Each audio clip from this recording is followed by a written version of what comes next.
How's it going, everybody?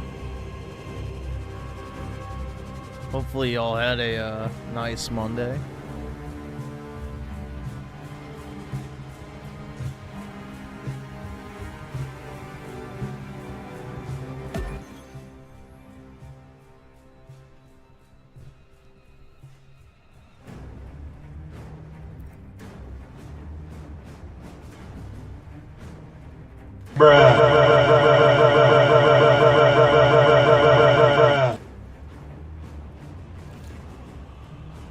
That better not be now.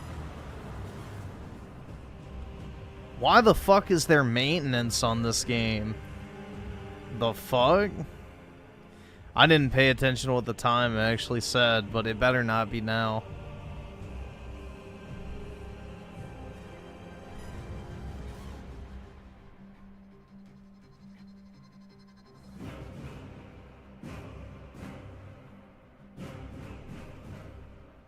Said 6 a.m.? Okay. Thank God.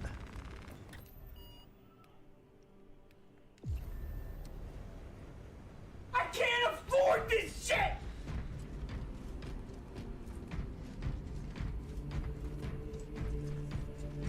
You are to be reassigned to sanitation duties.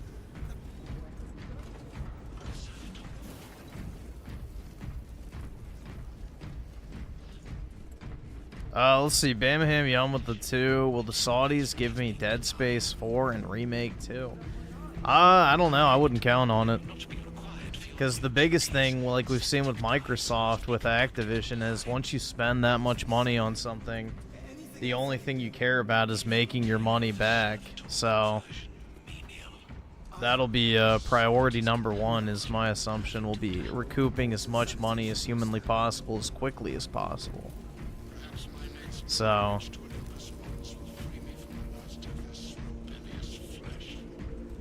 the biggest benefit will be that hopefully all the gay and, you know, woke shit will go away.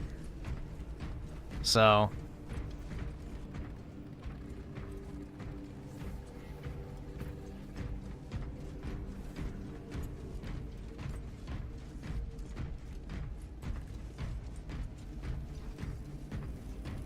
my guess is there will be a lot more normal games. We'll just put it that way.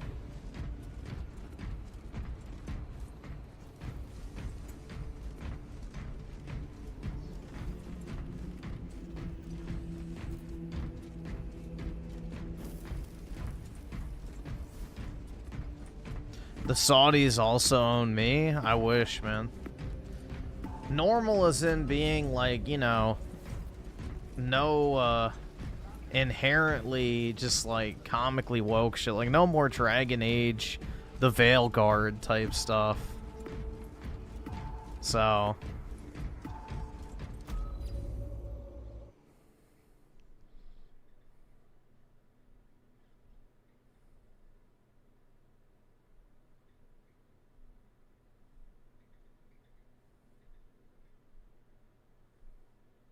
no, the first 2 Dead Space games lost a lot of money. Dead Space never made a profit. EA gave Dead Space a massive budget in all 3 instances, and not once did the games even come close to expectations. The problem is everybody bought the games when they were $5 on clearance, and then talked about how much they heckin' loved it, dude. It's a classic case of gamers not ponying up the money and then being surprised that a franchise doesn't continue on. Like, if anything, EA had too much faith in Dead Space and put way too much money into it. So bring honor to the chapter, brothers. It's one of those instances of the so-called fans of Dead Space not willing to, you know, actually pay for the game that they claim to love so much. So, many such cases, man. There's a ton of franchises out there where people are like, well, how come we never got a sequel? It's like, how much did you pay for the first game? And if it's under $30, then there's your answer why. Because nobody bought it for, you know, the full price.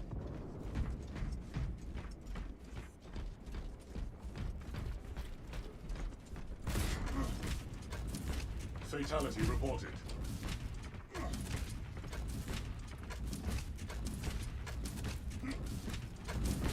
Yeah, Dead Space 3 was like the last ditch effort to get people interested in the franchise by making it a co-op shooter.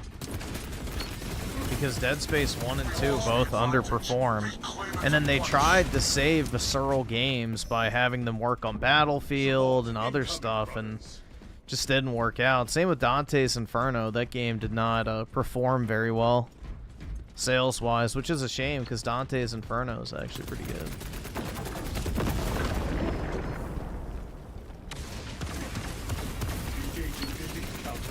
Yep, nobody bought Dead Space Remake, so the game bombed. Barely sold over 1 million copies, apparently.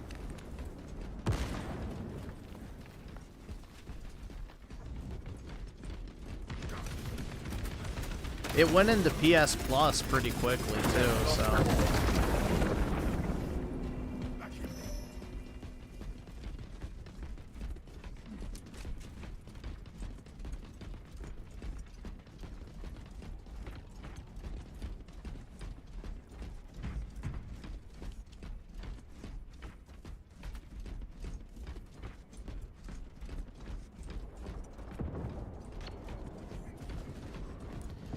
let's see, maximum with the two, AOS greater than 40k. What is AOS?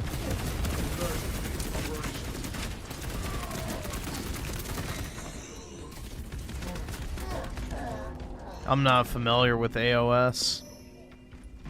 I return, ready to take my vengeance. Age of Sigmar. Yeah, I have no idea what the fuck that is. The fantasy version? Oh, okay, so it's the normal Warhammer. You could have just said Warhammer versus, or Warhammer greater than 40k, and I would have known what you meant. But yeah, I don't know what Age of Sigmar is. I've never actually seen it referred to that. Because Vermintide is in the normal Warhammer universe, not the 40k universe.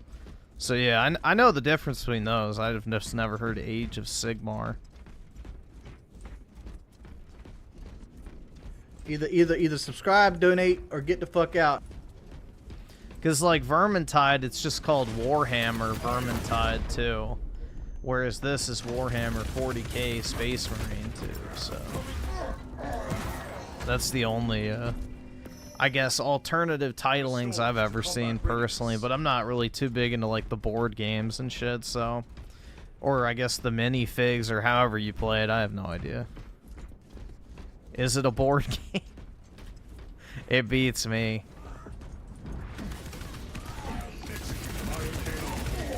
The games are my extent of involvement in the IP. Support incoming, brothers. See with the 9 months, lol quartering going off about Ian Carroll being a Fed. I agree. I hate that guy. He is so creepy looking to me. Like, there's just something visually off-putting about him. And I hate the way he talks, too. But he's one of those covert leftists that's trying to co-opt the right-wing movement. So, yeah, it wouldn't surprise me at all if he's a Fed. He seems like one of those infiltration agents that's there to, you know, derail, demoralize, and split the right. Because he's like an actual leftist that's now LARPing as a right-winger.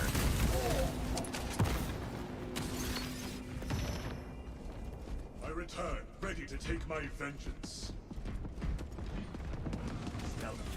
But yeah, I would not be surprised if he's one of those divide and conquer types who's deliberately, you know, being propped up in the right-wing sphere to damage the right's cohesion.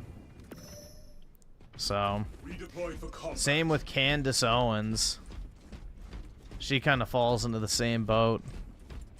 Which makes sense, because they're both, you know, buddy-buddy.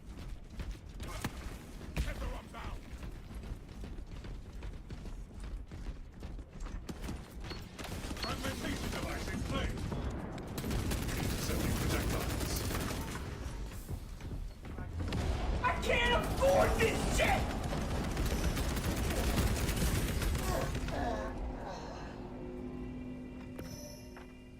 Rich said he's gonna sell his parents' house next week. What a fucking bum, bro. What an actual fucking bum. He's gonna kick his parents out. Astartes is dead. It's probably too expensive for him to afford now. You know, those child support payments are probably eating into his money. Not to mention the medical bills.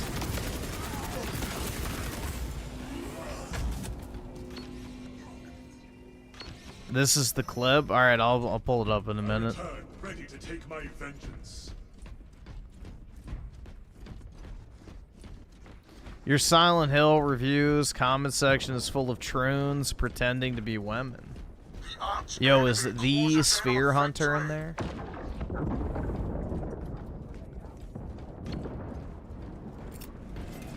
Isn't that... I think he's like... Or is that Resident Evil? I don't remember. I know he's a horror troon, which a lot of them are Alright, awesome. horror, Thanks, nigga. Alright. makes sense, because they're fans of body mutilation. My duty remains undone. He loves both? Ah, I see.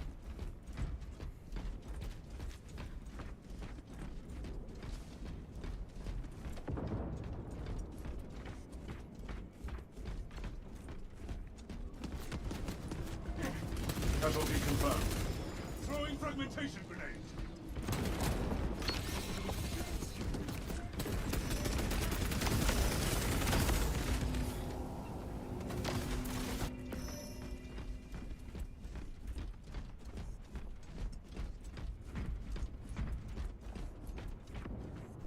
Rally point updated. Astartes is dead. He got paid by the creators of Silent Hill F to make a whole advertisement video for the game about how great it is. Ah, yes. Let me get my gaming takes from a literal fucking cock chopper. Genius. Frag grenade deployed. The same person that thinks breast implants belong inside of a man's body is going to tell me what video game I should or shouldn't buy. I think I'll take that advice. I can't think of a less likely source for me to base any purchasing decision off of in my entire life, man, than the fucking Troon. Our allies are halfway done.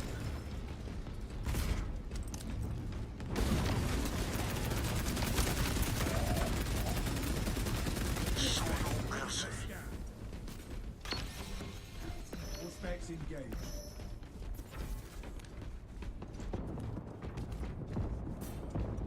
Let's see. So maximum with the two. Vermintide is fantasy, not Age of Sigmar. Linked settings, though. Yeah, I don't know. I don't know the intricacies. Again, my limited knowledge of Warhammer comes from the video games that I have played. And then I've watched like some 40k lore videos, but none of the other sides of it. Packing up equipment.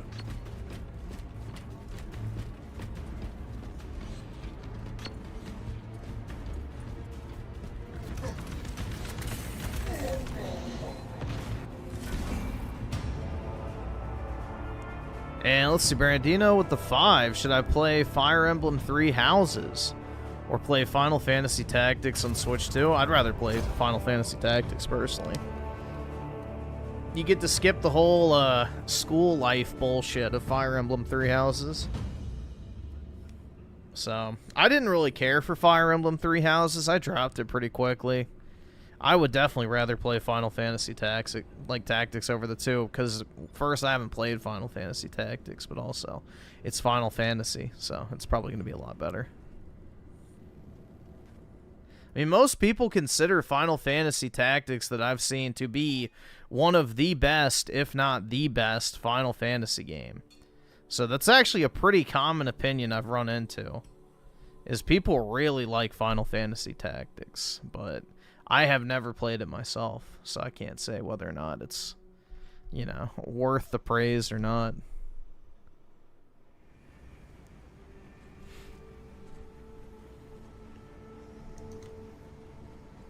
But I know a lot of people consider it to be one of the best, if not the best, Final Fantasy story.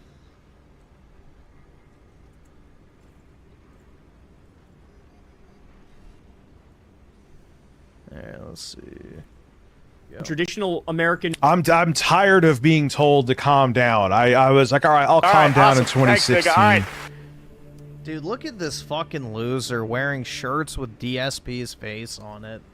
He is so gay for DSP. I'm not calming down anymore. I'm tired of fucking calming down. Everyone's told me for the past fucking decade to fucking calm down. I'm not calm anymore. Shut the fuck up. Yeah, you're a fucking raging spurg. But don't tell me when this is happening. It's not a big... Just calm down. Stay in your lane. Go play fucking your Steam box. Shut the fuck up. You should. It's time to get pissed off. It's time to get angry. When hasn't he been angry? It's time. I've been rational for over a fucking decade with this. No, you haven't. Yeah, I don't know, man. I'm putting my house up on the market next week. And I'm going to go from there. I'm done. I'm done. Yeah, if you think... Listen, you could believe whatever book you want to. But if you think you're going to force that book down my throat, you go fuck yourself. Rich, no one has to force anything down your throat. Whether it's a fucking quarter pounder from fucking McDonald's or a fucking massive black cock, you will gobble that shit up with zero hesitation. Not a single soul has had to force anything down your throat in your entire fucking life, because you have done that yourself. Fuck the Trump regime. I'm not saying anything violent, but they are all fascist fucks that could go fuck themselves. Yes, you are fucking fascists. So I became a Nazi, yeah, bitch, I'm the villain. Nigga, how Hitler? Nigga, how Hitler? They don't understand the things I say on Twitter. Nigga, how Hitler? They don't understand the things I say on Twitter. All my niggas Nazis, nigga, how Hitler? Nigga, how Hitler? Nigga, how Hitler? All my niggas Nazis, nigga, how Hitler? Like, he says that like it's a bad thing, dude. You know, fuck it. At this point, I don't care. I would rather live under fascism than have to deal with people like Rich. You know, maybe democracy and freedom was a massive mistake in the first place. When we had a homogenous, rational population, it worked. Those days are fucking over. It's time for the regime to take over. So, let's get this shit done. So, I agree. We should all just become fascists and, you know, get rid of pesky elections. Genesect King revived with the 5. Did you hear that there's going to be a third-person action Lord of the Rings game that's on the level of Hogwarts? Yes, I did. I did hear about that. It's being funded by Embracer and Saudis. Yeah, hopefully it actually turns out to be good is the big thing. Because, you know, Middle-earth Shadow of War I thought was good, but it kind of got repetitive after a while. Same with Middle-earth Shadow of Mordor. Like, the games have a good, I guess, like, foundation, but they kind of get, like, a little worn out after a while. So, yeah, I think that'd be cool. I know the Saudis are huge fans of, like, Lord of the Rings, the Dune series, Star Wars, and all that type of shit. So, if the Saudis are backing it, it might actually be in good hands. I mean, look at the modern, like, Dune movies. Those are actually good. Like, so, I don't know. It's one of the few instances of like a modern movie not being complete shit. So maybe it could turn out to be pretty decent. But we'll have to wait and see. We'll have to wait and see.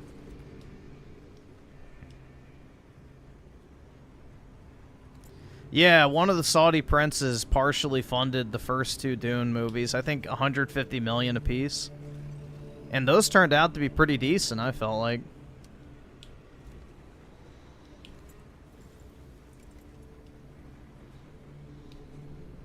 I enjoyed both of those movies.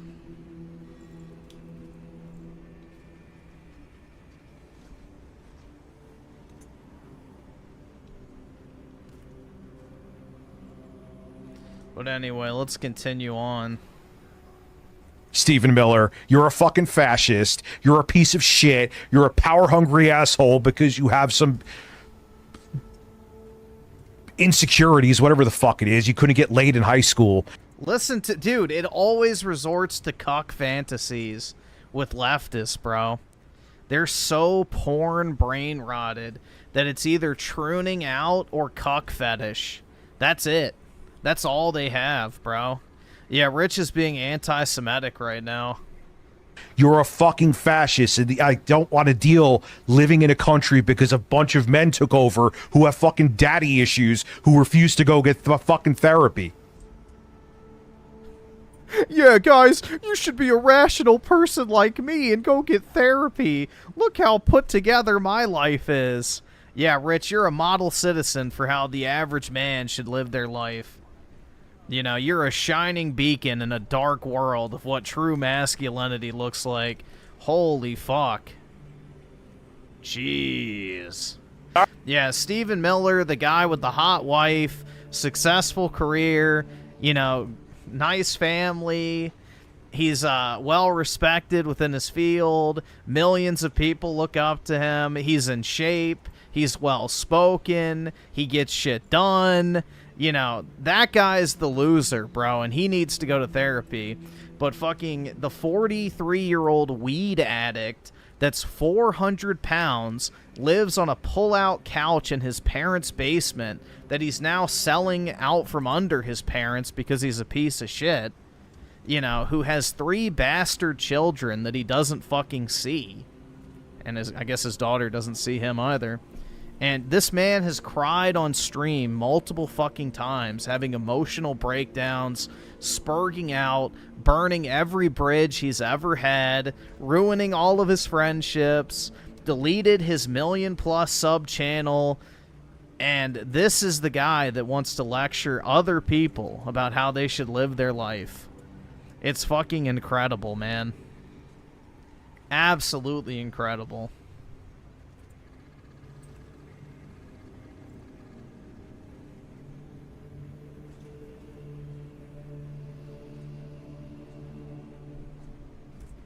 Rich is the epitome of how you don't want to turn out in life. Rich is the epitome of how your life should not turn out if you're even remotely successful. This dude is a bum that just feeds off of a bunch of retard super chats from his literally mentally stunted audience.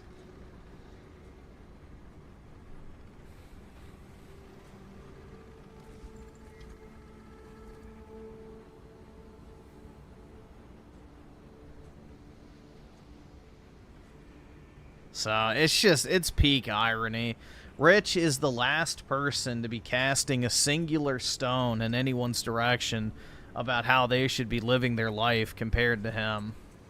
I mean, it's incredible.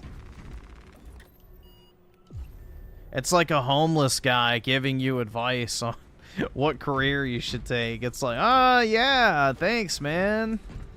But look how that advice worked out for you. Why aren't you taking it?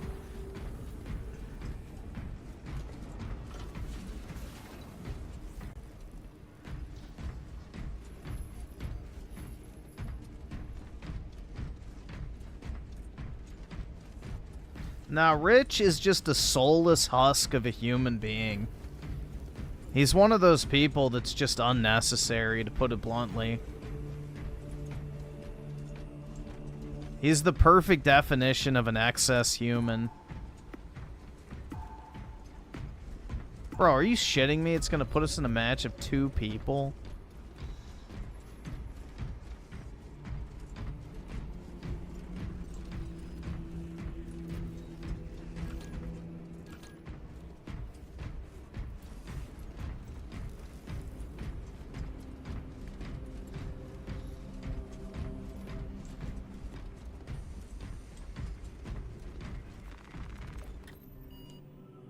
Let's see. So Daikaiju Pictures with the 5 just pre-ordered Battlefield 6 Phantom Edition. Also, is EA being bought by the Saudis a plus or a negative? I think it's a plus, personally. I think it's overall probably positive. I mean, obviously they're going to monetize the shit out of the game still because they need to make their money back. But I think overall it's definitely a positive. All right, awesome. Thanks, nigga. All right. I mean, look at it this way. Would you rather Saudi Arabia own the company, or would you rather Israel own the company? There lies your questions.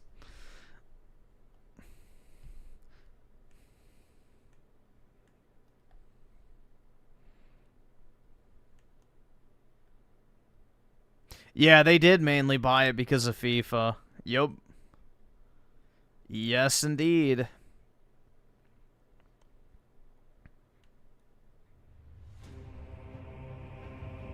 But yeah, I think it's funny. I mean, technically, Ivanka Trump now is one of the part owners of fucking EA, which is kind of comical. So, her husband, Jared's investment company, is one of the main investors as well, too. So, it's ironic because the Trump family used to be involved with Bethesda. Like, Trump's brother used to be on the board of Bethesda before Microsoft purchased the company. So, he was, like, on the ZeniMax board of directors back in the day. And now, his son-in-law and daughter are one of the 2 chief investors in EA, taking it private now. So, kind of ironic. They were destined to be in the gaming industry.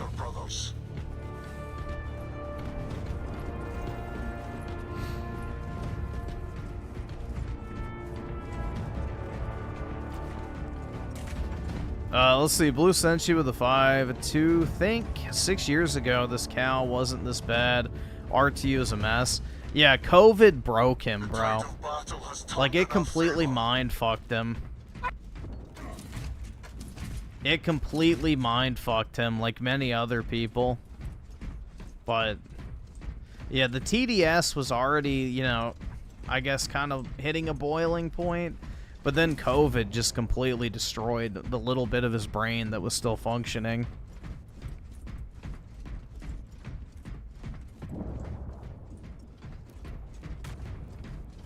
Deadlocked.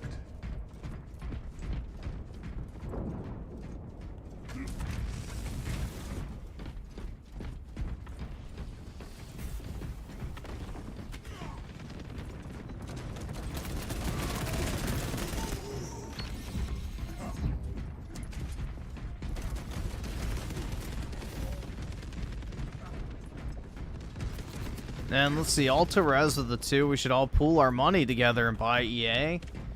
Well, we need a lot of people. Unless somebody in here is just insanely wealthy, then I guess it could work. But, yeah, we'd need a lot of money to get 55 million. Or 55 billion, my bad, shit. It's even more. We would need 1,000 people with $55 million in order to buy it, each. Or 55 million people with $1,000 to buy it.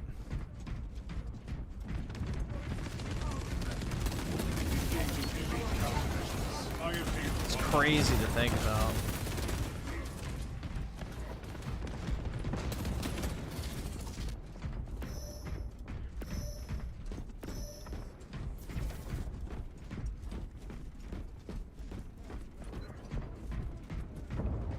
We got a better chance of buying Square Enix, guys. Honestly, Square Enix is mad undervalued. Iron Halo ready. That company's mismanaged. Rally point updated. Reporting permission.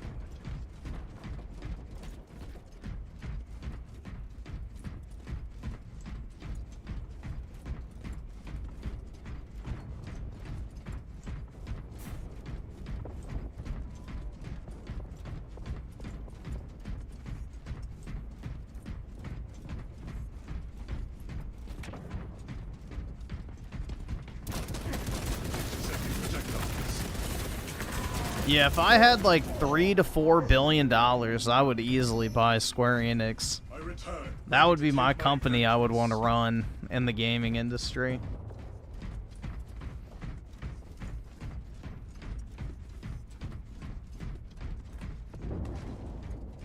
You shut the fuck! Don't you fucking tell me to my face to shut the fuck up!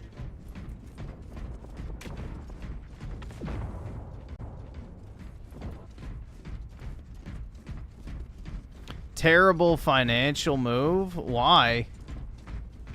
Dude, it's... Do you know how valuable the Square Enix IPs actually are if they were managed properly? Like, their TCG is criminally mismanaged. Like, for as big of a franchise that Final Fantasy is, and with how successful that Magic collab has been, they're literally just sitting on a gold mine with that trading card game that they're not taking advantage of. Same with a bunch of other IPs, man. It's just...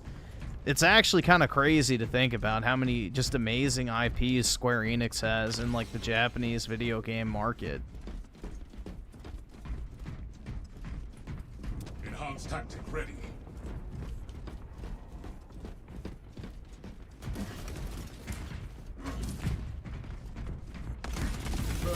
Yeah, I wouldn't want their Ido shit. I just want the Japanese studios and IPs. I don't want any of the Western stuff. The Life is Strange and all that type of slop can hit the fucking road. I don't want any of that crap. Brother killed in action. I just want the Final Fantasy, the Kingdom Hearts, the other RPGs. You know, just give me all of that, and then I can make it work. I don't need anything else.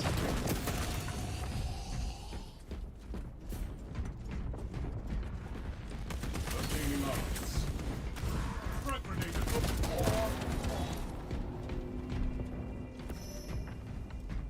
Redeploy for combat.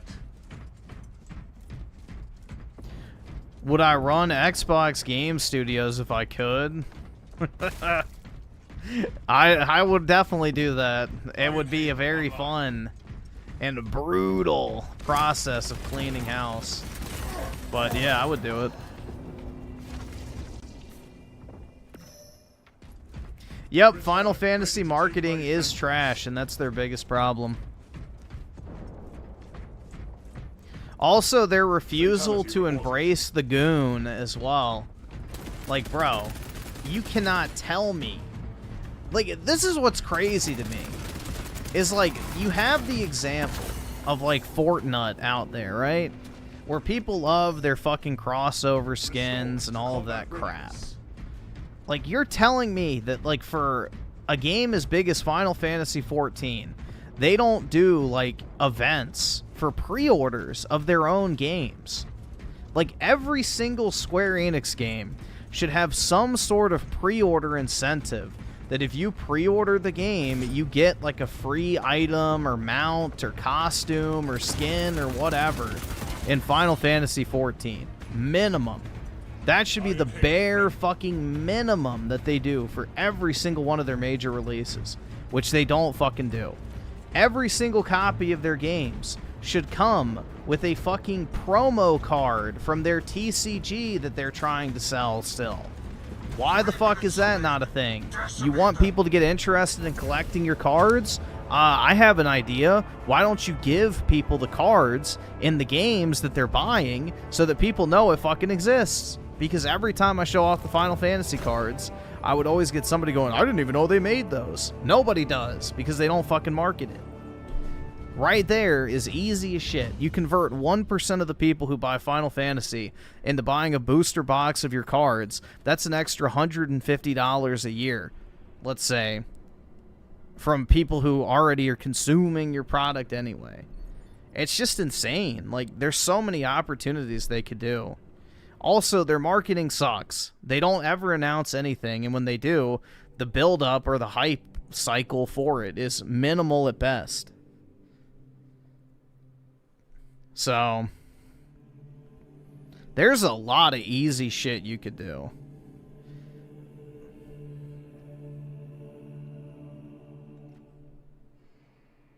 Yeah, they dump too many games at one time. Like Final Fantasy, there's been like 7 games in the past 4 years. Like full-fledged Final Fantasy games, not even just spin-offs. So it's actually kind of wild.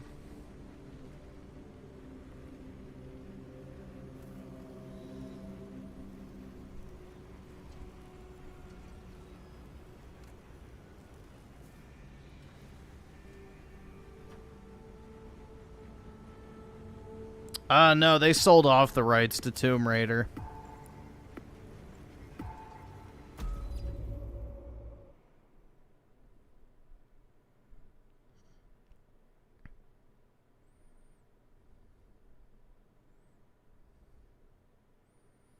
But I don't know, man. It's just, I feel like it's so neglected.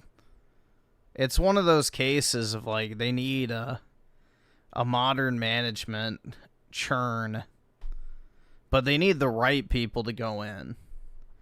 They don't need a bunch of feminists and shit to go in there and ruin it.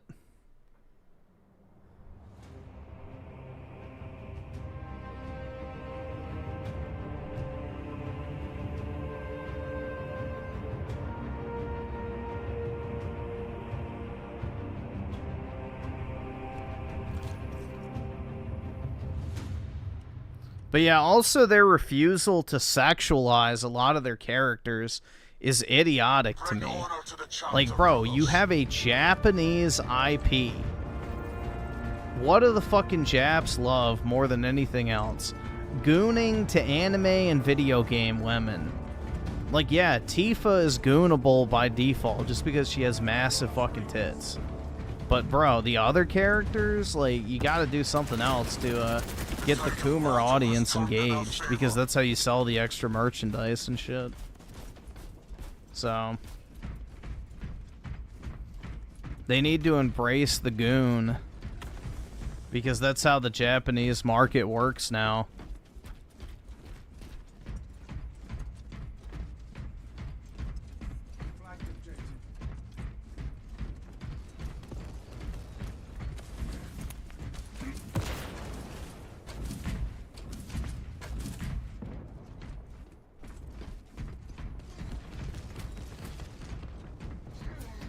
Well, it doesn't matter if there's something wrong with people jerking off to anime or not.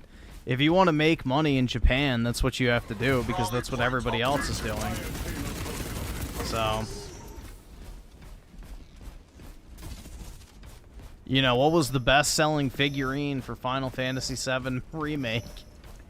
It wasn't the red dress Aerith, it was the fucking purple dress Tifa with her fucking tits hanging out. So, yeah.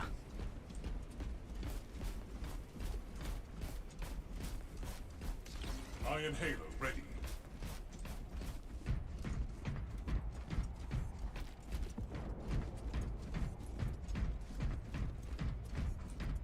Rally point updated. Oh shit. It's invincible. Nope. Rally point updated. There we go. Fuck. Rally point updated. Support incoming, brothers.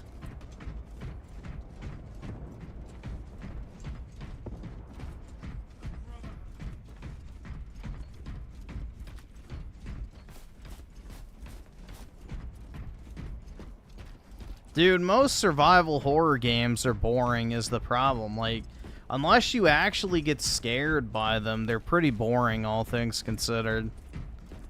They're just really slow, meticulous, and just kind of obnoxious, to put it bluntly. It's just artificial difficulty. You shut the fuck! Don't you fucking tell me to my face to shut the fuck up!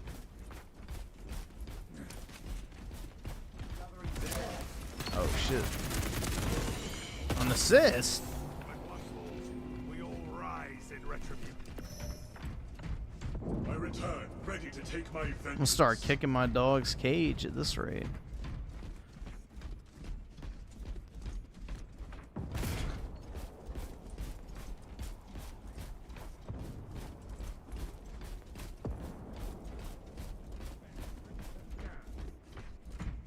Scanning. Changing magazine.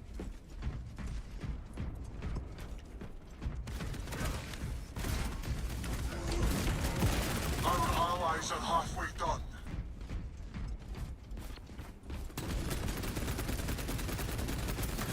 There we go. Don't you dare condemn Square Enix to the fate of a Microsoft Rally acquisition. point updated. Execute Iron Halo tactics. Then they really will be dead.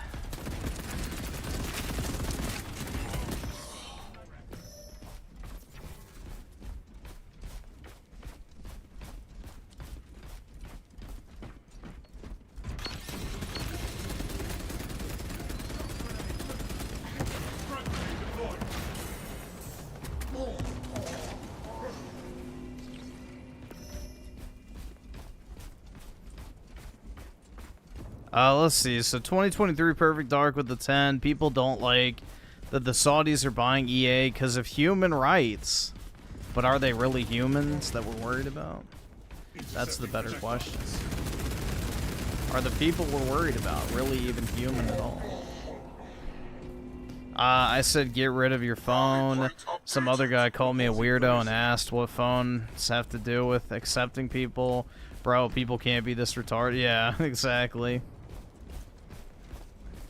Some child slave made your cell phone, but you're worried about the Saudis owning a video game company because of my heckin' slave labor, dude.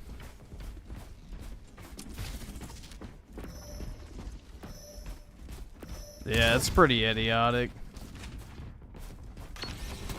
Selective outrage at its finest. Redeploy for combat.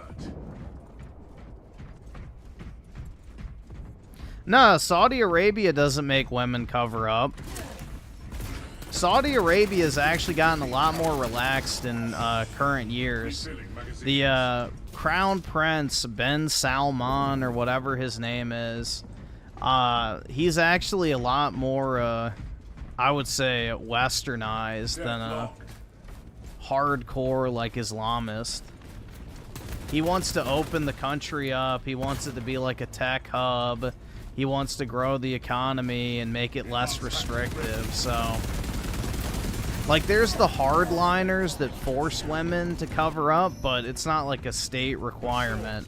They're trying to imitate Dubai in that regard, to where they can attract a lot of foreign money and people to come in.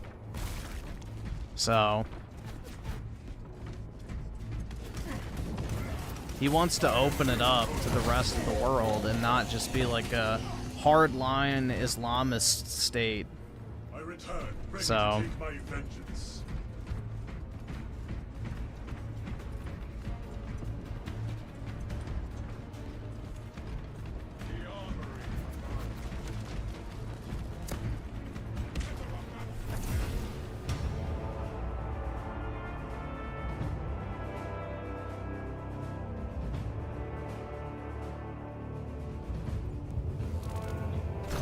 Well, I agree. They shouldn't be lax when it comes to drugs.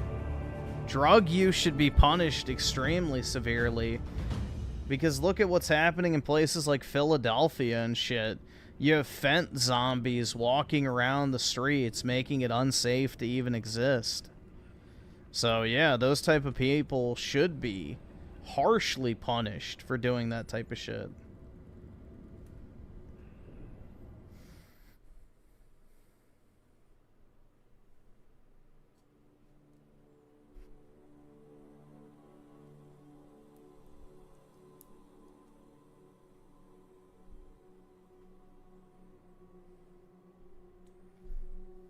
I don't know what their law is surrounding alcohol. I think it's one of those where you can consume it in private, but you can't, like, walk into a restaurant and buy it.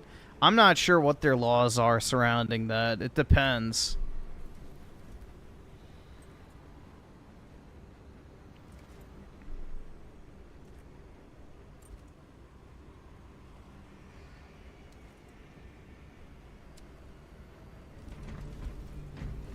Silent Hill F sold more copies than Silent Hill 2 Remake in 4 days. Brutal. It also probably sold more than Chronic, or not Chronic, fuck. Whatever that, what's that fucking game called? Sonic Cross Worlds. I was combining the two fucking words, Cross and Sonic. But yeah, that Sonic racing game sold less than Silent Hill. That's brutal, dude.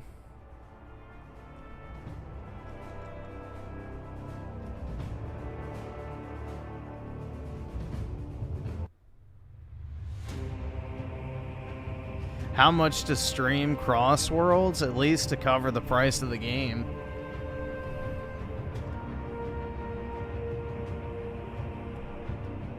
The reviews on Steam for Silent Hill F fall by 1% every time I look.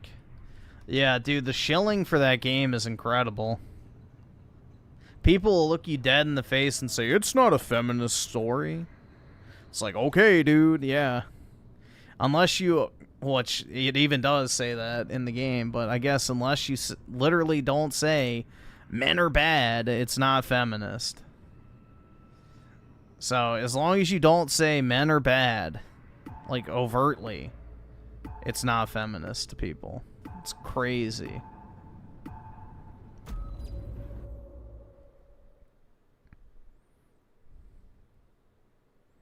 Bring order to the chapter, brothers.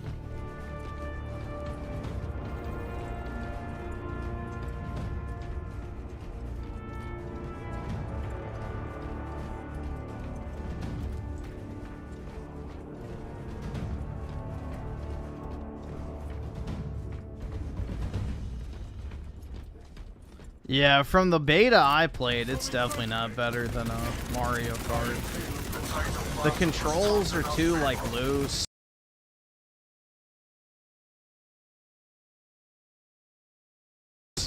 It has, like, a really just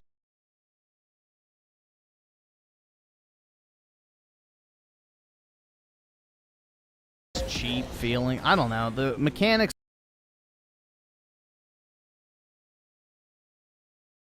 are not as tight and refined as Mario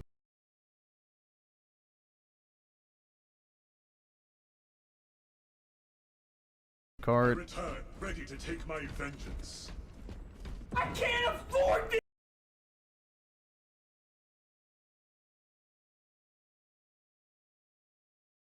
this shit! It just felt like really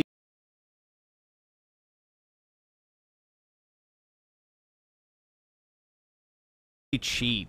That's the best way I can put it. It feels like a budget game. And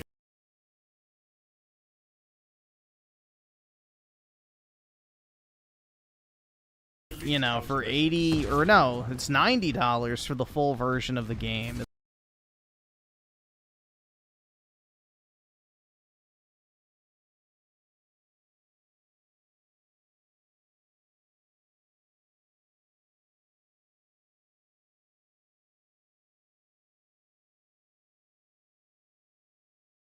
It's like Redeploy for combat.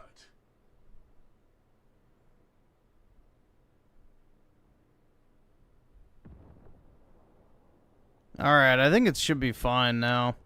I just restarted OBS. I think it was just glitched out or something.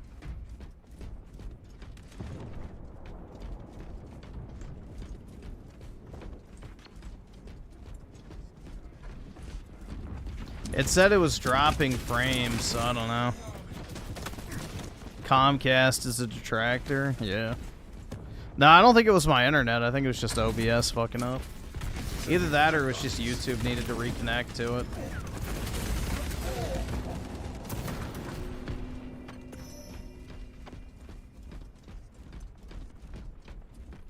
Astartes is dead.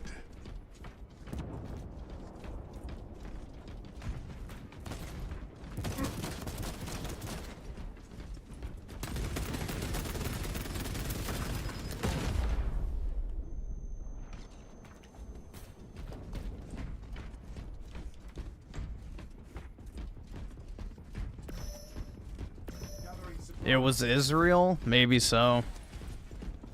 The Sonic game was fun, but definitely wasn't beating Mario Kart. I personally like it a lot. Yeah, I mean, that's the thing. It's like, it's not bad. But it's like, it's not an $80 or $90 game. It's one of those games that if you bought it for 30 bucks, you would be pleasantly surprised. But anything more than that, like the Sonic Cross Worlds game, I don't really think it's worth $90. Like, that shit's kind of crazy. It just felt really, like, sloppy. Fragmentation device in play. Like, the controls just felt kind of I don't know. There's just a cheap feeling to it. Mario Kart feels incredibly fucking tight from a mechanical standpoint. Like, you can tell they have perfected the driving mechanics, the controls, the feel of the game. Just everything about Mario Kart feels so polished and, like, perfected. Like, it's a perfect game, pretty much, mechanically. And Sonic just does not have that same, you know, attribute to it. So it's very hard to look at those two games as, like, something in the same price point. I can't afford this shit! I return, ready to take my vengeance. Glory is within our grasp.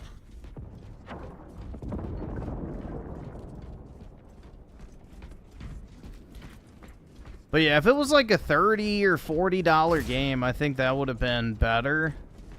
But I think they thought that they could actually take on Mario Kart, and I don't think it panned out how they were expecting it to. Because the sales on PC, which is, you know, the biggest market, were not very good. Restored to combat readiness.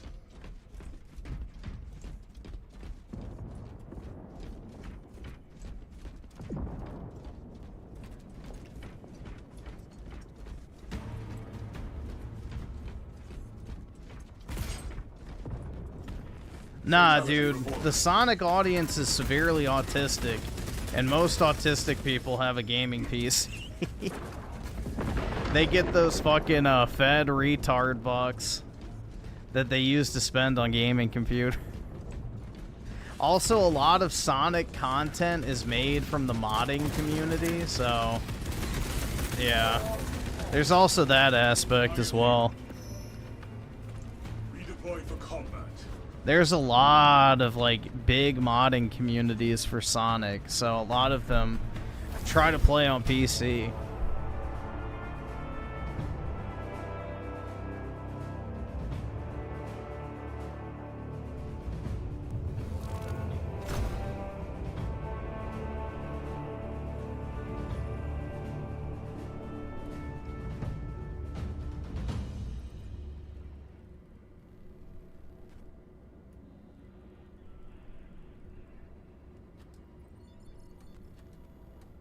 Alright, so let's see. Let me refresh the Super Chat feed because everything fucking messed up.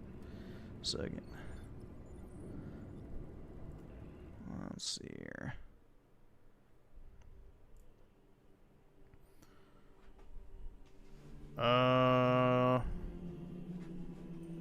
So yeah, U Generation with the 50. Uh-oh. What is this? An hour? Idiot influencers, Casey Tron. Oh, that's one of the people H3 is suing, right? I believe so. Yeah, I'm not really familiar with her at all. And then, let's see. Timeout U Generation. Okay. Then timeout the guy who timed me out. why is it not? Hold on, I gotta refresh again. It's not letting me click on the super chat. Okay, it's not showing up in the feed now. Give me a second. Yeah, dude, the super chat like disappeared, so I'm guessing he charged back. Or something, I don't know, it just vanished. The fuck? Yeah, it's no longer there. Like, look, your super chat's missing too. It's up here, but not in here. That's odd. Try again. Refresh the chat. Yep, it's gone. It vanished. Weird. If I see him in the chat, it was like I killed FBI was his name.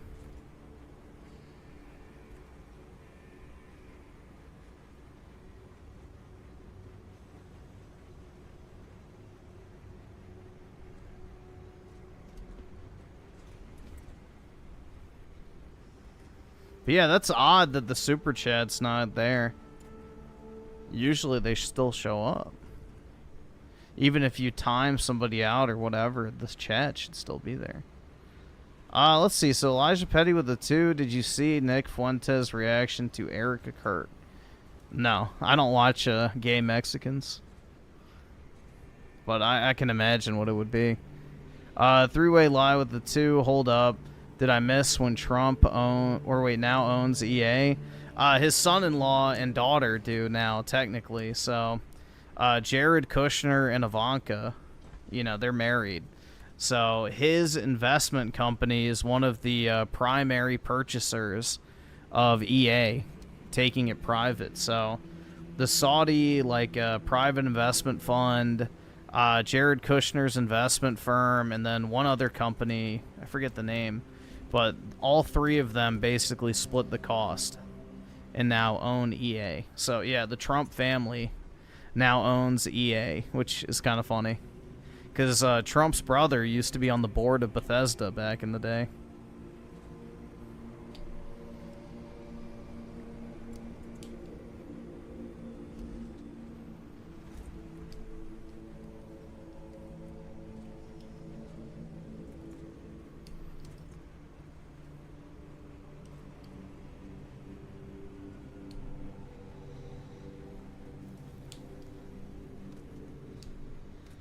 EA is a private company now? Yup. That they are. They no longer have to report their financials, no more shareholders. It's privately owned, so it is off the market.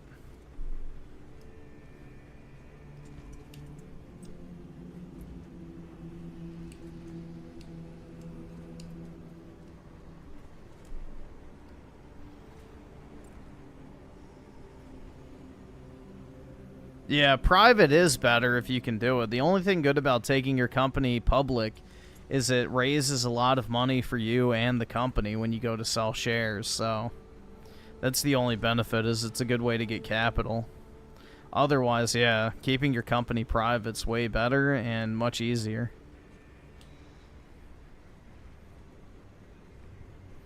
Let's see. C with the 2. Erica Kirk gets destroyed by Nick F. If it's short, I don't really want to watch Nick Fuentes. His lispy homosexual voice kind of pisses me off. But if it's short, we can watch it.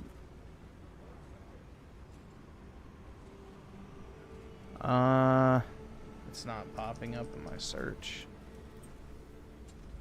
20 minutes? We'll see how it goes. I'm not promising we're going to watch the full thing. But we'll see.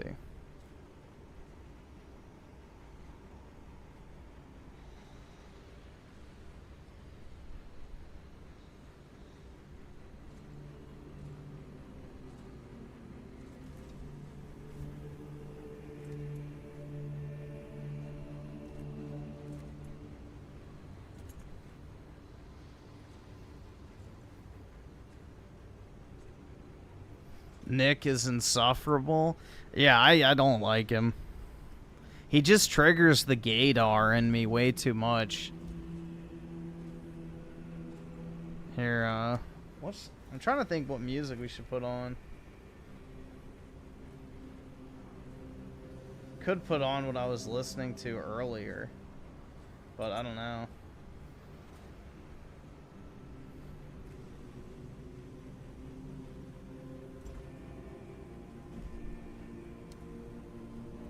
Is Nick really Mexican? Yeah, he pulled up his ancestry data or whatever, and he was like 20% Native American. So yeah, he's literally Mexican.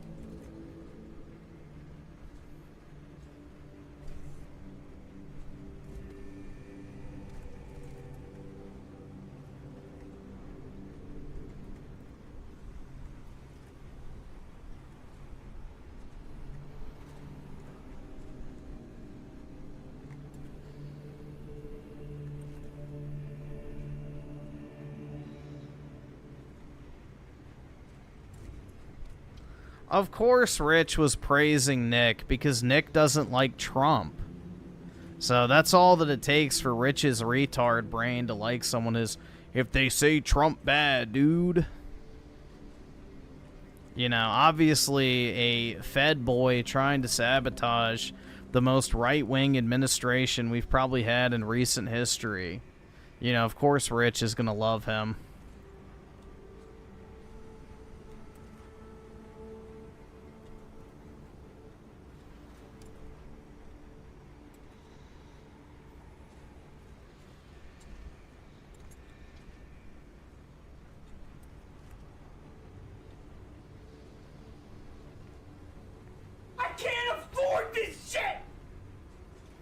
I hope Rich leaves the country. I mean, he should leave, you know, never, we won't go that far, but, you know, maybe planet Earth isn't the place for him either. But, yeah, I hope he leaves. It's for the best that he's not around his kids.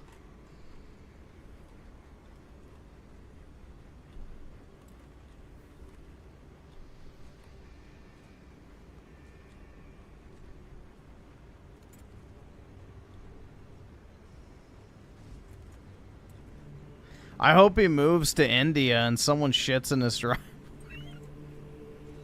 I mean, sorry, Canada. What's the difference? But yeah, I think that's where he wants to move, is India 2.0, aka Canada.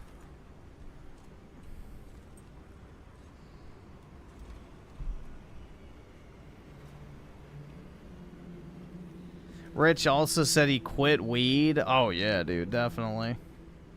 He also stopped eating unhealthy, right? Bruh.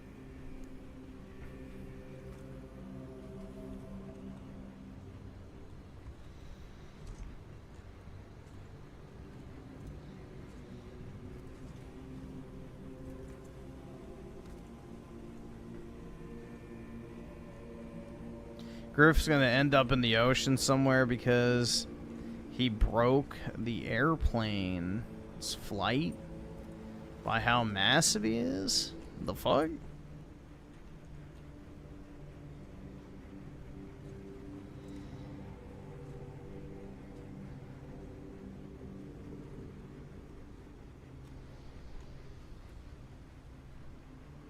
Would I rather live in Canada or shithole Texas? How is Texas a shithole? The fuck? Texas is one of the best states to live. That's like one of the better states to live in. Texas, Florida, like both of those are really nice.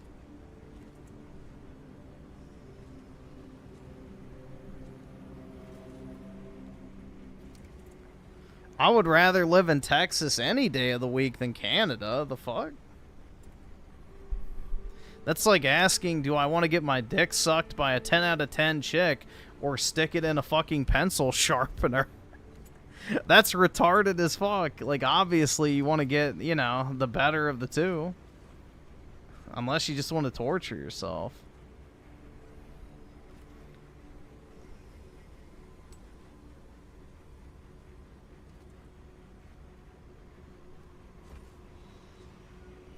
India or Germany? Oh my god.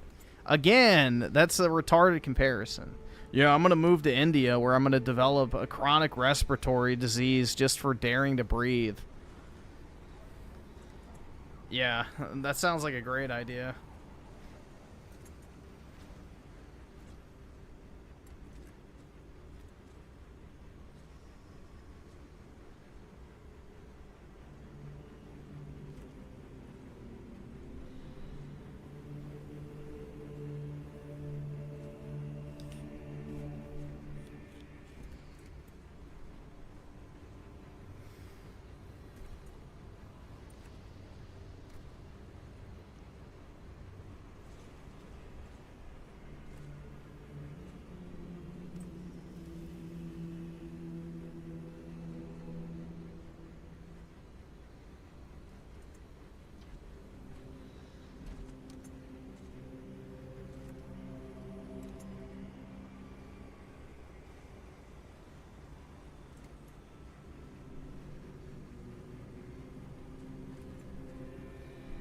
Let's see. So you generation with the 2?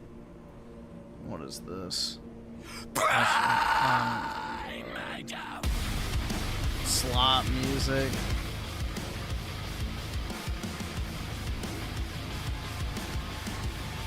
Oh my god. Now I should pull up the music I was listening to earlier.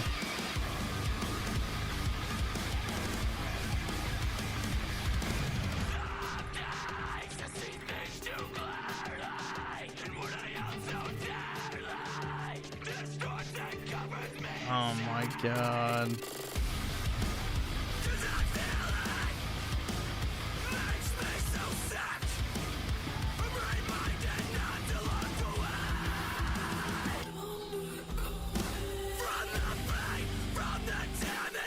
Also, members went to Thailand. They said it was so good, and everyone is so grateful there. Yeah, grateful to suck your dick. I don't know. Yeah, I mean, most places that are broke are very happy for tourists. So, yeah. Oh, did I pick the wrong game mode?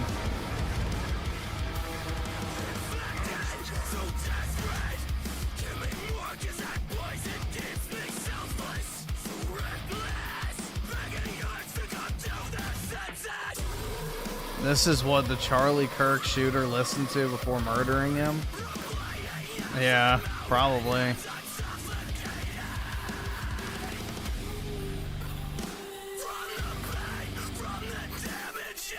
This sounds like the type of music that a Troon would listen to, I'm not gonna lie.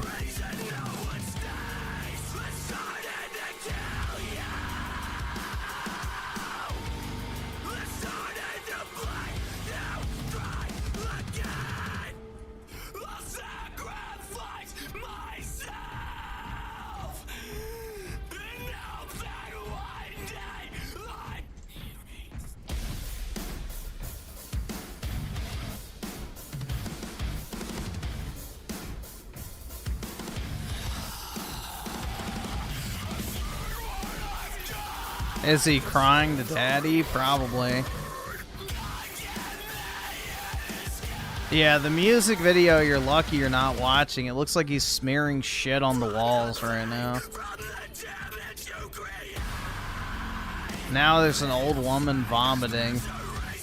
Isn't that nice?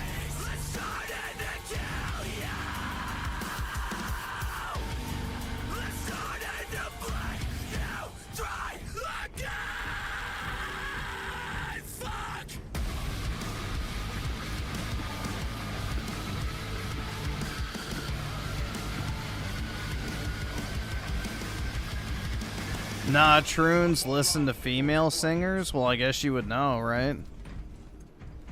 Thanks for the insider information on that one, man.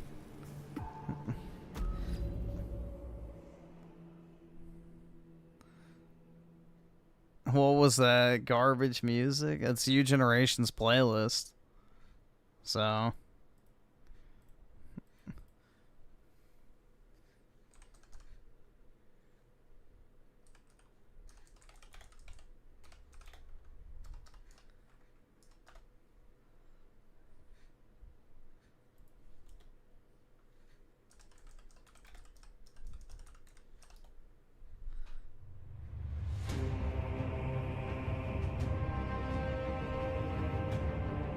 This is what I was listening to earlier.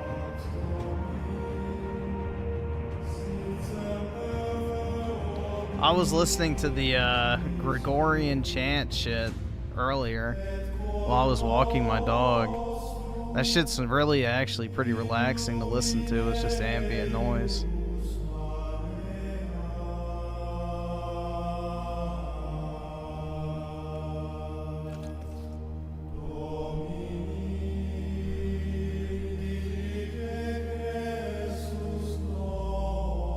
Oy vey, that's right.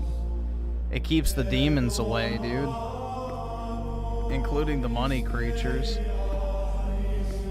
When I was growing up, hot chicks liked Marilyn Manson, Tool, and 9 Inch Nails. Yeah. Bring order to the chapter, brothers.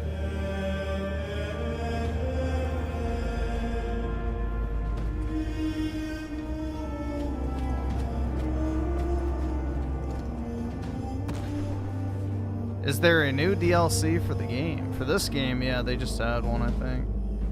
With like a new co-op mission and stuff.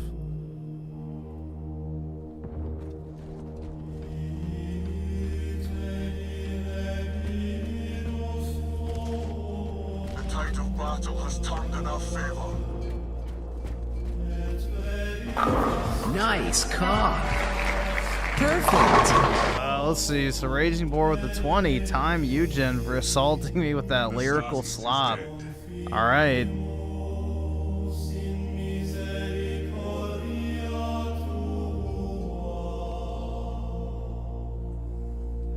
Fatality reported. Well, Raging... Yeah, it said Raging Boar, you're a pick-me. Shut up. Well...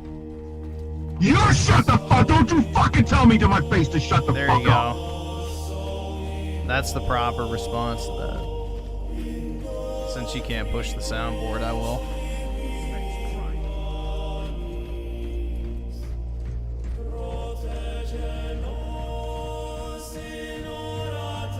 Casualty confirmed. W response, that's right. It's versatile.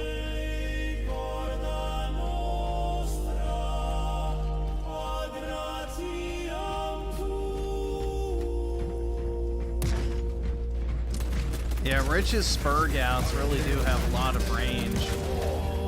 It's unironically a talent. Reporting permission. But unfortunately, it's not done deliberately. He just can't help himself. Well, yeah, fat guys always, when they spurg out, it's funny, so...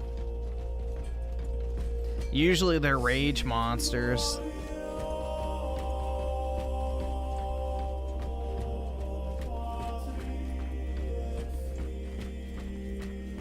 Yeah, Rich thinks he's like this fucking ghetto Don or some shit. It's like, bro, your fucking fat ass would get thrown on the fucking curb in 0 time at all.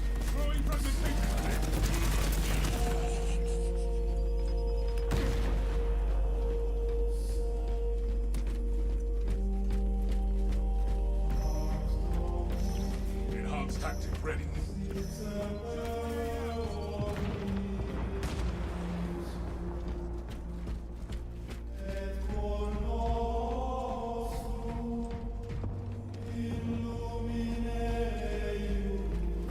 Yeah, I swear on my kids, I don't get the munchies. Like, bruh. Insert the fucking side-eye dog. Like, holy fuck, man. I swear on my kids, I don't get the munchies. Are you sure you want to make that statement? Oh my god, bro, that was so funny. I swear on my kids, I don't get the munchies. I rarely ever do this, but I swear on my kids. It's like, bro, what? I swear on my kids, I didn't eat the last piece of pizza. Like, it's like the most retarded shit he swears on his kids over. It's like, no wonder why God took his revenge. It's like, the price had to be paid, bro. Too many times you swore on your kids.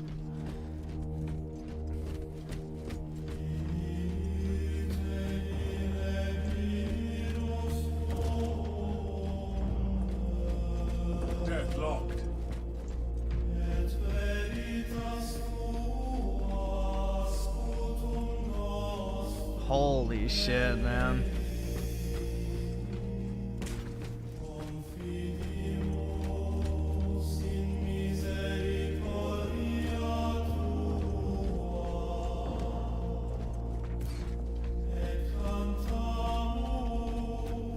Yeah, the compilation's great.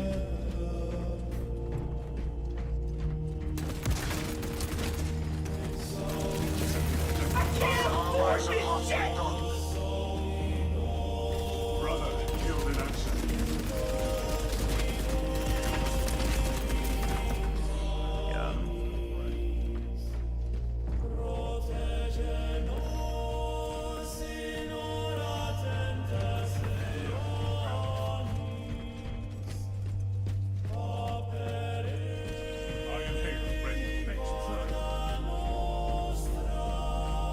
I'm watching Gladiator 2. It sucks. Denzel's the same as always.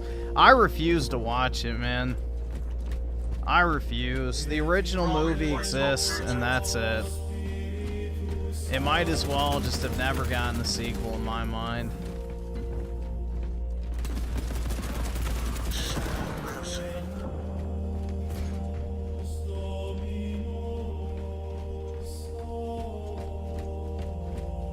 Glory is within our grasp.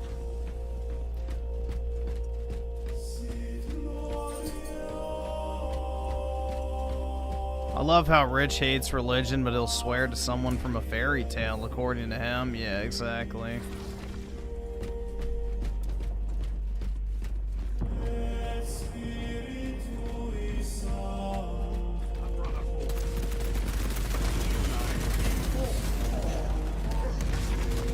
Let's see. So spooky service with the 2. What is totally blessing my ears right now? It is a Gregorian choir singing a traditional Latin hymn,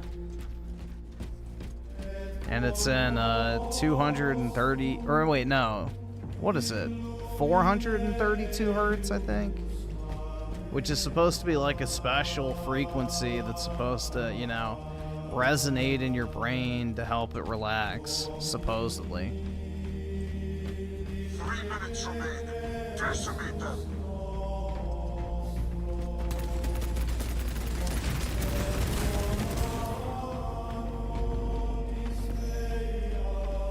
Redeploy for combat. I'll link it in a minute.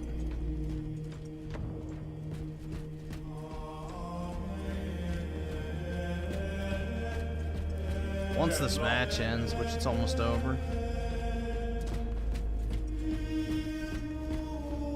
I was listening to this earlier when I was walking my dog and just sitting on the couch.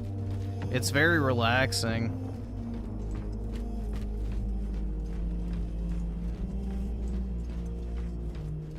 It has an elegance to it. Rally point updated.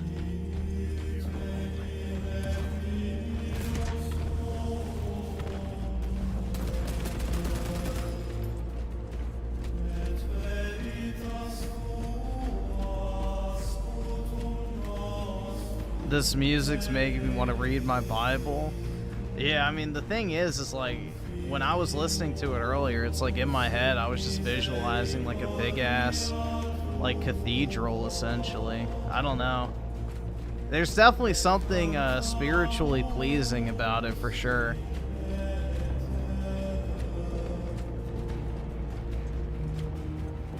It makes you miss something that you didn't even know you missed.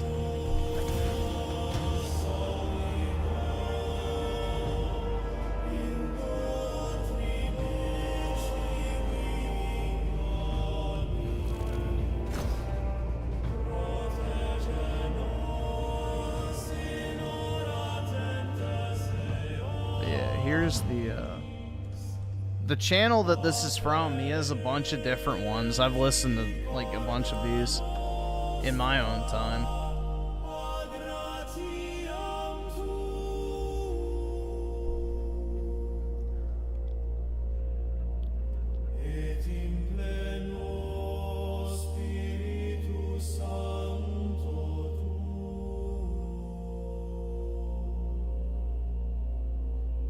There's just something about, like, I don't know, like, religious songs in Latin.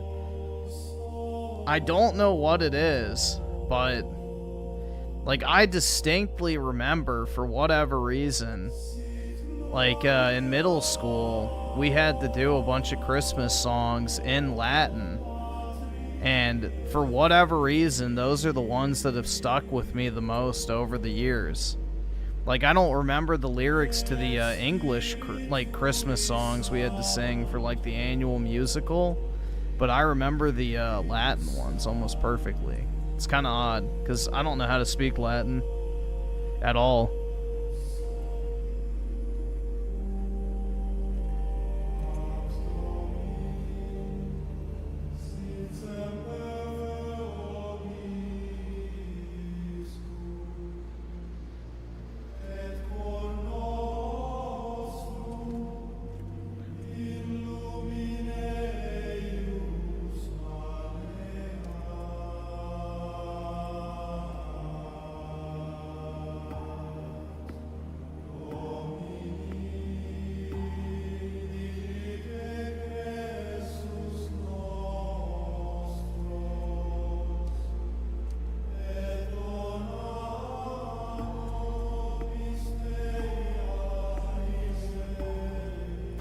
This is the type of music I listen to when I play Space Marine 2. Yeah, I used to listen to this type of stuff all the time when I would, like, study or just, I don't know. Especially if I had to, like, go sit in a public building or something.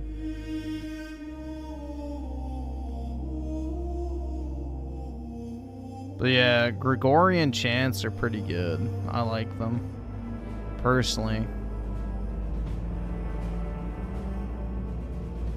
It's like a memory of a different age.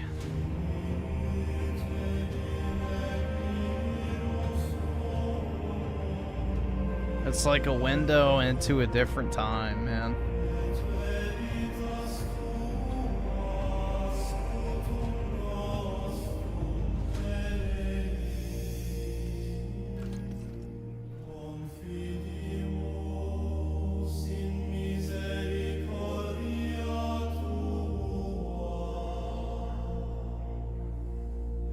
I just posted the link. It should be up in the chat if you scroll up. But here, actually, it should be still copied. There you go.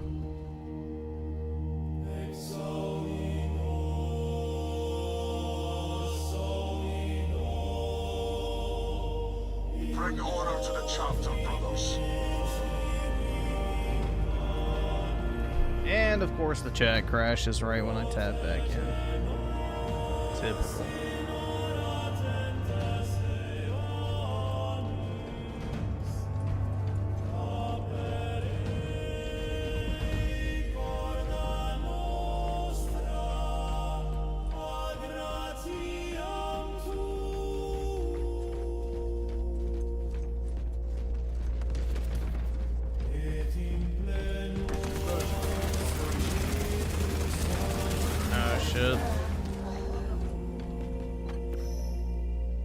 I return, ready to take my vengeance.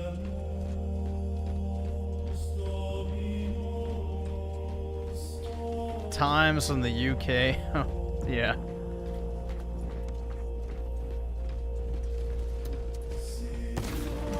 The tide of battle has turned in our favor. Let's see. Spooky Cerberus of the 2. To be honest, if you're not with God, what are you doing? I don't know.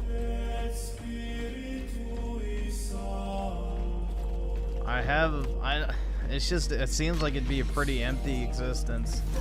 Just be like, nothing matters, none of my actions have any real consequences. There's literally nothing outside of this life. Like, it's pretty empty, but, you know. Hey, whatever. It's very nihilistic, I guess.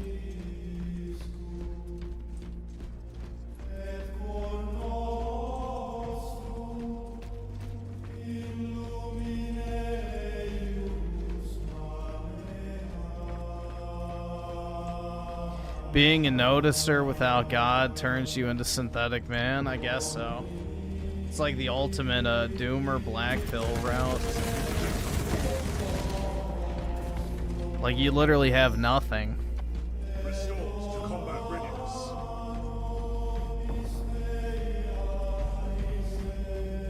Yeah, DSP is definitely more respectable than Rich at this point. 100%.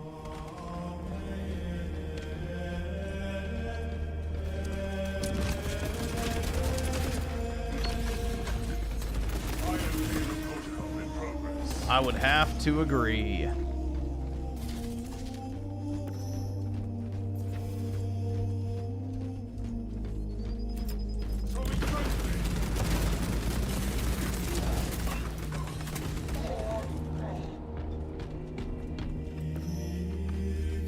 Support incoming, brothers.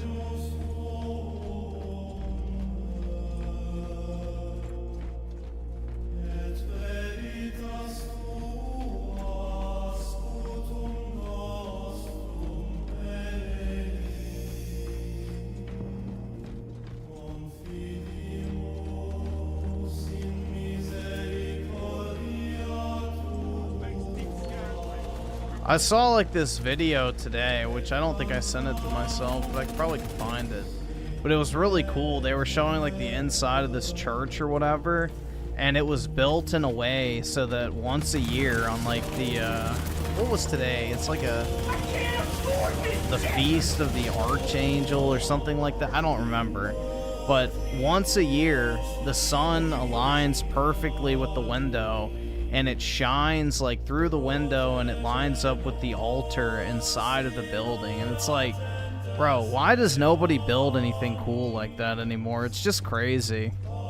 Like, you think of how intricately detailed all this architecture and stuff is from back in the day when people were so-called primitive. And it's like, just our modern slop architecture pales in comparison. It's pretty sad.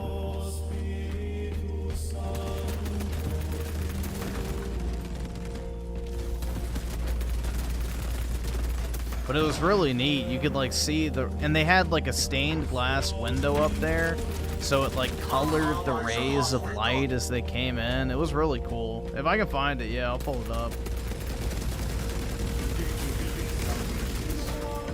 Rally point updated. Restores to combat readiness.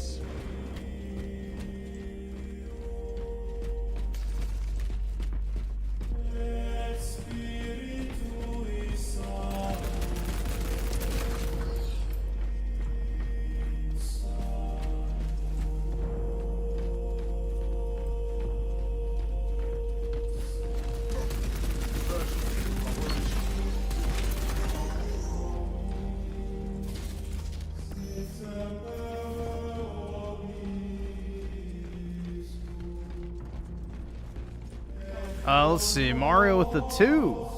What's with the whole Tylenol thing? Basically, Trump came out and announced that they have a pretty strong connection between the use of Tylenol with autism in kids.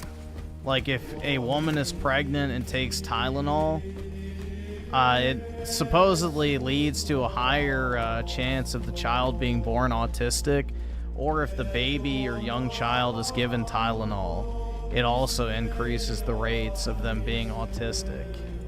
So as a result of this announcement to own Trump, dude, leftist pregnant women started taking Tylenol on camera to stick it to Trump, demonstrating that they care more about hating Trump than the safety of their own child. So that's basically the quickest way I can sum it up, but yeah, essentially there's a link between Tylenol use in pregnant women and young children and autism. Rally point updated.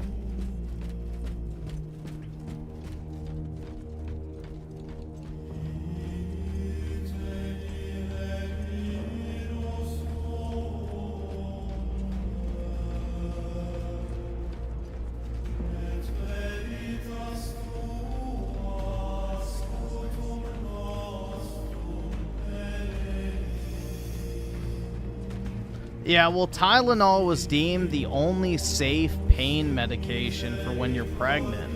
like Advil and Motrin and the other ones were, you know, supposedly unsafe to take during pregnancy, and Tylenol was the only one that was like supposed to be safe, quote unquote.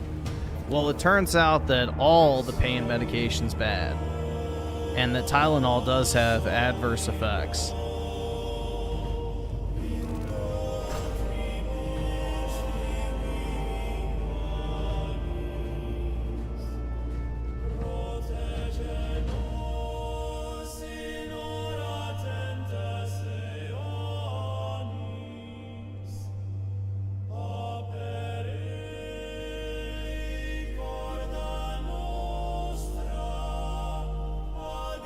Yeah, exactly. You shouldn't be taking any medication if you're pregnant, or drinking, or using drugs, or any of that shit. But, you know. Anything to own Trump, dude. It's crazy. Mentally ill people.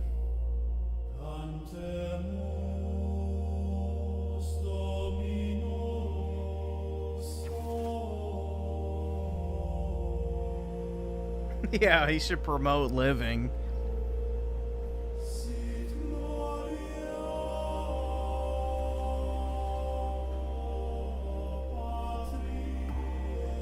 It's just crazy, man.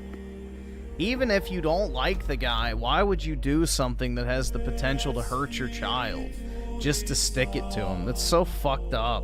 But it shows you how mind-fucked these people are.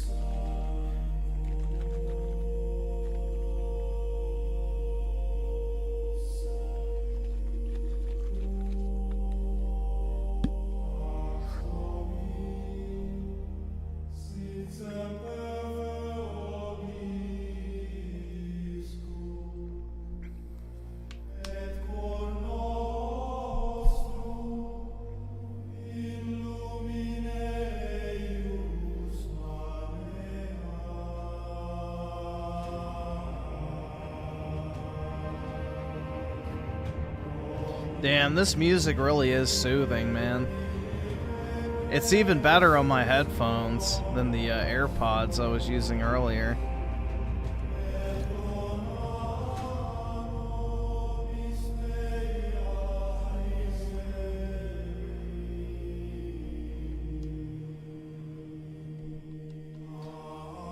I wonder if they actually do this stuff at, like, Catholic churches still. I would definitely go to that. Do they do, like, the Gregorian choir concerts or whatever? I would assume you'd have to have, like, a group of them near you, but I would imagine that'd be pretty popular if they offered it.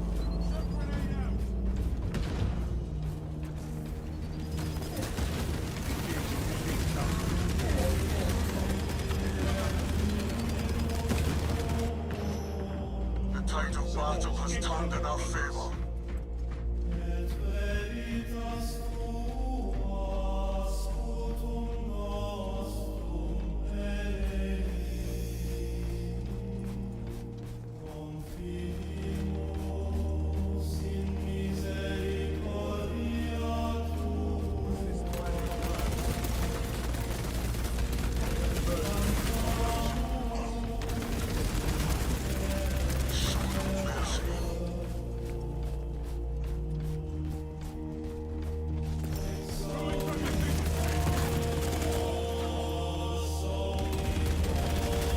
Shit.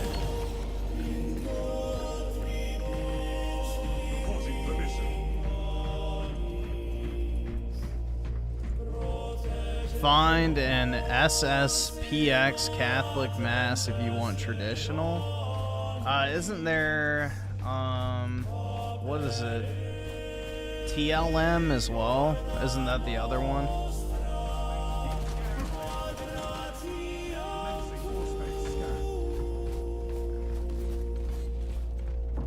Rally point updated.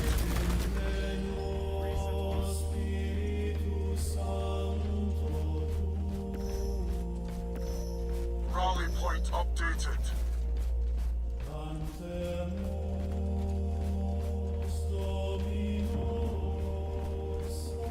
Obtaining armaments.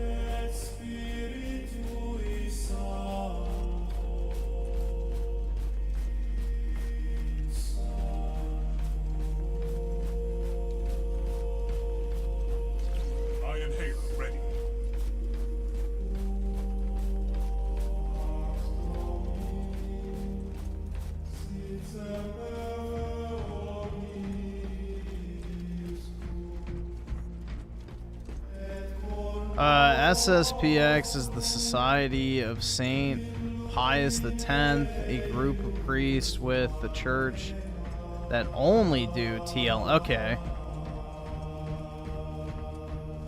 Okay, gotcha. Yeah, because I know TLM is like the old version of Mass and not the Vatican II stuff. But yeah, I don't know like the intricate details and stuff.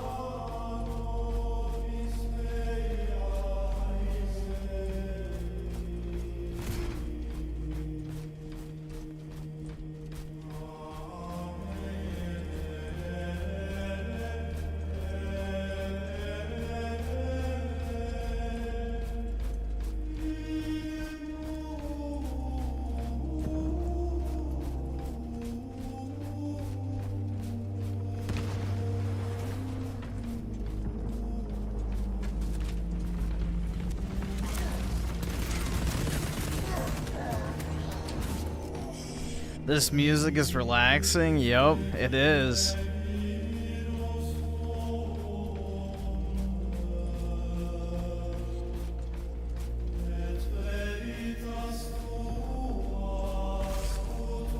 Casualty confirmed.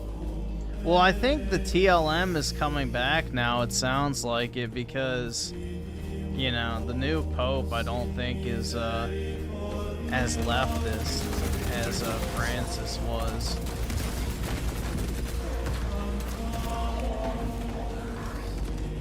Because they held some ceremony. I saw, like, I get, like, whatever reason, I get spammed with a bunch of Catholic stuff on my Twitter feed now. And apparently they were making a big deal over the fact that they hadn't done, like, this particular ceremony or something for years, ever since Francis was in. And now, this year, they're doing it. So, it seems to be a lot of the progressive shit is being phased out because it didn't work. Yeah, the new Pope seems pretty good for the most part. I haven't really seen him say anything too crazy.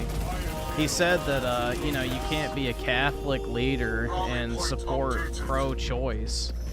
So I thought that was pretty base, because that was the opposite of what Francis would say.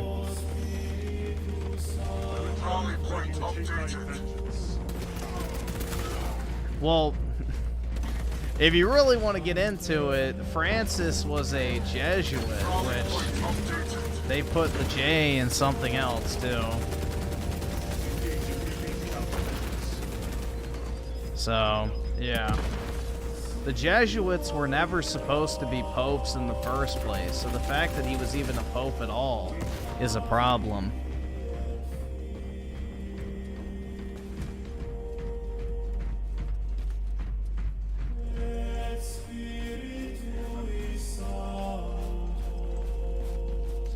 Enhanced tactic ready.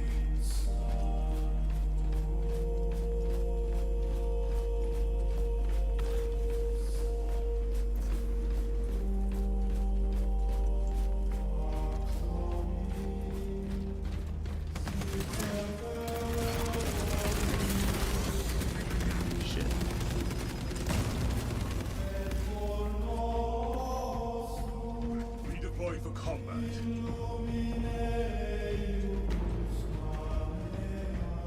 Rally point updated.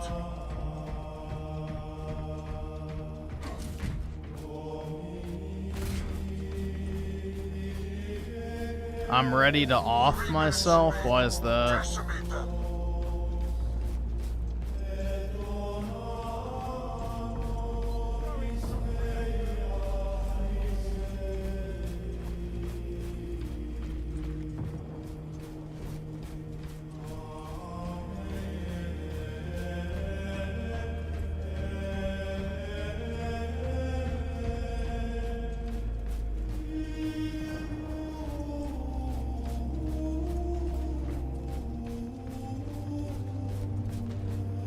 Have I played Marvel Rivals? I played it once, but I've never touched it since. I played it once, I didn't really like it. It just feels like China slop Overwatch.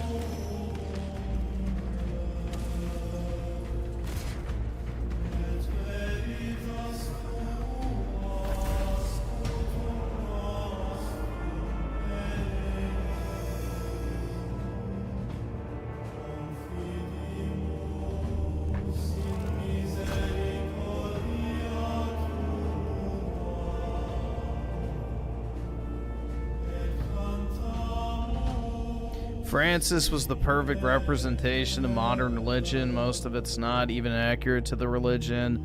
For example, having female priests when the Bible says that can't happen. Yeah, exactly.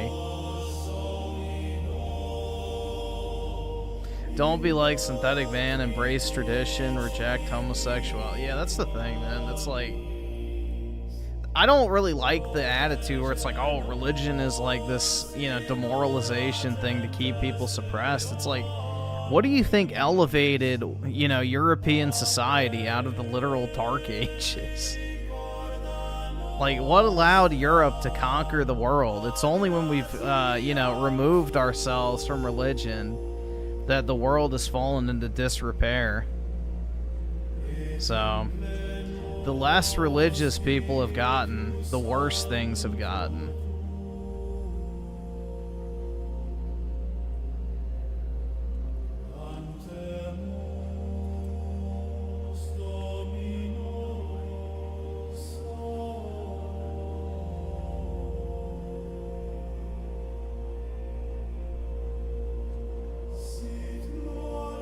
Synth has pretty good opinions on games, but he's so far gone.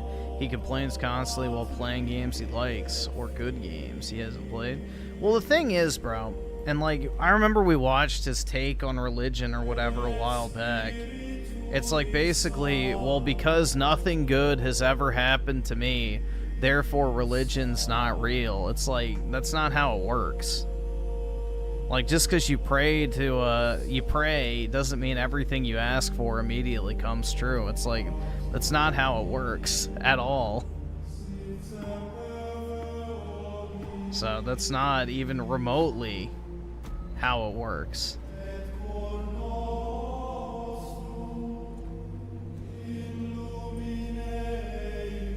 It's like an instant gratification problem.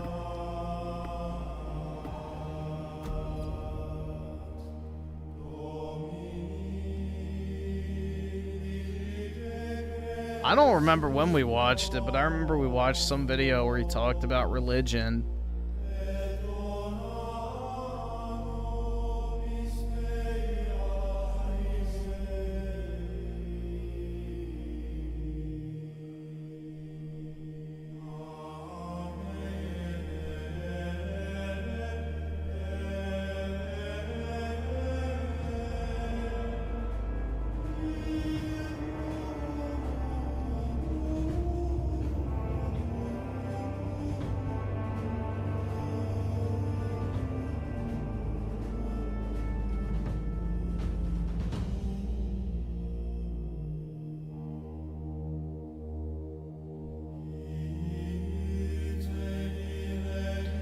Yeah, I don't know, man. Especially if you know how evil the real world actually is.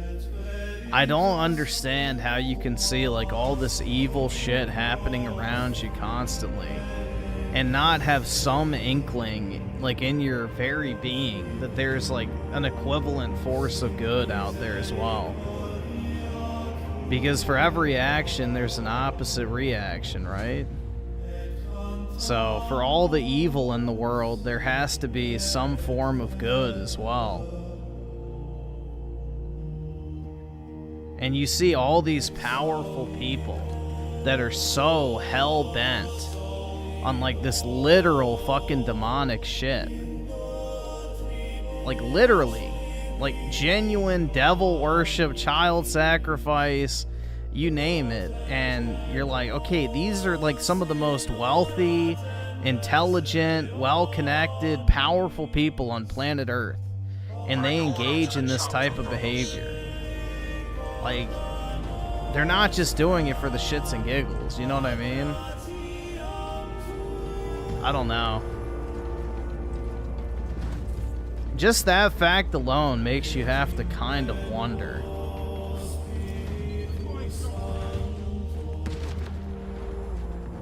But, you know, not everybody has that, I guess.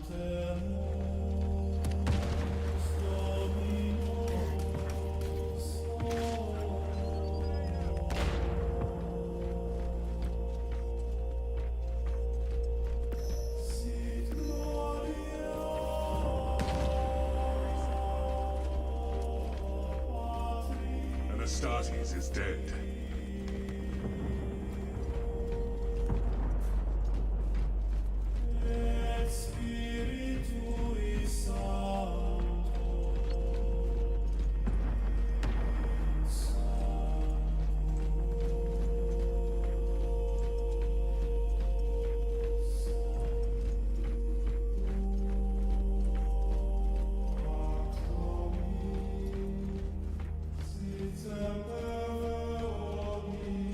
Well, was he involved in Scientology yet when he did Eyes Wide Shut? I think that was pre-Scientology, right? Or at least when he joined. I don't really know anything about Scientology. That whole thing's a joke.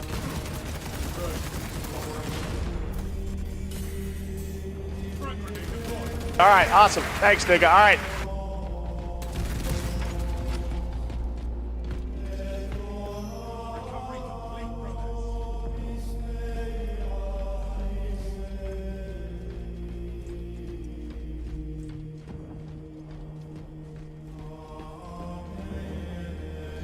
Daniel with the 5, I think Christianity's growing because there's a lot of people hurting and they want positivity in their lives, which religion can give.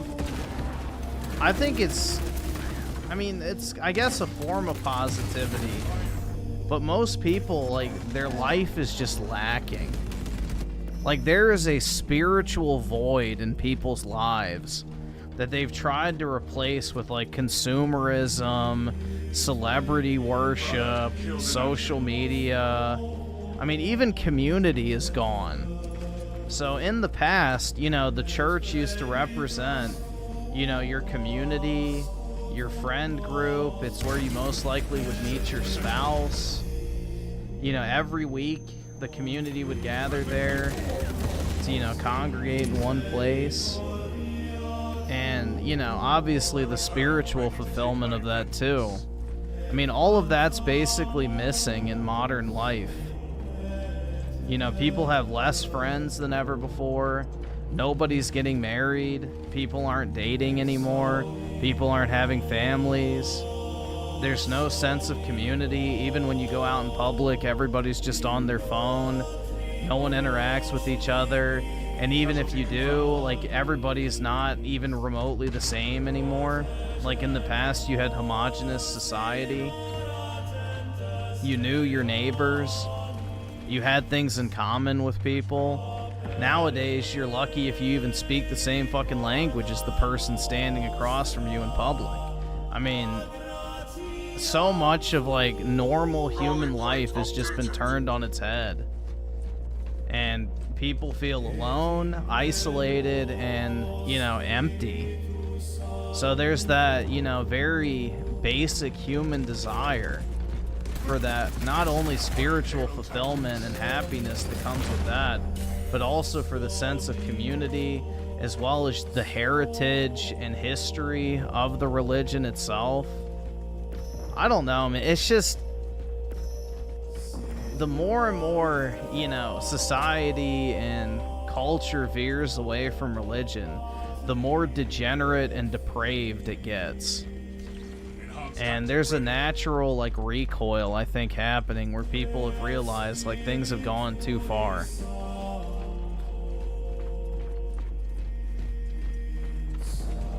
So people are, like, just yearning for something that's, like, you know, long and lasting and traditional, that's, like, stood the test of time.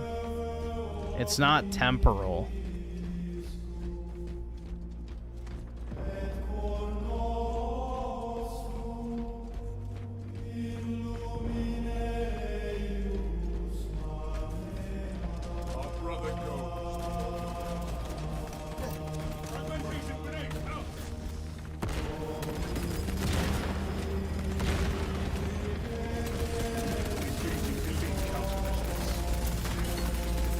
Show no mercy.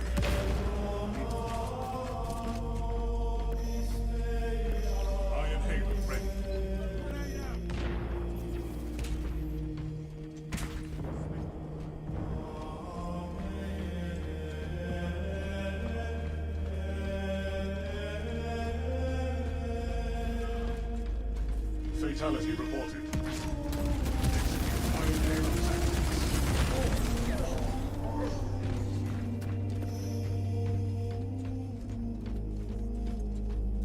Our allies are halfway done.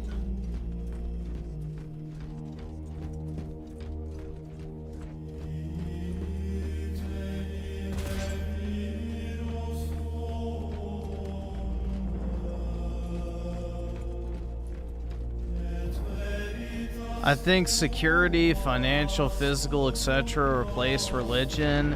When people begin lacking in security, they turn to God. I don't think so, man. I don't think so. Because there's a lot of people with money who are miserable. They don't have friends, they're not married, they don't have kids. You know, they have all the money, they have a house, they don't have to work if they don't want to, but they're still alone. 3 minutes remain. So, Decimate them. modern society is very isolating. Modern society is very isolating.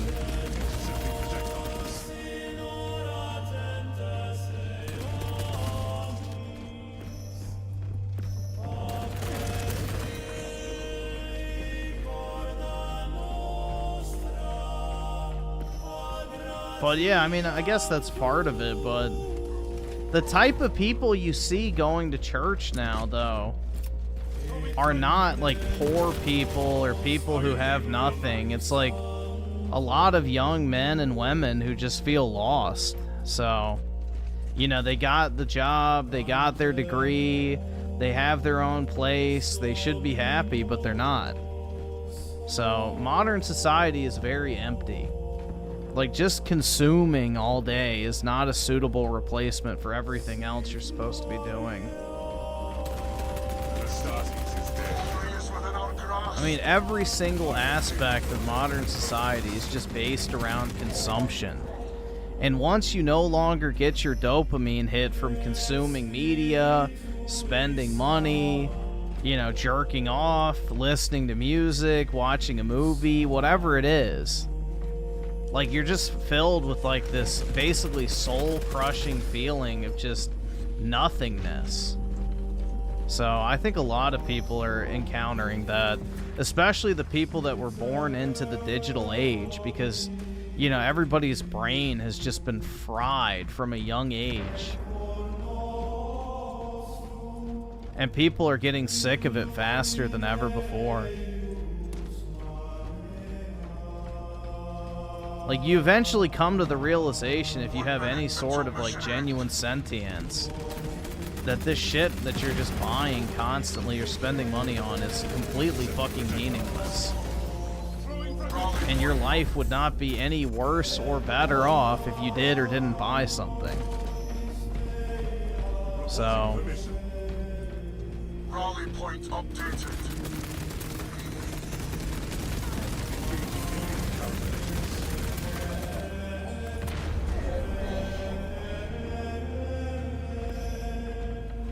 Redeploy for combat.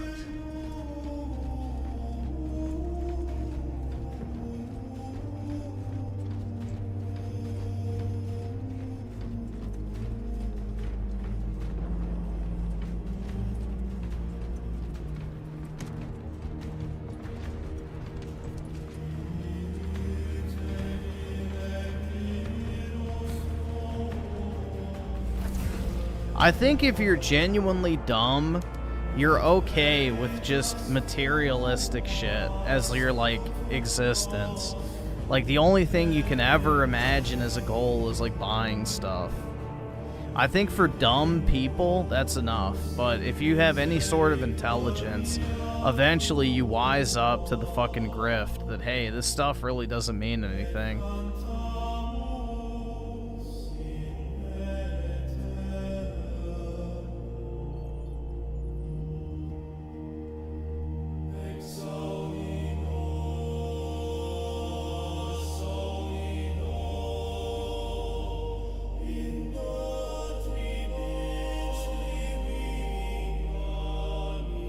I think there are people who genuinely are stupid enough to where just endless consumption will satiate their existence. But for people who have like actual genuine, you know, thoughts and the ability to, you know, think critically, you kind of realize fairly early on that it's not really any sort of existence at all. It's pretty hollow.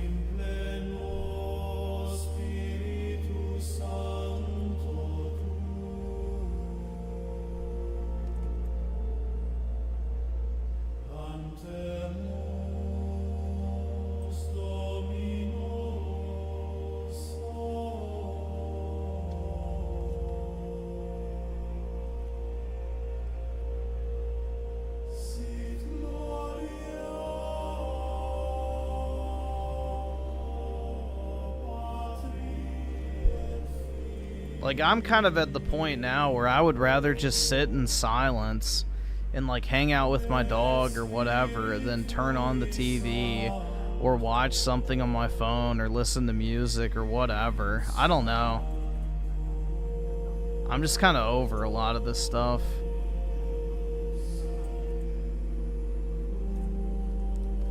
I think I've already tapped out on the consumer shit.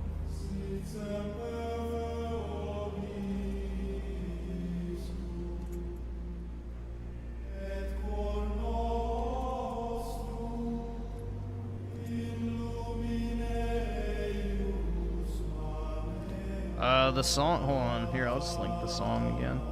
I think I still have it copied. Yep.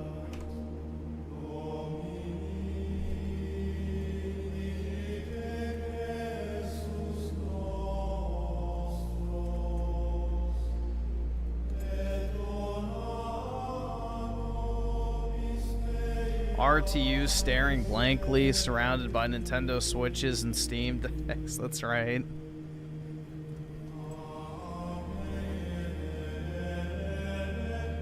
That's why people are more into watching streams, at least. It's supposedly more authentic. I agree with that. I mean, just on the premise that, yeah, it's obviously a lot more authentic than watching, like, the news or, you know, anything on TV. By default, I think that's true.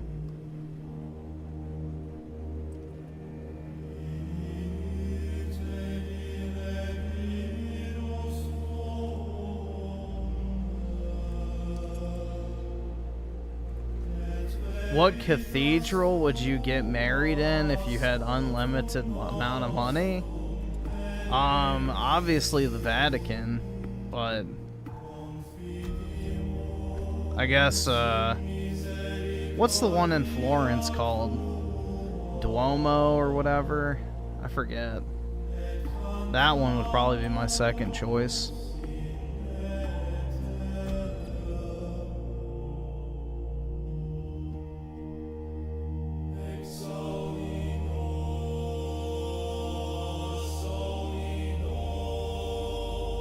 Griffin wants to be trapped in the Vatican with... Dude, you could spend a lifetime, I'm sure, exploring that place. You could spend a lifetime exploring the Vatican.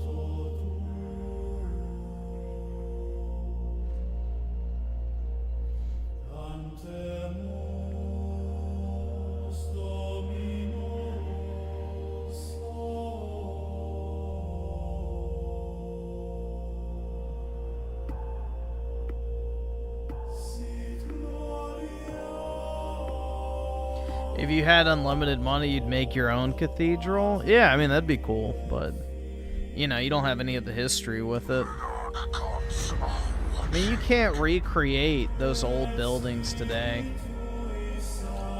It's sad, man. It's a lost art.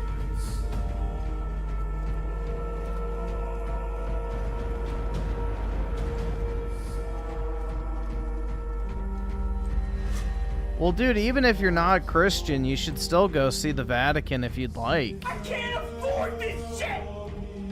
You never know, man. Maybe it'll inspire you. But you should definitely go see it. I mean, the greatest, like, literally, the greatest architects and artists in all of human history collaborated on that one building. And, you know, there's nothing like it in the world.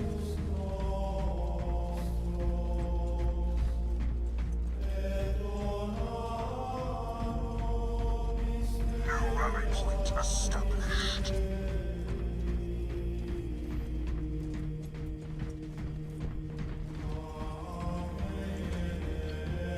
Well, you can look up Rich's address, I'm sure. He's been doxxed so many times, and just go on Zillow and look at the estimate for his house. And obviously, I wouldn't endorse doing that, but you probably could pretty easily. One of ours is dead.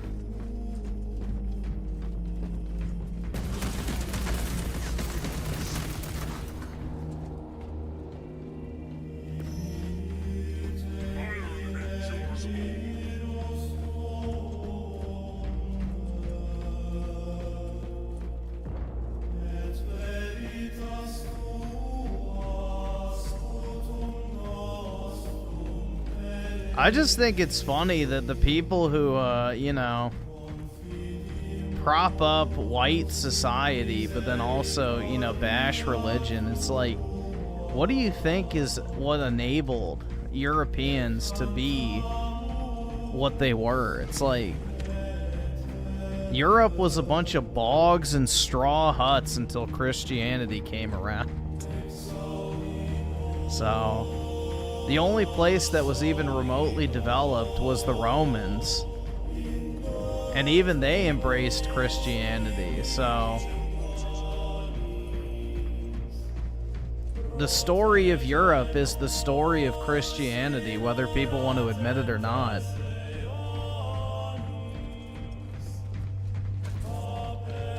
The two are so intertwined, you couldn't possibly separate them.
Griffin acts so righteous? In what way?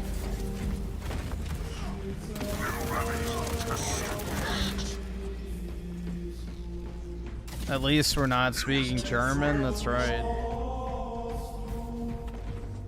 Arabic is obviously the better alternative.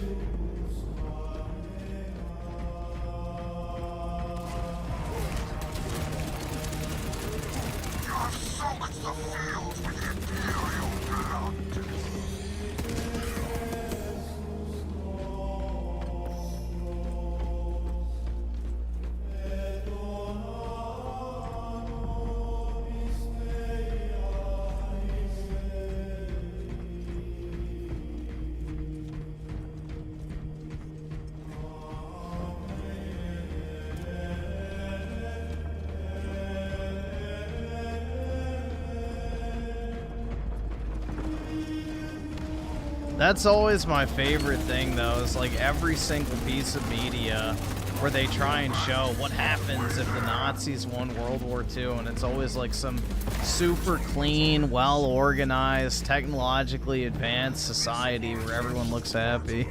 It's like, what did they mean by this? It's always funny. It's like, wait, I'm supposed to not want this? Which, you know, leftists unironically think that that's a bad thing. Having a safe and civilized country is a negative thing, dude.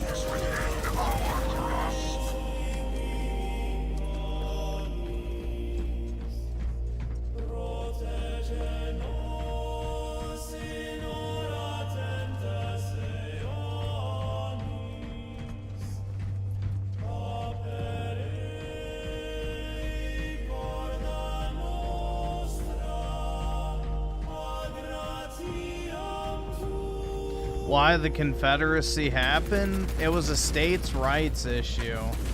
Essentially, the northern states kept, like, basically encroaching on the southern states' rights. And, you know, they kept passing these laws that restricted the southern states' autonomy to act in a way that they deemed fit. Because the way you have to look at it is in the 1800s, when we said the United States of America, the term state literally meant nation. So the way we look at states now is like a subdivision of a country. The way they looked at states back then was like a state is a actual country. Like it had full autonomy over itself. Like the nation was the state in which you lived, not the United States. So that's part of the reason why is the northern states kept like passing these laws essentially that restricted the southern states' ability to basically self-govern. And that's the reason why the South called it the War of Northern Aggression, is because the North kept encroaching on their ability to basically, you know, act as their own entity. Like the big thing was the tariffs. Essentially because the North was the manufacturing hub of the United States, they would use, you know, legislation to essentially force the South to only buy manufactured goods from them instead of buying them from Europe. And because of this, the North took advantage of that and jacked up prices dramatically, which, you know, the South was never as wealthy as the North. So they were having to pay out the ass for basic stuff that they had previously been getting cheaper. And, you know, their right to do, you know, international trade and regulate themselves was being taken away. So they wanted to secede from the North because the North, in their view, was oppressing them financially. So it was more so an issue of states' rights, which basically a state back then was an individual country. So you didn't view yourself as an American. You viewed yourself as like a New Yorker or a Virginian or a South Carolinian or a Georgian or whatever. Like your state was your country, essentially. So the slavery thing really didn't come into play until the North was losing the war and they were afraid that the British were going to start helping the South. So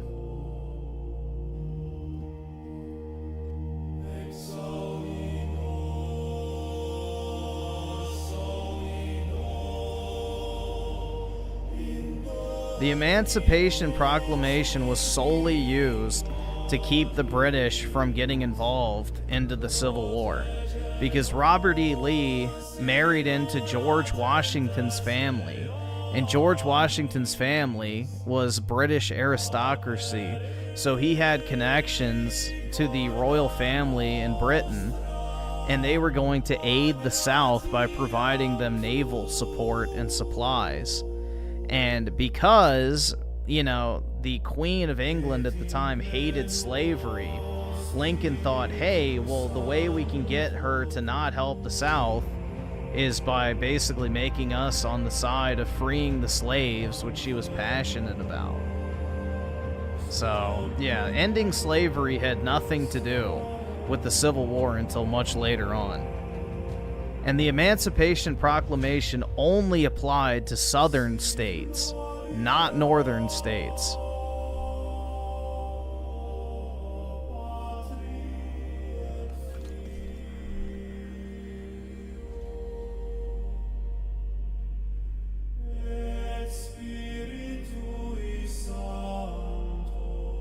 Also, less than 2% of the population in the South owned slaves. Why the fuck would the South go to war for 1.6% of the population? Especially when 70% of those people were hated by most of Christian society, if you catch my drift. But, yeah.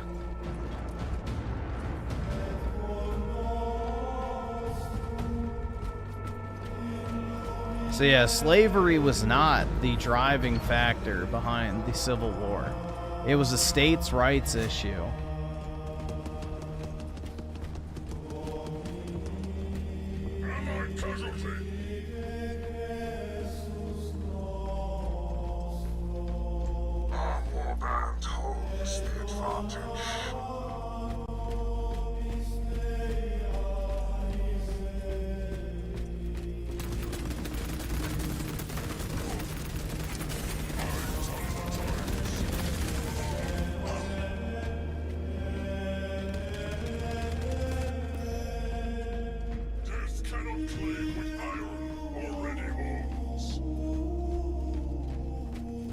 Yeah, most people couldn't even afford to have a singular slave. So yeah, less than 2% of the southern population even had slaves at the peak. At the height of slavery in the South, less than 2% of people owned slaves. So...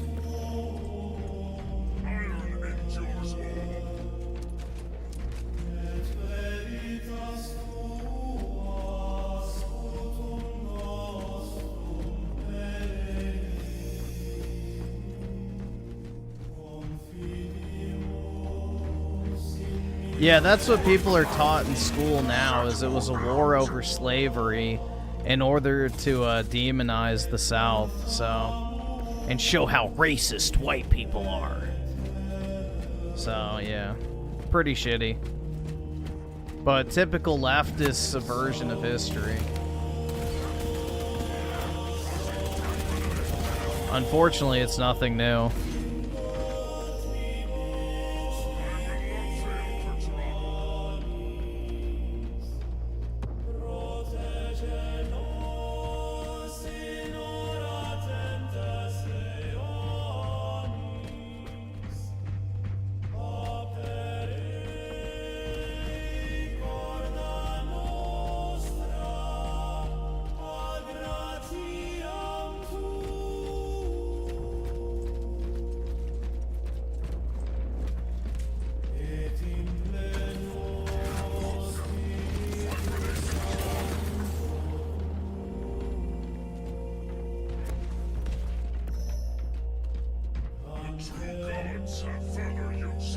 Legit Catholic churches play these bangers every Sunday on high masses. That's nice, man.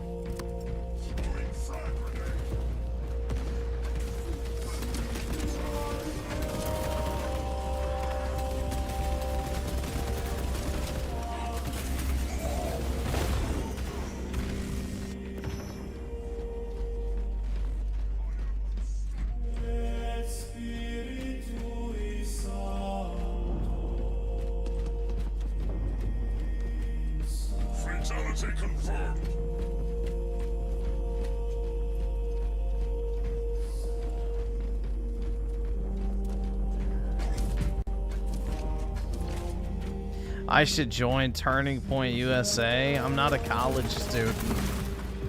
I don't know if that would work out too well.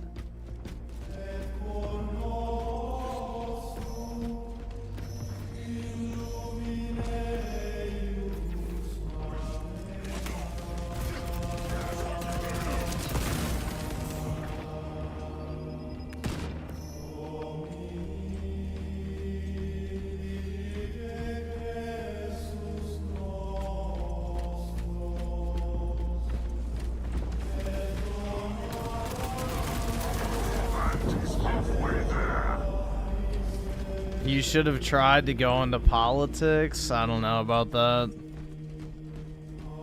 I would never want to be a politician. I mean, I could be like an advisor or like an aide or something like that, but I would never actually want to be like the public-facing politician, personally.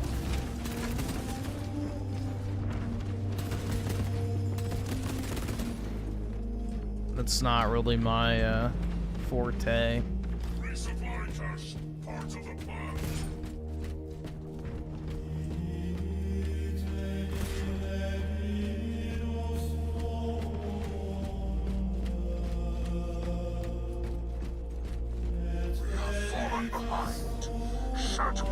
You guys are crazy if you think Griffin would go outside. Exactly. And have to shake a bunch of hands and talk to people. Ew.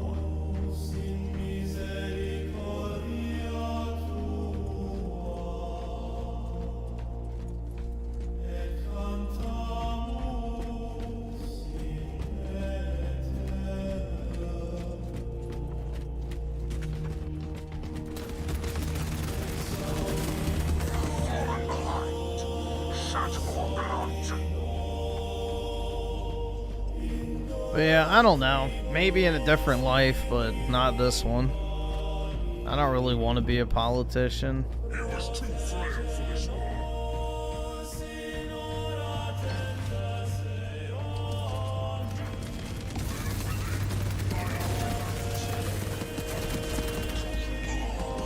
I would rather be like, you know, the Goebbels to Papa H. That's more of my role.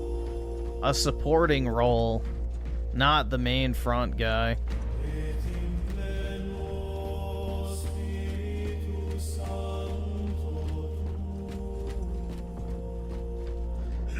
Could be the next Stephen Miller, I guess. I don't know.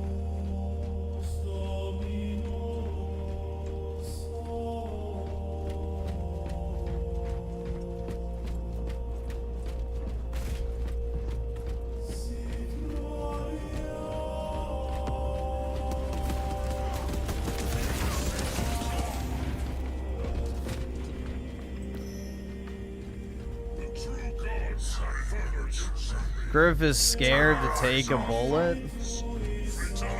Yeah, I mean, I think most people are afraid to get fucking shot, PK. Most people, when they take a bullet, don't really live to tell the tale.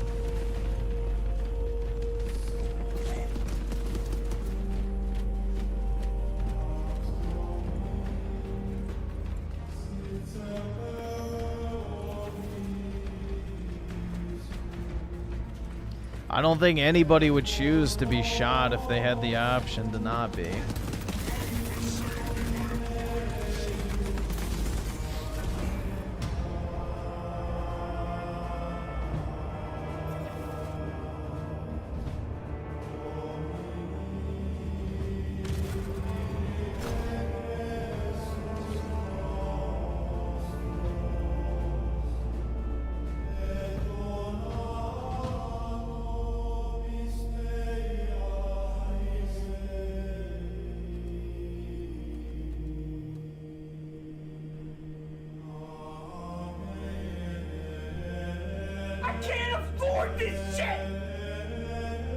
Daryl, some of the two, Griffin now have a chance to be with Erica Oh yeah, dude. Absolutely.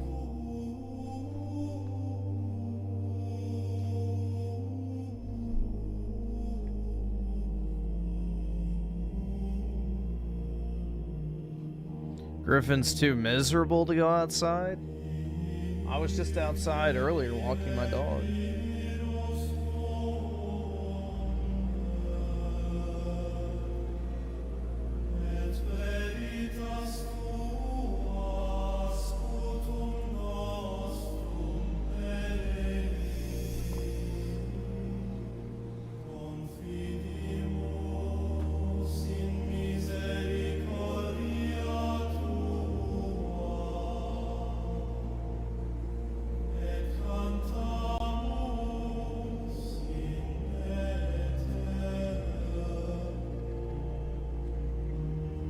I don't like the Erica German song that much. I like the actual, you know, German song better.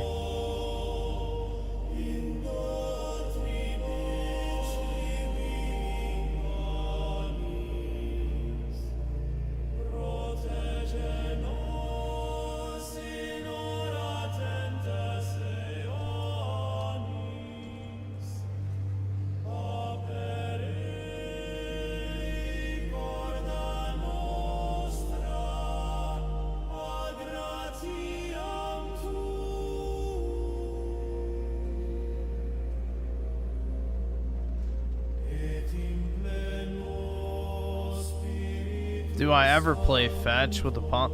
Not really. I don't have anywhere to play fetch with him with. I mean, other than in my apartment, which sometimes I like toss the ball across the room for him, but it's like maybe 20 feet at most. It's kind of sad, but yeah, I don't really live in a place that's conducive to playing fetch.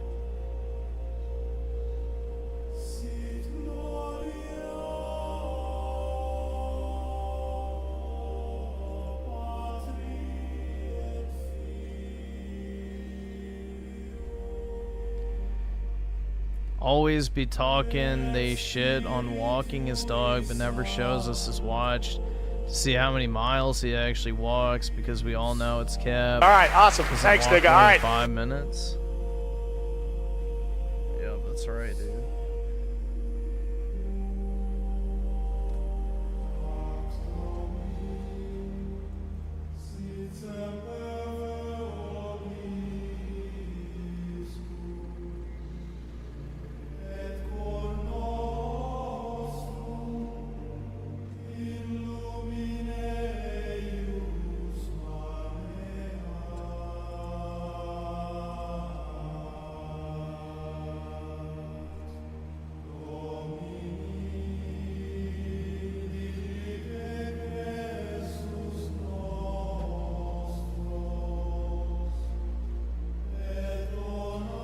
Yeah, I agree. Melanie Mack is perfect for Raymond. They're a looks match, too.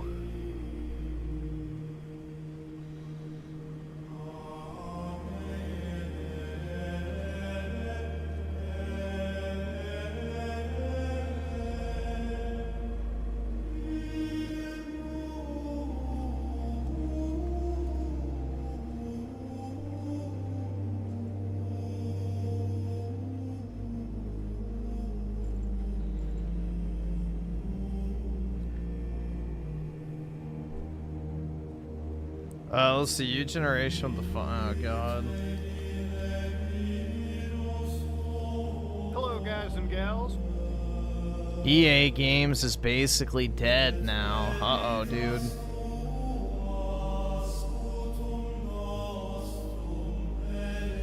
Is it because Trump's son-in-law bought it? You can't buy EA shares anymore. It's off the market. They paid a 25% premium, too, which is insanely good.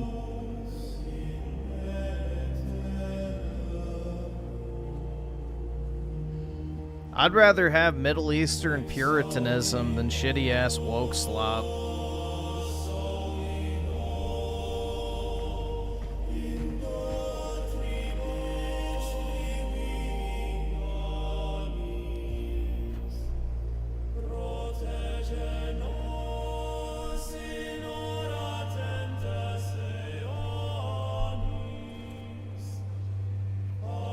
What's with Indians and Israel? Both of them are soulless, money-hungry people that will do anything for the almighty dollar. So Indians will defend or do anything you pay them to do. So therefore, the Israelis toss a couple shekels in their direction, and they shill for them endlessly.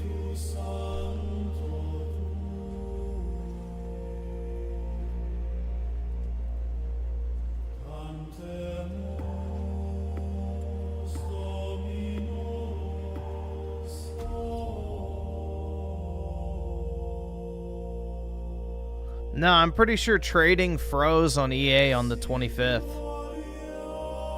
The trading's frozen. I don't think it'll go through if you place the order.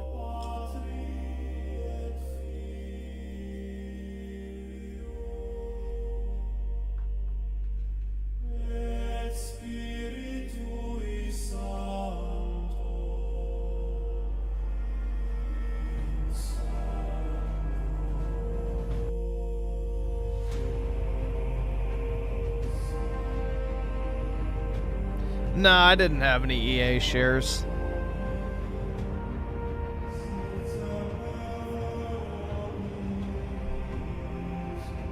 Yeah, here, let's just see real quick.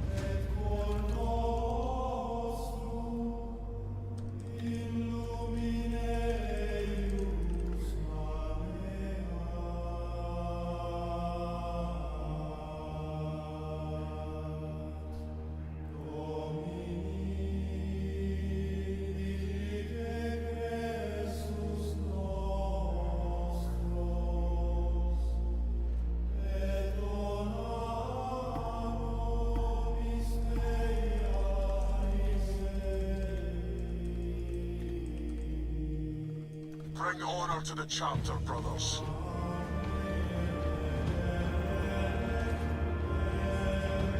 I don't know. I saw something about it on Twitter where it said the trading froze on the 25th.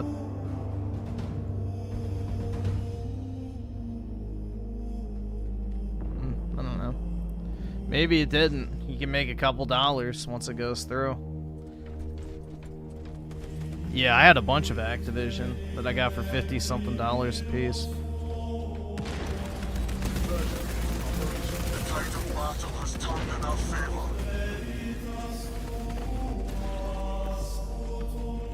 Redeploy for combat.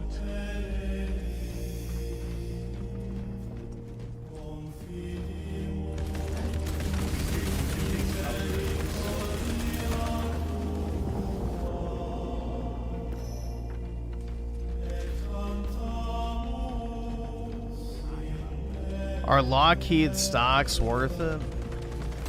I mean, as long as the defense industry is alive and well, then I don't really see it dramatically dropping off. They also do all the auditing for taxes. Like, most people don't know that, but one of Lockheed's biggest business sectors is doing the IRS's taxes, essentially. They handle all the processing for taxes for the IRS. It's a huge contract they've held for a very long time.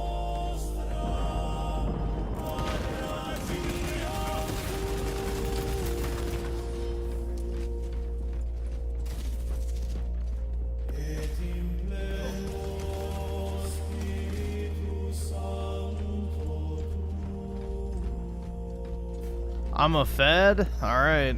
Rally point updated.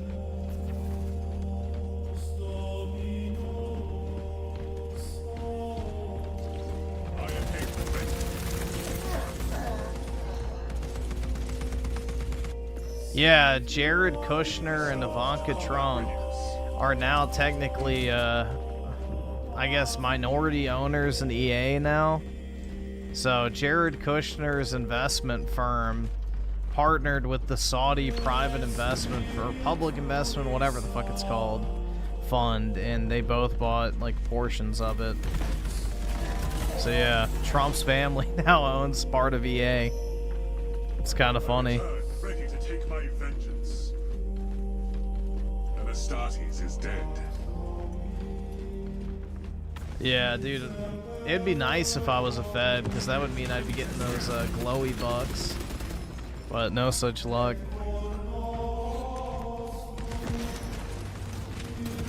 The Saudis are the majority shareholder in EA now, so I would imagine they'd have some impact. Support incoming, brothers.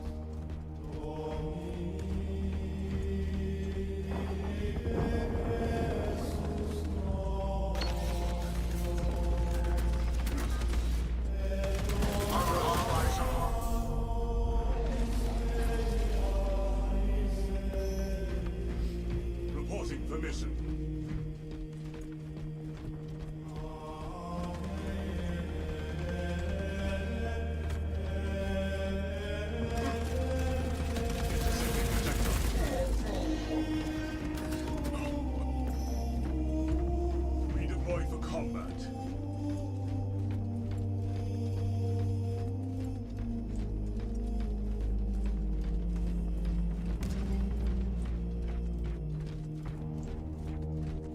Oh yeah, EA does make a ton of money. The FIFA game is a big money printer for them. Same with Madden. And now college football, too. Restored to combat readiness.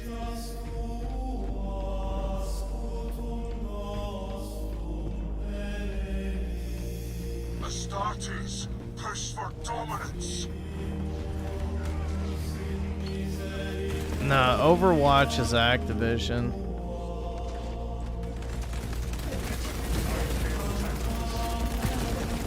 The tide of battle has turned in our favor. I return, ready to take my vengeance. Are any of Trump's family gamers? Yeah, Barron is a gamer. I remember the news story from a few months back where it was like people were saying that he was asking for their Discords and Steam usernames to play video games. Reclaim it at once. So, yeah, he's a gamer.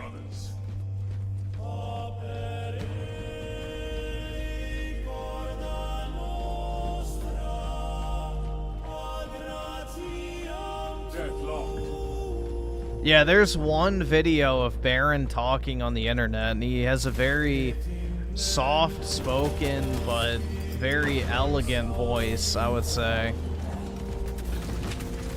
We lost the advantage. He sounds like one of those guys that's like super high society. So...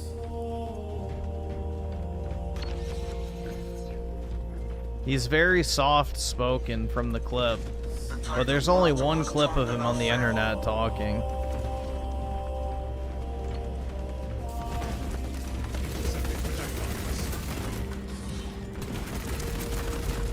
Yeah, apparently Barron's living in the White House now, so he's moved in.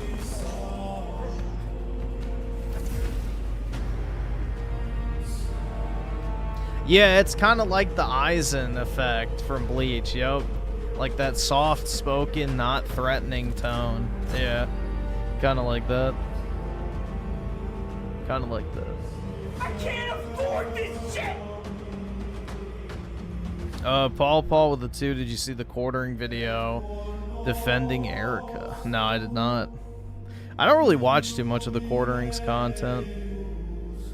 So no, I did not see it.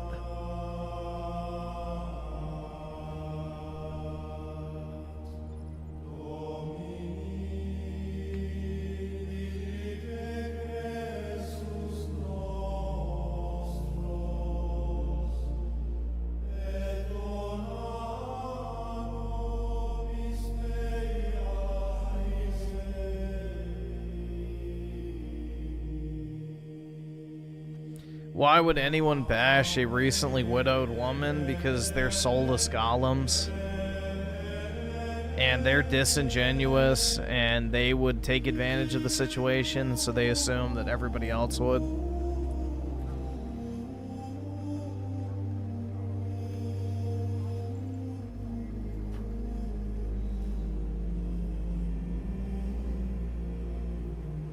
It's basic projection, essentially. They assume the worst in others because they themselves are exactly what they, you know, criticize.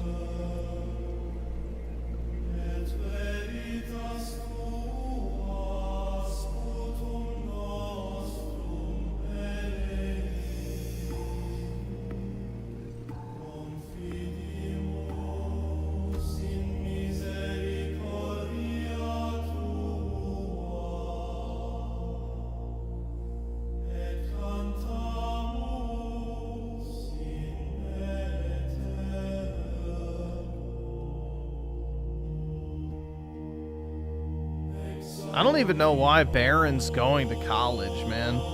I wouldn't do that shit if I came from a wealthy family. I would just have on-the-job training.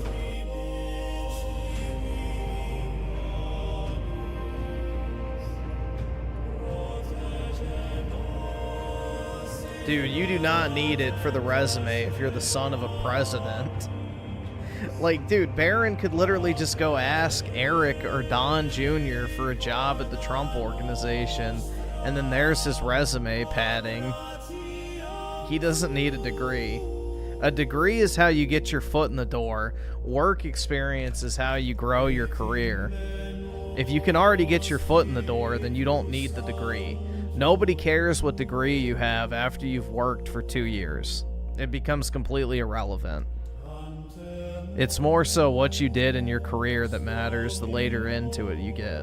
Bring order to the chapter, brothers.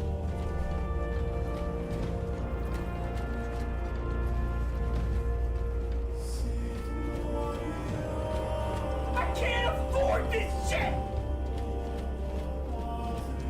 Gathering supplies. Scanning.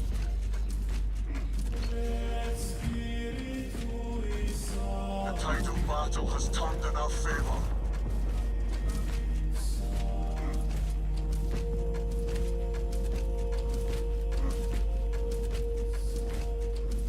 Oh, shit. Oh, fuck. I just tabbed out. Damn it. Dude, the chat crashes, I tab out, and then I die. That's lovely. Love it.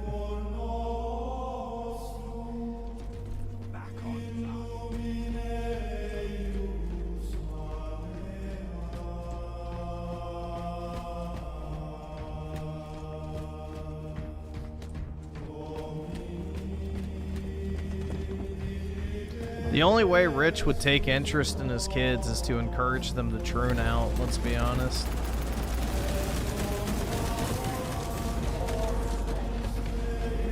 Daryl's on the 2. Griffin, how's your weight lost journey go? There's a lot of grammatical errors with that, but I guess fine. Fatality reported. It went fine. I guess mission accomplished.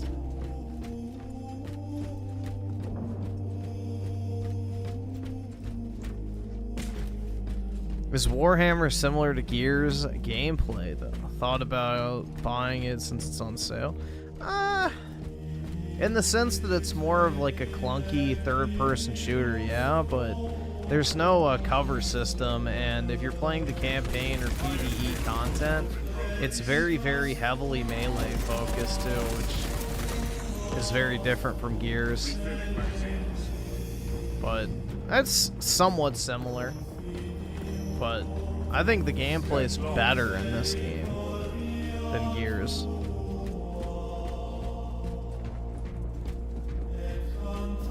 Yeah, autocorrect for iPhone Super Chats is fucked up.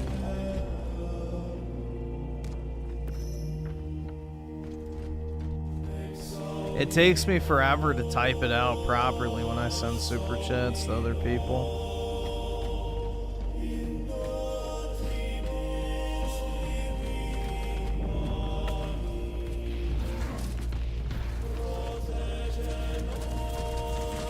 Like, it auto-fills your words for you, which I don't fucking understand why. Like, why does the Super Chat exclusively have that problem?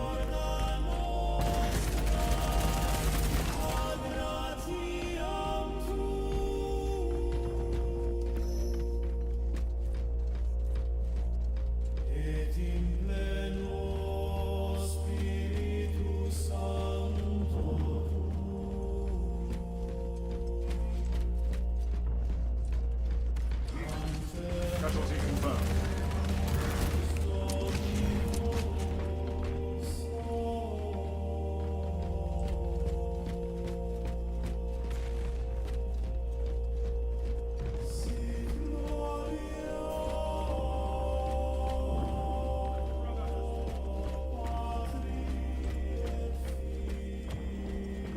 Gears of War's multiplayer is just too sweaty. The only people who play it, because it's kind of a dead game at this point, like Halo, is the hardcores. So you're gonna get your ass absolutely hammered on Gears of War. So it's not really a fun, chill multiplayer game to play. This, on the other hand, is way more, I would say, just fun and kind of turn off your brain.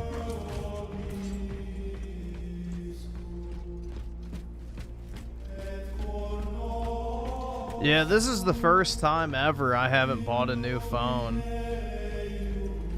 It's kind of sad, but I don't know. I just really didn't have the desire to. You know, that used to be one of my last remaining joys, is getting a new phone, but now it's like, I just don't care.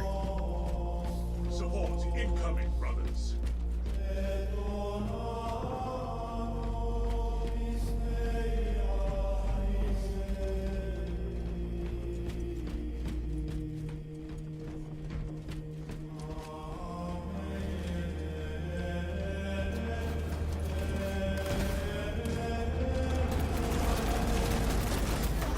Our allies are halfway done.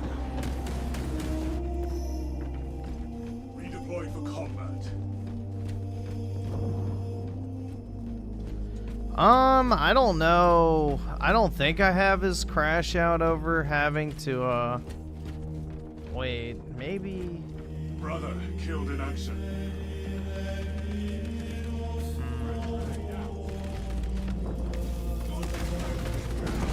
No, I don't think I do have that on the soundboard. Enemy closes in on victory. Restores to combat readiness.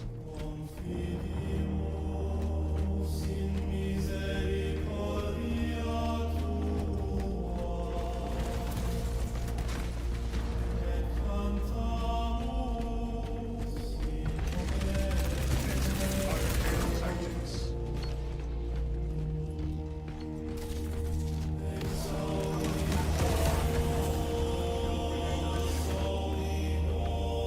Nice, man. Yeah, getting a new car would probably be cool, but I don't know, man.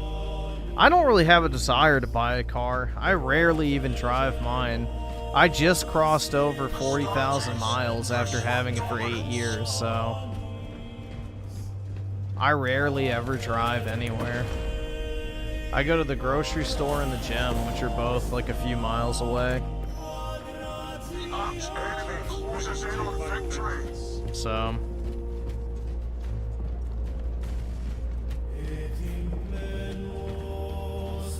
probably just keep whipping the Hyundai, dude. Push for dominance.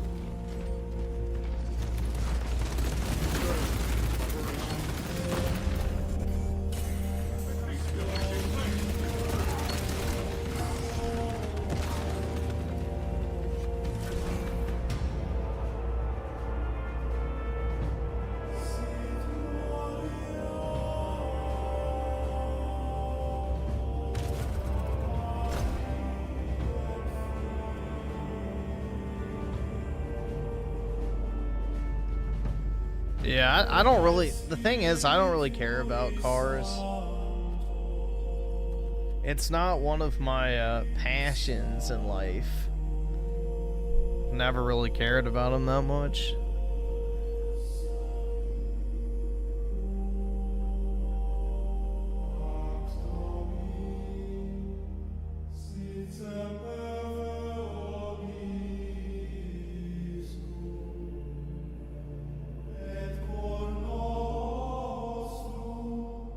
There's just not really anything driving me, no pun intended, to shell out $50,000+ for like a brand new car. I don't know. It's just like, because if I'm gonna buy a new car, I would get an SUV, and it's like minimum I'm spending 50 grand on that. What a surprise! You have no passions in life, Chuddy. That's right. You know me so well, PK.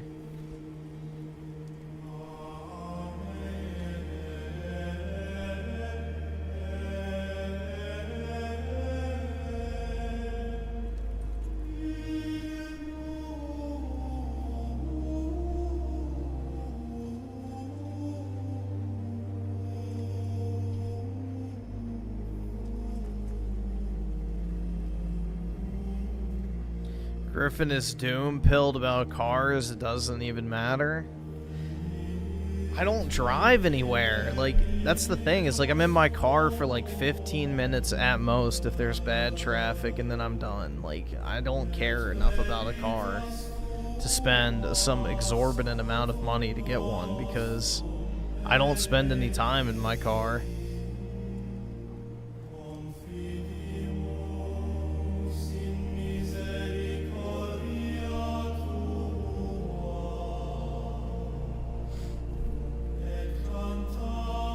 There's nowhere to go anyway? Exactly.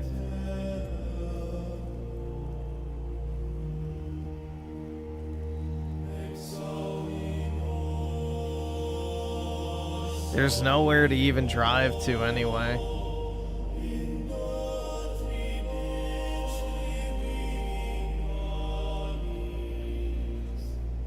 I have a dog, so I can't just go to like random hotels for a night. And even then, I wouldn't want to. I don't like hotels that much. Staying at a hotel to me is almost worse than staying at home. I don't like staying at hotels, generally speaking. The showers always suck. The beds aren't that comfortable. I never sleep well in a new place the first night anyway, so I don't know. I'm not big on hotels. I don't really like them.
Assist.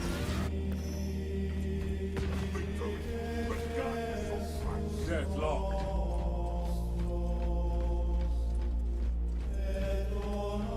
Luxury lifestyle should be one's only driving force in life. I guess. I don't know. I guess it depends on what you define as a luxury lifestyle.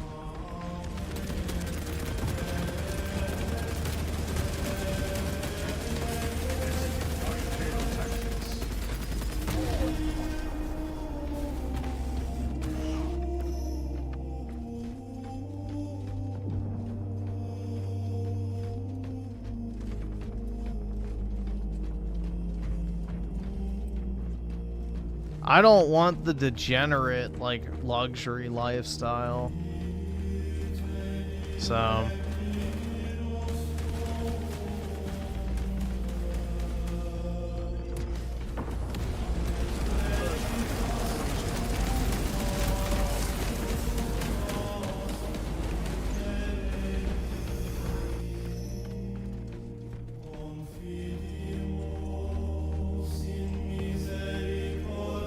I would rather buy a first edition base set Charizard for 150,000 than 3 new cars. Yeah, obviously.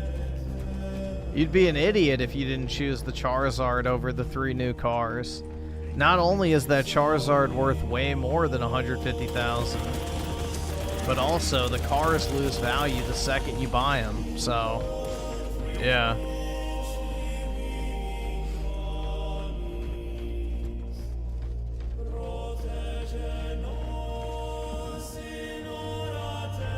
You'd be a fool.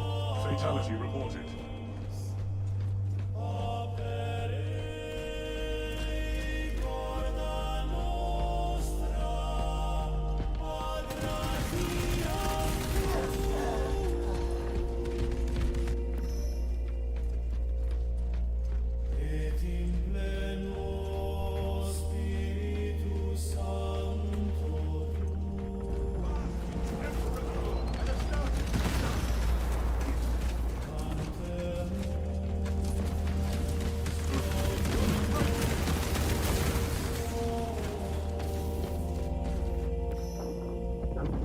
Your favorite music playing? I don't listen to music in the car anymore.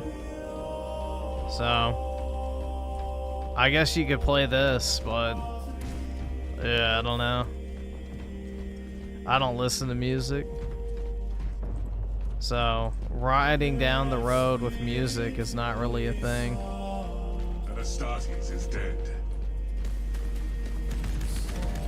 Iron Fatal protocol in progress.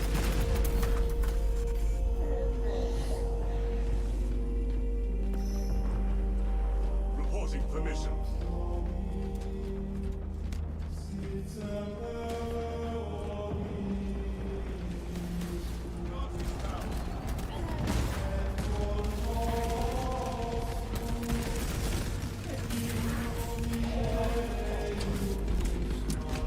Nope, I don't listen to music in my car. So I don't even listen to music at the gym half the time. I don't listen to music really at all. Like, this type of music that's playing now is about pretty much all I listen to in my free time. Is like, you know, ambient kind of music like this.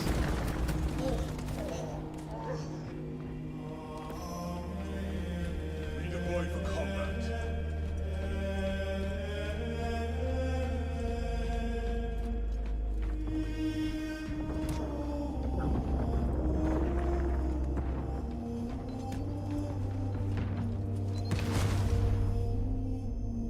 Engaging elite countermeasures.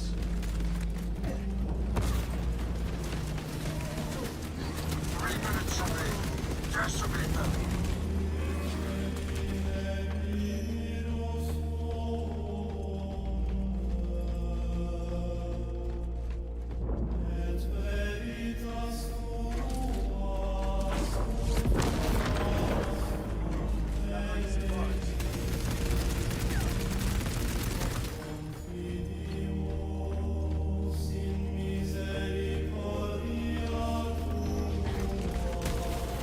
Silk Song, my game of the year. Oh yeah, dude.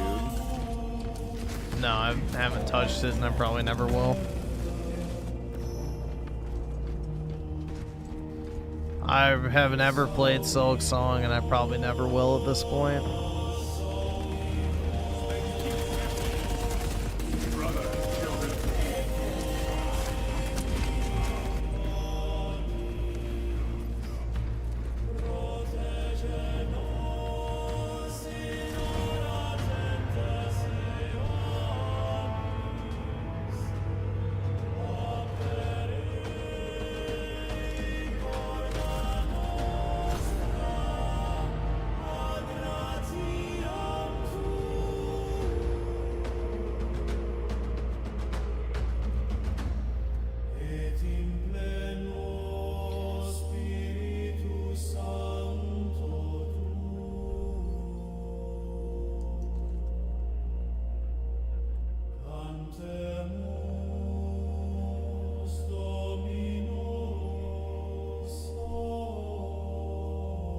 Damn, we got shit on.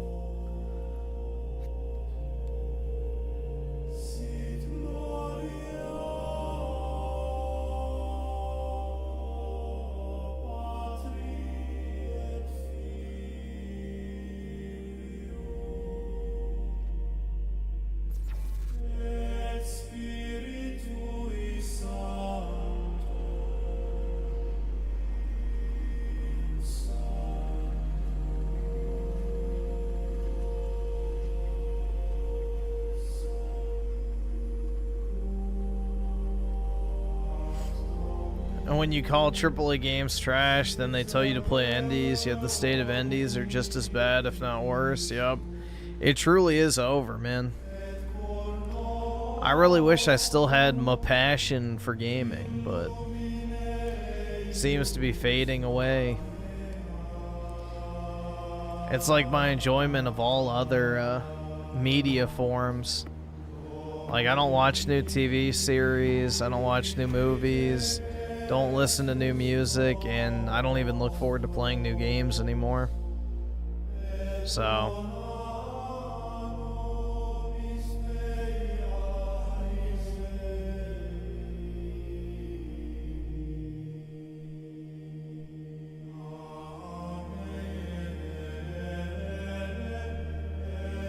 What do I do in my free time? Typically, I'll just sleep.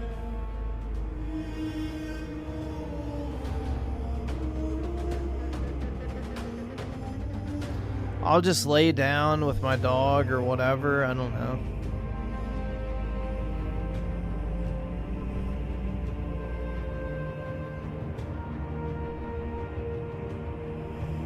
I mean, I'm pretty busy throughout the day. Like, I work, then I go to the gym, I take my dog out, then I stream. So I don't really have a ton of free time.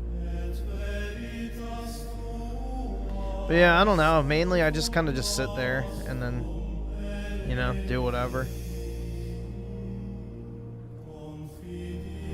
But yeah, mainly sleep if I get free time.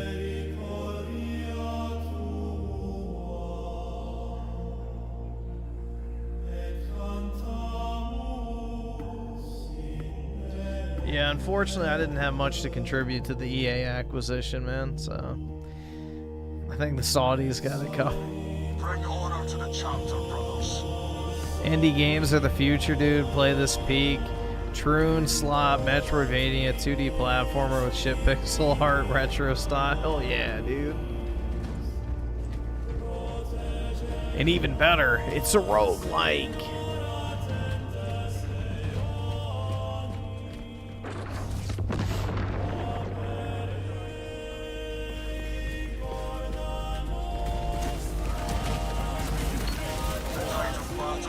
Yo, did I got a 4-piece. What the fuck?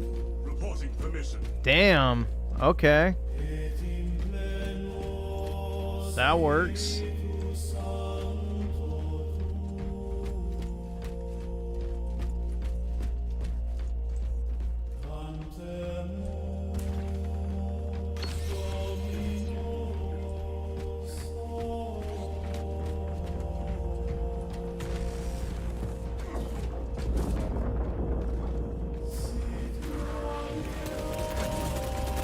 Astartes is dead.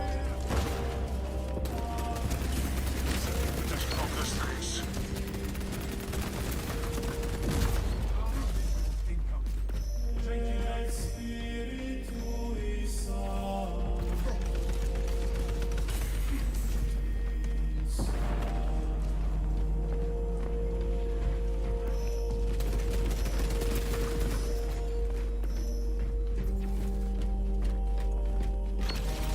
Iron Haven ready.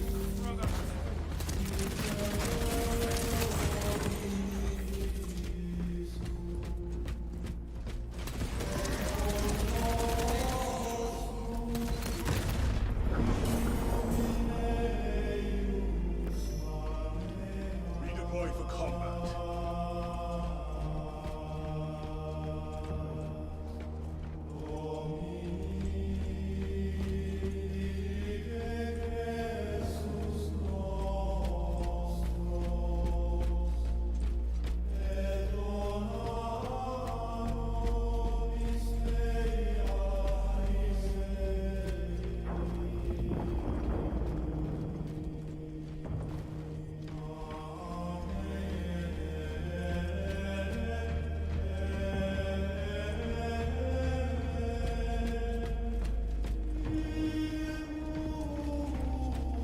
Honor his memory.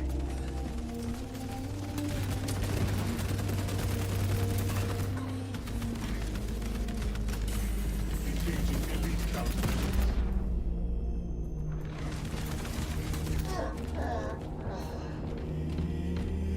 We lost the advantage. Reclaim it at Been once. playing shooters for 15 years. Yeah, I like shooters personally, but the industry doesn't like them anymore. Very few get made.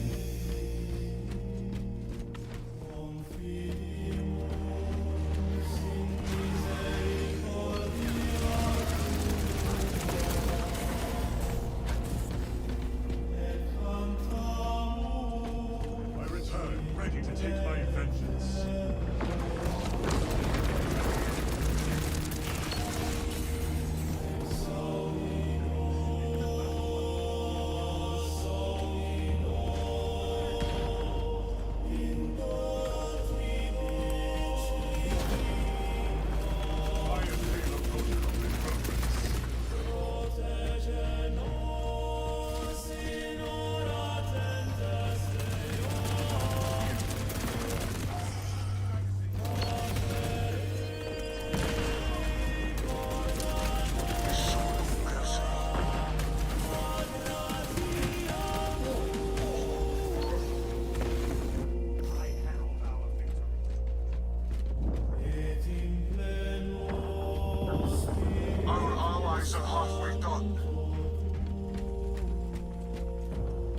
Very disappointed that Silent Hill F turned into a shitty Souls-like. Yeah.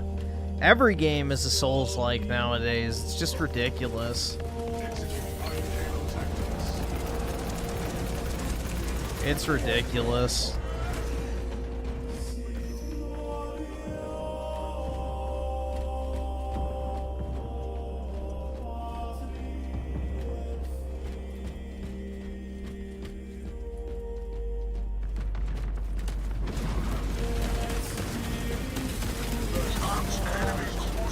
All right, awesome. Thanks, nigga. All right.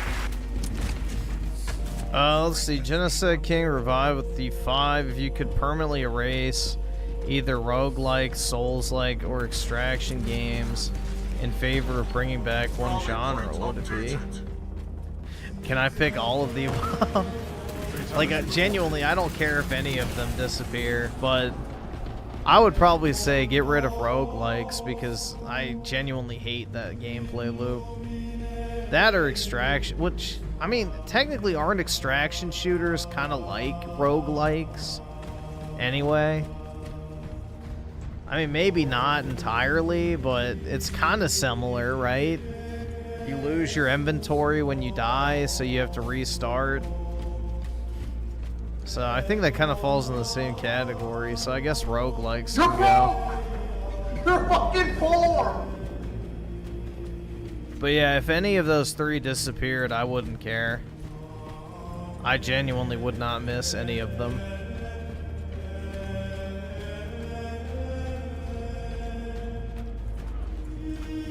Rally point updated.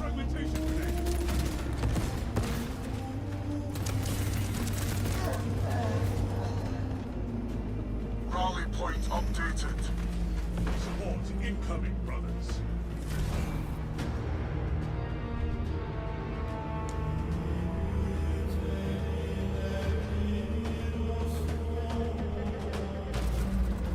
Alright, I'm gonna try to not butcher this, but what is this? Nana Nakenia? Nakinas? I'm not sure how you say that. But I appreciate the 3. We'll forget game making like cathedral building. I think it's already a lost art form, to be honest. I don't think there's any talent left. I think it's just people who know how to asset flip, aka, you know, Indians. Most of the actual development work is outsourced to India anyway, which is why everything has to be made in Unreal Engine, is because the Indians don't know how to work with any proprietary game engines, so they have to use Unreal because that knowledge carries forward to all the different outsourcing projects. So it's quite sad, honestly. But yeah, game making will be a lost art. All the talent's been pushed out of the industry.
Griffin can make the games. Yeah, I'll learn to code, dude.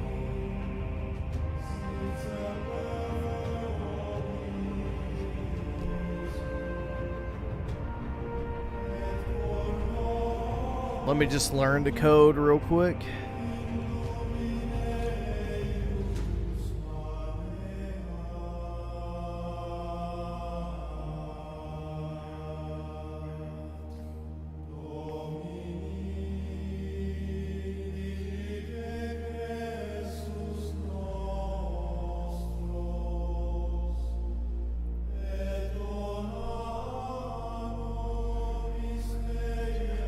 what song's playing? Here. I think it's still CUM. Let's see. Yep, there you go.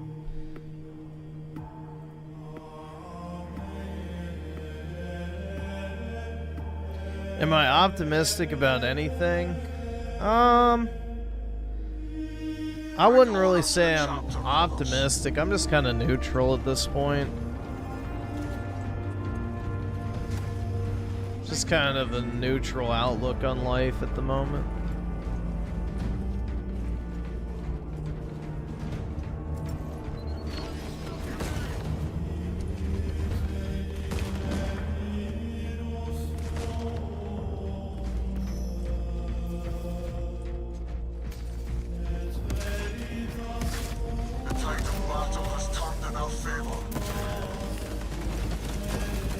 Why is my controller not shooting?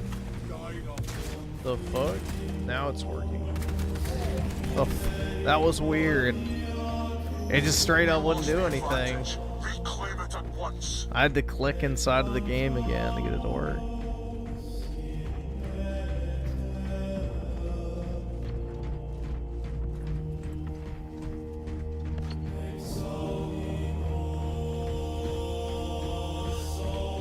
Is what it is type of mood? I guess. I don't know. It's just like a perpetual state of limbo almost, you know, you're just like, It's not really good, but it's not bad either, so you're just kind of like, yeah, I guess it is what it is a good way to put it. Just kind of on standby.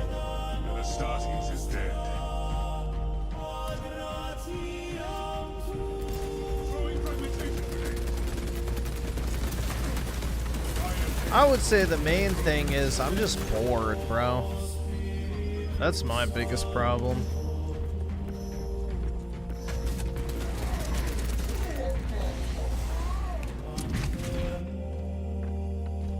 I return, ready to take my vengeance.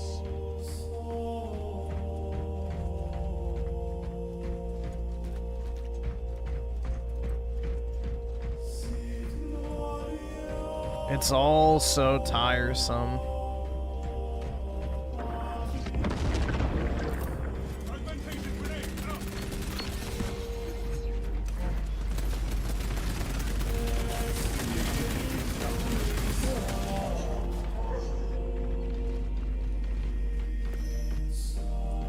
Redeploy for combat.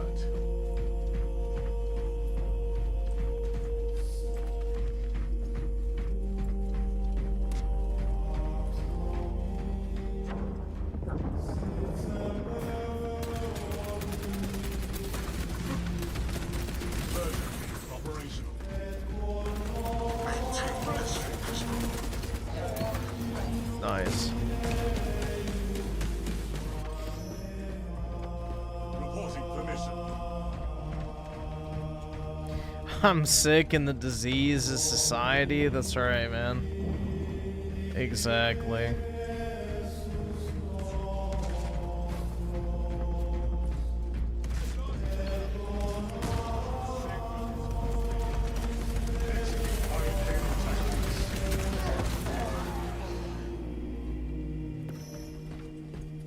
Restored to combat readiness. I have to admit the Resident Evil save room themes are nice. I honestly don't even know what they sound like.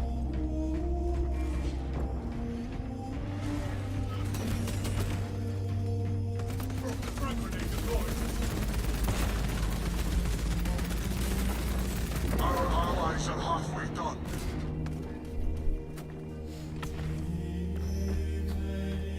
Support incoming, brothers.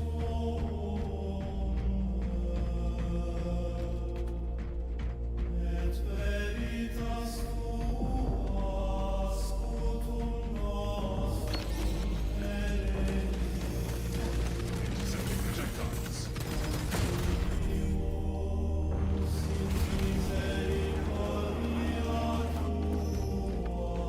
Reporting for mission. Kojima gonna save gaming by scanning a frickin' ghost, dude. That's right. I hear ghosts have nice feet.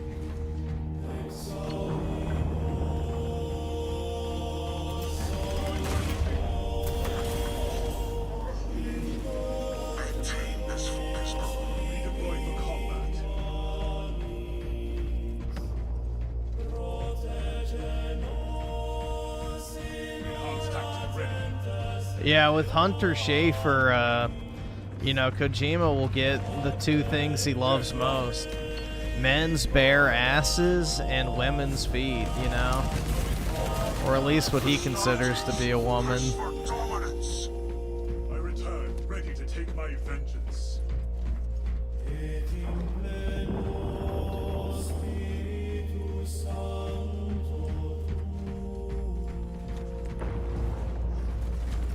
We lost the advantage. Reclaim it at once.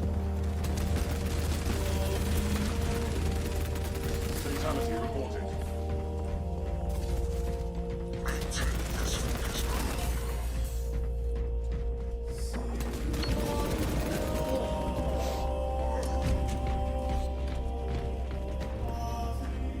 Well, he's already said openly that he's forced to make games because he's never been allowed to make movies.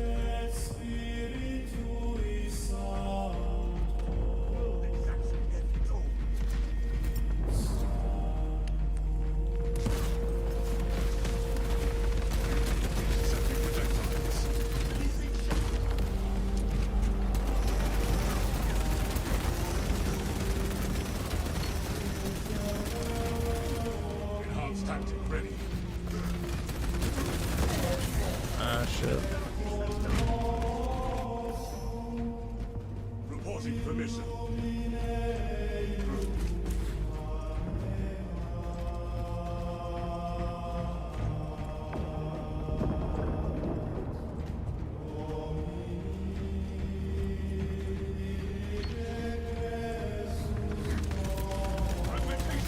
Dude, Tarantino movies are the most overrated slop on planet Earth. Decimate them. I don't understand the hype for anything he does at all.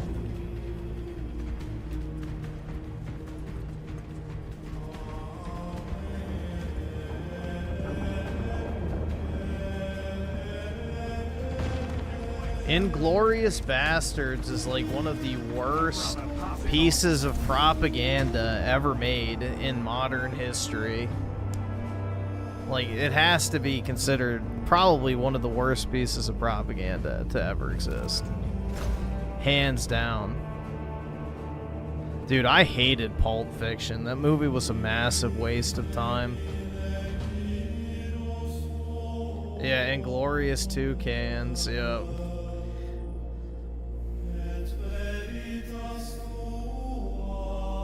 The only reason the Django's good is because Leonardo DiCaprio's character. That's it. Otherwise, it sucks.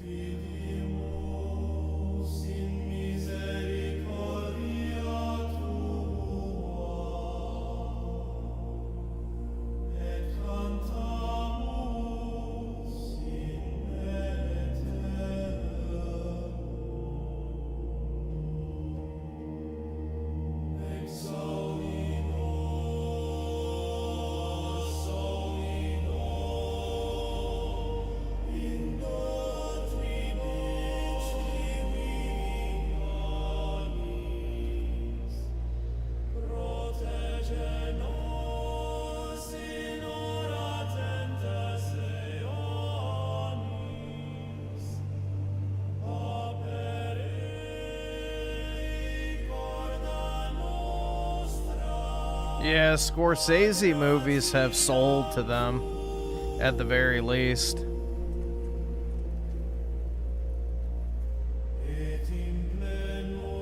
Well, stupid clown, that's because there's a lot of inbreeding in Israeli communities in order to keep the bloodline pure.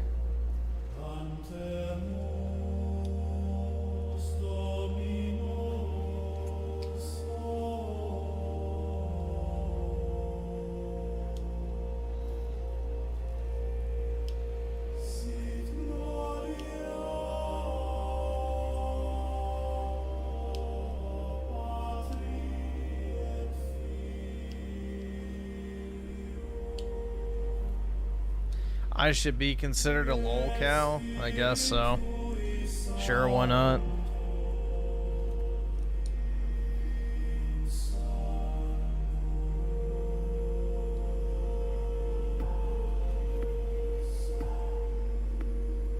Yeah, The Irishman was not good.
The Wolf of Wall Street's the best one. I also like the, oh shit, what's it called?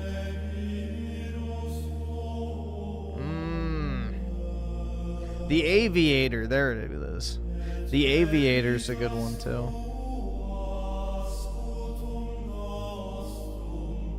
That's a good movie.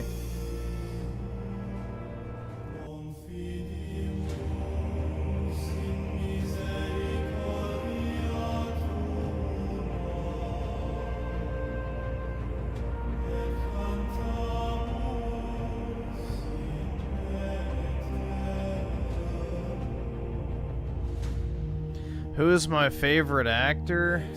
Chad Gibson, dude. But yeah, Mel Gibson for sure.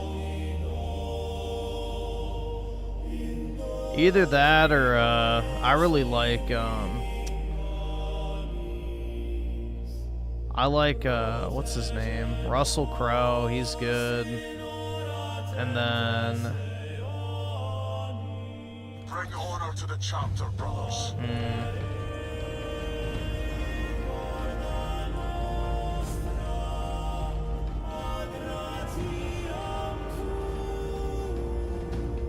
This is the thing, is I don't remember the names of actors because I don't watch a lot of movies or interact with that shit. Yeah, Christopher Lee was a good actor, for sure. That's a good pick. Very versatile, too.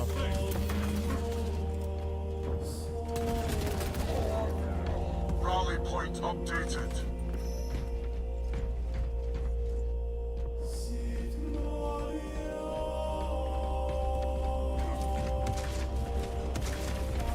Do I like George's other films, Indiana Jones or Breakfast Club? I don't know what Breakfast Club is, but I like Indiana Jones 1, 3, and 4. I don't like 2, which I think that's most people. Rally point updated.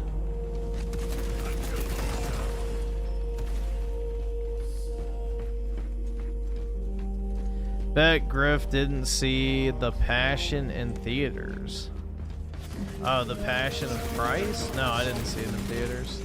I rarely go to movie theaters. Like, I've maybe been to a movie theater 5 times in the past 10 years. So I don't go see movies. I return, ready to take my vengeance.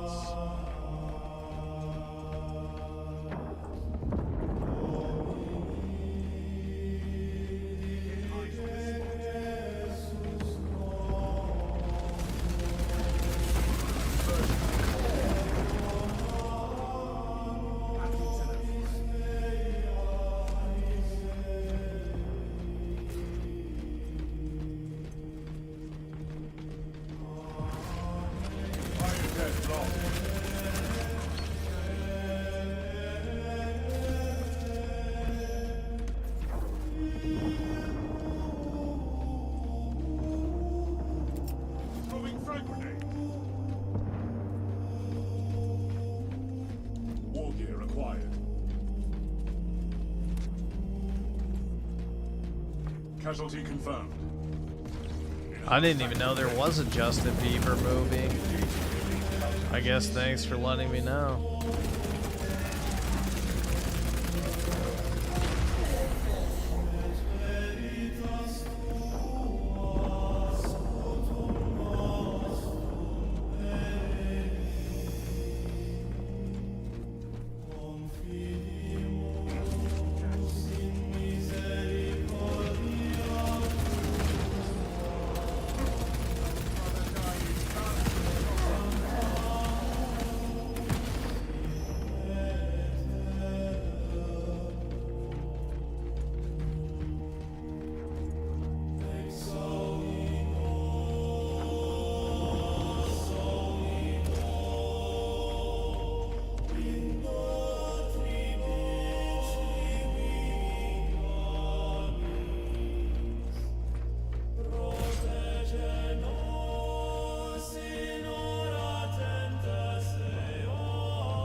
Enemy closes in on victory.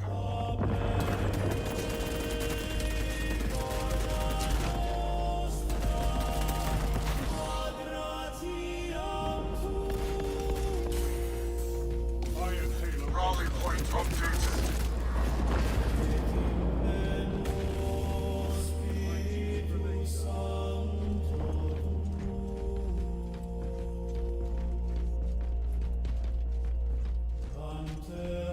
Rally point updated. Yeah, I don't know, man. It's just really hard to even look at movies now because it's like you know everything is just pure propaganda, and you just see it everywhere. It's just disgusting to even look at.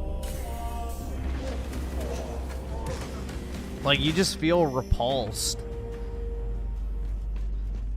So, I don't watch any new media at all, for the most part.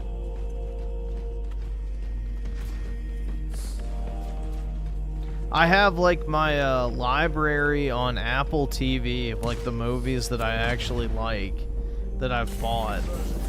And I just watch those if I want to watch something.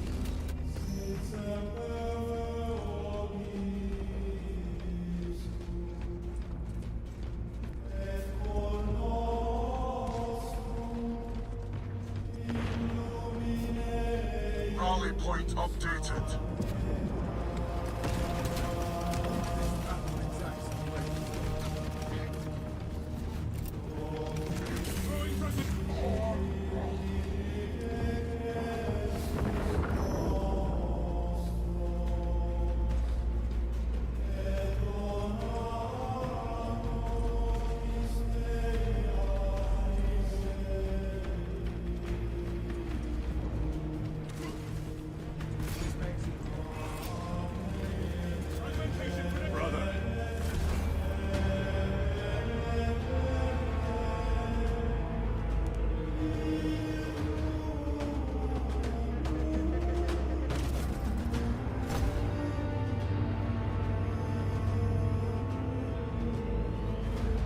Yeah, I'm almost at a point where I'd rather just sit there and watch nothing than watch new stuff, so.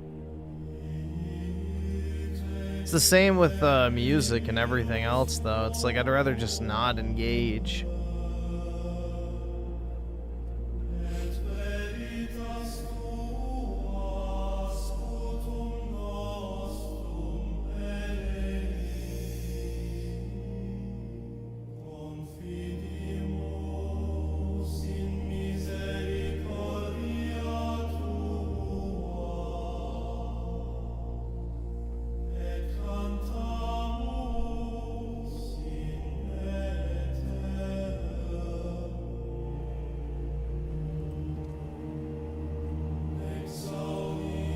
A guy with the long nose getting eaten by a whale? You mean Pinocchio?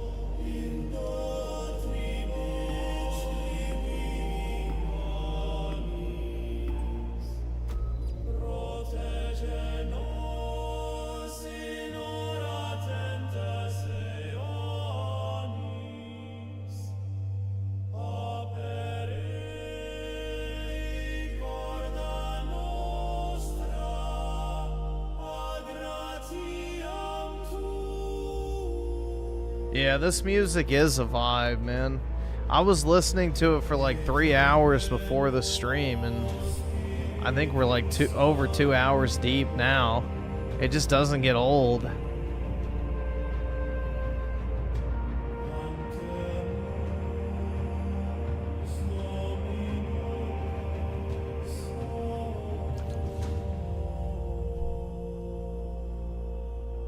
Taking a walk and having your own thoughts is a better use of time than watching a movie and being programmed. Yeah, I agree.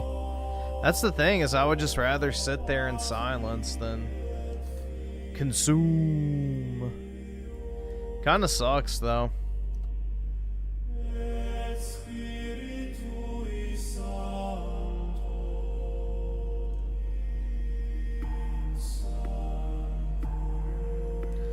You have to watch it on, like, the archive website. Just search it on Google and it'll pop up. You have to watch it on Web Archive. Bring order to the chapter, brothers.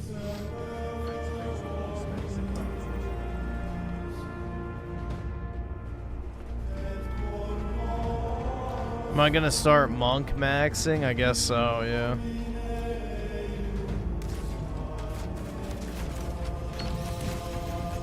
The tide of battle has turned in our favor.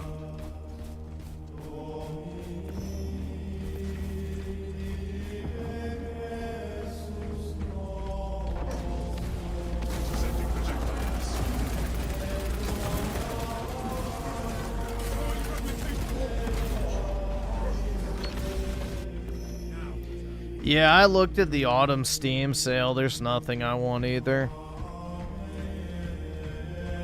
We lost the advantage. Reclaim it at once.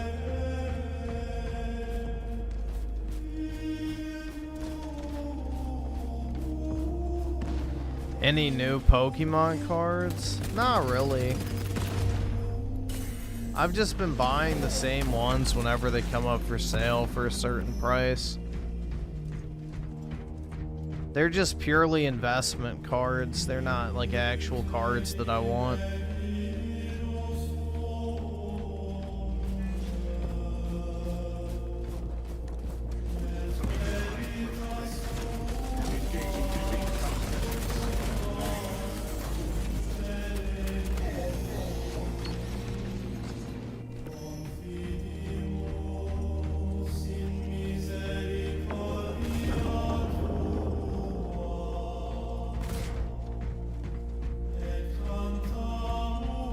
They're not dolls, they're action figures. That's right, dude.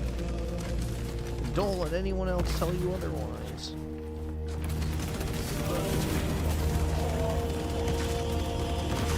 You feel sorry for me? Why is that? Support incoming, brothers.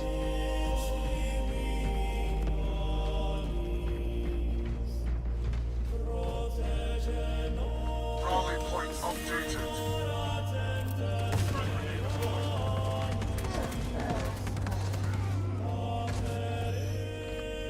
Reporting permission.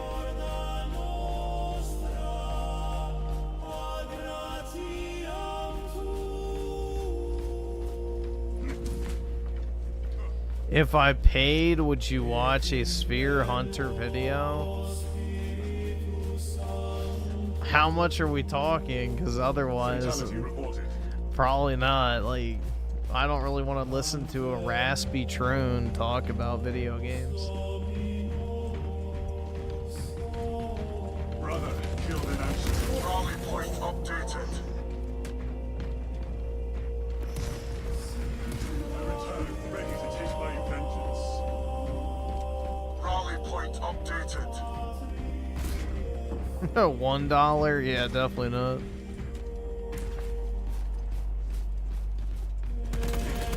Dead long.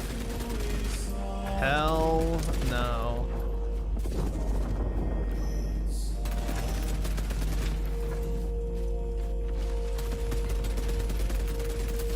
Got him.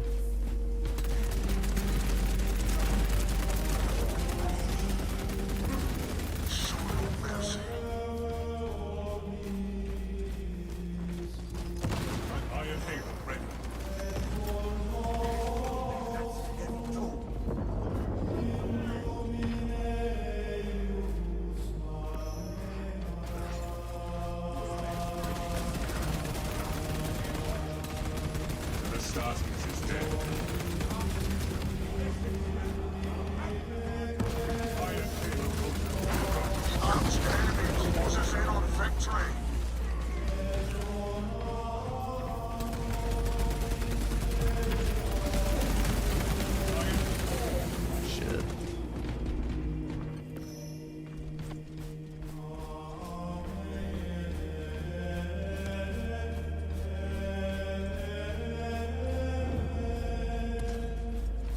If you lived in the older centuries during the Crusades, would I have become a crusader?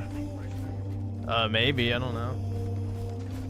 It's kind of a weird question to ask, because it's like I wouldn't know unless I was in that time.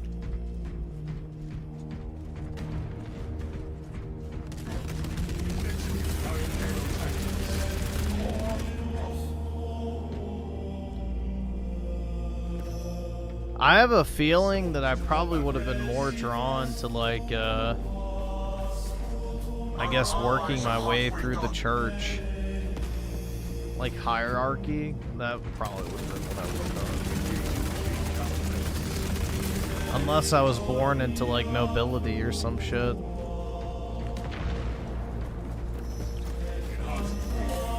Because back in the day, your only real chance of advancement in life, if you weren't like a noble, was working your way up in the church, so...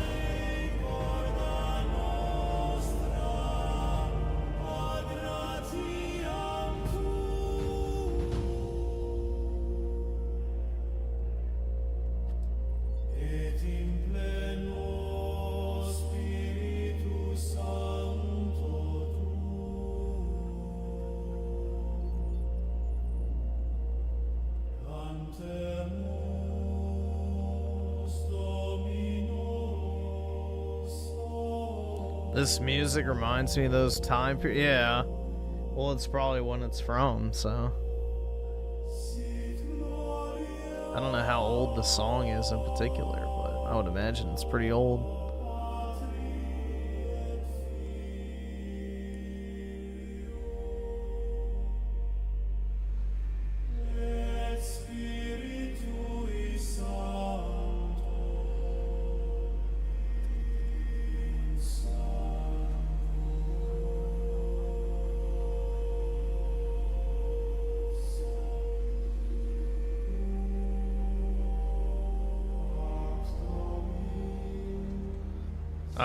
PK, that's concerning that this reminds you of gay orgies.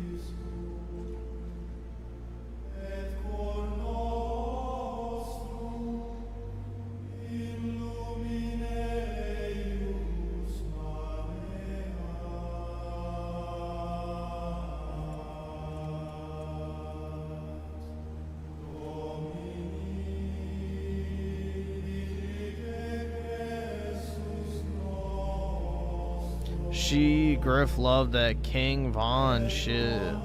I've never even heard a King Von song in my life, and I'd like to keep it that way. I'd like to keep it that way personally.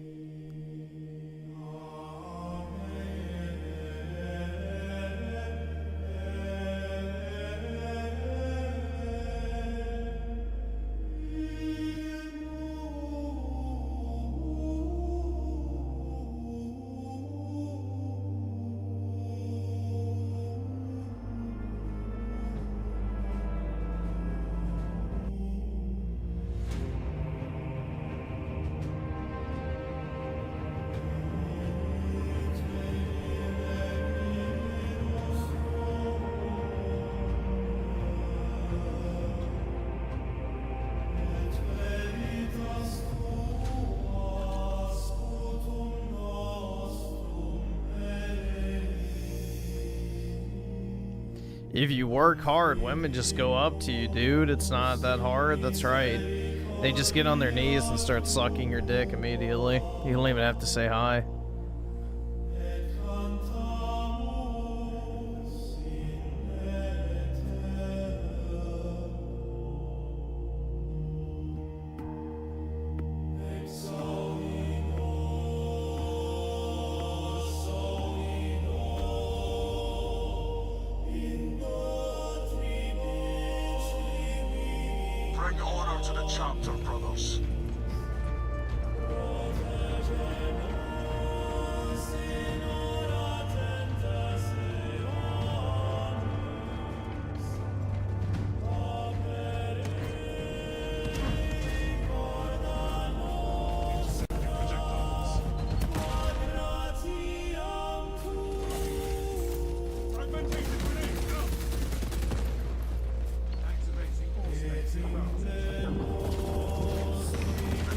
battle has turned in our favor.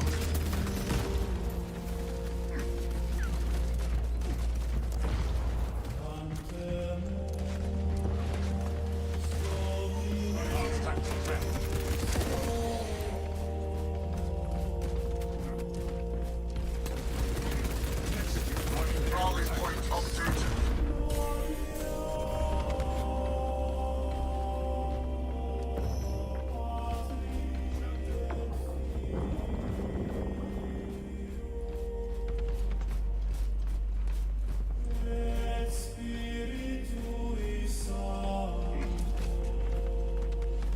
You saying that you don't care if Trump were a pedophile shows how you've fallen?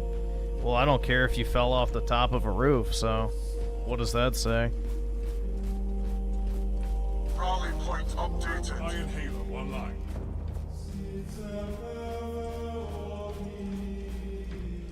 Is there a video on when Dreamcast guy dated Spear Hunter? Or they were out in the open, or was it hidden? No, he didn't date Spear Hunter, he dated a tranny though. Rally point updated. It wasn't Spear Hunter, it was like, I guess just a random Looney Tune. I don't know. Rally point Maybe it updated. was. Iron Halo online.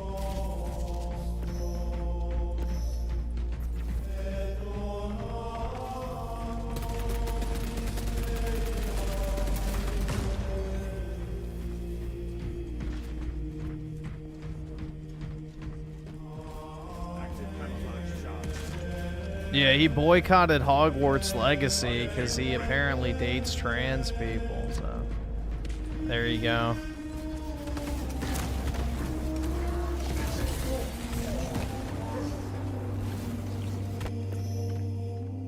I returned, ready to take my vengeance.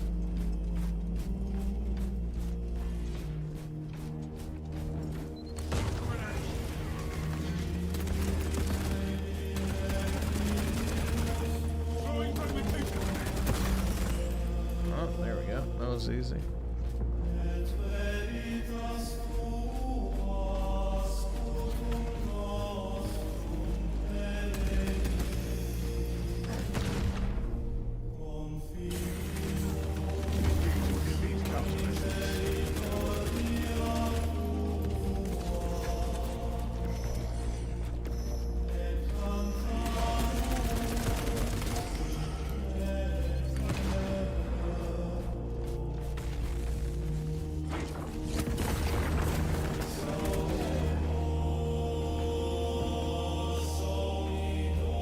Redeploy for combat.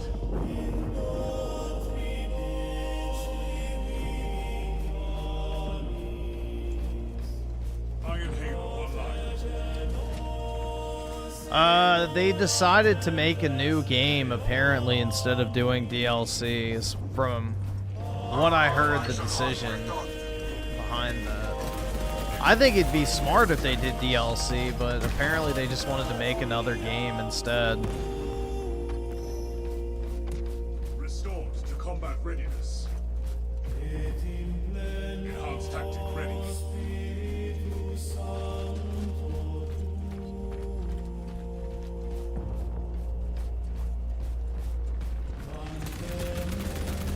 Fatality reported.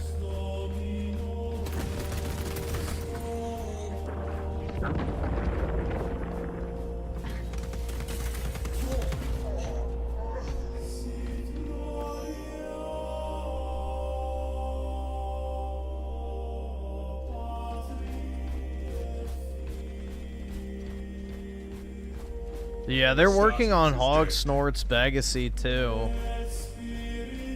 Allegedly. See if it ever comes out. But yeah, apparently they're making a sequel, so they just wanted to save all the content for the next game.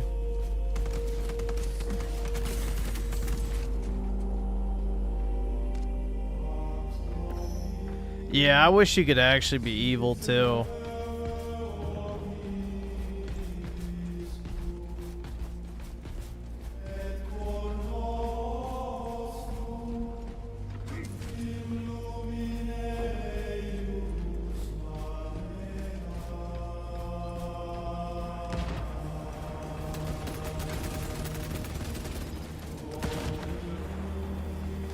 magazines.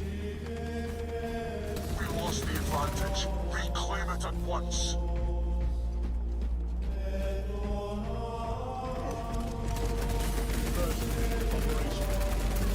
Rally point updated.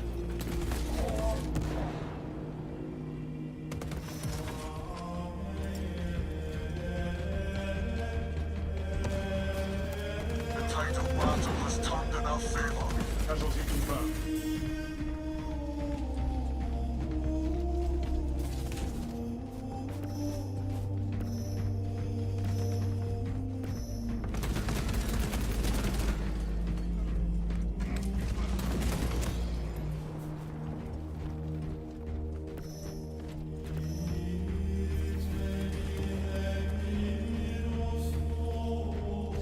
Iron Halo online.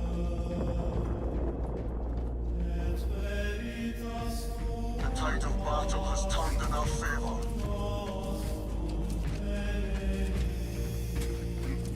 Well, I forgot what it was, but I think Dreamcast guy got busted for lying about something around that time. But I don't remember what it was. I just know that apparently the Spawncast never liked him. Like the audience.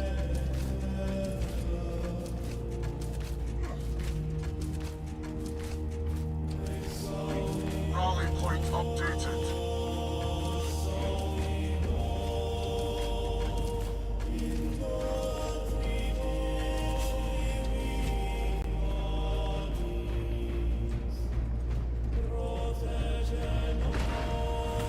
I forgot what it was around that time, but I think he got busted for lying about something.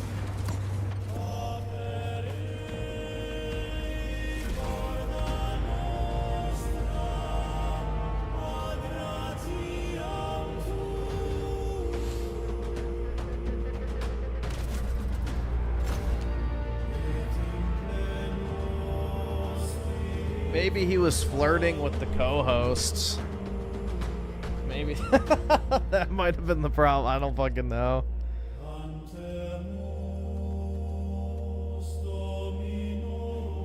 But I know RGT85 talks shit about Dreamcast guy all the time, so maybe he was the one that pushed him off.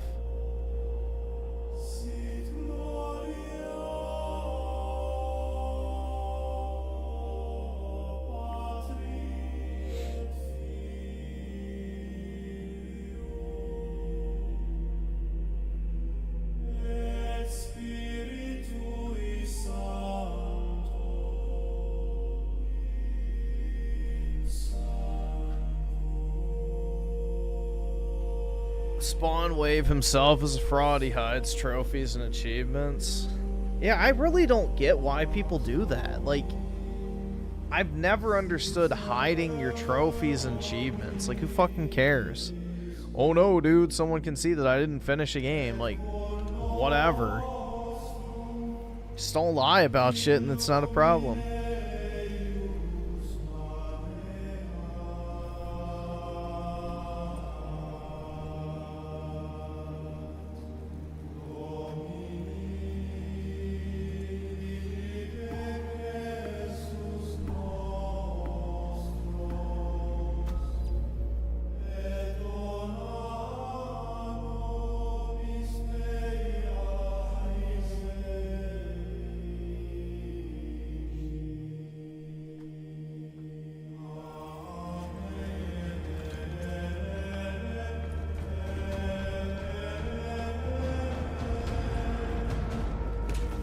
Can I dono $5 for 5 minutes of Bible verse? Like, what do you mean? I read the Bible verses or like a video? If it's a video, then that's fine. But if you want me to read it, I guess that would work too. I don't know. Lol, Griffin must read. I guess I could do that. I would need a specific passage. Tide of battle has turned in our favor.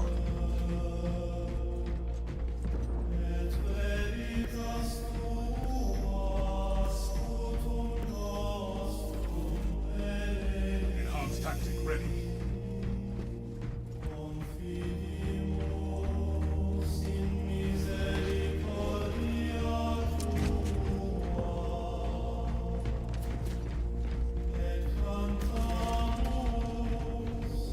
An hour-long video about black fatigue.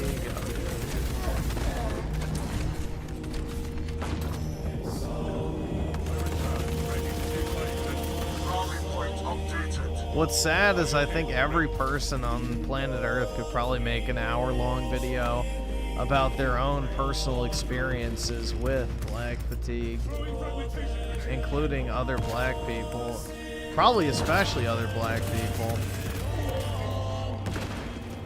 Now that I think about it, they'd probably have the most vibrant stories.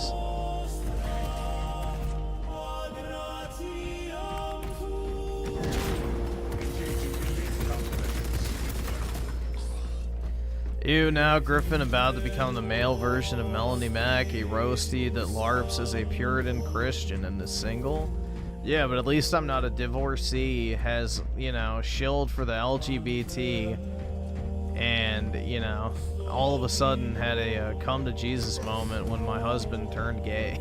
Like, a little bit different, and I haven't been run through by half the gaming industry as well, so there's also that. Then claim it at once.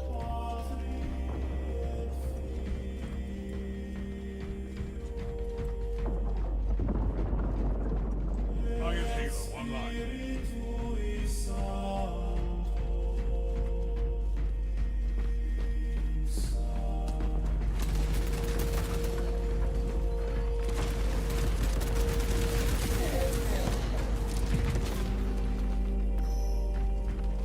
Redeploy for combat.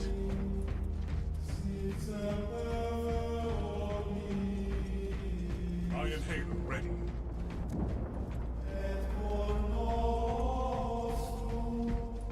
All right, awesome. Thanks, nigga. All right.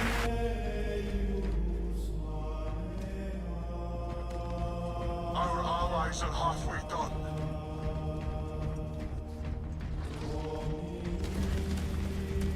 Wow, PK, I was actually thinking about doing something nice for you, but now I just read that most recent message, so never mind. Let's see, Brozeg with the 5-minute Bible verse, your choice of reading or video. Yeah, when I first read that, I was like, oh, I could make PK happy and we could watch a Melanie Mac Bible time video, but now I don't know. I don't know, man. I don't know if I'm feeling it anymore.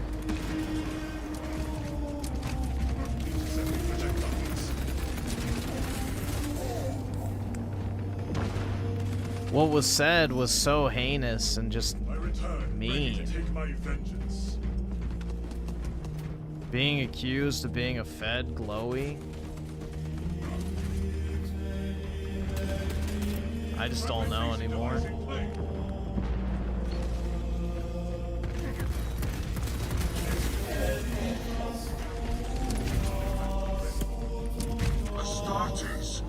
Griffin, you know damn well if Melanie Mac hits you up right now and she said she wants some Griffin Deek, you would say yes? I would say no. I have zero interest in Melanie Mac.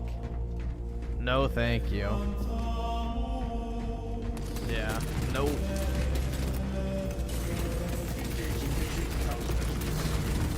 I do not find her attractive at all.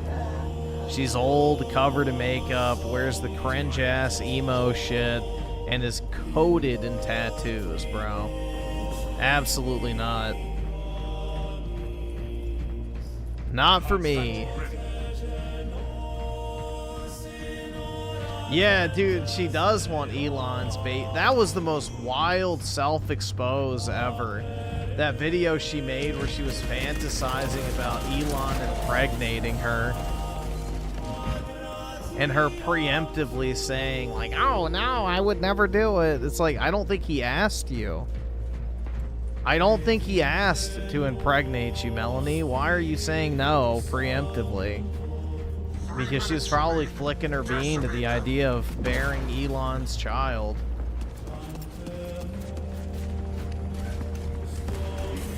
Fucking crazy, man. Yeah, she wants this money. Precisely.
let's see.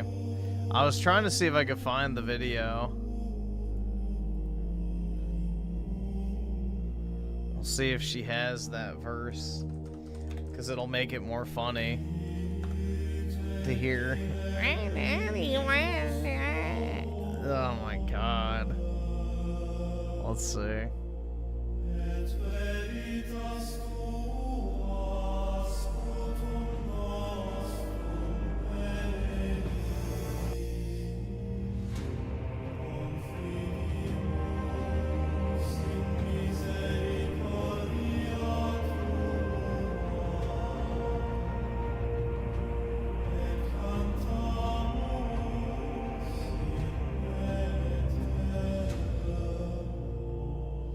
Yeah, I don't know. I don't really want to dig through all of her videos.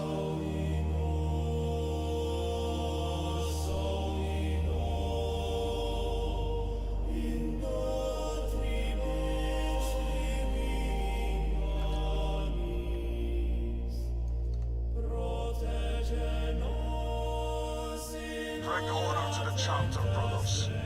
I can't afford this shit!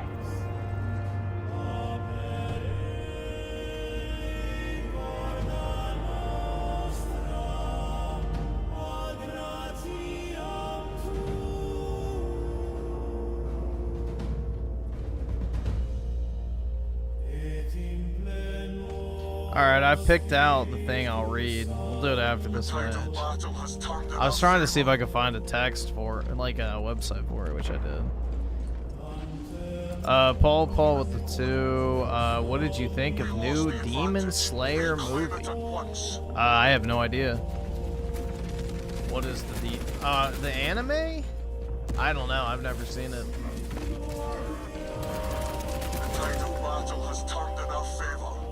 I haven't watched anime since like 2019.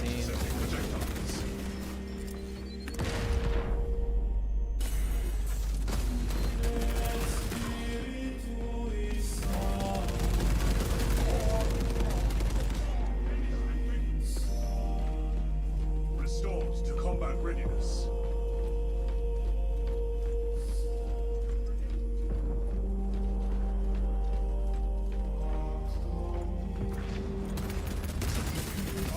Fatality reported.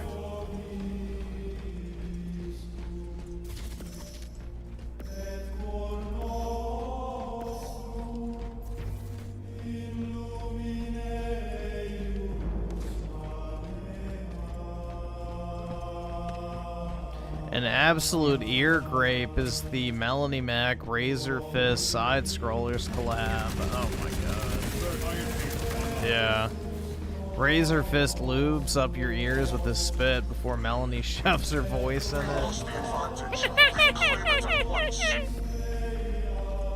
Redeploy for combat. Iron Halo tactics.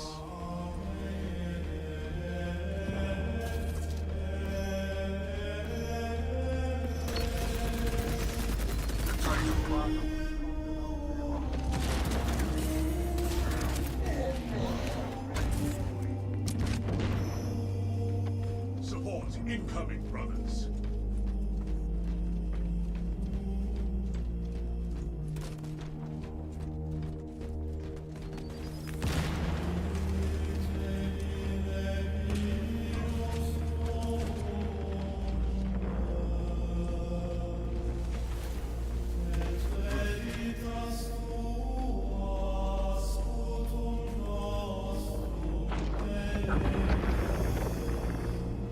Nah, PK, that's Raymond's girl, not yours.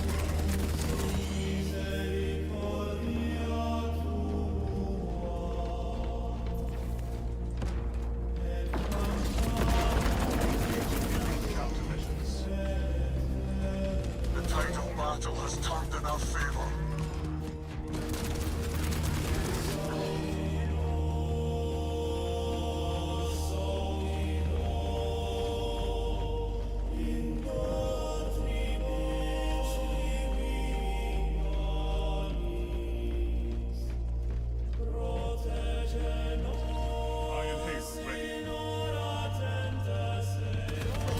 Iron Halo ready.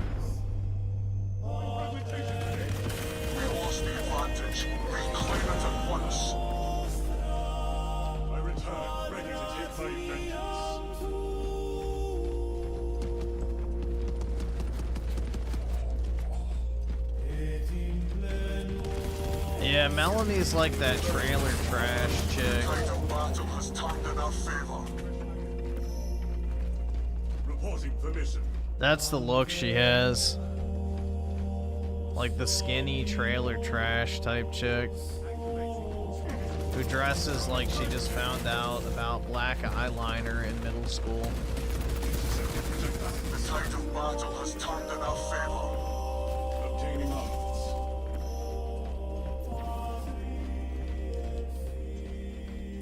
Yeah, that's because they were not okay, dude, just like Raymond.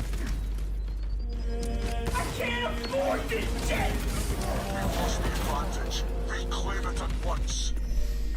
Elijah Petty with the 2. Is Final Fantasy VII a case of storytelling done right in gaming? Obviously. Yeah, I would say so. Updated.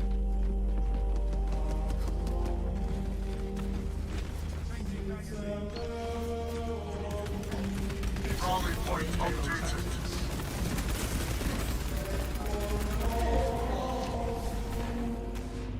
I would definitely say so. Rally point updated.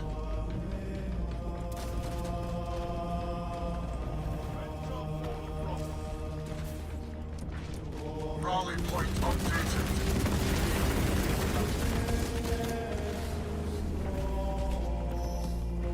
Yeah, Raymond's version is definitely better.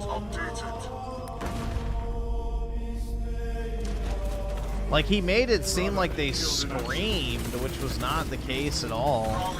It was like some regular teen bop fucking bullshit. Like, pseudo rock song from the early 2000s, and he was like screaming like it was some like fucking metal band or some shit. Rally point updated. Griff, do you think the quartering has slept with Melanie? Nope. Or he hasn't shot his shot so he doesn't get into legal trouble. I think she would do it to keep her job. I don't know, dude. She's a puritanical Christian now, so who knows? No, I don't think they've ever met in real life, so...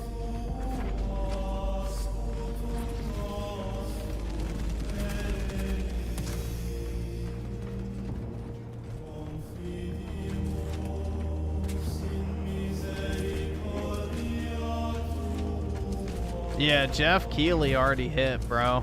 100%. Probably most of the gaming industry did. 3 minutes remaining. Decimated.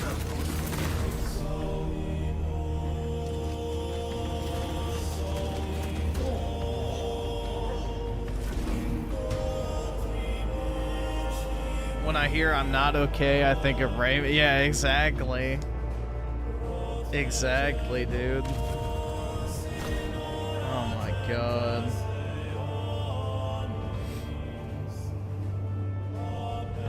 Melanie loves the quartering shit stories. Yeah. Probably does. Most emo bitches are into some weird shit.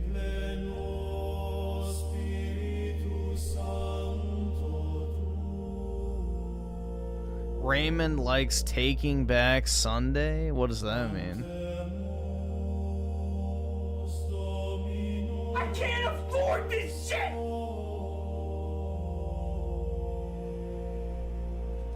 Let's see. Oh, yeah, it's LB. Oops. Alright, we'll pull up this one. I wonder why I picked this one.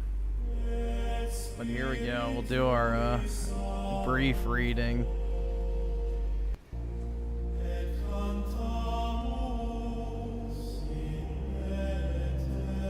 Alright, let me zoom in a little bit. So how long? I'm guessing this should be 5 minutes worth. This one should be 5 minutes worth. Yeah, your eyes, you're telling me. I'm sitting in a dark room with this shit blaring in my face. So, the things I do for $5 dues, dude.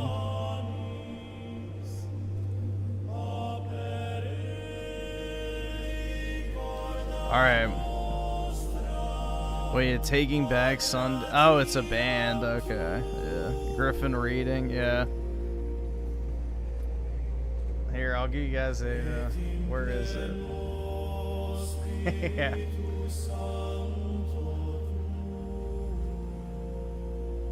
Gee, I wonder why I picked that one. But yeah. There you go. Alright, we'll read it real quick. So let's see. As they approached Jerusalem and came to Bethphage, I have no idea if that's how you pronounce it, on the Mount of Olives, Jesus sent 2 disciples, saying, "Go to the village ahead of you, and at once you will find a donkey tied there with her colt by her. Untie them and bring them to me. If anyone says anything to you, say that the Lord needs them, and he will send them right away." This took place to fulfill what was spoken through the prophet. "Say to daughter Zion, see your king comes to you, gentle and riding on a donkey, and on a colt, the foal of a donkey." The disciples went and did as Jesus had instructed them. They brought the donkey and the colt and placed their cloaks on them for Jesus to sit on. A very large crowd spread their cloaks on the road, while others cut branches from the trees and spread them on the road.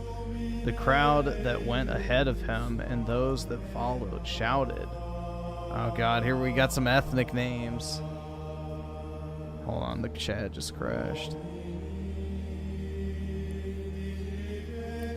Nope, PK already blew it. I was gonna pull up the Melanie video, but he ruined it for us. Sorry, guys.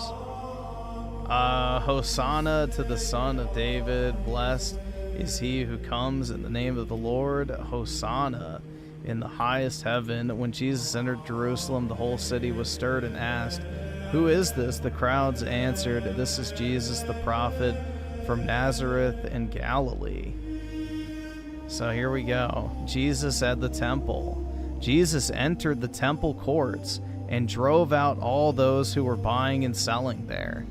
Which, in case you guys don't know, essentially there were these special silver coins that the Jews used in order to pray and like pay tribute at the temple. And so what would happen is other Jews would buy up all of the tokens and then resell them in the temple for a profit. So they were scalping the prayer shekels in the temple, and that's what it means by buying and selling there. Yeah, it is basically the diamond business. He overturned the tables of the money changers and the benches of those selling doves. It is written, he said to them, "My house will be called a house of prayer, but you are making it a den of robbers," or thieves, depending on the translation. Yeah, very profitable. The blind and the lame came to him at the temple, and he healed them. But when the chief priests and the teachers of the law saw the wonderful things he did, and the children shouting in the temple courts, "Hosanna to the Son of David," they were indignant. "Do you hear what these children are saying?" they asked. "Yes," replied Jesus. "Have you never read, from the lips of children and infants, you, Lord, have called forth your praise?" And he left them and went out of the city to Bethany, where he spent the night.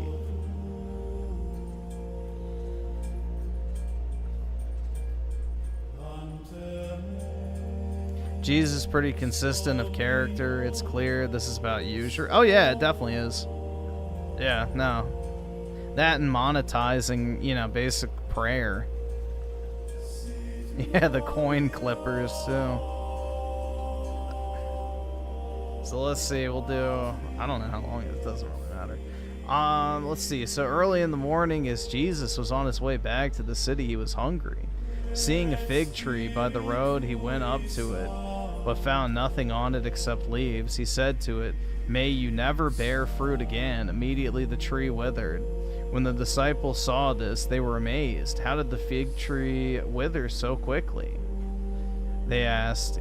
Jesus replied, "Truly I tell you, if you have faith and do not doubt, Not only can you do what was done to the fig tree, but also you can say to this mountain, go throw yourself into the sea, and it will be done. If you believe, you will receive whatever you ask for in prayer. Happy merchant origin story? Yeah.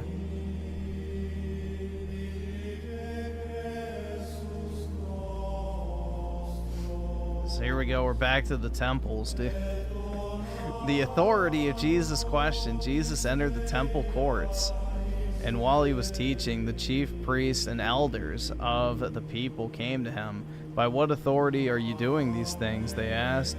And who gave you this authority? Jesus replied, I will also ask you one question. If you answer me, I will tell you by what authority I am doing these things. John's baptism, where did it come from? Was it from heaven or of human origin? They discussed it among themselves and said, if we say from heaven, he will ask, then why didn't you believe him? But if we say of human origin, we are afraid of the people, for they all hold that John was a prophet. So they answered Jesus, we don't know. He said, then neither will I tell you by what authority I'm doing these things.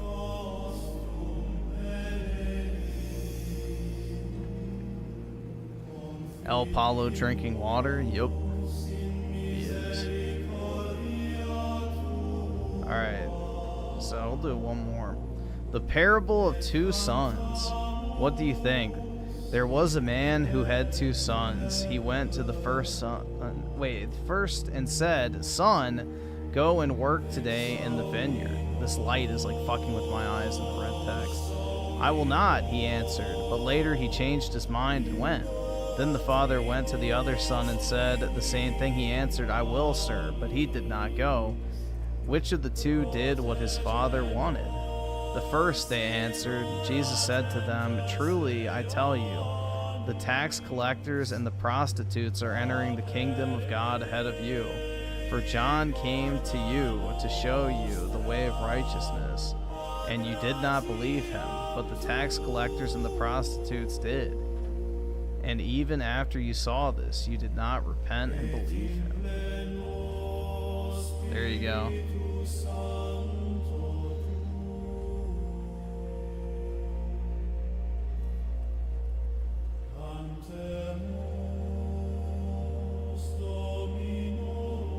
See, Griffin, even you as a that's right.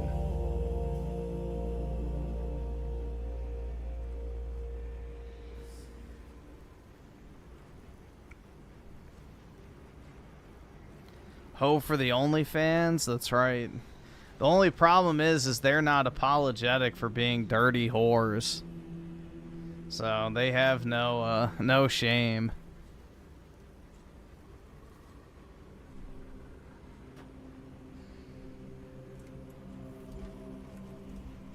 Alright, there you guys go.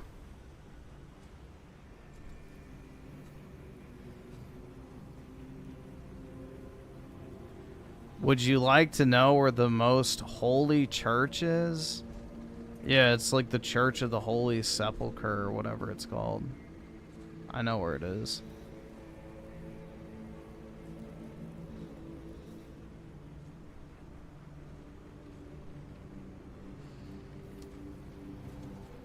Thanks for that, Father Griffin. That's right.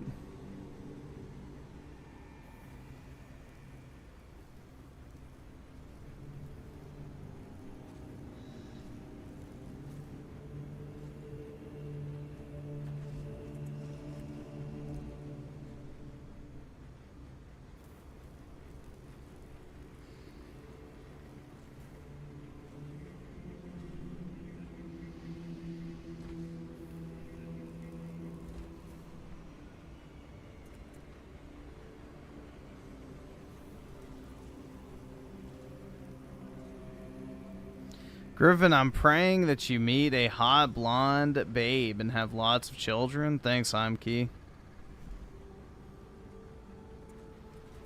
I hope Violet finally texts you back.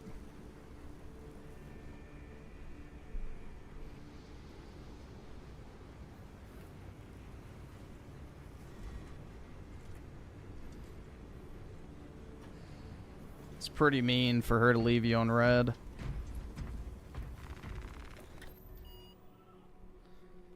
I read like a soulless husk. I mean, what do you want me to do? Like, put on my inner theater kid that doesn't exist?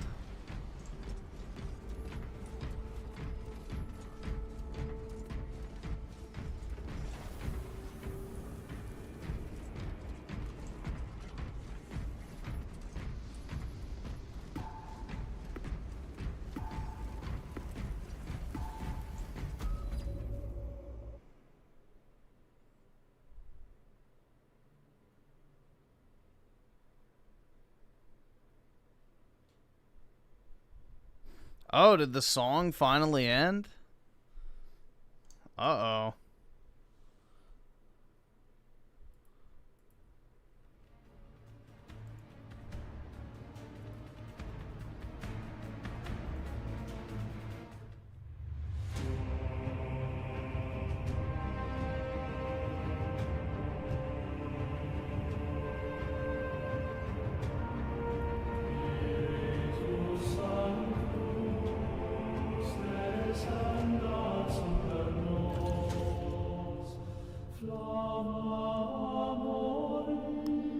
I just put on a different one.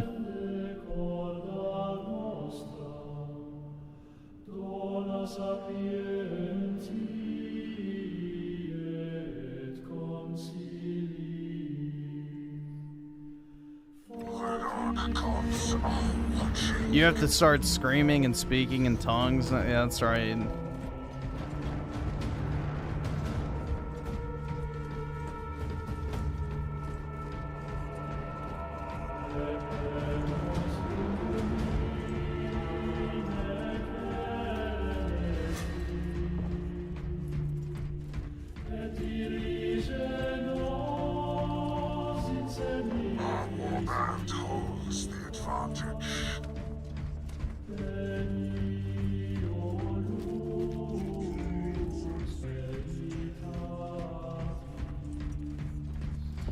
Wait, listen to Raymond's new song. Oh my god. Does he have another one that he started screaming out?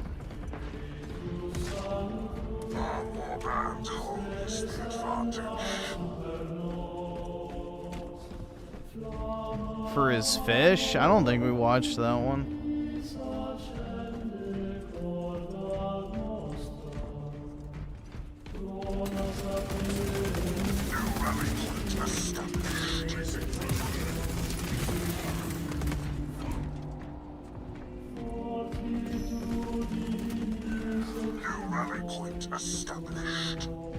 Yeah, I don't understand the e-bagging shit, man.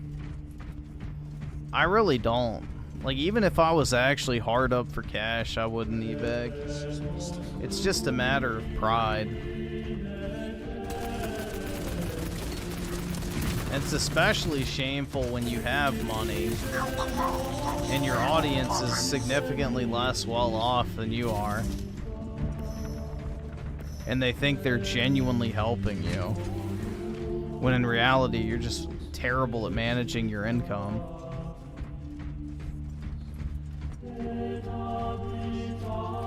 It was too frail for this war. All right, awesome. Thanks, nigga. All right. Now is the time. Who here has a better shot at Pokemon, Synth, or Griff? My money is Amiru gets here before they do. The fuck? So wait, you're just completely sidestepping the question and saying that neither answer's right? Why even ask the question then?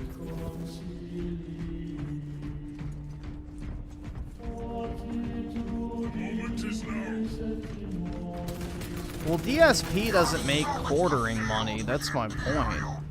Like, the quartering easily makes enough ad revenue to have like a 7-figure income.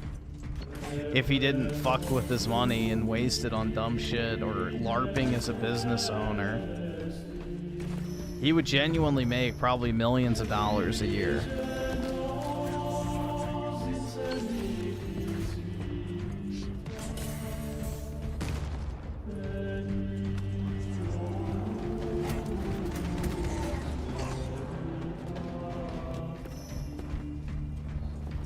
Let's see. So E-Man with the 5 put Juanold in jail time. Alright.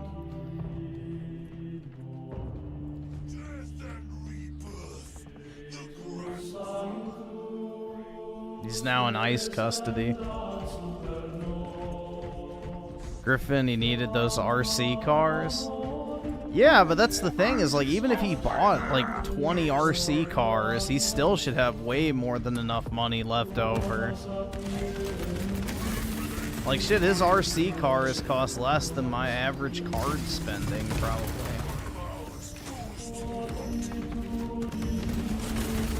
They're not that expensive. At least I think. I don't know. Maybe they are.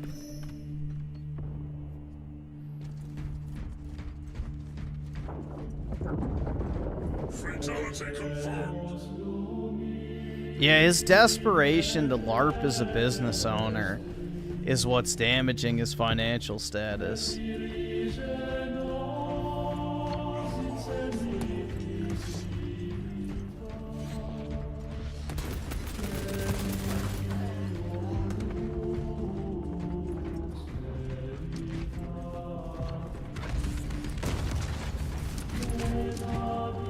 Victory is within our grasp.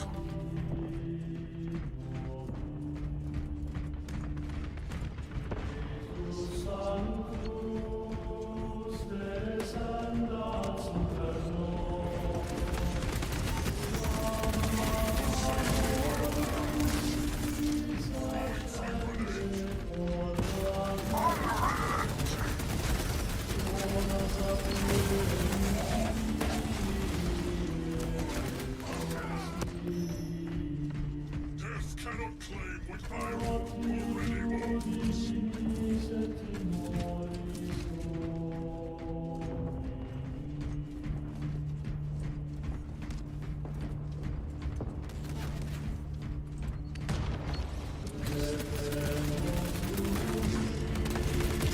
Yeah, it's just very pitiful. Like, the whole, you know, having the women on stream thing, like, he thinks it's a flex.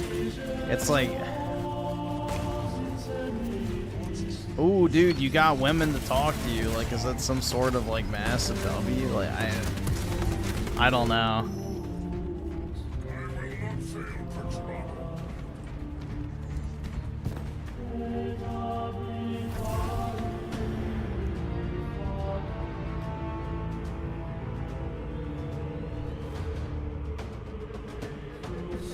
Yeah, he, like, I guess thinks he's, like, some sort of pimp, bro.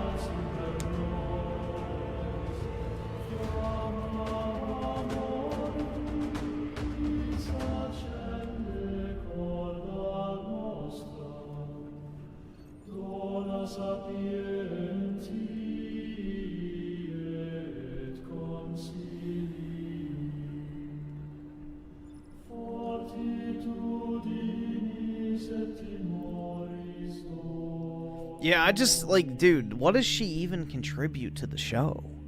Like, that's the question. It's like, it's not like she's adding insightful commentary, I'm sure, but... And it's not like he even gets a bunch of money in simp bucks either.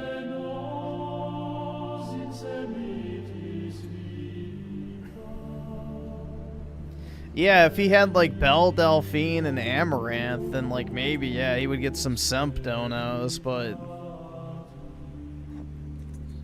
Some, like, basically irrelevant, washed-up old women. Like, yeah, nah.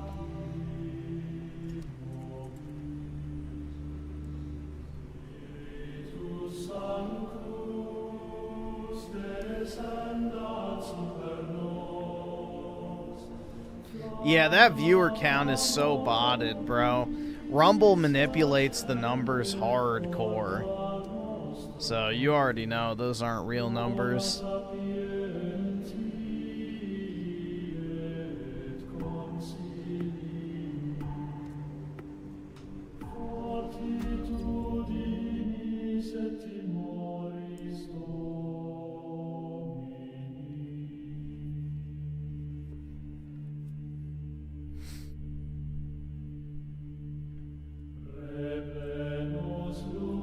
Belle Delphine bogged herself.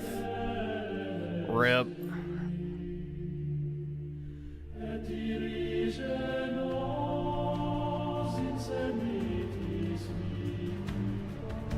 Not to mention he does ad reads for his blueberry cobbler coffee and begs for memberships. That's right.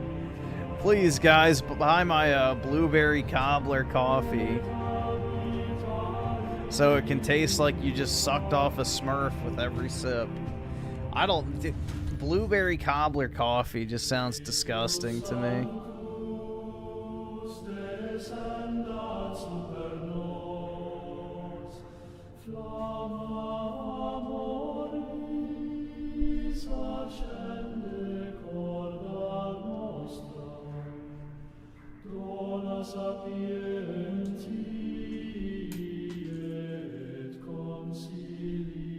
Uh-oh, I just dropped a shekel. The dark gods are watching.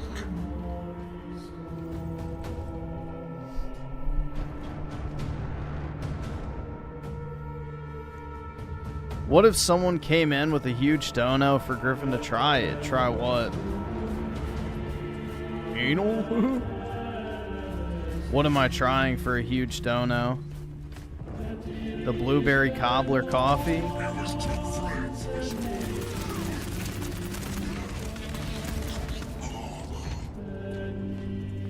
I mean, I would do it for a huge dono. I don't like coffee though, so I don't know how big of a big of a revelation it would be on whether I like it or not, because it probably would be I don't like it because I don't like coffee.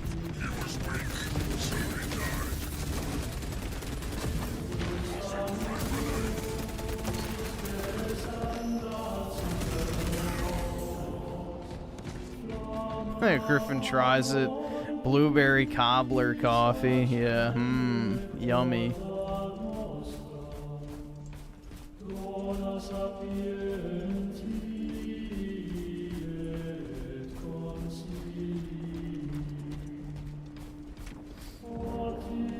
Fatality confirmed.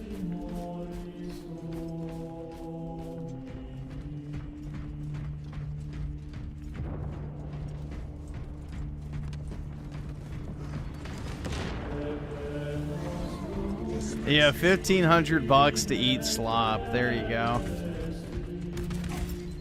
Come on, guys. Can we hit that goal?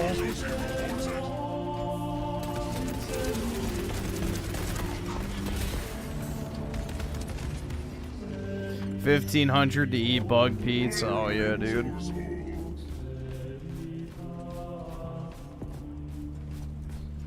Our warband holds the advantage.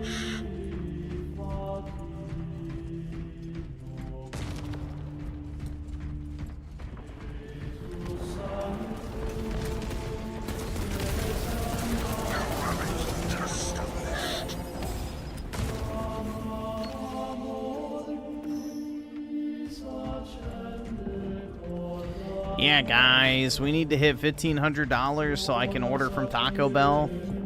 Don't you guys want to see me try the new Decades menu?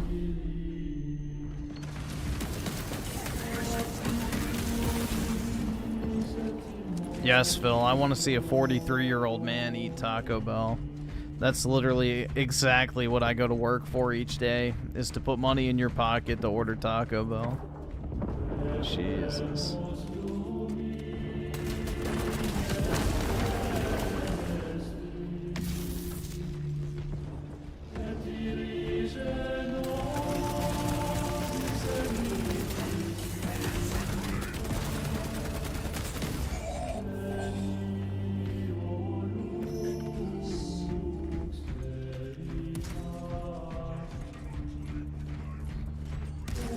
Griff, as much as you say you don't want Melanie Mag for yourself, I just don't believe you. I don't believe you have that in you. What? I don't have what in me?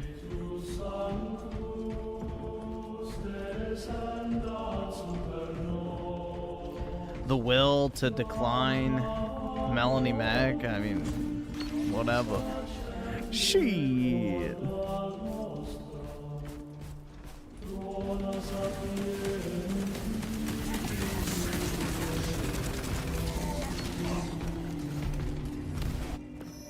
Griffin doesn't have the I don't want hag gene. Last time I checked, I do.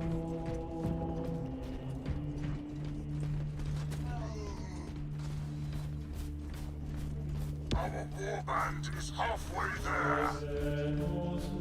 It is weird that people pay him to eat Taco Bell. Like, TSP is somehow gonna provide some deep revelation of his experience eating Taco Bell that you couldn't get for the same $5. Like, that's the crazy part. You're gonna pay another man to eat Taco Bell when you could just order the Taco Bell for the same price of your super chat. It's crazy.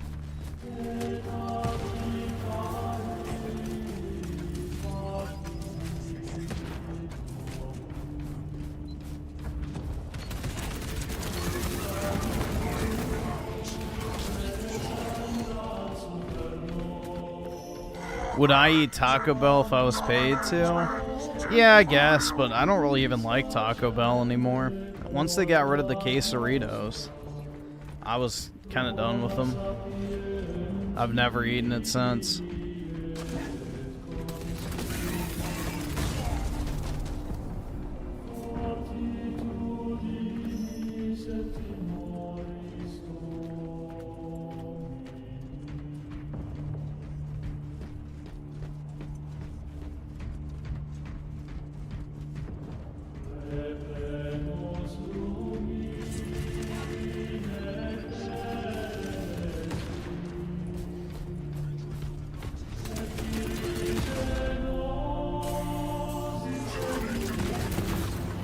Yeah, the quesarito was the only thing I would order from Taco Bell for like years. And then they got rid of it. Disgusting. The Imperials are close to victory.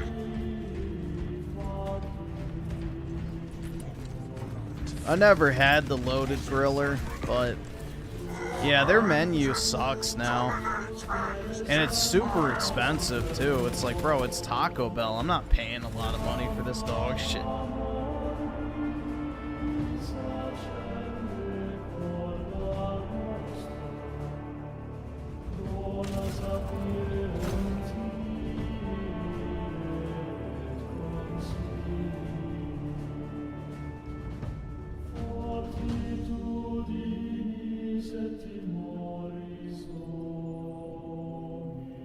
Yeah, you could feed like 2 to 3 people at Taco Bell for $20 easily. And you could get a lot of food too. Now you're not walking out of there for like under $20 for one person. It's crazy.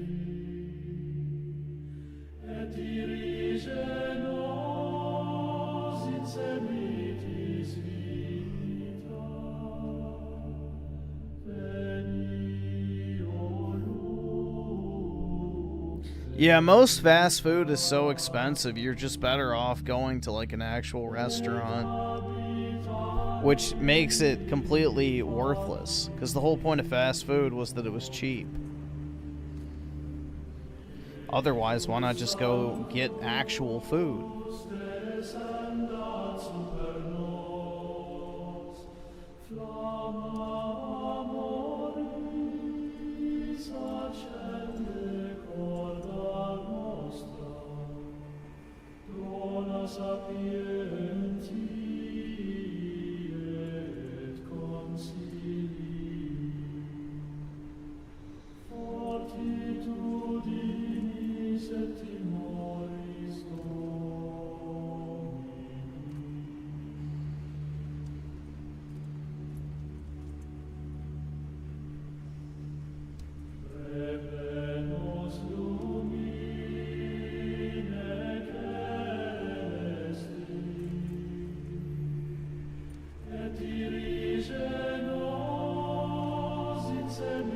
Fast food workers are overpaid. You're right. That food should be cheap and fast, not overpriced and slow like it is now.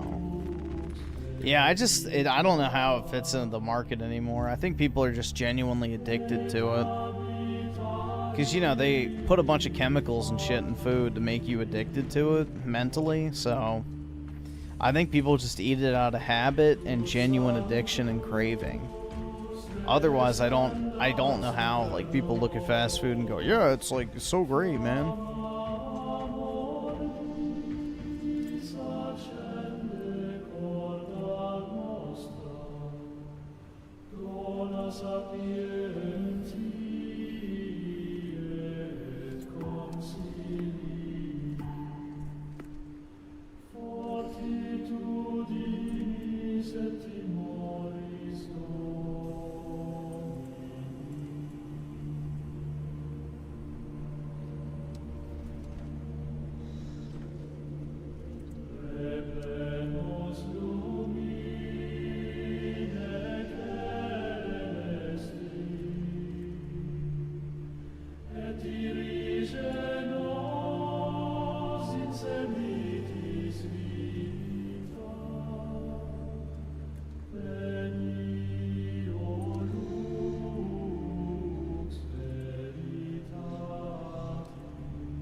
We should invest tons of money into Iraq for no reason. Oh yeah, that sounds like a great idea, man.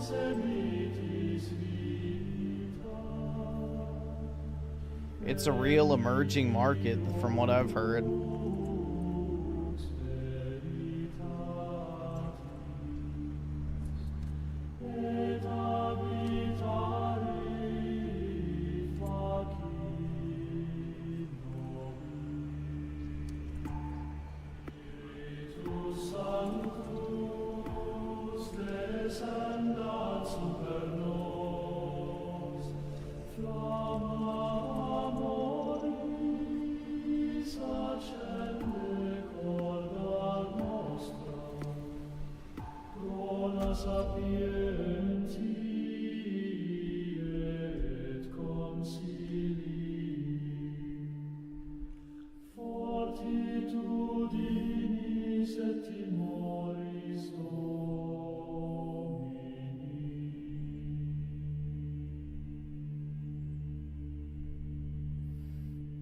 Shut down or buy BioWare.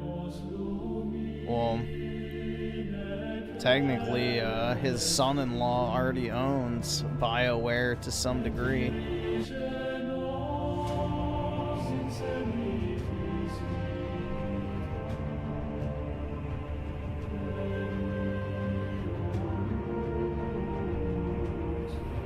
Change it to Trump Gaming. Yeah, there you go.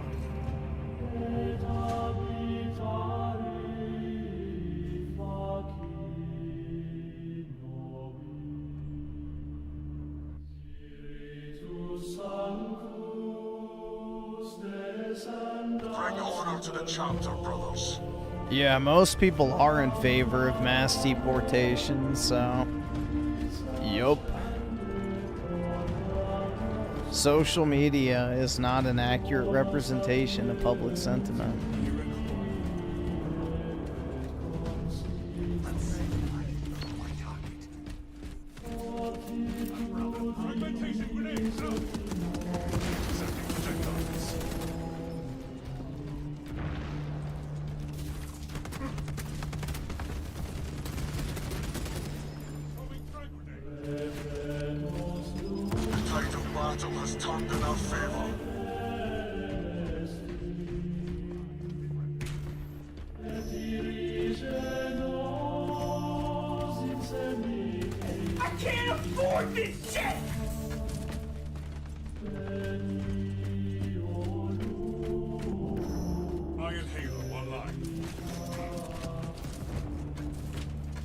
Elijah Petty with the 2. China's buying up Africa, so why not Iraq?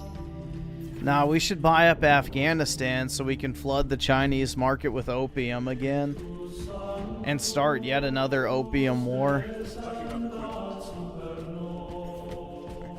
That did a number on them the last time around, so there we go.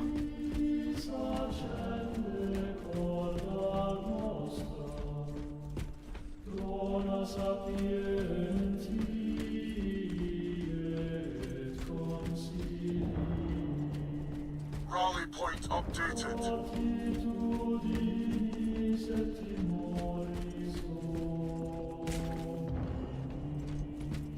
Rally point updated.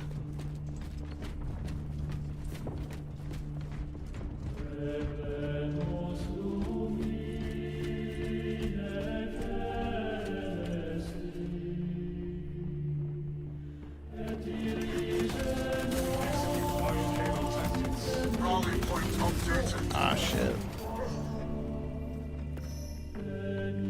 Redeploy for combat.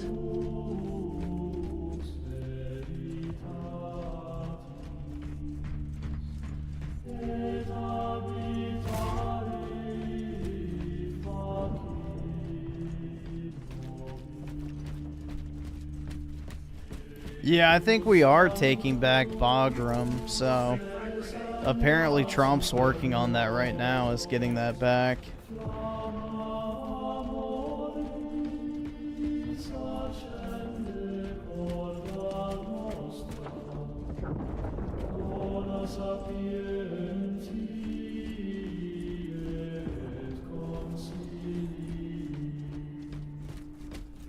A chimpanzee would have read that Bible verse with more passion.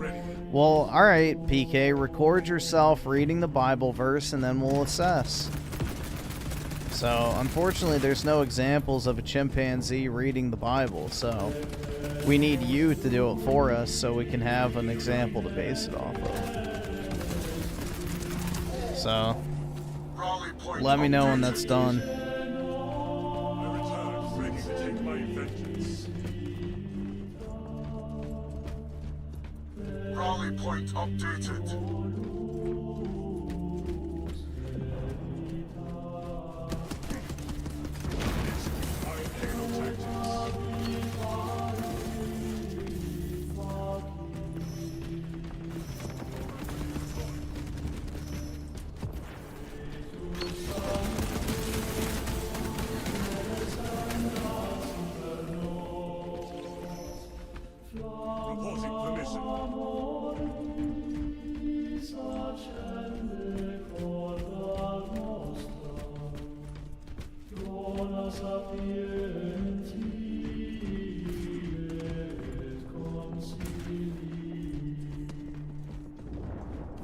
Reporting permission. Our allies are halfway done.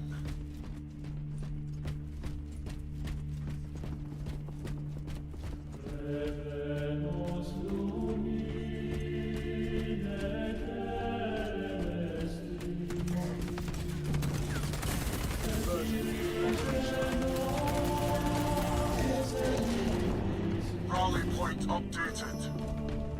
Support incoming, brothers.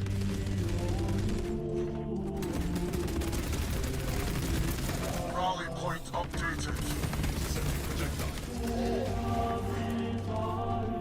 Nah, PK, you just don't want to reveal the fact that whenever you read Jesus, you'll say Jesus out of pure instinct.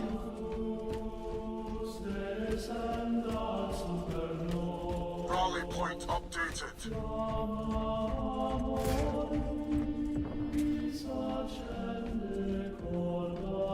I am here, ready. Rally point updated.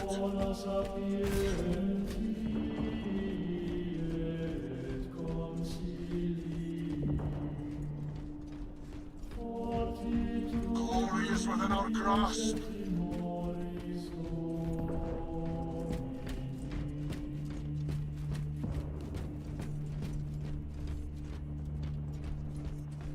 Enhanced tactic ready.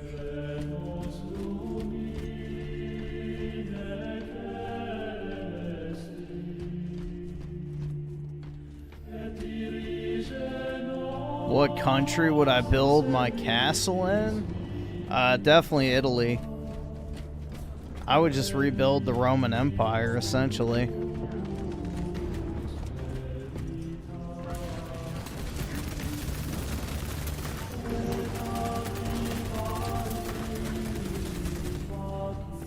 Maintain this focus, brother.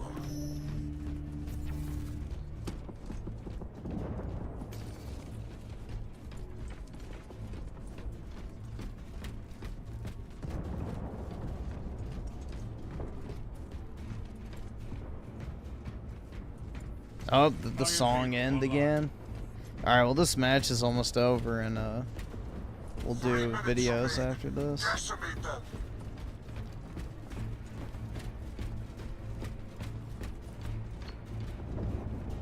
Brother killed in action.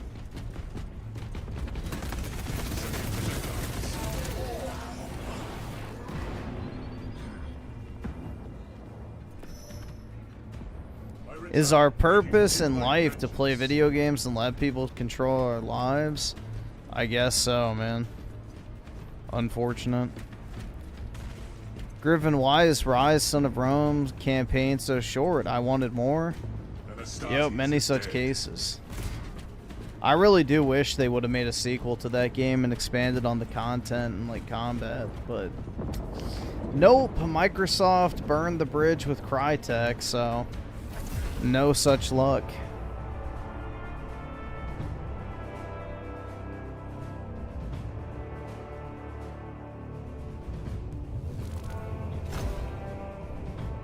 What song was playing? Here. I'll grab it real quick. Yeah, I love Rise, Son of Rome. Very underrated game.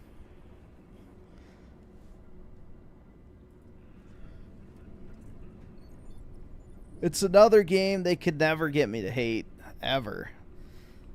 Like the setting, the soundtrack. I enjoy the gameplay too. I mean, obviously, you know, it's QTE heavy, but I still think it's fun.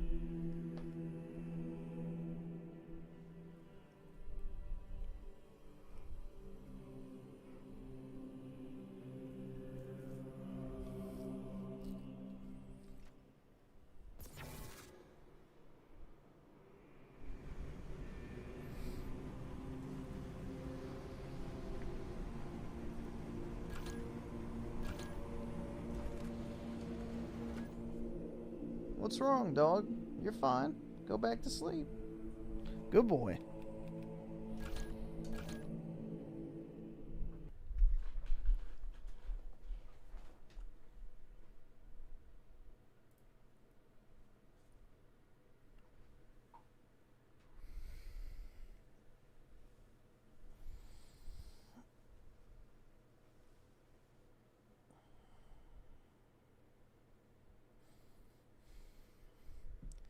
Yeah, if you have a PC, you can also get Rise on there as well, too. But, yeah, Rise is really good.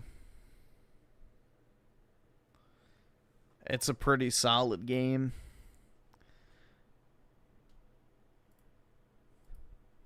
But, yeah, it is unironically one of those games you just don't want to end because it's just cool. Like, it's an awesome spectacle game from start to finish.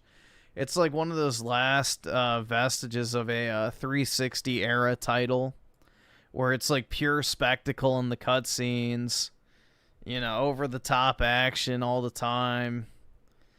I mean, obviously the visuals are really, really good. They even hold up today, so it's a solid experience.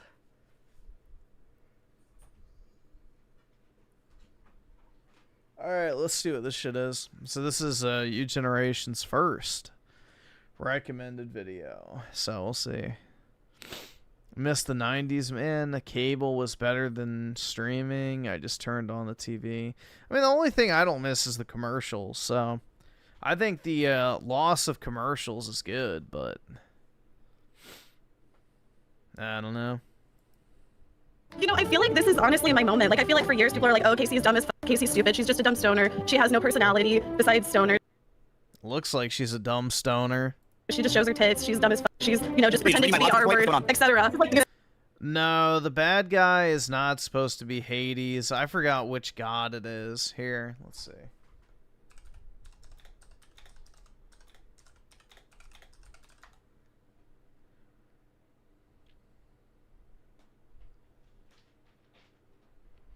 The benevolent summer Aestus, I don't know how you say that, and the malevolent winter Aquilo.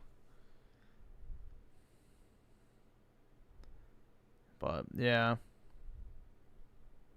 You shut the fuck! Don't you fucking tell me to my face to shut the fuck up!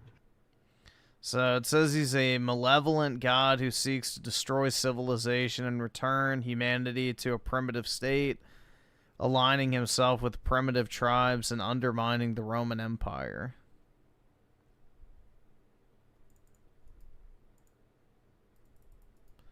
I'm guessing it's one of the,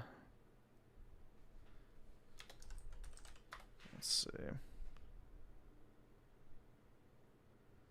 Yeah, so Aquilo is the Roman name for Boreas, one of the Greek anemoi or wind gods. So there you go. It's like a minor god, I guess.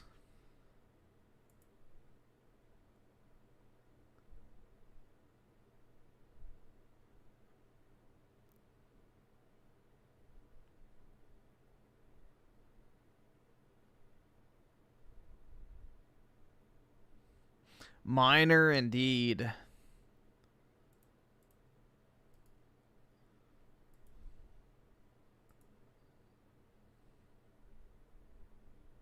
The goddess chick just lets you see her tits the whole time. Yep. Exactly. If you got it, flaunt it, right? E-Man with the 10 time Caden. Alright, looks like somebody took care of that.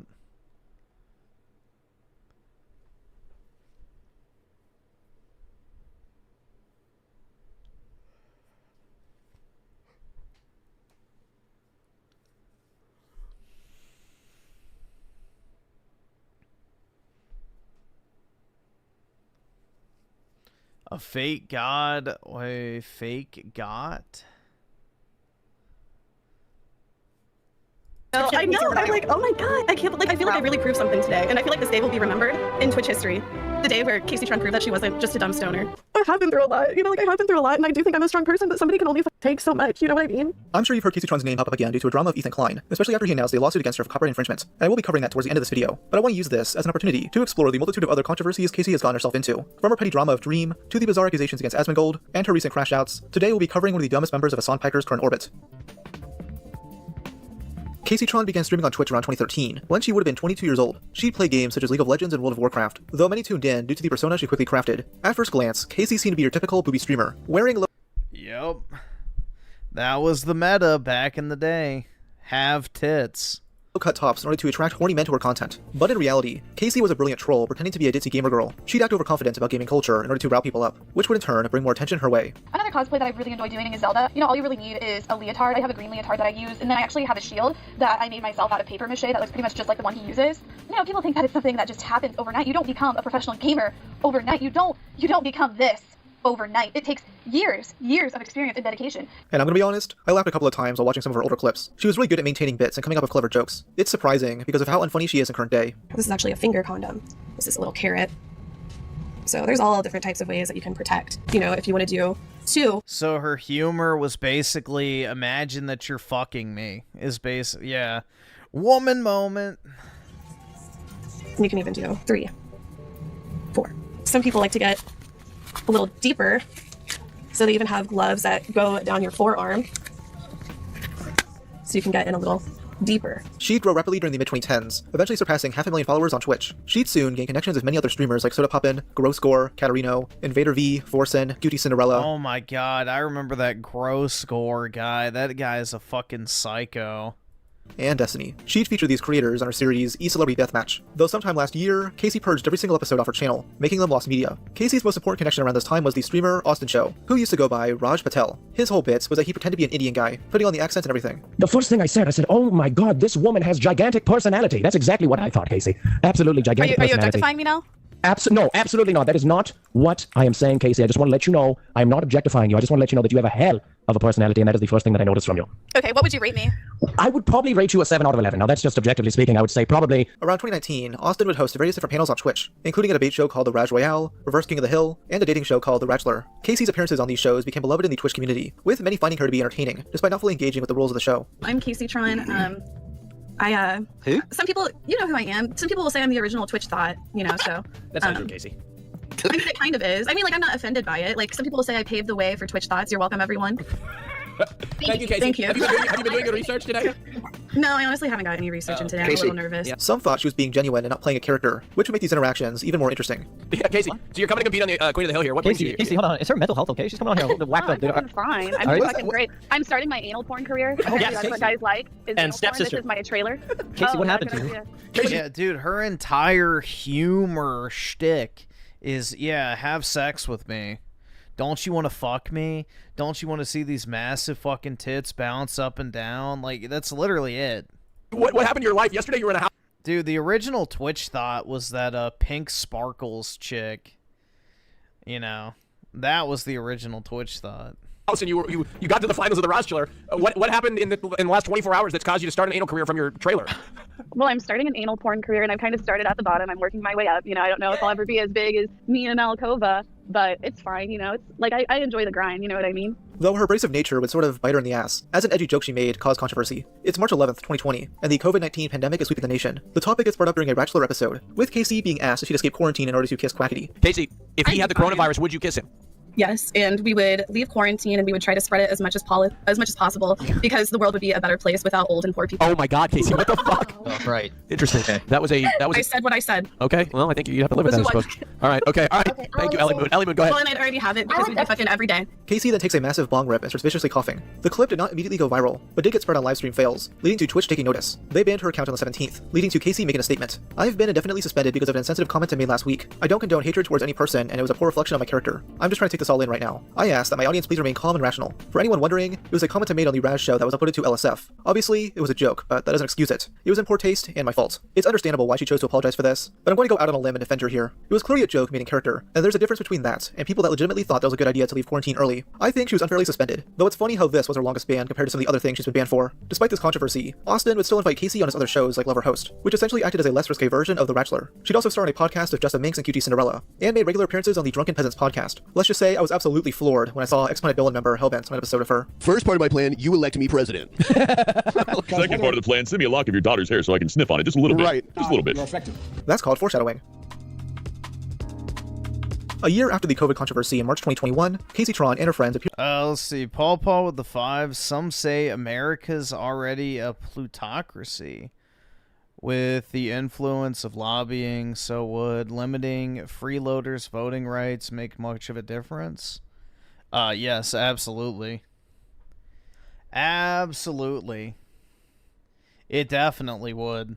It would skew the voter base so far to the right that essentially the Republican primary would be the new general election. Yeah. If we actually fixed all awesome. the Thanks, problems nigga. All right. with who gets to vote, then the voter base of the United States would be so right-wing that essentially the Republican primary would be the new general election, essentially. We'd basically be a one-party state. In a Lover Host episode as potential bachelorettes for Wilbur Soot, though they were competing to be best friends with Wilbur, not his love. Oh, and Tommy Innit is there too, which made parts of this episode incredibly hard to watch. I'd love the shits. Shut up. The shits. How many minutes in? That will be a double whamzo. Jesus You'll have the Christ, 10 shits. minutes without you just being an annoying little shit. Bit of what? Don't call me a shit, because I'm not. We'll have to swear. This was during the era of Twitch where this new breed of Minecraft YouTubers were taken over, forcing the other established streamers to befriend them. Casey didn't seem to like this at all, rightfully seeing them as little gnats that appeal to the lowest common denominator. These fans are incredibly soft and will easily get offended at the slightest jab against their favorite Minecraft-playing British soy boys. During this episode, Casey's friend, QT Cinderella, would take a jab at Filza, jokingly comparing him to Adolf Hitler. I would say he's close. He's not a Tory. I would say he's closer to like he committed genocide in SMP. So he's closer to like Hitler, but not racist. Okay. Not racist. Okay. Wow. But genocide, yes, from Phil. Racism, no. But he's not a Tory. I'll be honest with you. I think not a Tory. Indiscriminate in his killings. He's indiscriminate. That's quite the quite the Yeah, I comparison. think she's confused, but she's got the right energy. Thank you. Casey would publicly defend QTC from these ravenous Minecraft fans, making these tweets that she later deleted. Stans be like, OMG, it's so funny when my fave streamers gay bait every other joke, but let me cancel this person for breathing. So wholesome. Since I'm being attacked by Stans now, my largely gay audience is fucking sick of their identity being used as the butt of a joke constantly, and they don't think it's funny. Period. Now the Stans are reaching, trying to cancel me for African American vernacular English, for using the phrase Stan be like, because I brought up a point that I want to be confronted with. But thanks for further proving my point. She later mentioned this on stream, describing it as cancel culture gone wrong. Even after I deleted the tweet, it was only up for like 20 minutes. I was still just getting like fucking people like commenting at me like 3 hours later. So then I finally just made another tweet and I was just like, fuck you 12-year-olds and your cancel culture. You're not canceling anyone, sweetie. And that got them even more mad. But it is just like they weaponize cancel culture in a way that's just so vicious. And I don't know, it's like they're not doing it for good. They're not doing it for any like real change or to bring about any good or to actually educate anybody. They just do it to try to make people feel like shit and like accuse them of like being racist and homophobic and what the fuck else ever they've accused me of today. Many assume that she was referencing Dream and George Not Found, who would sometimes joke about being gay lovers. The problem is that their insane 14-year-old fanbase would ship their Minecraft characters, making some of the most insanely vile fan art. Yeah, if your kid ever draws something like this, I think it's acceptable to take them out back, Old Yeller style. But Casey had I agree. Take him out back. essentially done was kick down the hornet's nest, motivating these future mental patients to dig up dirt on her. They called her out for her past use of the word retard, said she was homophobic, and claimed that she was a Trump supporter despite her publicly mocking them. Most notably, they spread Who the fuck cares? Bro, if someone actually tried to come at me and like, oh, you're a Trump supporter, and be like, yeah, and I want to put you in a death camp, like, who fucking gives a shit? People need to stop caving to these fucking retards on the internet. this clip, alleging she said the gamer word. Oh my god, the gamer word. Yeah, she fucking said it. I'm sorry, but it's so unmistakable. I don't think I can even play it without getting this video demonetized. She's on Blog TV for fucking Who gives a shit? She's just singing along. Hands up. She's not starting this shit. Casey chose to cope about this by saying people were mishearing her. I was singing along to Hood Go Crazy by Tech 9. The lyric is actually, Kansas City natives and we're all a little cuckoo. Why would I say it when it's not even the word? I'm also wearing a mask, making it more unclear of what I said, not to mention it's 2020. The problem is that these Minecraft stands won't buy her excuses, and Casey couldn't just simply ignore them. No, she had to keep the drama going. She redirected her attention towards Dream himself, bringing up the speedrun cheating scandal in order to inflame his fans. If there are the Minecraft stands here, I'm going to say something that you guys probably really don't want to hear, but everyone outside of the Minecraft fandom thinks that Dream did cheat in stacking blocks. She also brings up Dream's use of the word retard, lamenting at the thought of him having the pass. Oh yeah, and then they're like trying to cancel me for the R-word thing, which apparently they literally gave Dream a pass on because he's ADHD. And when I brought this up yesterday, I literally had them tweeting at me, shut the fuck up, you neurotypical bitch. Like, yeah, he can say the R-word because he's neurodivergent, he has ADHD. I'm like, bitch, do you need to look at my fucking Adderall prescriptions? Please. Like, that is not a valid excuse to say the R-word. Like, that is a fucking joke. Listen, Dream, I'll give you my retard pass if you call Casey the R-word. Like, dude, I couldn't imagine actually being this fucking soft. Like, could you actually imagine having to cater to these fucking midwits? Jesus Christ.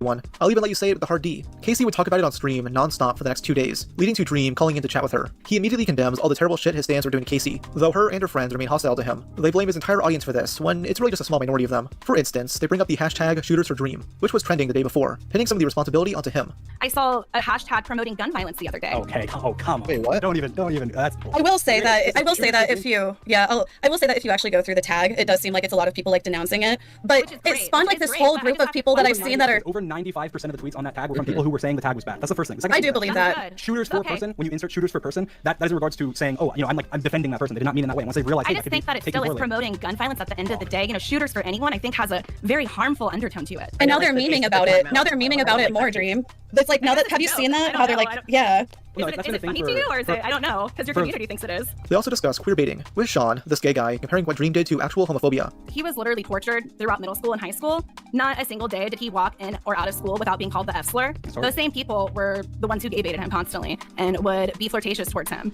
So I think that's why that's wrong with him, because here you guys are doing it and, you know, you're straight. So it's still, to him, I think it might really, you know, rub him in the wrong way. Like, Sean, am I kind of like, am I kind of narrating that? To use like a very contemptible word, right? Very much that. And it's not even anything that, you know, maybe you're intentionally doing, but there are these just undertones where it's, you know, if I were to do something like that, or any person of that medium to do something like that on Twitch or any other social media platform, they run the risk of being, you know, harassed or beaten or killed. It's not something that is a joke in 2021. It's a real issue. Rose really trying to compare two guys making gay jokes to legitimate hate crimes. Under that logic, Turkey Tom is going to get sent to prison for the rest of his life. I have this like gay fantasy in my head. This conversation does end on good terms, though many felt off about it, since Dream got interrupted by Casey's friends multiple times. This technically wasn't the end of the drama, as Casey would still tweet about it, but it did fizzle out. Yes, you read that right. We're going over a Casey Tron cheating scandal. But this isn't relationship drama we're covering, it's even more pathetic than that. In May 2021, Casey was brought on as a contestant on Ms. Kiff's game show, Schooled, a production put on by a streaming organization, OTK. During this stream, Casey Tron was incredibly cocky and would mock her opponents for losing to someone as mentally slow as she is. Josh, I'm sorry. You are eliminated from the show. The girls win this week. Casey Tron with 1 half, Amaranth with 2, and Josh. I'm sorry, buddy. Trust me, I was on your side. I wanted boys rule, girls rule. But you're wrong. You got 3rd place though. How's it feel? Would have preferred winning. Yeah, definitely winning is definitely the better suit. You got 100 gifted subs. But You Josh, lost to a stoner and a hot tub streamer. Damn. Get fucked. You look It is so what it dumb. is. I've never lived this down. It is what it is. I know. I'm ready to pack it up now. I'm like, we win. Right? It's just a collection of basically the world's biggest fucking weirdos. I don't understand how people sit there and just watch these fucking degenerates day in and day out. She would actually win this episode, beating Amaranth by correctly guessing Rio de Janeiro as the city Christ the Redeemer is located. Casey Tron going from the stoner of the class to to winning the entire show. Casey Tron taking it, winning. Do drugs. Hey, Mods, please get that out of here. She then gives this long, drawn-out speech about how she actually proved something to herself by coming on the show. Like, I feel like I really proved something today, and I feel like this day will be remembered in Twitch history. The day where Casey Tron proved that she wasn't just a dumb stoner. You are not just a dumb stoner. You are a dumb stoner who got past almost into the 10th grade. Congratulations, Casey. You won 200 gifted subs, and you are going to the finals for $10,000. What? There's a finals? With who? In 6 weeks with everybody who won. However, there were many things off with this episode, as fans noticed multiple contestants who cheated. This includes Amaranth, who was clearly looking at a second monitor, and Casey, who most definitely used a calculator under her desk. What is 23 times 153? Time is up, Casey Tron. Put your hands up. What are you doing, Casey? Oh, that's one hand. I see it. There's the 2. Casey Tron, what did you put? 256. Were you in the middle of it? You're not done yet. She's speechless. She doesn't know what to say. You're on, Casey. We can't Okay, she just doesn't want to talk to us right now. Oh shit, sorry, no, I was in the middle of it. Like, I started to figure it out, but then Yeah. I don't know where you were going with that, because 256 is not even anything in that problem. Wait, you're telling me this bimbo doesn't have the brain capacity to do basic math? God, I'm shocked, I tell you. Mind blown. First question, which of the following is not a square? God, this is too hard. Ms. Kiff would call this out in his next stream, being purposely vague in order to not name specific people. I think the reason why people cheat in my show is because they have something to prove. Is because they want to prove to other people that maybe they're not stupid or dumb, or they are, they actually could be smart. But in reality, I see it all. And it ruins the show. We put hundreds of hours into the show, and the fact that people have no integrity for it, it's pathetic. Destiny would be the one to directly call her out, leading Casey to be in complete denial of her cheating. He's going to accuse me of cheating because he has something to gain from it. That person specifically, and he knows that for whatever reason, people will just believe what he says. But it's like I said, that one question, the 36, what percent of 36, what percent is 36 of 80 is somewhat easy because it's less, it's like 30 well, it's less than half, right? Because you know that 36, No, it's like 40. 36 times 36 is 72, so that's less than half. So you know that it's not 40 because it would be an even number. You know that it's not 41 because it would be like, I don't know. Like, it just made sense for the range to be between like 41 and like 48 or 49, right? So I just guessed. Casey Tron, aware that she could get exposed for this, began coping on Discord, writing out an entire Dark Viper-style rant through multiple messages. Why can you not stop lying? Please stop lying! What is wrong with you? The pressure soon got to her though, and she later confessed to Ms. Kiff privately. Wanting to come forward and admit to cheating on Ms. Kiff's show, I have apologized to him and refunded. I feel badly for my actions. He just seemed to like other people were cheating, so it felt like, why not? Cheating isn't fun and ruins things. It also sets a bad precedent for more to do the same thing. Let's keep things fun and lighthearted, and not be the egotistical narcissist that everyone expects. Sorry for disappointing you guys. At least I didn't hire a team of scientists. This was clearly a jab at Dream, something he took with great humor. And that day, Casey Tron hated Dream Stan so much that she became one, even going as far as trying to imitate his past controversies. She became what she despised. Dream, I'm too high for this. I can't right now. Is this real? She would briefly respond on stream following her admission, joking about how pathetic she is to make people pity her. Before we get started on the stream, the sandwich making, I'm trying to be a good woman now and just stick to, sandwich making and not gaming or trivia or trying to be smart. I'll probably be doing cooking streams for a while. That's right, Casey. Get back in the kitchen. Just don't put any weed in the brownies. Casey does address her initial denial of the situation, knowing that it made her come across as slimy. Just to reiterate, I actually do feel awful on so many levels. And yes, there was a point where I doubled down before I admitted to cheating.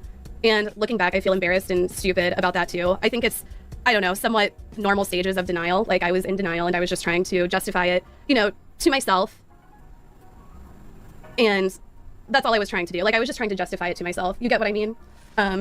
And then I realized, that's all I'm doing. I'm just trying to justify it to myself while, lying to everybody else. This isn't a nuanced situation where you can be saying that. Having a calculator to help you means you cheated on the show, though I'm sure she'd cheat on that too if asked a question about it. The overall problem is that she would have never apologized if people like Destiny and Asmongold didn't call her out. Asmon, one of the co-founders of OTK, said she should be blacklisted from future company events, cutting a major connection she had with the general Twitch community. How do we stop the cheating? Simple. We never invite people who cheated on the show back ever again, and we never do content with them again. That's what I'm gonna vote. At all, period. Absolutely, completely blacklisted. This seems to be where her hatred of Asmongold started off from, though he claimed she disliked him way before this, as he dated an old rival of hers named Pink Sparkles. The actual last reason, the reason why Casey Tron actually does... That's the original fucking Twitch thought. Pink Sparkles doesn't like me is because I dated one of her arch nemesises in the old Twitch days, which was Pink Sparkles. I dated Izzy, and then basically what happened is that Casey Tron was really popular, and then Izzy started streaming Pink Sparkles, and you know, a lot of people sure seemed to watch her stream more. And Casey Tron got really mad about that, spread lies about Izzy, about Pink Sparkles, many times, tried to take shots at her and say all these negative things, and obviously I defended her. She was my girlfriend at the time, and Casey Tron got upset about that. So really, all this is a bruised ego from 10 years ago. Dog, if Asmongold can pull this woman, there's no excuse for you to not get a girlfriend. Casey's hatred of Destiny actually stemmed from months prior, as they'd clashed during the Bob 7 drama. I'm not going to go over that situation here, as it's incredibly convoluted. Long story short, in early 2021, Destiny accused Bob 7 of being toxic towards women and sharing revenge porn. Though, of course, these claims turned out to be true for Destiny himself. Many accused Destiny of manipulating the situation, including Casey Tron, who would defend Bob. The drama would come back up in 2022, when Casey called out Mizka for the Adriana Lee situation. Some accused her of being a hypocrite, though these mostly seem to be Destiny fans. I think her hatred of Destiny is valid. The issue is that she chose to go after him in very ineffective ways. Casey would rant about him on Reddit to no end, making her come across as a schizo to the general public. This is like, something is like, she's like mentally ill, like unbelievable. Like, yeah, I'm serious. Like, and we can keep going. Like, it also didn't help that she allegedly DMCA'd clips of herself off LSF in relation to Bob 7. We can't say for certain, but it is weird that all these clips are scrubbed off the internet. By this point in her career, Casey Tron had decided to drop her old booby streamer character and act more like herself. However, this strategy didn't work, and many found her actual self to be more obnoxious and petty than her old persona. She has a pattern of getting into drama with random streamers, demonizing them to her audience, and then playing victim when she gets called out on her shit. It's truly pathetic, and there's multiple— Once the tits disappear, so does the interest. Unfortunate, man. Tim Marco with the 37 months. Appreciate it, bro. Retard is a kind of word for people who can't do addition off the top of their heads. Gifted membership, by the way. Oh, you mean like yours is a gifted membership?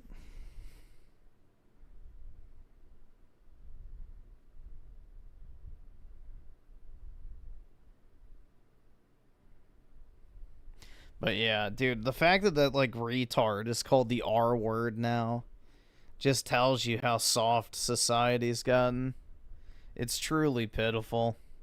Examples of her doing this. First is her long-standing drama of XQC, which started in April 2023. XQC had reacted to the then-recent Steven Crowder video, which shows Crowder verbally abusing his pregnant wife. As you'd expect, XQC gives a terrible take, comparing this to the legal battle he had to deal with involving his ex-partner, Adept. She falsely claimed the two were in a common-law marriage, and alleged that XQC physically abused her. This was later disproven in court. And if you want a more detailed look into the situation, go watch this video by Jabroni, link down below. Hassan called out XQC for comparing the two situations, as Crowder's was objectively worse, even before more information came out against him. One fucking time in his life, he shouldn't just like immediately think, oh, my situation is similar to this. It's not. Shut the fuck up. Literally shut the fuck up, Andy, okay? I'm not your lawyer, but like, you have been shutting the fuck up so far, which is the right thing to do. That's why it's an entirely different situation. It's an entirely different fucking context. Just keep shutting the fuck up about your thing and don't lead anyone to think that your thing is similar to his thing, okay? Because it's not. What the fuck is wrong with you? And Hassan is correct here. However, Casey disagreed, as she then went on Hassan's Discord to rant about how terrible he was to XQC. She does not think XQC is a straight-up abuser, but does interpret his takes as a massive red flag. She also later called him a manipulator, implying that he's abusive. She also ties him back to Destiny in order to poison the well. She would do the same to Chill Logic after he read the messages on stream, referring to him as a Destiny orbiter. This drama boils down to one ignorant person saying something stupid to another ignorant person who said something stupid. Though at least with XQC, there's an excuse for why he's so dumb. He's French-Canadian. Sparky's favorite snack is red. It grows from trees. Apple.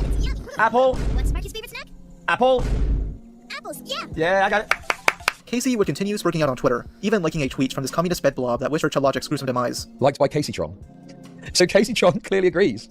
Bear in mind at this point, up until now, I've not said, to my knowledge, anything particularly egregious about Casey Tron. I've not had to go at her weight or the way she looks or anything, I don't think. The worst I've said is that she's like crazy or insane maybe for saying this stuff. That's like the worst I've said, to my knowledge. All this really did for Casey was create enemies out of XQC and Chill Logic, who from this point on would mock her for looking like a Meat Canyon cartoon.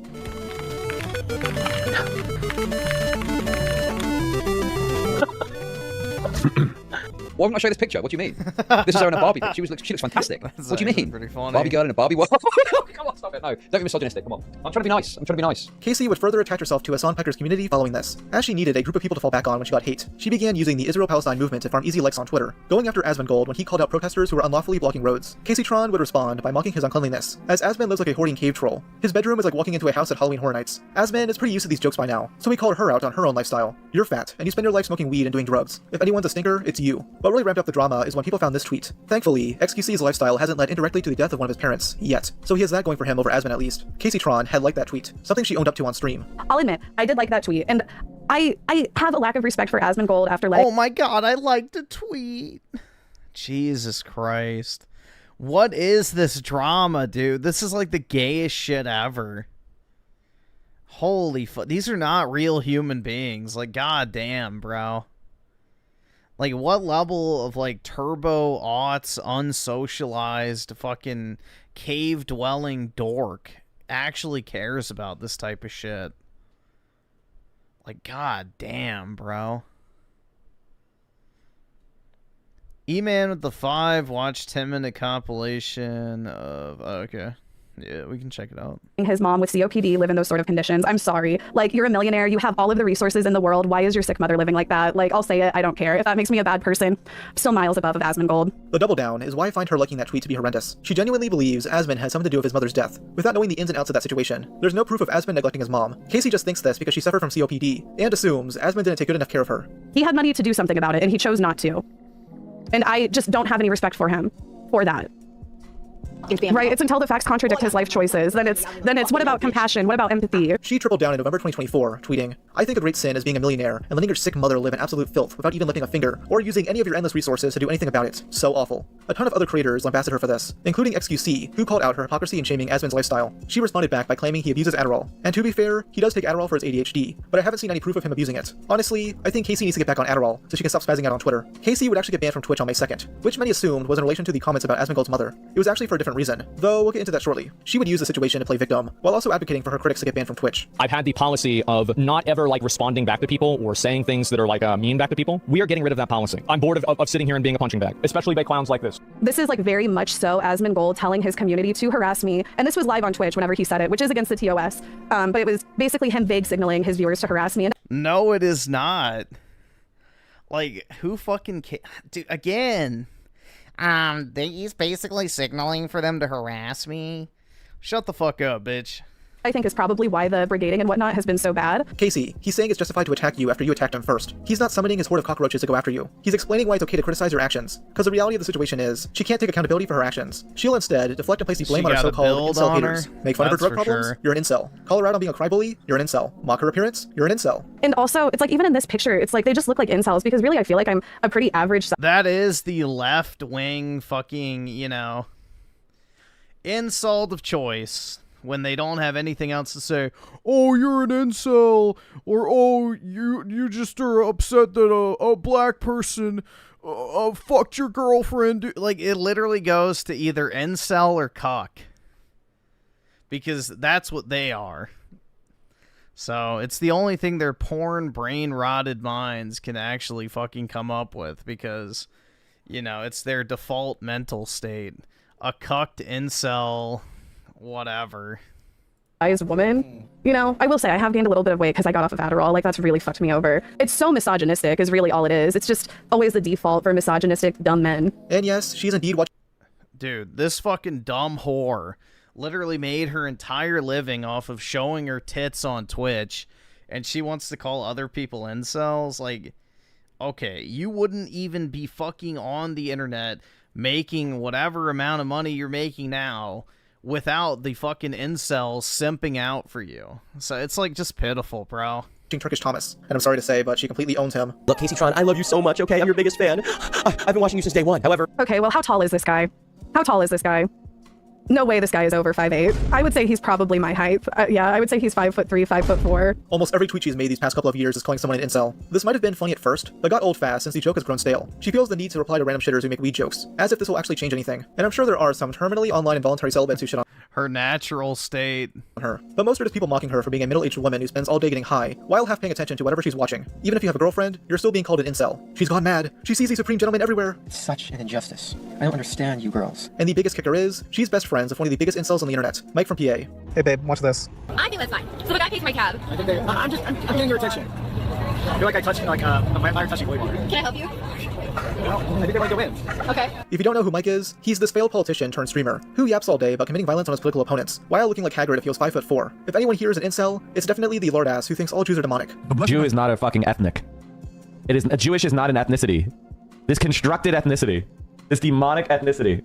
Wholly invented. But no, he's totally not a creepy weirdo to Casey Tron. He's just a wholesome chunk of socialist who loves the gays. Somebody asked if I was straight, and the answer is, I'm so... Dude, she is beat like a fucking drum. Holy shit. Okay. But that it seems like I'm gay. Okay, yeah, that's a good. I think that's good. Your tone seems very pointed right now. Previously, I stated that Denim's put out some of the worst React content on Twitch, and I was dead wrong. We found someone even lazier than her. To this day, Casey will freeboot other people's content, typically playing them during her waiting screen. No commentary from her is added. She just plays other people's videos. What's concerning is that she'll not only play clips from movies and TV shows, but will watch them in full with barely any commentary. Wait, hang on a minute. What's going on here? So you got Casey Tron asleep in the bottom right, okay? Doing a subathon, a tipathon, okay? Broadcasting Ramsey's Kitchen Nightmares to 334 people without any substantive. Jesus Christ.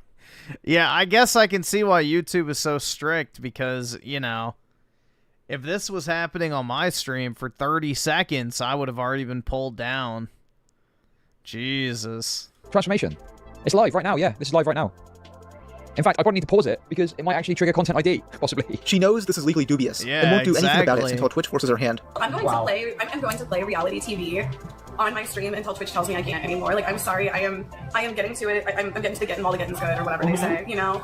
And do you know what? Like, I was thinking about it and I was like, what will I do if Twitch bans, like, being able to, like, just watch shit on stream? Like, what will I play whenever I'm sleeping? And I'm like, okay, that's whenever I'll just go back at the catalog of hours and hours of my own content and start restreaming Self-plagiarism, let's go. Right? Like, I literally have archives and archives. Yeah, you've got 10 years worth of footage. I do. You could just start it at the beginning and just play Twitch 10 seasons. But, oh, that's not. Like, honestly, The issue, as mentioned in my last Denims video, is that the bans Twitch could give you are ineffective. Casey has gotten banned for copyright issues, but it's usually just banned for one single day, essentially a slap on the wrist. On June 26, 2023, she was banned for watching the movie Total Recall on stream in full, with the message, "Content from this channel has been removed at the request of the copyright holder," being put on her page. Her only response was to say she'd do it again, without actually mentioning why she got banned. She was banned again on May 2nd, 2024 for a similar reason, though she downplays it to her audience. I was banned for my offline channel. I have my offline channel, you guys know Green Grove's Dairy Farms, but I was not banned for anything against Asmongold. Like, he was the one who basically told his viewers to harass me live on stream. Like, honestly, I should go back and find the clip of him doing it and report him for that. If you actually look at the email on screen, it says she was banned for making a new Twitch account to rebroadcast copyrighted work. She does this because she's a lazy sack of shit who can't entertain people by herself. She's not doing the Twitch booby streamer bit anymore, so she acts like a content curator while presenting herself as a safe space for the gays and queers to hang out. And I won't dog on her for that last part. Here on the Rob's Media channel, we're very accepting of the gays, fat people, trans people, the mega autists, and even gross, smelly addicts like Casey. A big reason why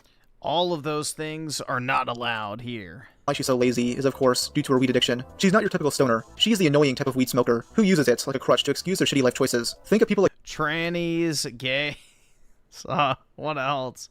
I don't even remember, stoners can hit the door, I don't know. Bo Blacks, and Eden is online. I don't remember the categories.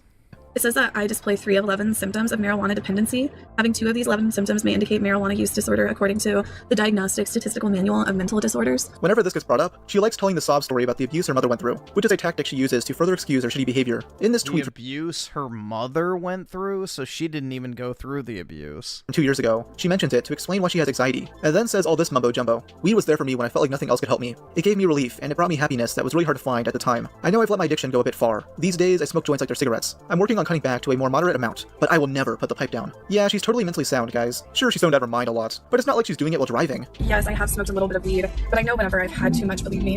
I know when I've had too much. Like, I'm just saying. And I have been there. I have been there where I've had too much. No, like, I'm telling you. Yeah, the town of Blue Springs needs to clear out their roads. Casey Tron is going to turn it into a game of bumper cars. She's going to be zooted out of her mind, crashing into other vehicles, and then blame it on those damn incels. Her constant, drug-induced state is a big reason why her reactions are so non-existent. She just sits there, pondering to herself, letting the content play in full while asking, what's going on? This is so hard to follow. And of course, the most infamous example of that is her reaction to content nuke Hassan Piker. YouTuber Ethan Klein released this video back in January, going after Hassan for his extreme political stances and his terrible responses to criticism. Casey obviously wanted to shit on this video, so she could continue getting into the good graces of Hassan's orbit. However, as you'd expect, she barely reacted to the video at all, instead taking massive bong rips while showing verbal confusion. A horse is the symbol of the capitalist excess.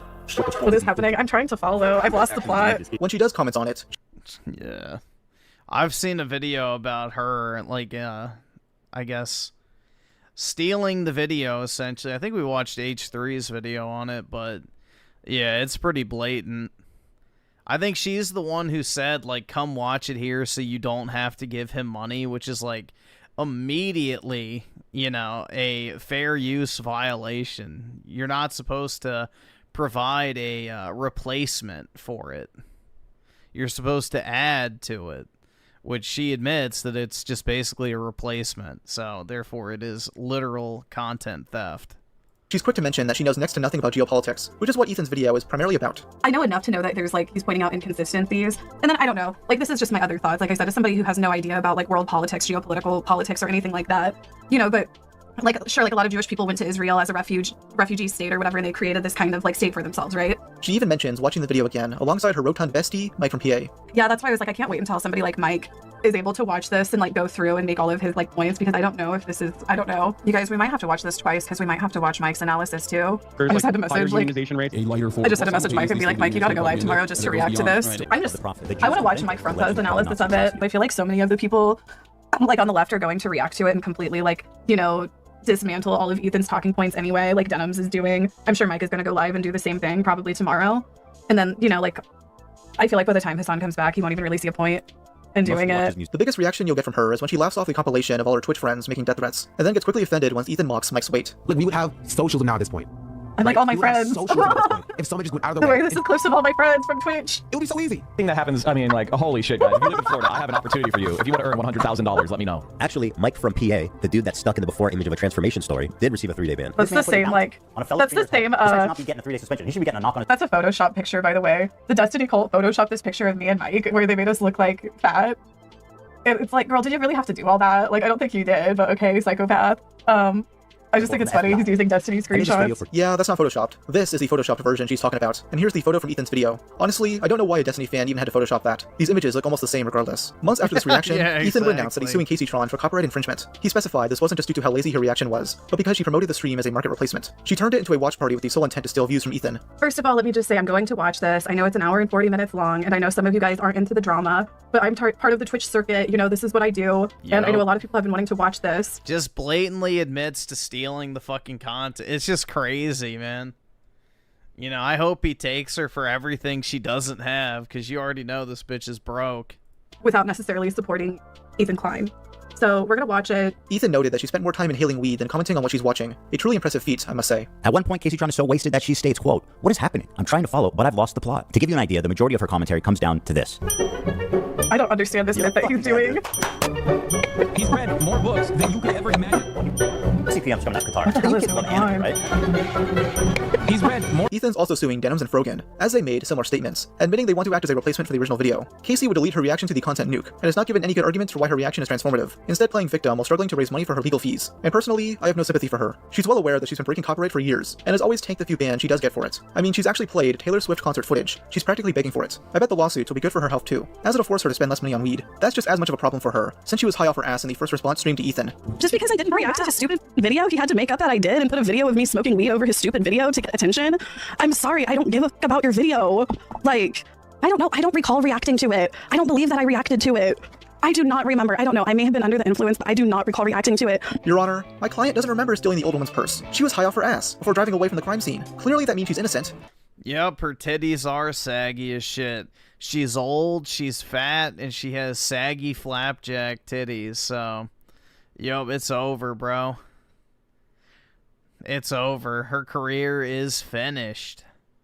And now she's gonna get hit with massive fucking, you know, legal fees. Where she's gonna have to open up an OnlyFans, PK, so don't you worry. It'll be coming. The OnlyFans will come. Nobody will come to it, and she'll be broke even more than she probably already is. I would love to be a fly on the wall of this court case. Just the faces of the jury after hearing her brilliant defense. Much of Casey's first response stream is just personal attacks, going after Ethan's wife by calling her an ugly cunt. Oh, this no good motherfucker and his ugly ass wife. Fucking cunt. God. Is she really in a position to call other people ugly? Clear projection on her part. I mean, she looks like Hagrid's half-brother, Grop. That's a Halloween costume idea for her and Mike. After backlash from H3 fans, she'd apologize days later. That's why she hates me so much. She goes on for Moy. No, like I did say, like I apologize for saying that he was ugly. Like she is a pretty woman. Like I said, I don't agree with her fashion choices, but maybe it's like, I don't know, like maybe it's not for me to get. But I do stand by saying that I think that she's ugly on the inside. Like I think that she's mean. I think that she's mean. I'm not mean. I'm not. I'm a nice girl. Casey Tron would sober up after the lawsuit was announced, clarifying that she's not playing a character, she's being herself, as she has been for the last several years. A lot of people were acting like I was very inebriated and under the influence yesterday, and I'm just like, this is what I'm like, not high. And I honestly hardly see the difference. Like, I just act this way. A lot of people were questioning my character and saying that I was putting on an act, and I don't know, like, this is just the way that I act. Like, so I thought that I would be sober for at least the first 10 minutes or something, so that people could just see, like, this is how I act, like, high or not. This is real. This is me. I'm exactly where I'm supposed to be now. During the stream, she goes through Ethan's letter and tries defending her reaction as fair use. Her arguments are as retarded as you'd expect, as she gets deeply offended after being described as unintelligent. Casey Tron is not known for her intellectual acumen or analytical prowess? What? That is hearsay. That is slander. Like, what? I'm not? I am. No, like, I dispute that. No, like, I think that I'm very smart. I do. Like, I'm not educated, but that doesn't mean I'm not smart. Like, I think that that's ableist. Like, what? Just because I'm not educated, I'm not smart? That's not true. That's ableist. I'm a smart woman. I have a lot of wisdom. That's an ableist. Oh my god, you're a dumb fucking slag. And I'll say it. I am smarter than Hassan. As much as I loathe Hassan, he's objectively smarter than this drug-addicted dunce. Even if she's being sarcastic here, it's not going to help her case. It will only divert more negative attention towards herself. ChatGPT even tells her that. And yep, she's asking AI for legal help. It tells her to stop responding publicly, which she ignores. Wait, it says do not respond publicly where? Get a lawyer. Do not respond publicly. Anything you say publicly or even jokes on stream can be used against you? For what? What? She didn't take Mr. ChatGPT's advice, continuing to run her mouth about Ethan and the lawsuit to this very day. It's only given Ethan more fodder to use against her, and motivated her past enemies to make content mocking her downfall.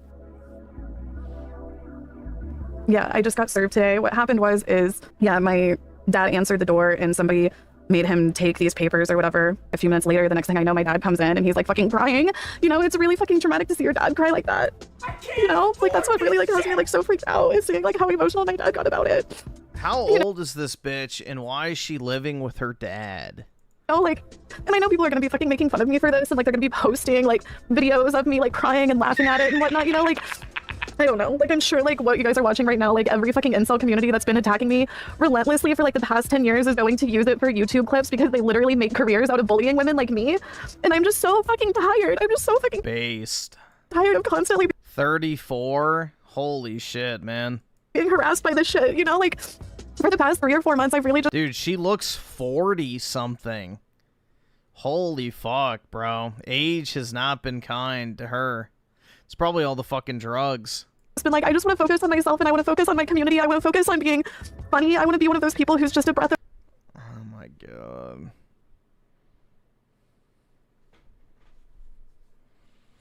Z Herbs and Spices with a 5. All these people are gross. What a society we live in. This is modern day Californication. Yeah, it's just, it truly is amazing to me, the type of people that just get all this money from, I guess, equally stupid people. That's crazy, bro. Genuinely. This bitch would be lucky to be flipping burgers in a just world. And Daryl's on with the 2. RTU should get together with her. Casey Tron? Yeah, I agree. They're a looks match. fresh air, you know, somebody who people can watch to escape and get away from it all. Casey Tron will continue trying to bait sympathy, as it's her only real course of action from this point forward. She expects people to feel bad for her, as if she hasn't spent years demonizing those who simply criticize her actions. I'm being attacked by like fucking incel YouTubers that make content for incel men to make fun and laugh at women going through traumatic things. You know, like I'm being attacked by like fucking the quartering incel channels that I've never even fucking heard of. The fucking rape reviewer, Nicholas DeOrio or what the fuck ever. You know, Asmongold's community, Tectone's community is now claiming that Tectone is going to sue me for defamation. You know, it's like I have been through a lot. You know, like I have been through a lot, and I do think I'm a strong person, but somebody can only fucking take so much. You know what I mean? If, for example, Asmongold was being sued for copyright, do you really think Casey would feel bad for him? No, not at all. She'd laugh at him, just like he's currently laughing at her. She keeps burning all these bridges, and then wonders why nobody outside Hassan's orbit wants to back her up. She burned a bridge with the Minecraft community, OTK, XQC's fanbase, and even the Twitch aristocracy as a whole. I just get so fucking annoyed seeing these streamers play Twitch politics. You know, it's not about like their morals or having like a strong moral compass. It's about, okay, which fan base do I appeal to the most? Well, I don't want to piss off this fan base because I could get some of those fans, but I could care less about them. They don't like me anyway. Well, I'm gonna side. Do you know what I mean? It's just like, fuck that. Fuck that shit. Yet now she regrets doing this, seeing that she's almost out of options. I feel like I probably would have gotten much farther than I have thus far had I done more picking sides. Because they love that. You know, those streamers at the top, they fucking love having their, you know, like faithful, like influencer friend. Like, but I've never fucking played that shit and I never fucking will. And if I ever do, please call me on it. Like, now that she's a part of the Hassan crowd, she'll attempt to parrot the same talking points, hoping to God that some of those viewers come watch her. Of course, they haven't, as even on a good day, she'll get like 400 viewers. Now for a smaller streamer starting out, those are good numbers. But for someone like Casey who's been doing this for over a decade, it's fucking terrible, resulting in her doing outlandish publicity stunts that only make her seem deluded and unhinged. Here she is at public park, using dark magic to ward off the advances of Ethan Klein and his fan base full of 30-something millennial women. what I'm about to do now, and this is really important that I do this, I'm about to do a protection spell on myself against Ethan Klein. I'm going to be summoning protective energies to try to just keep me safe during this time. Protect us from Ethan Klein. Protect us from his wife. Protect us from that bald man, Dan. Protect us from Epstein. Protect us from Diddy Dan. Protect us from AB. Protect us from Olivia. Protect us from the H3 podcast and all of the affiliates. We need your protection, goddess. Shimanana, Shanavina, help us. Shimanana. I can only imagine the reaction of those walking by, seeing this grown-ass woman doing hocus-pocus magic to save herself from the lawsuit. Your Honor, my client has enacted a protection spell against the plaintiff. This means she is immune from all charges. In fact, you now owe her money, Mr. Klein. She also requires a snake skull, an eye of Newt, and your soul. Do so, or she'll hex away the effects of your Ozempic binges. 2 days after being served the lawsuit, Casey and her longtime boyfriend decided to get married, shopping for rings at Walmart, and getting eloped within the store's Subway restaurant. Well, wait, are we supposed to hear? Right? He looks exactly like you would expect. I love you. I can get through anything with this man. I'm crying a little. I can get through anything with this man. We may not be rich in money, but we are so rich in love. We have so much love for each other, so much love around us. And I just love you so much. I do. Damn, they went all out with this. Though they should have had the Subway cashier be the wedding officiant. I now pronounce you man and wife. Also, ma'am, your $5 footlong is ready for you at the counter. We're gonna get back to our hotel and do the consummation. It'll be on our OnlyFans. You'll have to follow us on OnlyFans for that. Bitch, ain't nobody gonna see that shit. Except for maybe Denims. She's a complete degenerate. All the recent drama involving Casey Tron is continuous. It's a cycle that will keep repeating until she realizes nobody cares about her anymore. It starts with her talking shit about another content creator unprompted. Then, when she gets shit back, she acts like a crybaby and never admits fault. She rants about it on Twitter and calls her haters incels. And then when the drama is brought up later, she'll downplay it or not even mention why she got hate in the first place. In recent tweets, she never mentions why she's getting sued. She just tries demonizing Ethan. And there are things to criticize him for, but her attacks are weak and unfocused. In this tweet, she once again trauma dumps about her life, subtly comparing the abuse her mother went through to the financial losses she'll suffer from the lawsuit. The thought of losing it all because of one man's ego is extremely difficult to comprehend. I've carried many burdens in life, but never one where the suffering feels so pointless. Ethan Klein is gleefully exposing me to hundreds of thousands of dollars in legal fees, as many of his fans and onlookers claim I deserve to lose everything I own and be homeless because I'm an awful person. Yeah, I'm sorry. Just because you struggled in life doesn't give you an excuse to be an unlikable asshole. A wise woman once said, you can be a victim of childhood abuse/trauma and still be an asshole as an adult. They aren't mutually exclusive. Infantilizing women and victimizing them to protect them from accountability isn't feminism. You wanna know who said that? Casey's friend, Anissa. But obviously, Casey won't take this advice. She's allergic to being consistent. Casey will complain about death threats and harassment, as if her friends don't do the same shits constantly. She'll bring up the fact that she got doxxed, yet platforms a known doxer who happens to agree with her politically. She'll whine about financial abuse, while asking for her opponents to get banned over petty disagreements. It's all for Hassan's attention, which she'll desperately need, since there's no way she'll be able to pay off these legal fees. Though I bet Hassan is disgusted by her because of that one time she sniffed his farts. Did you see Casey sniffing your sheets? Bro, where are these clips coming from, dude? Casey Tron finally takes a chance to sniff Hassan's sheets? There's definitely dissent. It's like, what the fuck? just try to like inhale it, you know? Oh no. Inhale it, like whenever I wake up in the morning and before I go to sleep, I just. Justin, I don't blame her, to be honest. Dude. No pixel changed a lot since you left. Be honest, you farted on the sheets? Ew, dude. I think you want to know that for your own weird sexual purposes, but the answer is yes. Of course I farted on the sheets. I literally slept in that bed. So yeah, of course I farted. Vile.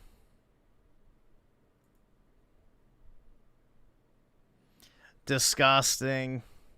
Subhuman filth.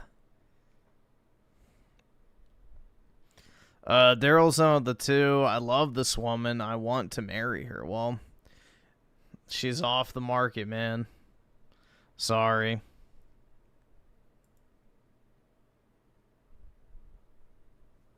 You missed your shot.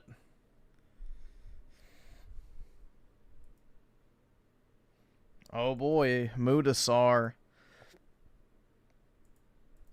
It's me, MutaSAAR, and it's kind of a double upload style of a day today. I actually did want to yap about this. Ladies and gentlemen, EA Games, Electronic Abomination.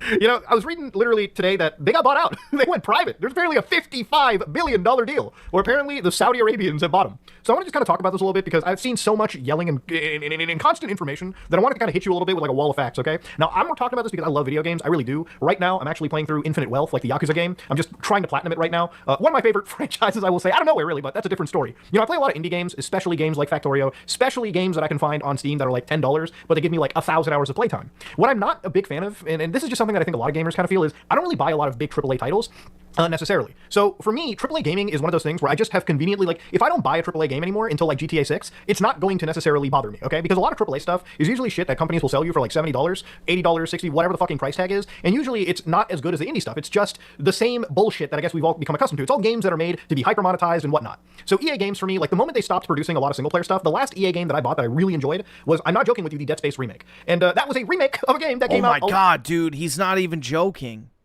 Crazy.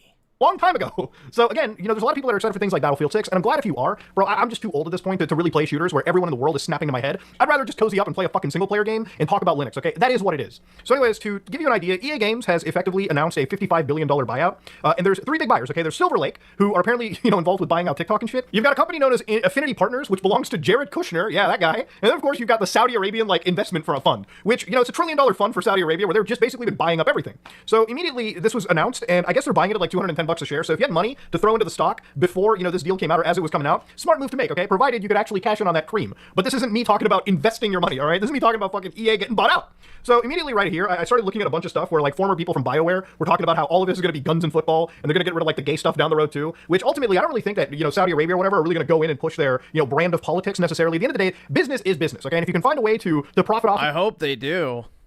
You know, honestly, push all the gay shit out. I hope the Saudis push their finger down and, you know, wield their influence to get rid of a lot of these fucking disgusting, you know, woke game developers and shit, and remove all the fucking degenerate slop from a lot of these games. Something, you can always bend your will and malleable ideas to that, okay? It is what it is, and you really have to see things going forward. But the thing that was important about this is I wanted to see how this actual buyout was done. So apparently for $55 billion, according to some actual financial guys, this was a leveraged buyout, okay? So apparently this buyout includes $20 billion worth of debt, and that basically means that the people buying this out, right, the people who are purchasing EA are effectively relying on the company's assets. They need this fucking company to be as profitable as they can actually make it, just because they're putting in so much money to buy it. The actual real winners in this are not the fucking gamers, and I'll tell you why in a bit. They're not the guys who are buying it, because now they have to make this project work. It's actually the guys at the top of EA, all right? The people that have already fucked this company beyond belief, at least in the eyes of gamers. They made it one of the most evil gaming companies in the world. Yeah, those are the ones that are walking away with this with a fucking pretty penny. So immediately when I was looking at this deal and I saw how it was bought out, it immediately reminded me that, look, at the end, a lot of those big developers at EA are going to start getting layoffs, and you kind of started to see this even with Activision and Microsoft. Like, bro, just because a super big company buys you doesn't necessarily mean that everyone gets to enjoy a little bit of relaxation. Immediately, when these purchases fucking happen, what they want is the company to be incredibly profitable, and how that happens is they immediately start trimming the costs. So just if you're like a developer... Yep, all the DEI hires gone, HR department gone, all the unnecessary shit gone. Because now that it's private, they don't have any of that public oversight anymore. Who's working at any of the studios that aren't producing these sports games at EA, that aren't working on things like Battlefield, I do expect that there's going to be layoffs, especially related to this down the road. Now, the only EA game that I was even remotely somewhat like keeping an attention on was Mass Effect 4, or Mass Effect 5, whatever they're going to title it, because they had Mass Effect Andromeda. And I understand, it's BioWare, and BioWare hasn't exactly had the most sterling reputation. But that was about the only game that I was into. It's a single-player Mass Effect game that, you know, I've been somebody that has been with Mass Effect since the beginning. Even if it turned out to be dog shit, I would still be interested to see the game come out. Now, I'm almost even suspecting that that game probably won't even see the light of day, simply because I haven't heard much about it since the actual, like, reveal for Mass Effect 4, or 5, or whatever the title is. But now, given the fact that this is a leveraged buyout, and the fact that BioWare is already kind of on the outs, or, you know, at least it's been the most scrutinized, I don't expect them to be receiving the same sort of love as the sports division or Battlefield. And again, this is just speculation on my end. There was apparently like a rumor that came out that apparently the owners, the new owners of EA, were looking at breaking big with AI as the future. And we all know what that means, okay? Basically, they want to, apparently, and this is just a rumor, look at using artificial intelligence to quote-unquote boost profits in the coming years. So yeah, if you're like a developer for this company or anybody in general, and, you know, you're drawing a salary, the bean counters who are now trying to make this leveraged buyout work are going to be looking at your salary, your involvement in the company, and seeing how that compares to an enterprise AI package. Spoiler alert, the AI is going to be a lot fucking cheaper down the road. And the thing with AI is like, it's just, at least generatively, it's all around us, okay? You've already got apparently like talent agencies trying to hype up AI influencers, AI celebrities. You've already got just AI shit permeating all over, you know, social media platforms like YouTube, TikTok, or whatever. We live in a day and age where we've probably got 6 times the amount of media that is being created every single day, no joke. But it's also that 6 times of that content, you know, that content itself, most of it appears to just be AI generated shit anyway. It's getting genuinely difficult sometimes to find the real human being in amongst the slew of AI generated shit that's getting thrown in our ways. And I don't think that's going to change for even things like gaming. If EA already was a company that had you fucking cringing to begin with, I don't doubt going forward, especially to turn a profit, a lot of the stuff might just start involving generative AI. I wouldn't even doubt that as Battlefield 6 drops, and if that game really does do well, which it seems like it will because gamers are kind of excited for it, I wouldn't even doubt that modern EA would just suddenly decide to constantly fill it with a slew of AI-generated like gun skins that they can sell down the road just to make full cream profit and cut out even the artists or just the developers from that entire exchange anyways. I wouldn't even doubt in the future if a lot of those shitty made sports games that are already Control-C and Control-V into the next year project are not going to be vibe coded even a little bit or a lot going into the future. Yeah, the EA acquisition is just one of those things where like, you know, this is a whole lot of nothing, man. This is a whole lot of nothing being said. This is just pure fucking waffling to hit the fucking 15-minute mark. Jesus. There are people who unironically watch this shit at non-sped up, you know, speed. They're like, yeah, this was a great video, dude. I'm gonna hit that like button. Crazy.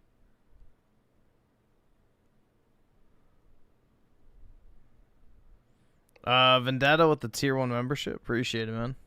Not a big deal for me because look, I love playing video games, but honestly, like every single like year, at least for the last like two years, I would say, I've been in a situation where like my care for the AAA industry is like at such an all-time low that it's not even funny. Like I don't think that there's a lot of game companies. Like I've already given up faith on companies like Ubisoft for the most part. I've given up hopes on anything Activision related. It's to the point where like every year I would somewhat even be excited about like a Call of Duty campaign, but I can't even be fucked to look at the minute-long like trailers for that new Black Ops 7 just because all of the wind has been taken out of the sails. And if you think I give a shit about EA stuff, bro, they're not even keeping franchises that I have somewhat of an excitement on. You know, games like Need for Speed are already an afterthought. Games like Mass Effect, games like Dead Space 2, which in all honesty should have probably gotten a remake, have not. So under the current EA banner, things are already dog shit. I think current EA sucks.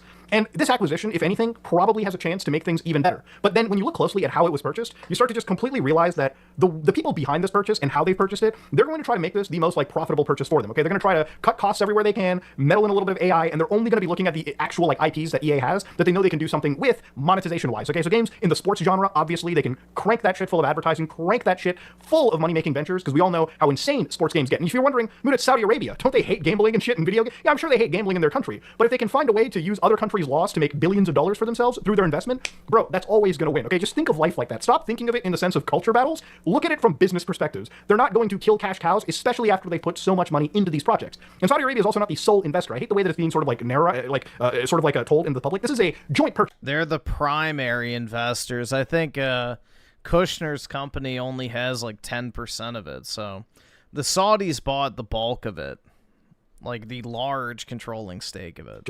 And this is a joint purchase on the basis of making money. Really, the big losers in this, I would say, are actually just the gamers who have more of an interest from EA when it comes to the IPs that aren't anything to do with, you know, your Battlefields or your sports games or really anything that can have battle passes and everything thrown right in. This is going to be a thing where most of the stuff that comes out from EA is going to be IPs that they can live service, hyper monetize. So if you're ever thinking that maybe there was a chance that a Dead Space 2 remake could come out or another genuinely amazing single player title, I'm not really seeing it. And that's why if I had any fucks left about EA after this purchase, they're already dashed. It's the same feeling that I had when Activision was bought out. It's really the same feeling I had when Embracer Group, to an extent, bought out some of my favorite franchises. I literally talked about Deus Ex a few days ago and how Embracer Group's project or their remake of that was probably the most low effort dog shit that I've ever seen thrown out. And again, it shows me that no matter how much money you give these companies, like if they're part of these big investment portfolios, you tend to see less of the gains, and you start to see more of the shitty practices that led to these companies being so vilified in the first place. So yeah, ladies and gentlemen, I'm not here to give you a view on this, on part of the culture war or anything of that nature. I'm just here to give you a grim reality. If you're thinking in the future you're going to get some bangers from EA, I really hope you do. But the writing on the wall for me says that probably should just fucking stick to indies, boys.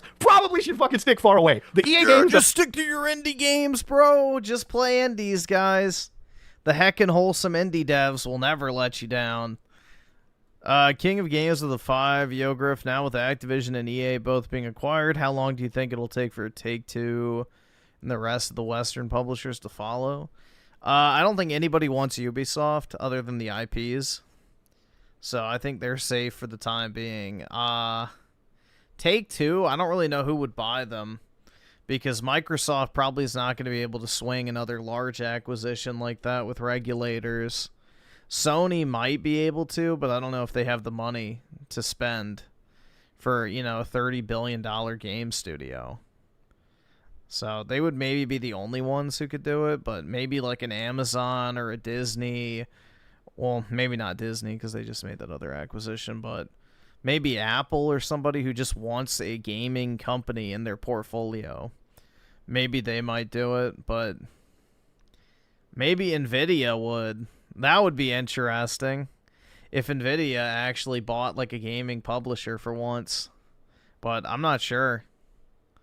I would imagine that people are probably eyeing it right now because it's the last of the big ones that are left. And once they're gone, they're gone. So I grew up as a kid with, you know, the fucking EA Games, challenge everything. That shit died the moment I turned into a fucking teenager, the moment I was in my fucking senior year. And if you think that EA is still here now that I'm fucking in my 30s, god damn, you've got to be insane out of your mind. But yeah, I wanted to yap about it because EA Games, man, once a titan of the industry, now just another notch in the portfolios of billionaires around the world who, in my honest opinion, probably... That's exactly what it was before, you fucking dumbass. It was a publicly traded company. Don't even give a shit about gaming. Obviously, in the same manner, you and I give a shit about gaming, okay? Unless the manner of gaming you care about is how the fuck can we monetize it and make our share price go through the roof. Ladies and gentlemen, I am out.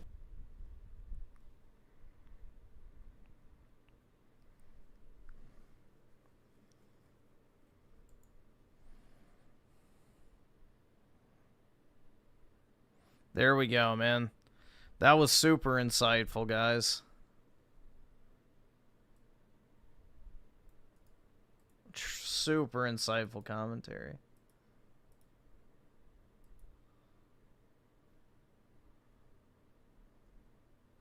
Bro, what are these fucking shorts? I guess the L didn't copy.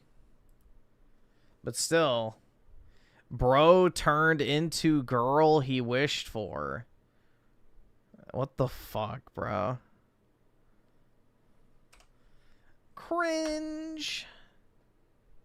Oh, great. It's fucking...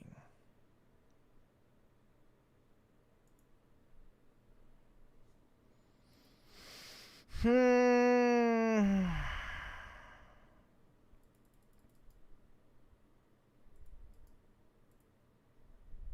like seeing me get body? You just like seeing me period, bitch. Got your dick out, ready to jack off to my presence, motherfucker. My voice makes your motherfucking cock and balls tremble. It turns you on. My voice literally gets your dick hard enough to fuck your ugly ass girlfriend and your basic looking wife, bitch. That's why you love seeing me get body. My presence literally. Let's see. Synchro Max of the 5, unless their name is Nintendo, Capcom, Square Enix, Bandai Namco, etc. Eastern Studios. I don't care about the AAA industry. All right, And awesome. even then, Thanks, I don't nigga. really All care right. about Bandai. But yeah, I mean, really, Japanese studios are the only good ones left. And even a lot of those are starting to waver now. I don't know. It's rough out here, man. The gaming industry is not looking great.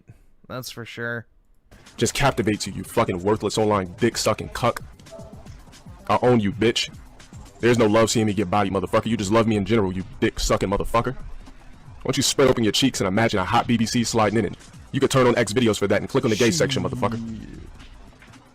Fucking bitch ass cuck. 2 disciples coming in covenant robes. What I'll do is I'll make sure that you guys bathe them first, right? I'll make sure that you guys bathe the cuck first. What's that shit I'm looking for? That contamination, that decontamination bathe. Where you just take a hard scrubber, scrub this motherfucker like a dog, put him in those showers that beam in from 4 sides. Then when it's hitting him, it just feels like hail. Make sure he's clean. And I want 2 of my disciples to line up while I sit here with my legs crossed. And I just do this. We'll call that the loop. Give the loop. Snap. Snap.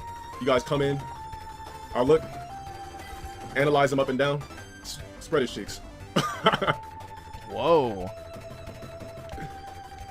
Snap my finger. 3 snaps for the dildo. That was 2. 3 snaps for the dildo. Bring the glove. Snap again. You guys will put a glove on my hand. After that, I'll take it. Stand up with my god tier physique. Oh my Shove God. the dildo in this nigga's ass. Gay lord. When you're a part of the covenant, you must be groomed at all times, head to toe. Every male must have a clean, crispy haircut. You're allowed to rock your beard, but it has to be clean. Nothing grimy, nothing pilgrimy. Everything has to be crispy and lined up. We are about elegance. We are about poise. We are about speaking properly spoken etiquette. We are groomed well. So now, not only do you get to fantasize about me when I'm playing the game, you get to visualize me in a bed, wishing that you can bend me over and stroke my BBC. You motherfucking betas must have a serious problem. If every time I stream, you hate me, right? But every time I stream, you're jacking off to my shit, you got your dicks out, guns ready to bust. You know what I mean? I just don't understand it. That's what you get it, bitch. Got you ass naked, boy. Oh! How about I post a picture of me busting a nut in your face? Get that ass bent. The fuck out of here, bitch. Street Fighter 5 was paid for. We know everybody come pull out your cocks. We know they're already out. Rather keep the 50? How about you keep this dick in your mouth, motherfucker? Shoot black sperm down your throat. Get that ass banned. These people see me not trying to talk about I'm getting bodied. All right. Now you're gonna get bodied down your asshole because this virtual BBC pipe is gonna stroke you down your motherfucking pipe until it forces you to bust a nut in your G spot. You gay lord. Nigga, if I'm trash, beat me in a set, you fucking bitch ass, punk ass nigga. You're here to suck my dick, nigga. You got your mouth wide open to taste my sperm. Dumbass nigga, don't be in here talking shit when you're here to worship me, bitch. Why did my dick drip in your mouth? How about that? Don't ask me no across the road shit. Bitch ass nigga, suck my fucking cock. Jet blue a dick in your mouth, bitch. I'll paint my BBC blue and jet dick it in your mouth. Blacklisted. This dude clearly has his dick out while he's watching it. It's guaranteed he's either sitting in his boxes with his hand in his pants, or he has his dick out just profusely stroking it to me while I'm streaming. That has to be the only thing I can think of that will make this man keep coming in his room and keep backing off. You guys are still talking about dicks? I'll be that monkey. I'll be that monkey. Yup, with the BBC. Enjoy it. I wish I could run into him again though, because I would definitely just rape him in the asshole. It's not gonna happen. I'm firing a shot right up your motherfucking asshole. What I'm gonna do is spread open your motherfucking goddamn cheeks. I'm gonna take this virtual rod and protrude it up your motherfucking anus. Virtual rod, like man. Corroded ass chitlins, because we know you're a nigga that doesn't eat healthy and does not live a clean lifestyle. And I'm gonna bust it with virtual BBC rod and make sure I just pump the BBC rod with matrix juice so I can replicate us all over your motherfucking ass cheeks, bitch ass nigga. I'm about to flag the fuck out of you. You and your daddy could bend the fuck over while my whole stream virtually bust hot matrix sperm all over your motherfucking grills. Dumbass coons. How about we John your bitch ass off my list, nigga? How about you suck my John? How about I take my John and slap it across your face and bruise you with a BBC print? Got a white character playing with a black me. We know what you fantasize about a big African cock slapping you in between both your ass cheeks, sliding in your asshole with lube. I want you to grab your nuts, grab your balls. I want you to take a handful and just grab your nuts real quick, swivel them around in a circular motion. And I want you to think about it. And I want you to realize the two balls that you have and understand that you are a man. That ball sack with those two nuts produce testosterone. I'm about to give you some. Or at least they should. Nah, that bitch ass nigga talking about, I'm gonna clap you at Evo. Nigga, clap this dick in your mouth, motherfucker. I'm gonna have people hold you down. This is what I'm gonna do. We know you're not going to Evo. You too broke to go. This is what I'm gonna do. I'm gonna have a bunch of my disciples hold you down. Right? We're gonna force you to get on your motherfucking knees while I pull out my motherfucking BBC, stroke dick right in front of your motherfucking face while watching X videos. As soon as I'm ready to bust, you're gonna have no choice but to open wide, because I'm gonna have my disciples pry open your motherfucking jaw, pry open your mouth while you ejaculate hot black sperm down your throat and you're forced to drink it, motherfucker. Then you're gonna wash it down with some motherfucking vodka. On top of that, you're gonna wash it down with Hennessy, bitch.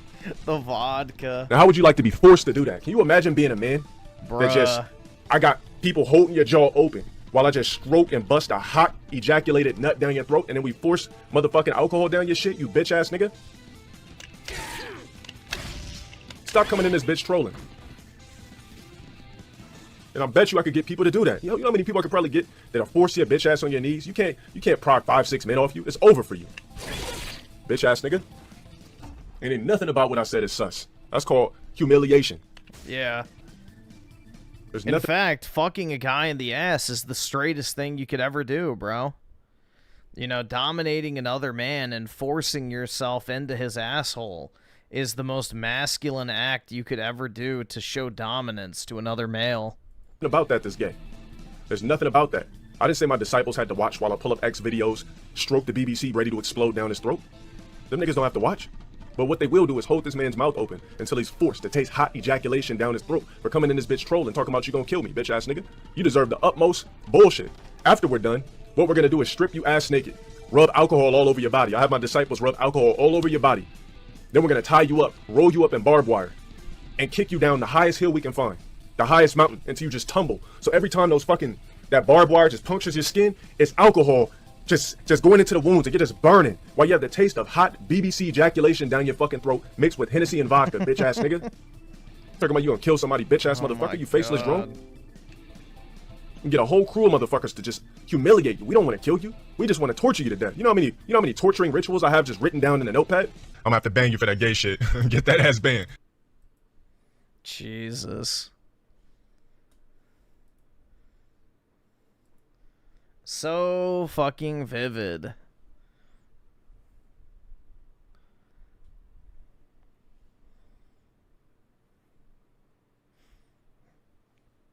Nah, he's not gay, dude. He's low tier god with the BBC.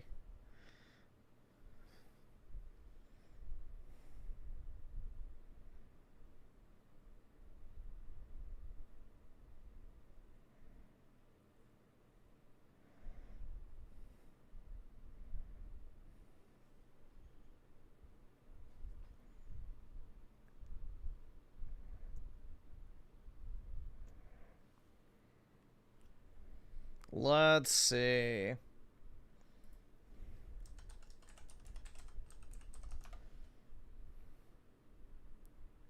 Oh, here we go. Hey there, gamers. Dreamcast guy here, and today The shilling. we're talking about Sonic Racing Cross Worlds. Oh god, he's playing as the Bat, bro. Really? The Bat with the titties. Because recently I had a chance to play this early, and I had an absolute blast with it. So while I was playing it, Sega asked if I wanted to do a sponsored video. So that's this. The game is out today. If you want to play it, it's on all major platforms. It has full cross. Bro, they're paying people to cover this game now. That's brutal. Play. Yeah, you know it flopped. They're paying Dreamcast guy to talk about this game. That's how you know the sales aren't very good. So no matter where you buy it, you can actually play it with your friends. There is a link at the top of the description box, and it'll be a pinned comment as well. But let me tell you about why Sonic Racing Cross Worlds is so incredibly fun, because I think you're going to agree this is the biggest, the best, and most customizable Sonic racing game yet. Let's get into it. Hi, hope you're having a great day, and if you could, please give this video a like and subscribe. Like, just look at the animations and stuff. It just looks like a worse Mario Kart. Already. Now, I just want to start with the idea of customization, because I feel like this, to me, is a very new concept to kart racers. While you're playing this, of course, you get to choose from over 20 different characters and race on 24 different tracks, but that's not just the fun part. The extra fun part of it is the gadget system and the construction system. You can actually build custom karts using your tickets. Now, let me talk about how you get tickets and just in general how this game works, because I think that honestly what's most interesting to me about this is that I'm an old school Sonic fan. I like all the different eras of Sonic, 2D and 3D, and this really kind of remixes a lot of those cool elements. I have played the game. I played one of the demos for it, and I didn't really care for it. This actually has... It feels like a $30 like slop kind of game. Like, you'd buy it for $30 and be pleasantly surprised, but if you spent any more than that on it, you'd definitely be disappointed. That's what it felt like. Feels like Mario Kart, but way less refined. Soundtrack that pays homage or even remixes some of the classic songs to make them a million times better, but I love the courses. I mean, I truly cannot just get over the fact that this has courses based on Sonic Frontiers. It's got some of my favorite scenes from Sonic Generations. I've seen stuff from even classic Sonic Adventure. Radical Highway is in here, and it is perfect. But what makes Cross Worlds called Cross Worlds is the portal system. So essentially, during every race, a lot of them are 3 laps. Lap 1 and lap 3 are the standard course. It's the course you started on, right? But lap 2, whoever's in first place of that race gets to pick a portal, whether it is a random bonus or a new, just like random homage where you're going to like an old boss arena and stuff. They pick what the lap 2 world is going to be. And I like this system because I think it makes it so you have to be very, very good at the game and not just good at a particular course. It feels like every time you play a course, you truly don't know exactly what you're getting into. But let me talk about the tickets and let me talk about the gadgets. Now, the reason I'm talking about just like the tickets, it's that these are not just a way to buy new upgrades. By winning races, depending on the place you're in, if you defeat your rival, whenever you're in these races, it assigns you a rival, a particular person that's extra boosted up. A lot of times they're gunning for you specifically. Now, these rivals, they're not just hard. You can tune them to be even harder than that. You can actually turn up the difficulty of the rival, which is extra. Doesn't it look like there's just something really off about the way that it looks. There's something off about the way that this game looks compared to something like Mario Kart. Like the animations of the cars, the just overall floatiness of it. I don't know. It's just something looks very off about it, and it feels like a budget game, which is fine, but it's not a budget game. It's $90 for the entire thing. So there's just something very off about it, and you can feel it too when you play it. Like it doesn't have that same refinement that Mario Kart has.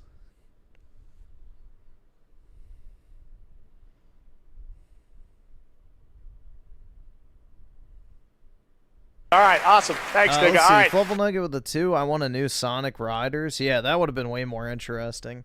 I loved Sonic Riders back in the day. I played that a lot. So, I would have much preferred that, personally. Agreed. And Blue Senshi with D5. The only way I will play Sonic Slop Kart is if it was free to play. That's it.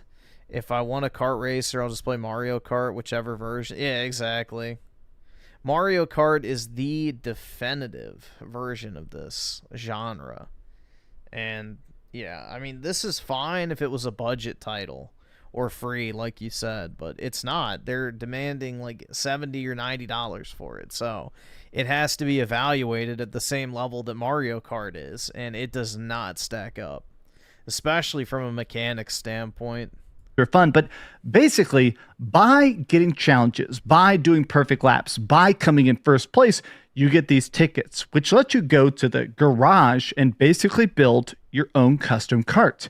Now, these are actually pretty cool. I mean, they're not just cosmetic. I like the fact that I can slap stickers on it or decals or paint it a different way, but it's also just cool to me that, honestly, the different parts, they have different, like, aspects to them. There's heavies, there's speeds. It's cool that you can customize your own particular ride, but the other part of customization is the gadgets. And I truly cannot compliment this enough. So, while you're playing Sonic Racing Cross Worlds, you're slowly building up sort of a leveling system. Basically, by winning and winning and winning, by doing all these courses, you get to unlock extra gadget slots. While you're playing this, just the standard races, you pick up all these little random item boxes. It lets you do stuff like throw oil on your opponent, or drop a portal or an anvil, or give yourself a boost. These gadgets are essentially extra passive bonuses that fit your playstyle. Like for me, I went for raw speed. I just think that if I'm in first place, that's all that matters. So I actually stacked, as I kept unlocking more and more gadget slots, I put everything to raw speed. Better max speed, I wanted to make it so I could gather 130 rings instead of 100 rings, meaning I could go even better at having a max speed and maintain that max speed. But I also got a boost bonus. Now what this did is, instead of giving you just one boost squid whenever I picked one up, you give me two. I like the idea that these gadgets can make it so your particular stuff, the stuff you enjoy the most, feels extra powerful, but some of them are just passive for particular courses. Some of the gadgets actually give you better traction, better speed on like sand or ice and stuff like that, and you can have multiple gadget slots. There's like pre-done loadouts, so if you want, you there's something really off about the way it looks. can actually say, okay, they're about to pick this sand course or something like that, I'm going to switch to this. It makes it where the really high-end players are actually going to be absolutely He's getting paid to shill it. This is a sponsored video. Devious with this game online. I mean, it is going to be a massacre. Some of the things that people are going to be able to do in this course is, especially with the speedruns, people are going to be doing crazy, crazy stuff with this online. I cannot wait to watch speedrun. This game, I think, today had like 8,000 peak. I don't know what it's dropped down to now. Let's see what it's at now. It was at 3,000 last night. Yeah. Same spot exactly. So it did not do, I don't think, anywhere near as well as they were hoping it was going to do. I think they thought that it was going to do Mario Kart numbers, which the Twitter hype did not pan out.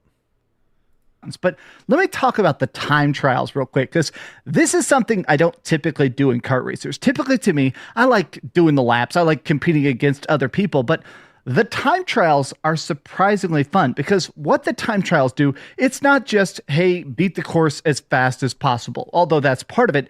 It also does this thing where it'll actually trace a like perfect route. It'll say, okay, here's the optimal way to cut every corner, a little like line on the track. I like the fact that it feels like it's a kart racer that trains you to be extra good at it. I actually did the trials, the time trials, multiple times on Radical Highway, not just because I love the music, but it was cool to try and be as best as possible on my favorite track. Something that actually made me kind of laugh while I was playing this is this thing called Frenzy Mode. So there's a lot of just standard races. If you're just doing Grand Prix, it's the typical thing, right? You're trying to do multiple waves of races. You get points for how high you place. The better you do, the more your total score is. At the end of 4 races, whoever has the highest score wins all of it, right? Standard Grand Prix stuff. But they also have these weird extra modes.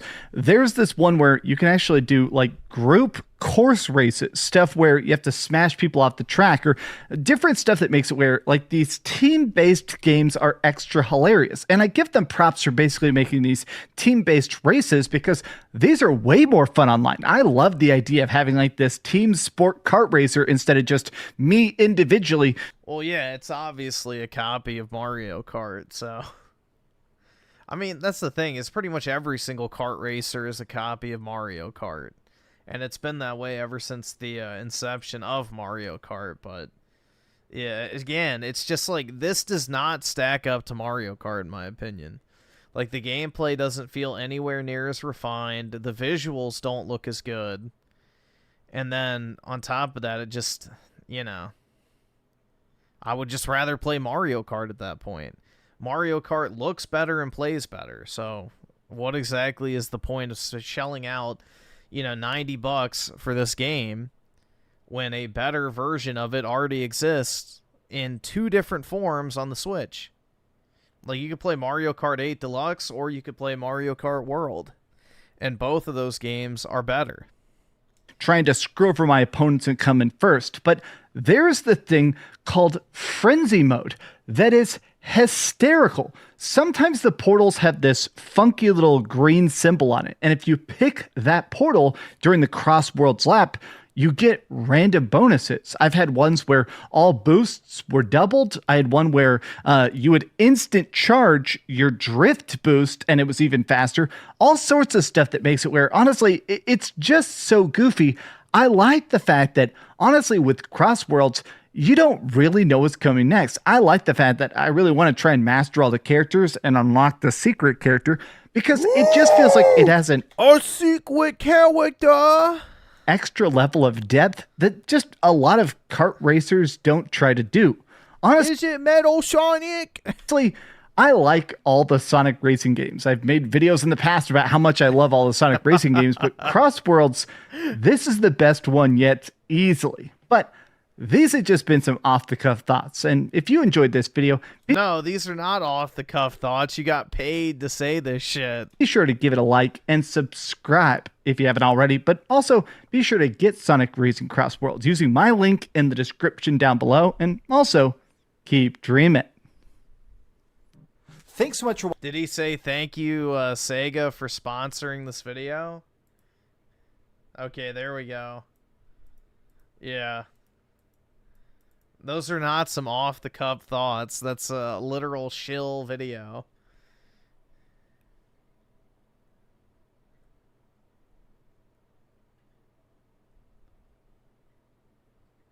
Mario Kart World, I hope you're watching. Yeah, I think Nintendo's doing just fine, bro. I think they're doing just fine. I would go out on a limb and say that there's probably 10 times as many people, at least, playing Mario Kart World right now.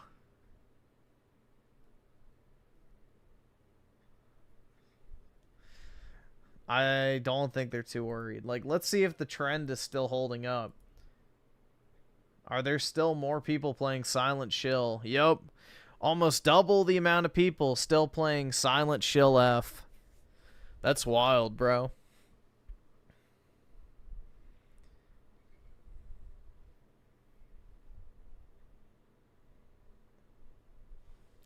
Brutal, dude.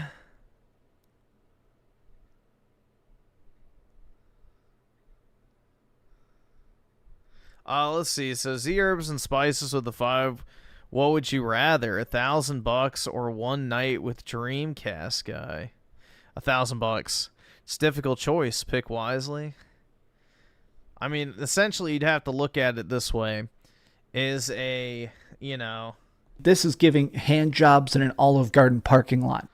Is a hand job in an Olive Garden parking lot worth $1,000? If not, then you should take the money.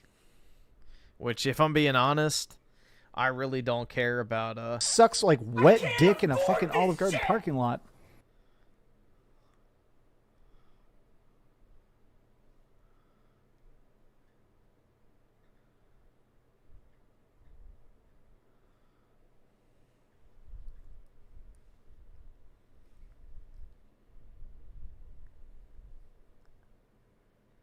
Yeah, but I'm pretty sure his kidneys would be compromised from the drug use, so they wouldn't be usable. I can't afford this shit!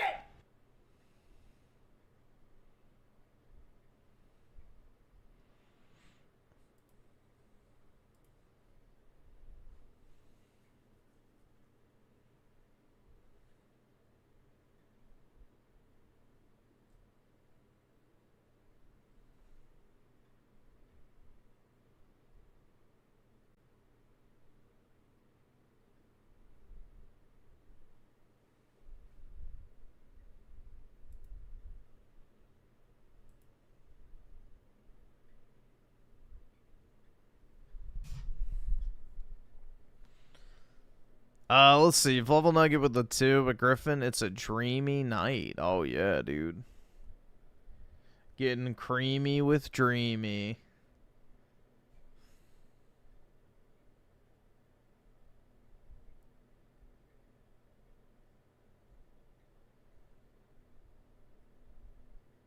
Remember Blur? Yeah, I have Blur on 360. Yup. I do remember it.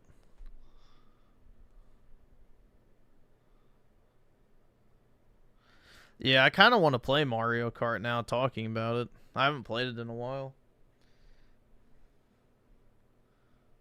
They yearn for the carts.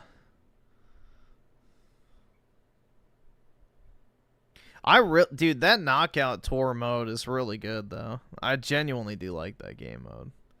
It's fun.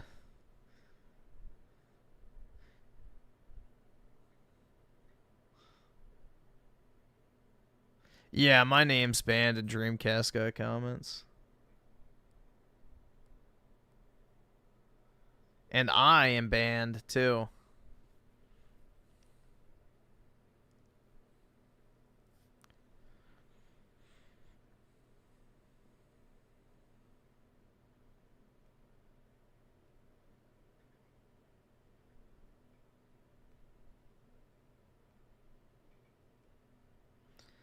I wouldn't really even say it's chopped. Like, I played it on PS5 when I got the demo or whatever. And it was fine. It's just, there's something really off about it. It feels really floaty. The controls don't feel as tight. The animations just kind of don't match. I don't know. Mario Kart is just a well-oiled machine, and Sonic feels like they're, like, taping some shit together with duct tape. We'll just put it that way.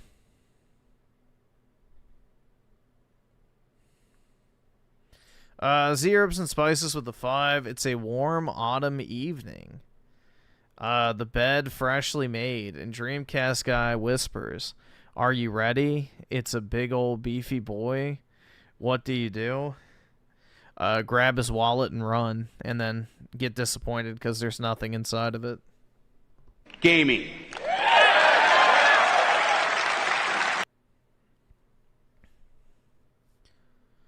Blue Senshi with the 2. Sonic Slop Cart is a tax write-off for Sega. Yeah, I don't even know. Like, I guess they were thinking maybe they could take on Mario Kart, or maybe it was just a cheap game to make, so they're like, whatever. But, yeah, I don't really see it doing super well. I mean, most Sonic games are probably made on a fucking shoestring budget anyway, that, yeah, it probably costs them nothing to make.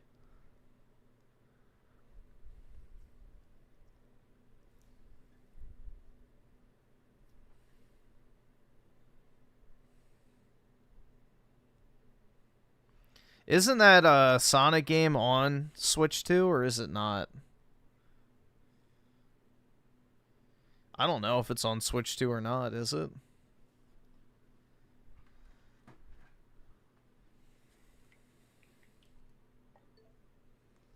Here, I guess I can check.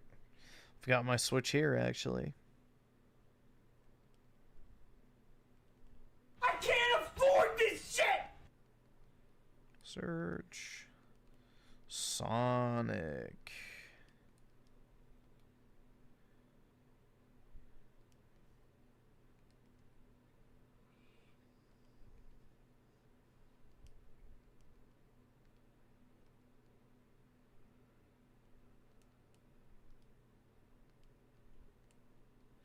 Yeah, it looks like it's here.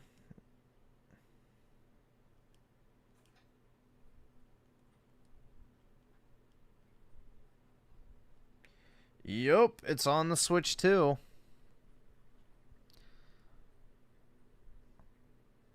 Let's just see.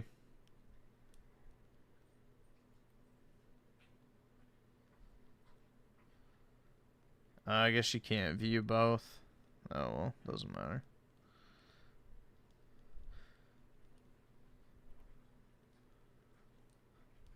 I just wanted to see what the rankings were sales-wise between the two, but I don't think you can see both at the same time because they're in different categories. Oh, well, doesn't matter.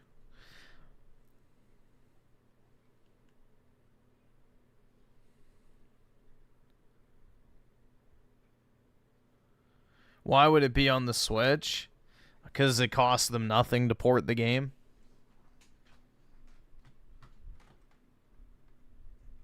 The Switch is probably their biggest market after the PC. The PC is the #1 market for it. And then Switch is I would say close second. Because what is it? What is Steam's like monthly users? Steam monthly users. 185 million. So yeah. The Switch is right behind that with units. Fuck. Shit. Just had a hiccup. But yeah, it's like right behind that with units sold. Like, what is it, 150 something? So, yeah, Steam is like the #1 user base. Then Switch is #2. Then PlayStation's #3. And then Xbox is dead fucking last. So, yeah. It makes sense. Why wouldn't you put it on the Switch if you can?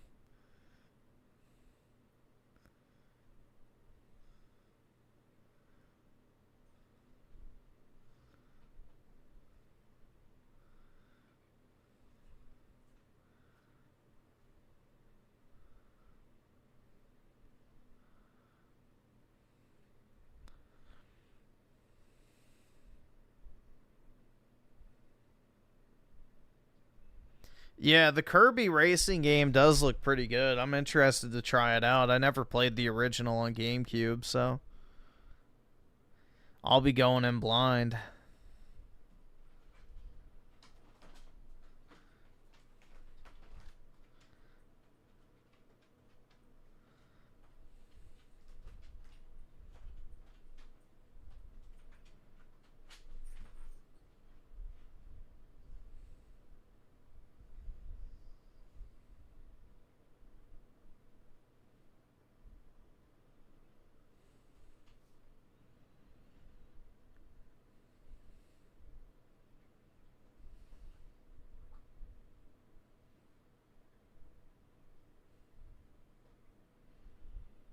Jeff's Indie Game of the Year, My Gay Life Kiss Your Dude Edition. Yeah, and his dude is Kojima. His dude is Kojima.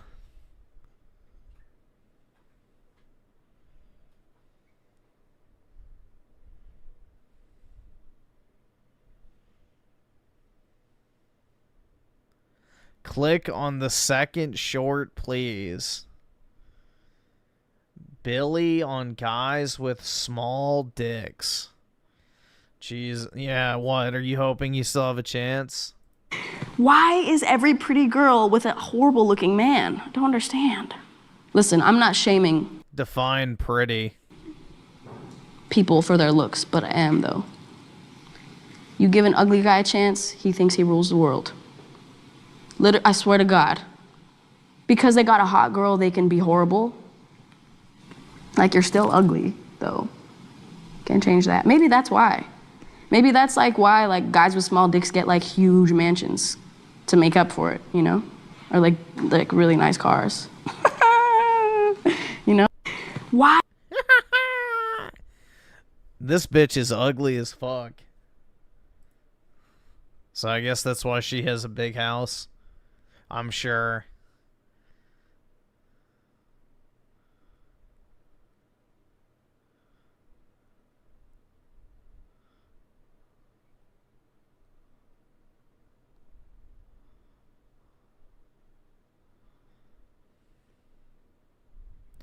Shut up, Griffy. She hot? Oh my god.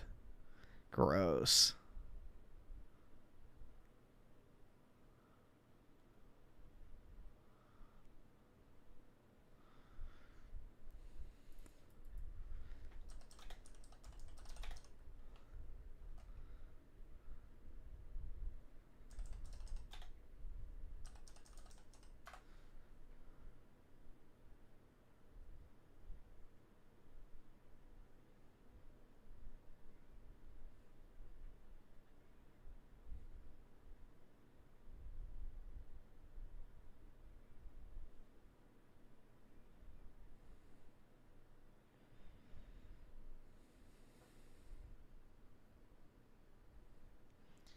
She smacked her tits as a joke, and then the freaks came out in support. Yeah, the fucking gooners, bro.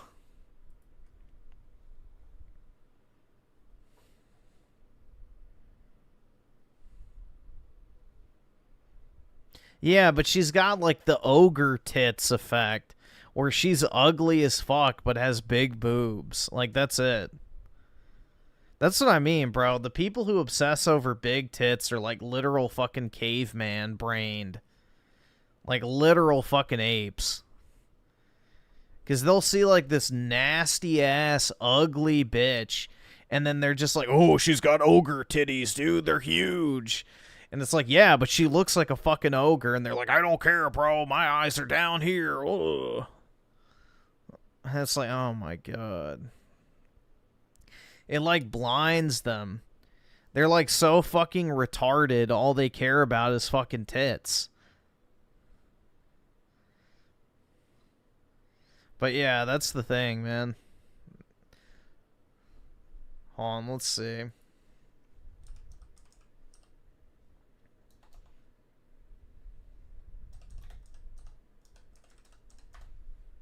Let me see if I can find the picture.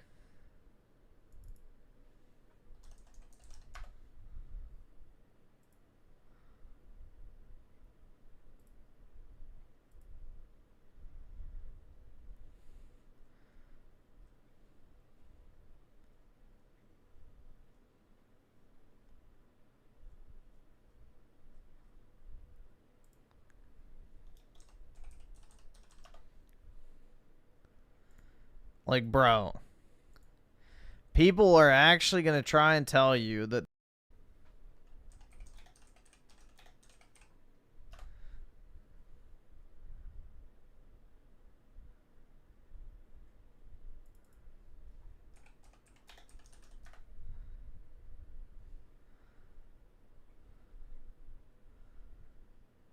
shit.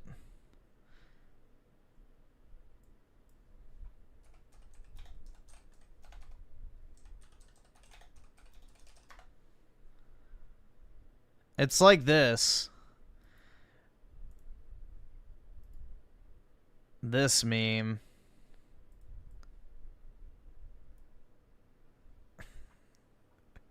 It's like literally that.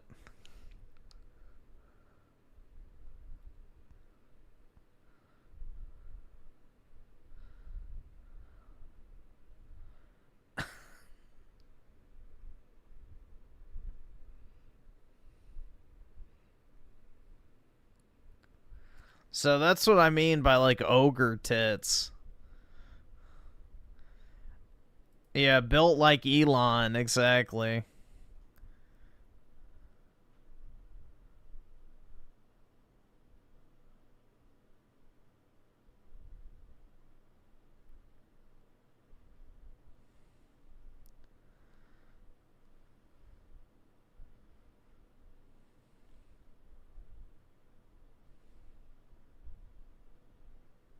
But yeah, I don't know, man. The thirst trapping's wild to me. Of like just literally, ooh, big titties, and then all dudes are like, must simp. She's literally hideous, but she's got massive tits. Gross. No thanks, man.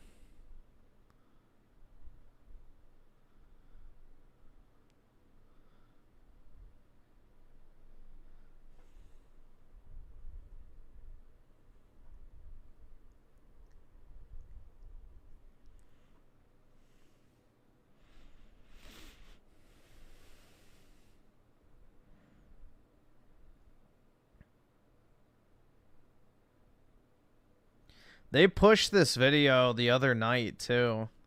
The 2016 YouTubers, where are they now? I don't really care, to be honest.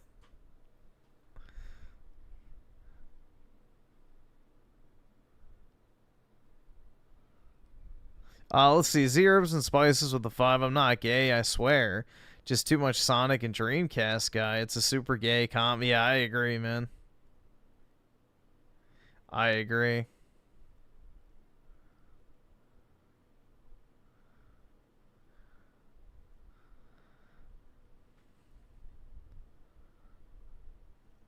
Sydney Sweeney is the build you want from a chick with big tits? Yup. Exactly. Yeah. The tits have to complement the rest. They don't make the entire picture, you know? It's like titties are a good complement to an already nice physique, but they don't make up for a bad one, at least in my opinion.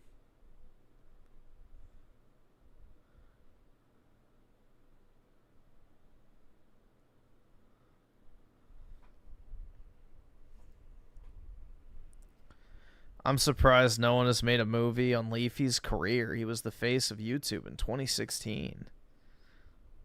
I guess. I don't know. A movie.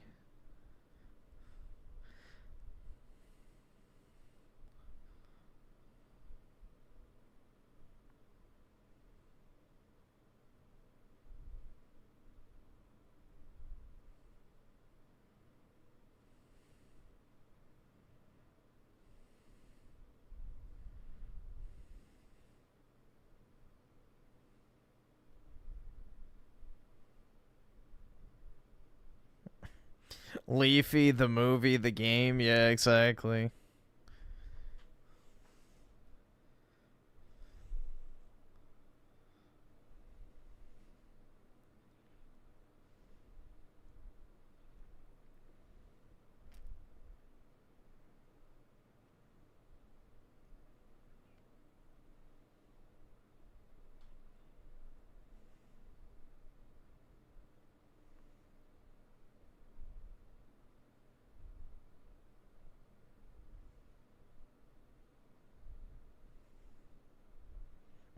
Just an incel. Dude, literally me, for real, for real. Hell yeah. Oh, this is fine. What a fucking dork-ass title. Jesus Christ, man.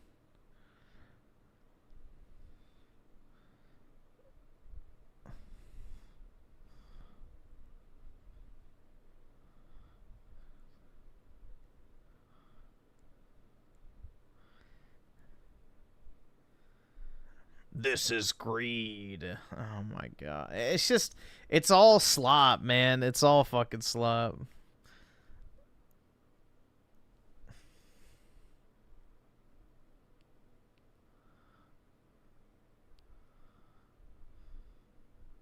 Speaking of slop, there you go. Premium slop.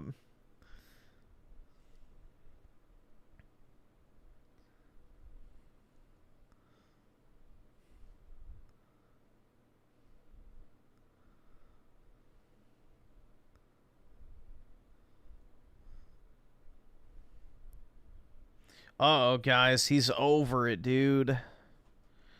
Hell yeah. Lay heckin' wholesome Reddit video.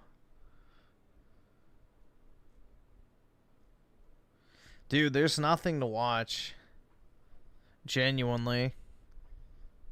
Melanie Mac video now? Nah, I'm not doing that for free.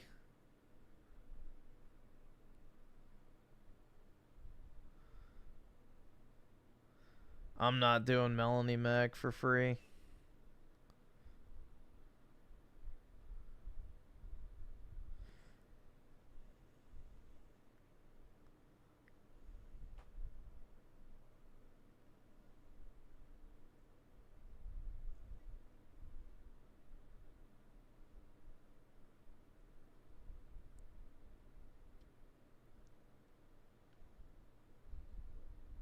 Watch a documentary on Basherverse. Why? Dude, the only thing that you need to know about Basherverse is he's sick and tired of being called a fucking rapist. That's it. Otherwise, he's a very uninteresting person.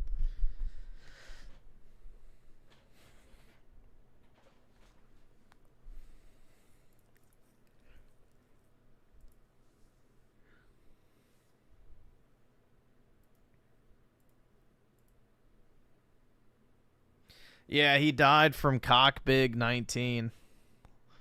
Allegedly. Who knows what he actually died from? Every hospital on planet Earth was saying people were dying from cockbig 19 because they all got money if they did.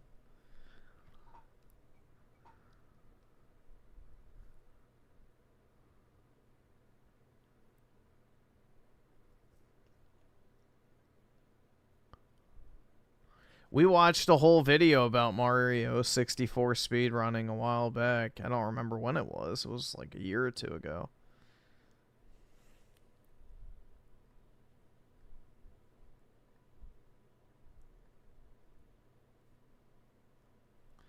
What should be your first Final Fantasy? 7 Remake. If I'm being honest.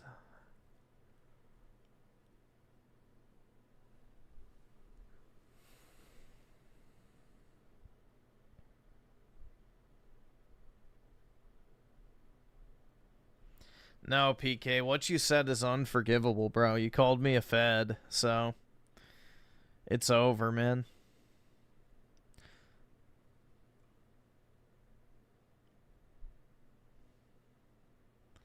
What you said was real, and it hurt. And I can't move on from that. Sorry.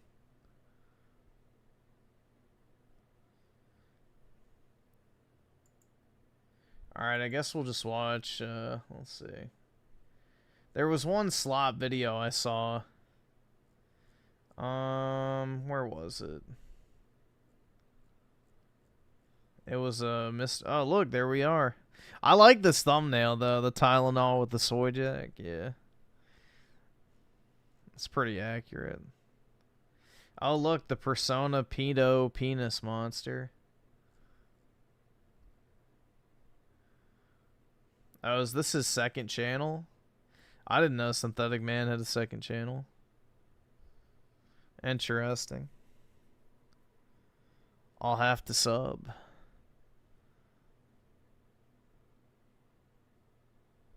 Just watch my own live stream. Hell yeah, dude. It's a fan channel? Oh, okay. Yeah, it has a lot of views. That's why I was wondering. So, I didn't know if he made, like, a second channel.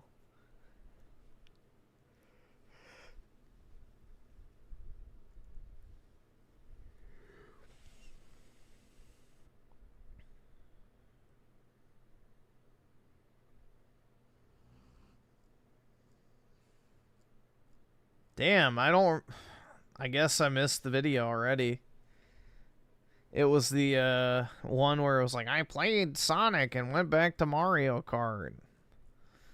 I was going to click on that just to have something to watch, but I don't know where the fuck it went. And I don't remember who made it. I just remember seeing it for like 3 seconds.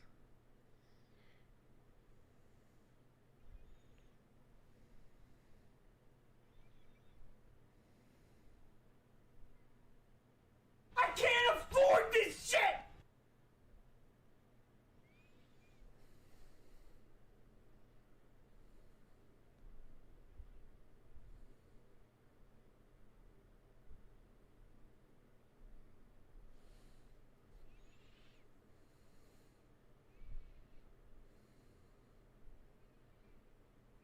The Completionist made a response. Oh, that actually might be worth watching. Here, let's see. How long is it? 45 minutes. Alright, maybe we'll see. We may just skip around. It looks like it's time-stamped. Okay. So we'll skip around in it. I don't need the whole sob story.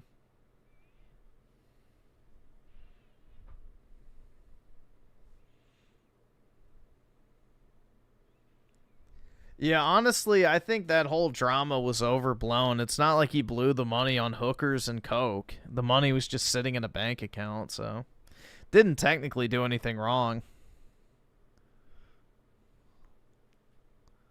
But yeah, it's just more proof. Don't do charity. Just take the money for yourself and stop virtue signaling. Stop pretending to give a fuck about causes. Just cash in your YouTube check, and if you want to donate part of it, then that's fine, but...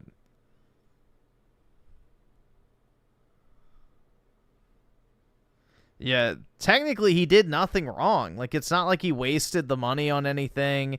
He didn't mishandle the funds. They were all still in the charity. So it's not like he made, you know, $100,000 disappear. Ooh, like magic. So...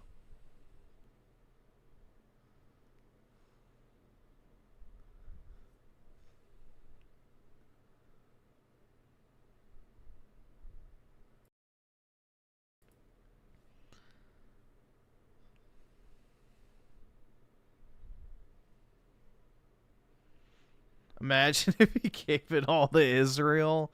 Oy vey, now that's a worthy cause.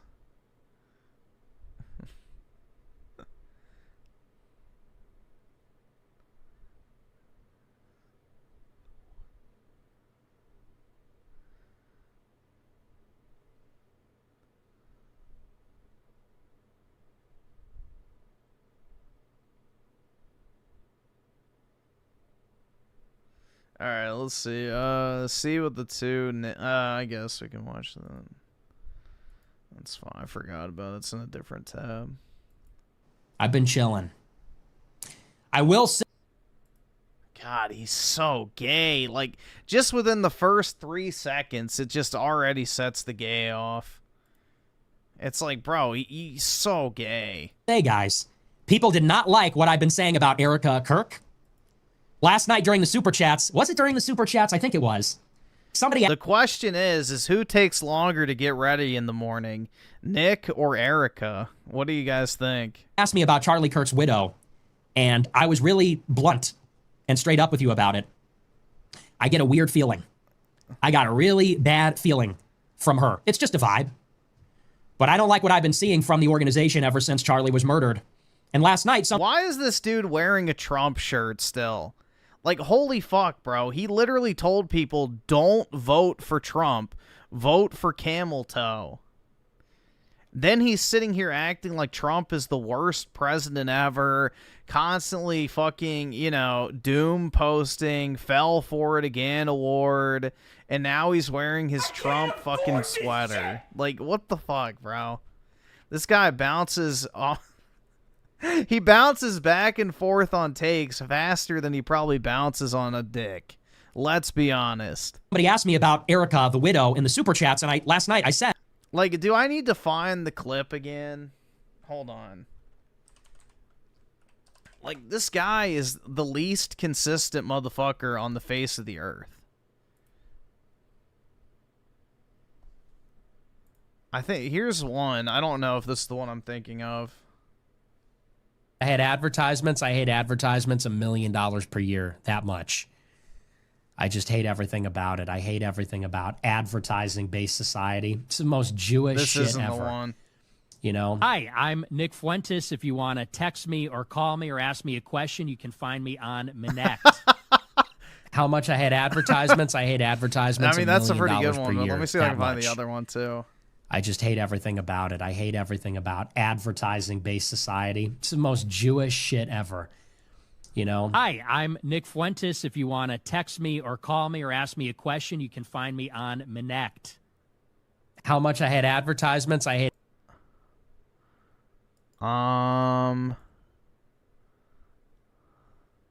conservative rhetoric, which is really just... Yeah, this one. Hold on, wait. This may not be the one I wanted. This might be the one that's too long.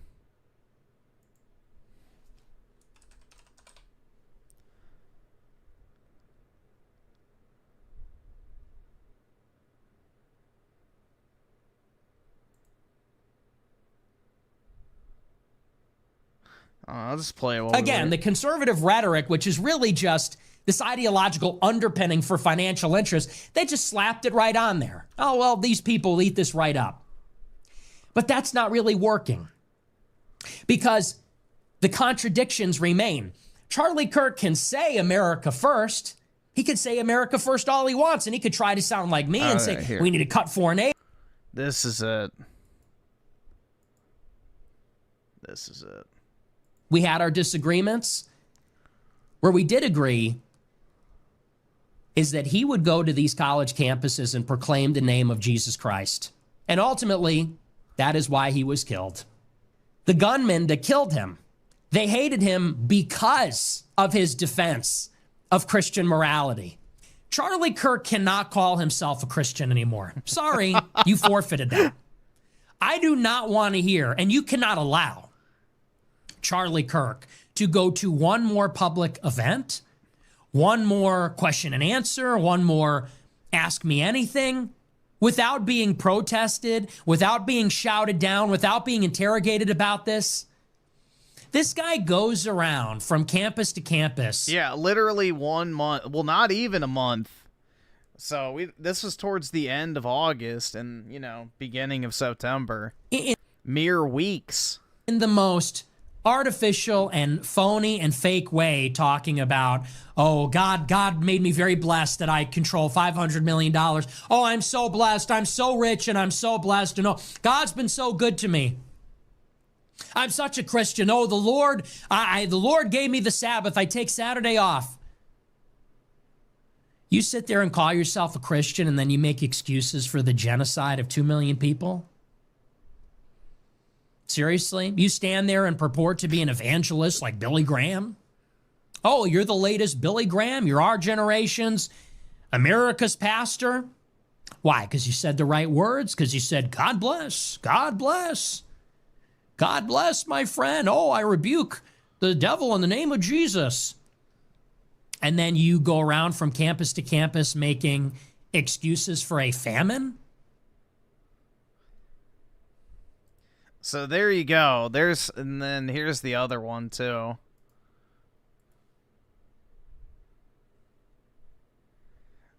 Which I don't think oh, maybe it does have multiple. So it says Nick Fuentes always talks about Peter Thiel, but never mentions driving 4 hours to meet a Thiel rep to ask for money. I was there. He had no issue with Thiel when he was trying to get paid until he was told no. That's when he started attacking Joe Kent, Masters, etc. So we were trying to increase our presence in the Capitol. Yes, he's all talk. He is all fucking talk. It's whatever way the wind is blowing, he flip-flops constantly. I called up Brian Gurdusky, my friend. Yeah, Nick should be into whatever Peter Thiel wanted him to do for money. Called up a bunch of people that I was close to, and I said, who is good? Who is solidly America first? Who is a Trump ally that is worthy of my support? And you're not a Trump ally. The support of the Groypers in the midterms in 2022, because I would like to support them. I'd like to fundraise for them. I would like to get the Groypers on social media and on the ground to get them elected. Well, first they got to jump the border. I talked to somebody from the administration, not Ryan Gurdusky, and I'm not going to say who, but somebody passed me a list, and they said, these are the guys that have Trump's back. And some of the names were Joe Kent, who is running in Washington State, J.D. Vance, who is running for Senate in Ohio, Blake Masters running for Senate in Arizona, Patrick Witt, who is running for Congress in Georgia, Gibbs, who is running for Congress in Michigan. And there were a number of other names too, but those are the ones that I remember And those are the ones that I have in my notes from many, many years ago. We maintained a discreet relationship. I wanted to help him. And then he attacked me very hard over my views on Israel, on race and religion, and said that his version of America First is really inclusive populism. Now, I said on a stream days later, very intentionally, I said that there is something going on in the conservative movement right now. I said, you have authentic America First, which I represent, and then you have what I called at that time, Populism Inc. Populism Inc. People that claim to be like me, sound like me, but are not like me. And there's some things they have in common. I said, number one, they're all supported by Peter Thiel. Joe Kent got $1 million from Peter Thiel in 2022. So? JD Vance got $15 million from Peter Thiel in 2022. So did Blake Masters, got $15 million. Gibbs in Michigan got money from Peter Thiel. Patrick Witt in Georgia got money from Peter Thiel. That's number one. Oscar sent $10. Where's the evidence Joe Kent got $1 million from Peter You look Thiel? like Cash I looked Patel. everywhere but could not find anything. Kent got lots of money in private undisclosed donations, so is your claim just that he got funding through the undisclosed pipeline? If so, how do you know it came from Thiel? It's out there somewhere. I don't have it on me right now, but if you look it up, Thiel spent $30 million and more in the 2022 cycle. Let me see. So yeah, basically he has a problem with them because he also didn't get paid. Is the takeaway, it sounds like. Just take a look, see if I can grab it quickly. But I'll look for it if I can't. I do know that privately, but I'll have to see if I can find a source or a link for you. But it's out there. It's not even like it's a secret. Mark Brahmanfen sent $10. You see He's the gay billionaire. Yeah, he's one of the co-founders of PayPal. He's one of the people that caused the government to start trying to restrict Roth IRAs because of how much money he shoved away into his Roth IRA, which is now tax-free. So when PayPal was a startup, he put all of his PayPal shares into his Roth IRA account. And because it's tax-free once you hit 59, he basically has to pay 0 capital gains tax on all of his shares of PayPal, which are worth like tens of billions of dollars. So he essentially made billions and billions and billions and billions of dollars completely tax-free, which is pretty based. Ed, I'm getting this vibe from her that she's very fake. The 2 speeches she's given, the public appearances, I said, I really don't like how the whole organization has been handling his death. It's gratuitous. Do you know what's funny, too, is we just heard him talk about, his comments about Israel, right? Well, Nick, for years, was pushing the Muslim-Christian alliance against Israel, which, surprise, surprise, he flip-flopped on that, too, and now is anti-Muslim. But recently, there was a clip going around when he was on that podcast where he did the ad read. He said that Israel is a net positive to the United States. It's just like he will literally say anything when it's convenient to say it.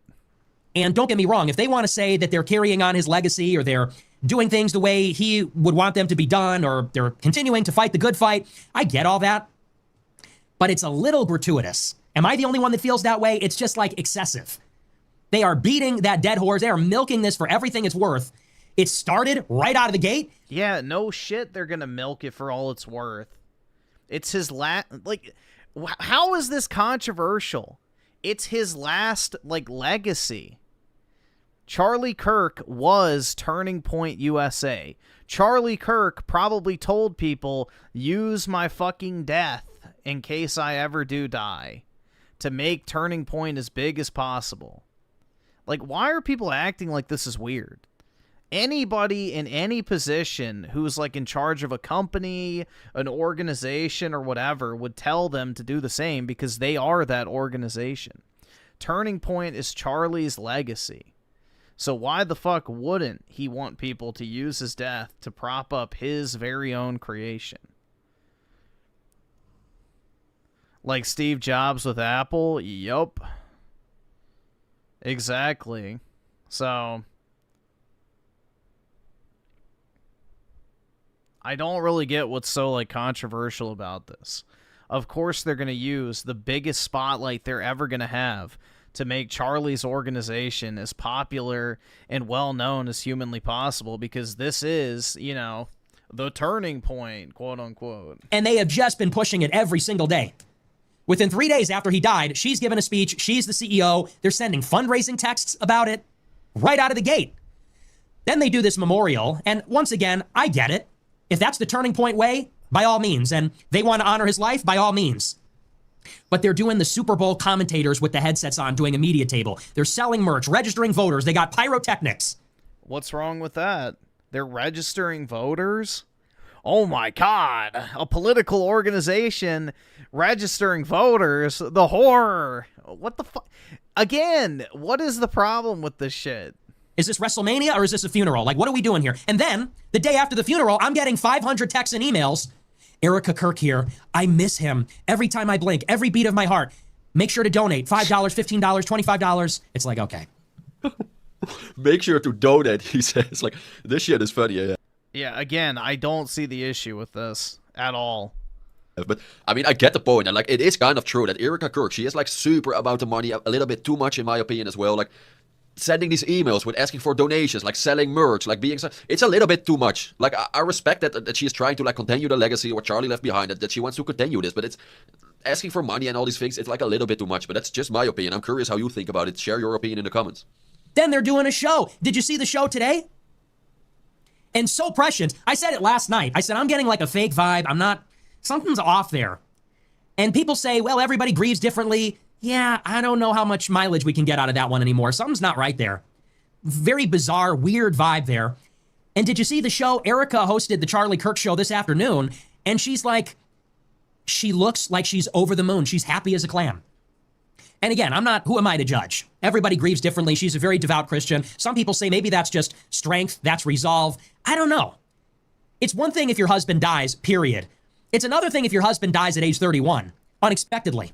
It's another thing if your 31-year-old husband unexpectedly dies because he gets publicly executed with blood gushing out in front of thousands of people screaming and running away. That's like something that's... Yeah, but sometimes with traumatic events, you don't process it until years later at times. Together different. And I think they were pushing Nick has always been jealous of Charlie. For years, he tried to have his little gremlins go and sabotage Turning Point USA events. I mean, we just saw the clip where he said, like, go and interrogate him, shout him down, confront him, you know, overtake the, like, you know, basically go and sabotage his events. That's been their strategy for years to try and stop Charlie Kirk. Like, Nick Fedtez has been, you know, Charlie's biggest hater for basically his entire time on the internet. So, this guy acting like the sympathetic friend is pretty fucking ironic, considering he literally tried to torpedo Turning Point at every opportunity. So, again, this is a snake in the fucking grass, a fox in the hen house. Don't trust this guy for a fucking second. When she filmed his dead body. I think they were pushing it when she took control of the organization 72 hours later. I think they were pushing it with the fireworks and the WWE Batista entrance when she gave the eulogy at his funeral. WWE Batista entrance. Like, it is that Nick is a really good speaker, but he could also be a comedian. Like, bro. And then now she's hosting the show, and she's saying, we have so much business. We have so much business, you can't believe it. We have unreleased content, and we're so excited about what Turning Point's going to do next. It's like, lady, didn't your husband just get his face blown off like 2 seconds ago? And not to be insensitive about it, but everyone's thinking it. No one wants to be the asshole. No one wants to say it. Everyone's thinking it.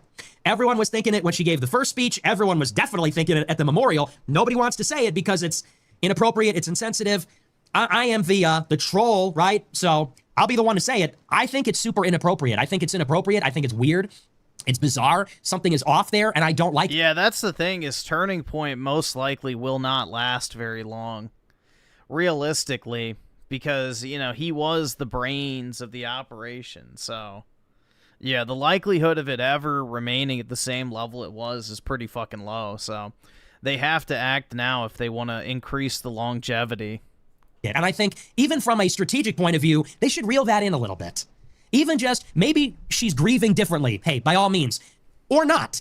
Either way, even just out of self-interested reasons, I think they ought to reel it in a little bit because they're really pushing it. They had everybody going for a week or two, and the way that they are it just... has other personalities, but the only people, like, the only person, like, that people actually associate with it is Charlie. Like, Charlie was TPUSA. That was his baby. He started it as a child, and it was basically his entire life. It was his life's work. He was the face, the name, and the persona behind that organization. When people think Turning Point, they think Charlie Kirk. So, which is why the whole pyrotechnics thing, like, you know, the reason why they did that shit at the memorial service is because that was like his signature thing he would do at all of his events.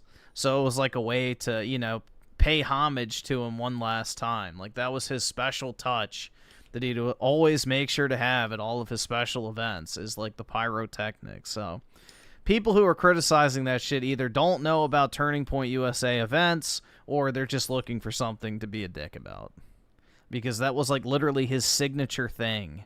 It's milking it now. I think it's starting to turn people off. And I agree with Nick on this one, like, surprise, surprise. But it is like they're doing it too much. Like, people are like literally getting turned off because of this. Like it's too much Charlie Kirk, too much Erica Kirk in the past days. And of course, don't get me wrong, it's very sad what happened. And like, I wish Charlie was still here, obviously. But they're milking it out too much. But this is just my opinion. I'm very curious about your opinion as well on this one. But it's too much Speaking Erica of milk, Abigail Shapiro, that's right. That's that exotic Khazaria milk. It's too much like Turning Point USA now. They need to calm down a little bit, and they will come back stronger for sure. But now it's too much, too much. And I'll be honest, when Charlie Kirk was alive, he was a, let's say, partisan for the GOP. Fundraising machine, activist machine, friendly to all the donors, a coalition builder. Is that what we're calling it now? Like, that's what he was. Very good. He didn't deserve to die. And this endeared everybody to him and to Turning Point and to the GOP in some sense. But the way that they're cynically milking it now, how gratuitous and shameless it is, once again... But it's exactly what he would have wanted. So that's the thing. This is exactly what Charlie would have told everybody to do if he could. So, again, the people around him knew him way better, and I guarantee you he would want them to milk this shit for all it's worth because, you know, it's his baby, essentially. You want to do something, that's fine, but they are really just, it's shameless at this point. It is gratuitous, it is excessive. For their own sake, they better reel that in. And I'll be the first one to say, and I'm gonna ask a basic question, another question everybody else is asking. This is a 30-something-year-old woman. What happened to being a traditional wife now? Now we got a girl boss running Turning Point. Am I the only one that sees the contradiction here? It's what Charlie would have wanted. She's always been a girl boss. She has, I think, 3 businesses. She literally is in charge of 3 businesses. She's always been a girl boss. That's the reason why she was interviewing to work at Turning Point USA, which is how they met. Is she literally was interviewing for like some leadership role at the organization, and they ended up dating instead. But she already owns like businesses and shit. She has like that app where it's like the chapter a day Bible reading thing. I forget. It's pretty popular though. And then she has a few other organizations too she runs. So she's always been a boss babe. That's what endeared him to her in the first place. So it's not anything new. Now a 30-some-year-old woman is going to be running the organization? That's not very biblical. That's not very traditional. I mean, that's true, but also I have to be honest, I'm not a hypocrite, but she never wanted to do this. She did this because look what happened with Charlie. So it's not that in the first place she wanted to do this. Like, she does this now because of the whole situation with Charlie. So I have to be honest with this one. Like, she wanted to be a traditional wife. She was a traditional wife, but because like how the things went, now she has to do this. And I think it's very cynical the way that she's being pushed into the center. And I said it last night, the reason they're doing that is because it's like atrocity propaganda. What his point is watch me instead. The only thing Nick cares about is siphoning off Charlie Kirk's audience. That's it. It's the only reason he pretended to be, like, heartbroken over it.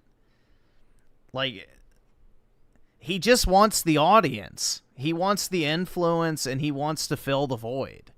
So that's all he cares about. He's trying to basically, you know, What's the word I'm looking for? He's basically trying to make the organization not look legit. He's delegitimizing Turning Point USA. He's trying to make it sound like it's no longer like a real organization. It's just a cash extraction scheme. They just want your money, and that's it, because once they get it, they're going to close down and run, essentially. So he's basically just trying to discredit it as much as possible, because he wants to absorb the market share. Who can ever criticize a grieving widow? She's a victim, you know? She's a victim of a horrible tragedy, and so that makes her beyond criticism, so they're pushing her in the middle of this. No, Nick for years has actively tried to sabotage Turning Point USA. Like, for years he's tried to sabotage the events, and it hasn't worked, so... And I see people saying she should run for president now. And I think that's very sneaky. I think that's very sneaky. And I think it's kind of evil. You think it's sneaky? It's just random people saying random shit on the internet. Actually, the way that they seem to be leveraging the tragedy to create this political breakout moment. That's what that feels like to me. This feels like Why wouldn't you use a tragedy for a political breakout moment? Again, what the fuck? Who cares? That's exactly what you should do. Never waste a good tragedy. Either scripted, it's in the script, or they're taking advantage of the situation and they're making like a calculated political breakout moment for her and saying she's going to run for office or she's going to now lead Turning Point, and you can't say boo about it because she's the victim of a horrible tragedy. Well, you know, I'm not like other people. This is politics. I said it last night. Nobody would have anything to say about it if you were grieving with your 2 fatherless children at home, but you thrust yourself into the center of it after 3 days. That's a whole different story. And I don't like sneaky shit like that. I don't like when people take advantage of emotions. I don't like when political people take advantage of sentiment. I think it's very cynical. So does he just want her to, like, curl up in a ball at home and just cry? Like, what the fuck is he expecting? Like, just disappear from the public eye and let Turning Point USA just crash and burn? Like, again, what the fuck does he want her to do? It's just very odd. It's very calculated. I think it's devious. And I think they know what they're doing there. And they know you can't touch that because it's atrocity. Yeah, he's always wanted it to crash and burn.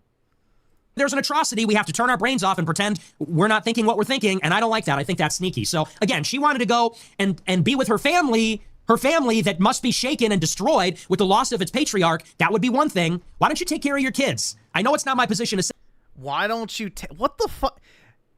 How is her going on a fucking podcast not taking care of her kids?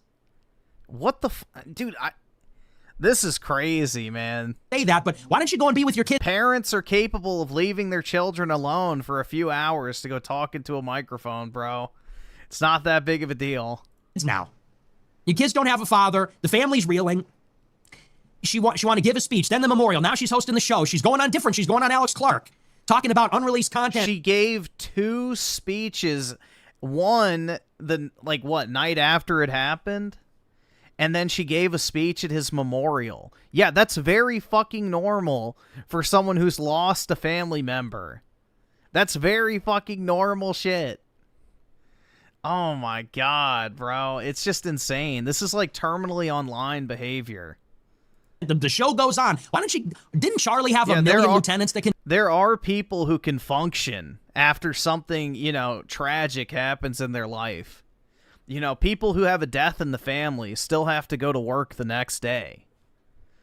Life goes on. You can't just sit there for months, curled up in a ball, crying yourself to sleep. Do this? For months. Aren't there a million people that could line up to succeed him? Look at that Brylan Hollyhand. The way that guy is salivating at the opportunity, it's just gross. Oh, that Brylan Hollyhand guy is a Shapiro plant. You see this guy? That guy is sickening. And there's 100 of them. There's 100, wannabe college Republican presidents. It is their dream to be the next Charlie Kirk. They are lining up to pick up the blood. He's not even a Fed. He's just a fucking Jewish shill. So he's literally a paid shill by the Shapiro Steens. Stain microphone and take his place. Aren't there 2,000 people that could do that? Take care of your kids. I mean, it sounds rude, but Nick has a point here. Like, I kind of agree with him on this one. Like, Why is she not like taking some time for herself, like spend some time with the kids? But also, dude, it's been what, almost 3 weeks. She did one speech for 10 minutes. She gave another speech at a dedicated memorial service for like 15 minutes. And then she went on a podcast for a few hours. In the span of 3 weeks. What the, like, again, what do you expect? Like, this is not even that big of a fucking obligation. Going and talking into a mic for a few hours. After 3 weeks. Most people would already have to be at work by now. Most people would already have to have their life back in full fucking swing. Again, this is like terminal online behavior. This is not how the real world operates. Like, if you have a death in the family, you don't get just unlimited time off to, you know, sit there and mope and, you know, be a doomer. You know, life goes on. The world keeps turning. So, again, doing three things is not like some massive fucking, you know, I guess task to do. It's just, again, very odd. it's also not on me to decide what she has to do, of course. It's also not Nick who can tell her what to do. Maybe this is like her way how to like settle down a little bit. Like maybe this is kind of a therapy. Yeah, it is her way probably to cope with it. You know, this is her, you know, furthering her husband's legacy. It's the last living part of him other than their kids. Turning Point USA is Charlie. Charlie was Turning Point USA. Her working on her husband's business is like her working with him in some weird way. And that's probably how she's coping. For her to like just move on and be busy, like find distraction. But I agree that she should take some time for herself and for her kids, for just her family after everything what happened. She is so busy with the whole Turning Point USA, and like you can say whatever. But how do you know she's so busy? She gave 2 speeches and went on a podcast. How do we know she's working full time? People are probably doing shit for her, bro. And it's not on us to decide this, but like I think it should be better if she just took some rest. But that's just my opinion. Now we're going to get a girl boss, an untouchable girl boss that nobody can say anything about. I'll be the asshole and say it. Everyone's thinking that on some level. And the only people, and I'm going to say this is the last thing and then we'll move on and get into the news. The only people that don't like to hear this, hate to say it this way, but it's suckers. It's women who are very emotional, women who are very empathetic and compassionate, and God bless women for that. I know a lot of women saw that speech and they were crying and they were emotional. And so women are buying this, and a lot of like sucker men. I saw a lot of people, that's really insensitive. How could you say that? Hey, man, grow up. I don't think it's insensitive. I just think it's retarded. Like, it's just out of touch. Like, he's acting like you need to lock yourself away for months after something bad happens. That's not how the world functions. Like, you can't... Like, bro, if truck driver number 7,115... you know, his wife gets struck by lightning and dies, he still has to be at work in 2 days. Like, he still has to go on, you know? The truck needs to be driven. He can't just say, I quit, and then curl up in a ball for 6 months and vanish. I can't afford this shit! It's just weird. And then acting like going on a singular podcast in the span of 3 weeks is somehow avoiding taking care of your kids? That's fucking wild to say. It's like, what the fuck is this shit? This is not like a realistic take at all. People, like, again, you have tragedies that happen all the time to people all the time. It's like, you can't just stop everything and grieve for, like, this massive amount of time. I don't get it, bro. And then not to mention that she's now working on her husband's, like, legacy. So, of course, that makes her probably feel like she's closer to him again, even though he's gone. It's just very weird to me. Very fucking weird.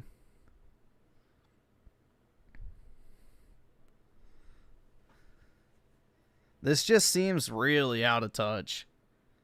Like terminal online mentality.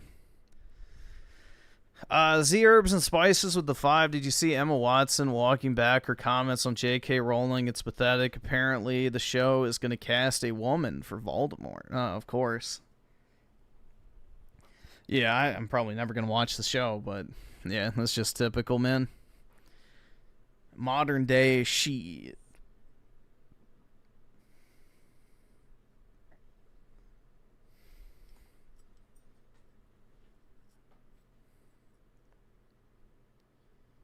And Elijah Petty with the 2, the quartering said he did the same thing after his dad died. Yeah, dude, it's a very common coping mechanism for people is to get back to work and, you know, just move on. So sitting around moping all day in your own misery is like the worst thing you can do if you're grieving. You have to get out there and do other shit to take your mind off of it, or else you're just like stuck in purgatory. So, this is just a really terminally online take. Very terminally online take. It's politics. You know, and it's really interesting how many red-pilled people, this is what they do. This is what political creatures do. They exploit endlessly emotions. Fear, anger, sadness, piety. They exploit every sentiment that you feel based on the sensational images that we are shown, our visceral reaction to them. The politicians are masterful at exploiting that for their own end. And but don't worry, guys. Nick isn't like that at all. He would never do that to you. That is what we're witnessing. Just like when you see a school shooting, just like when you see a terrorist attack, just like when you see a high-profile crime, George Floyd, this is no different. In a certain sense, Nick has never had heated dialogue after a certain event happens, guys. He's never done anything of the sort. In fact, he avoids talking about current events entirely to avoid any perception of doing the same. Oh, wait, never mind. This is no different.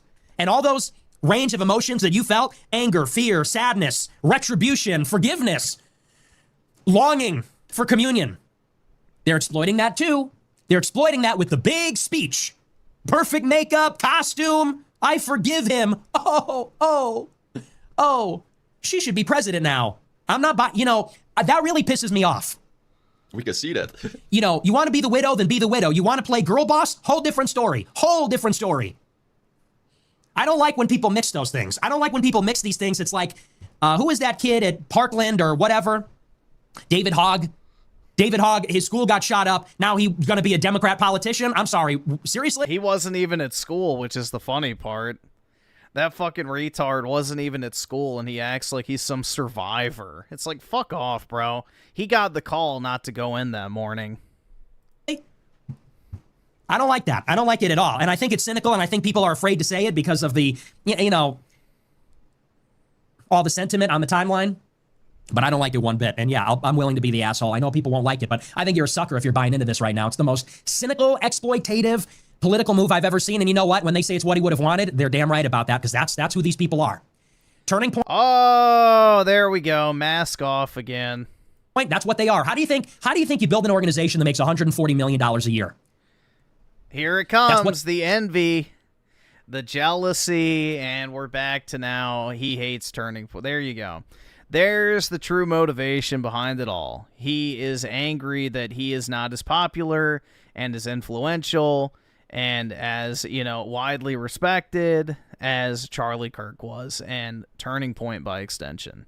They do. They're experts in making money. This dude spent years trying to sabotage Turning Point's events and failed miserably. So this is just jealousy rearing its ugly head once again. Collecting checks, collecting cash, telling people what they want to hear. That's what Turning Point was. A very corrupt organization 2 weeks ago, and it's still Oh God, here we go. Another year. Yeah.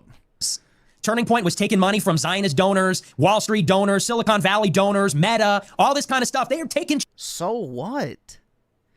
Dude, this is like the most retarded fucking argument ever. It's like, oh, well, just because you take money from someone means you're literally their slave. Okay, no, that's not. Again, this is so stupid. And it's one of the reasons I don't like the AIPAC argument, because it's very dumb. It's like, do people really think like $10,000 buys off a politician? Like, people are, oh, well, this guy got $10,000 from AIPAC. He's obviously an Israeli shit. It's like, Do you really think 10 grand is going to buy off a senator? Do you really think that someone is going to change the entire way they fucking vote and view the world because they received a $50,000 donation to their campaign, not even to their own personal bank account, to a fucking campaign account that they can use to buy fucking commercials and yard signs? Like, it's insane, bro. Just because someone gives you money does not mean you are their literal slave. If someone gives you money and you can use that money to do good things, it doesn't matter where you got the money from. As long as you're not compromised by the money, there's no harm in taking money from bad people. Now, if you allow yourself to be compromised by that money, that's a different story. But that's the worst case scenario assumption right off the bat.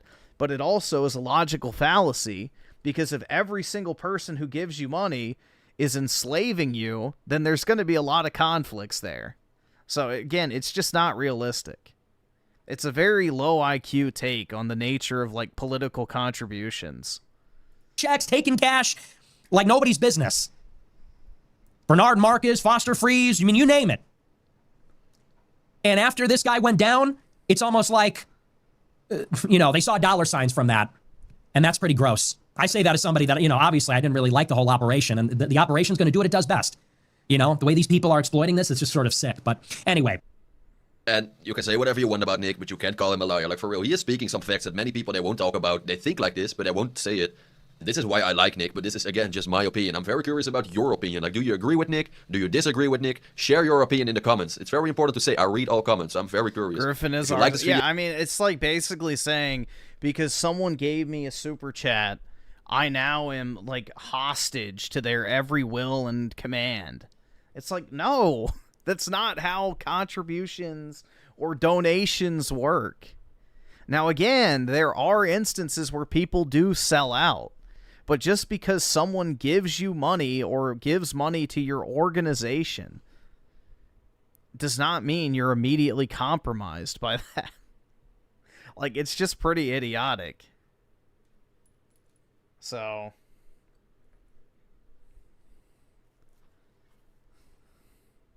that's a very low IQ, like, take on the nature of donations and contributions and stuff.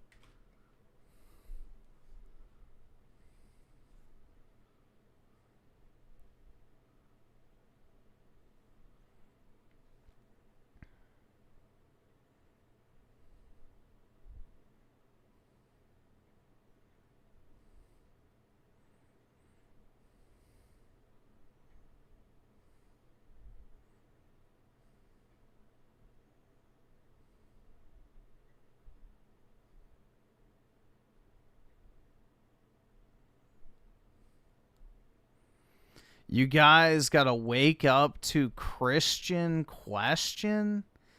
What the fuck does that mean, bro? Are you another one of these fucking paganist types that's like return to the forest spirits?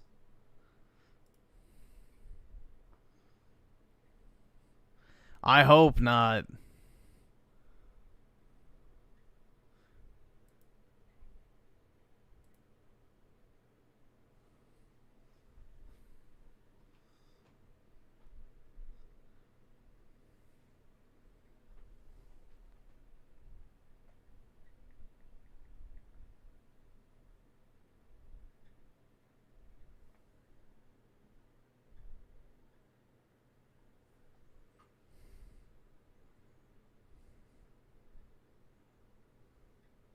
You're a deist, not pagan. Okay, so how does that So wait, let me just get this straight. You believe in a creator, but you don't believe in divine intervention, basically. Is that what you're saying? I just want to make sure we have the same definition of, like, a deist. So you believe that there's some sort of higher power or creator out there, but you just don't believe they intervene in our world. Is that basically what you're saying?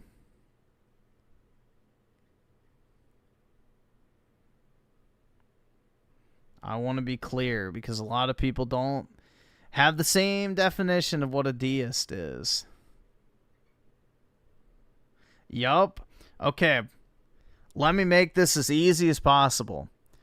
How can you say that there is a creator / higher power out there that doesn't intervene when he's the one that literally created everything in the first place? By definition, he intervenes. Otherwise, there would be nothing.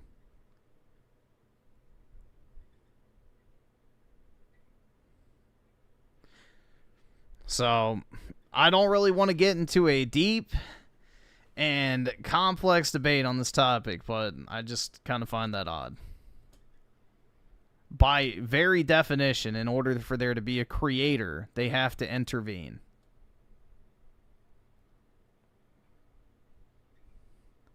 And just like when you build an engine, when you make a, mechanism, if you are planting a farm, all of those creations require maintenance or miracles or divine intervention.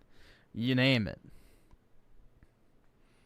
So, I don't know. I've never understood that, but hey.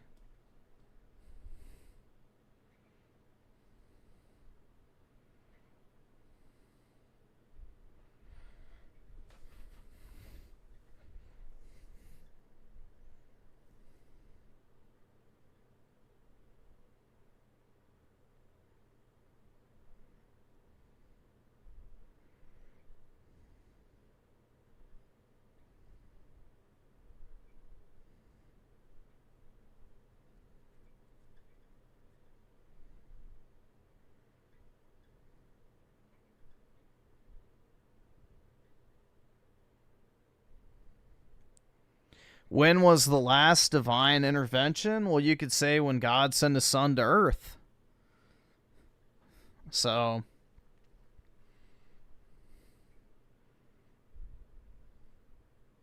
depends on what you believe.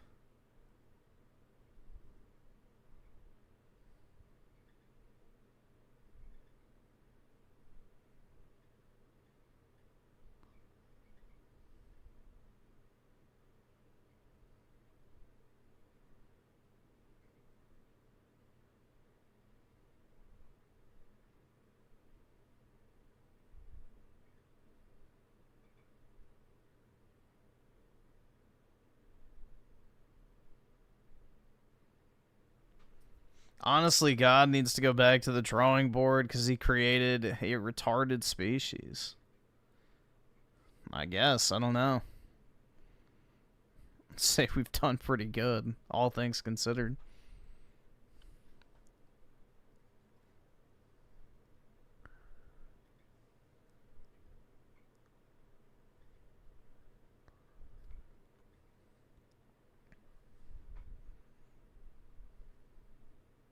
When God sent the angel Aerith to Griffin, that's right. And we lived happily ever after. The end.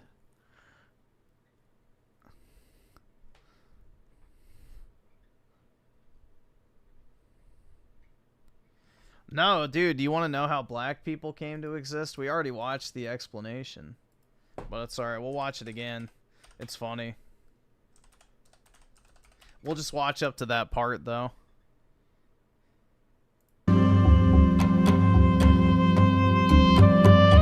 Mormon publications highlights these major doctrinal differences. Mormonism teaches that trillions of planets scattered throughout the cosmos are ruled by countless gods who once were human like us. They say that long ago on one of these planets, to an unidentified god and one of his goddess wives, a spirit child named Elohim was conceived. This spirit child was later born to human parents who gave him a physical body. Through obedience to Mormon teaching and death and resurrection, he proved himself worthy and was elevated to godhood as his father before him. Mormons believe that Elohim is their heavenly father and that he lives with his many goddess wives on a planet near a mysterious star called Kolar.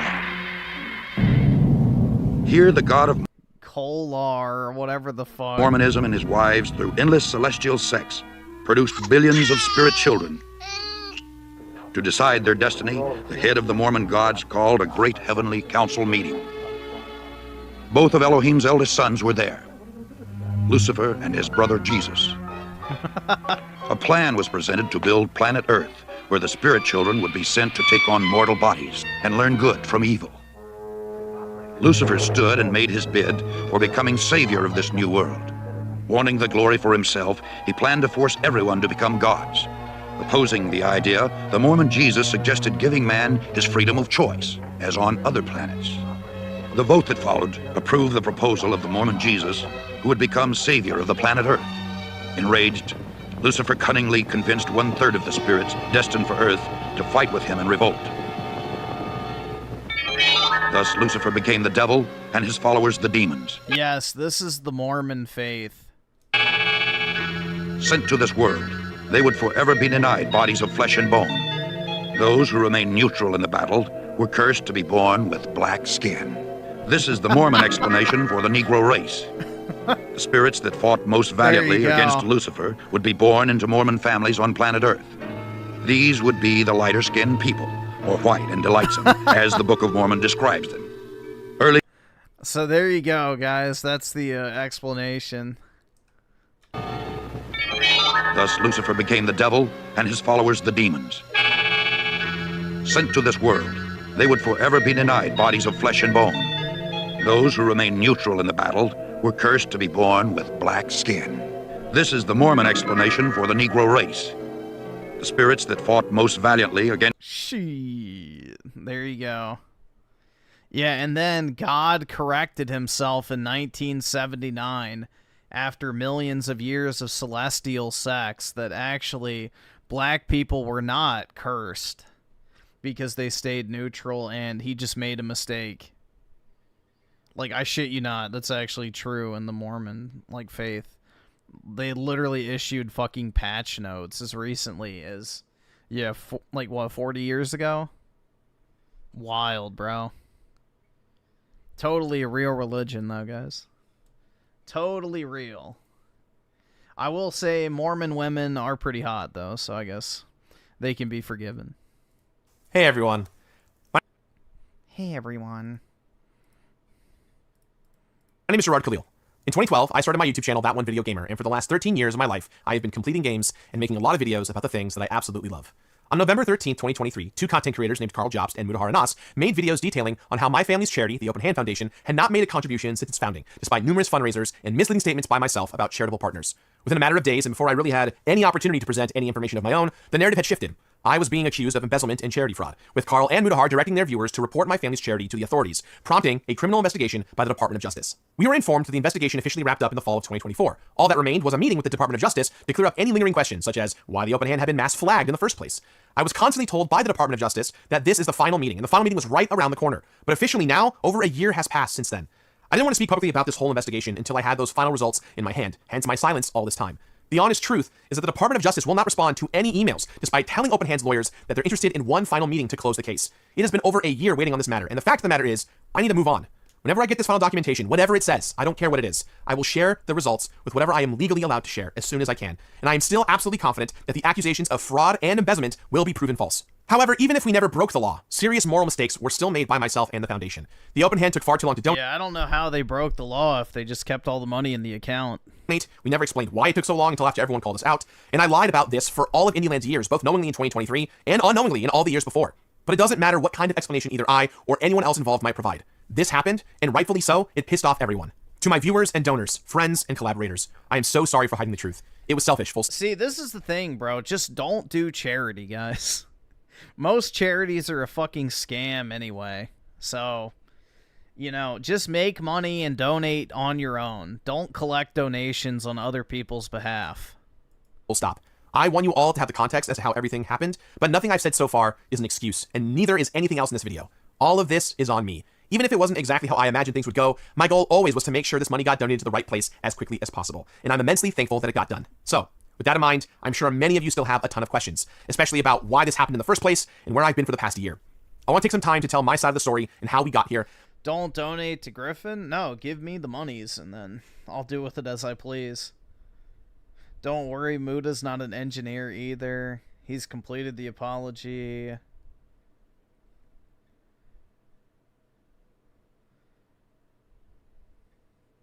Yes, it seems like pretty much everybody is in agreement that he had a good video. But I also want to clear up many of the false accusations made against me, along with addressing the individuals who not only broke this story, but pushed it into the realm of conspiracy. So, yes, just in case all of you are wondering, this is in fact scripted. I am reading from a script. But I want to be clear. The words that you're hearing today are me and only me. There's nobody else trying to influence what I say here. I just want to be sure that everything I say is accurate to the receipts I'm providing, to my own experiences, and most importantly, that you are hearing the truth straight from me, not behind. It was the Allo Legends, Carl Jobst and MutaSAAR. Two people who both have had controversies. You know, MutaSAAR lying about his credentials as an engineer, and Carl getting sued successfully by Billy Mitchell for defaming him. So both of them actually did something legitimately wrong. So this guy, I really, like, this whole drama to me was really gay, in my personal opinion. It's like, all he did was not give the money to the charities yet. It's not like he was cashing the check and buying McDonald's with it or ordering hookers and Coke. And lawyers, other content creators, or voiceovers disembodied by random gameplay footage. So for now, let's go back to where all this began, with my mom. When I was young, I lost my mom to frontotemporal dementia. Blah, blah, blah. All the good we were doing, and I really wanted to get a representative from one of our charity partners to come and speak at Indieland 2023. Only then did I learn that the Open Hand Foundation had never made a contribution since its founding, and there were no official partners. All the money was sitting there, untouched and accounted for, ready to be donated. But at the time, there was a massive disagreement between myself and my family. I personally thought it was important that the money be donated right away. Meanwhile, my family's perspective was very different than mine. They had been negotiating with several organizations to establish contracts to take a bulk sum of money as a restricted donation. These conversations revealed that many of these potential organizations were happy to take the money, but didn't want to track what they saw as a low sum compared to the 6 to 7 figure amounts they were used to receiving from mostly corporate interest groups. After a lot of tough conversations over the years, my family settled on a goal of raising $1 million before donating, hoping that this would be a massive milestone that would help organizations to take the foundation way more seriously. But I didn't know about any of this, and I didn't care. I wanted to go to a reputable charity that would do great things with it right away. That means, for the next 12 months, I knew about the money not being donated and was having constant conversations to get it to the right place, trying to repair relationships and negotiate in good faith with several different potential benefactors. Since it was now up to me to get this money donated, I needed to stay on the board of directors for Open Hand, at least until the donation was officially made. It was around this point that I realized that I was in way over my head. I had just lost my job at G4, and finances were a complete mess all around for myself and my company. I was scrambling to get the Completionist restructured with new ideas and a new tone. Carl's making another video saying he's lying. Well, he's got to pay back Billy's court debt any way he can, so I guess never waste a good controversy, right? And I was practically traveling or doing some work event almost every single week, almost the entire year. But everything was up in the air, and all of it was on me, all at once. And on top of all this was the news that I now had to fix a problem that had been unknowingly brewing for several years. However, even at this point, I couldn't just do whatever I wanted. And this is where the real conflict started. I tried my best to express how upset I was, how upset all of you would rightfully be, and that this could cost me, and so many people who worked with me, everything we had created and built together. And I was simply brushed aside. I had learned the hard way that the charity world moves at a glacial pace, and I've been going around touting all these organizations and all the good we'll be doing for many years, only for all of it to be a bunch of empty promises. Even after I stepped up, my best efforts to donate as fast as possible would never be good enough, as every decision I wanted to make now had to be approved by a long list of people on both the Open Hand side and the potential benefactors I've been speaking with. So I feel that some context on my family might be helpful right here. I'm the youngest of 5 in a first-generation Lebanese immigrant household. My dad has always loomed large in every aspect of my life, and that absolutely extended to my own experiences with the Open Hand Foundation, and at times, even my own business. The expectations were that I should have been an engineer, or I should have been a lawyer. Instead, I'm a video producer. Just like MutaSAAR. Who plays video games on the internet for a living. If you ever watched the Just like MutaSAAR. Whoa, dude. This live show from a few years ago. Come on, Muta. Shouldn't you have some sympathy for your fellow failed engineer over here? Then all of this should sound pretty familiar to you. I did not have the final call on any major decisions when it came to the Open Hand and its finances. I was one of many people in charge. To my family... Well, isn't Ricardo an actual engineer? I was seen as the video game guy, not the business guy or the charity guy. Regardless, the outcomes were absolutely my responsibility, because all of you at home donated your hard-earned money and time and did so with your trust in me in mind. So when I learned the truth, I made it my goal that no matter what happened, the money had to get donated. There was no other outcome that I would allow. And that's where the real nasty core to all of this is. Nobody embezzled or touched any money, no crime was committed or covered up here, and the result of the Department of Justice's investigation will hopefully one day be proof of this. The decision to wait to donate until the foundation raised $1 million, along with the struggle of figuring out why that was necessary in the first place, should have absolutely been communicated with all of you. The Open Hand Foundation, and myself especially, should have been more transparent with its struggles and its goals, period. A week after Indieland 2023 had wrapped up, and before I could get back to the donation efforts and conversations I was having, my heart stopped when I saw an email to the Open Hand Foundation came from a one Carl Jobst. I'm very familiar with Carl's work, as he had been known at the time to be a groundbreaking creator that claimed to take down cheaters, liars, and scammers. Do we even know if that's true? I have no idea. I mean, again, I wouldn't really think that somebody would lie about being an engineer. It's not really like the flashiest job in the world, but I mean, it's possible he's not.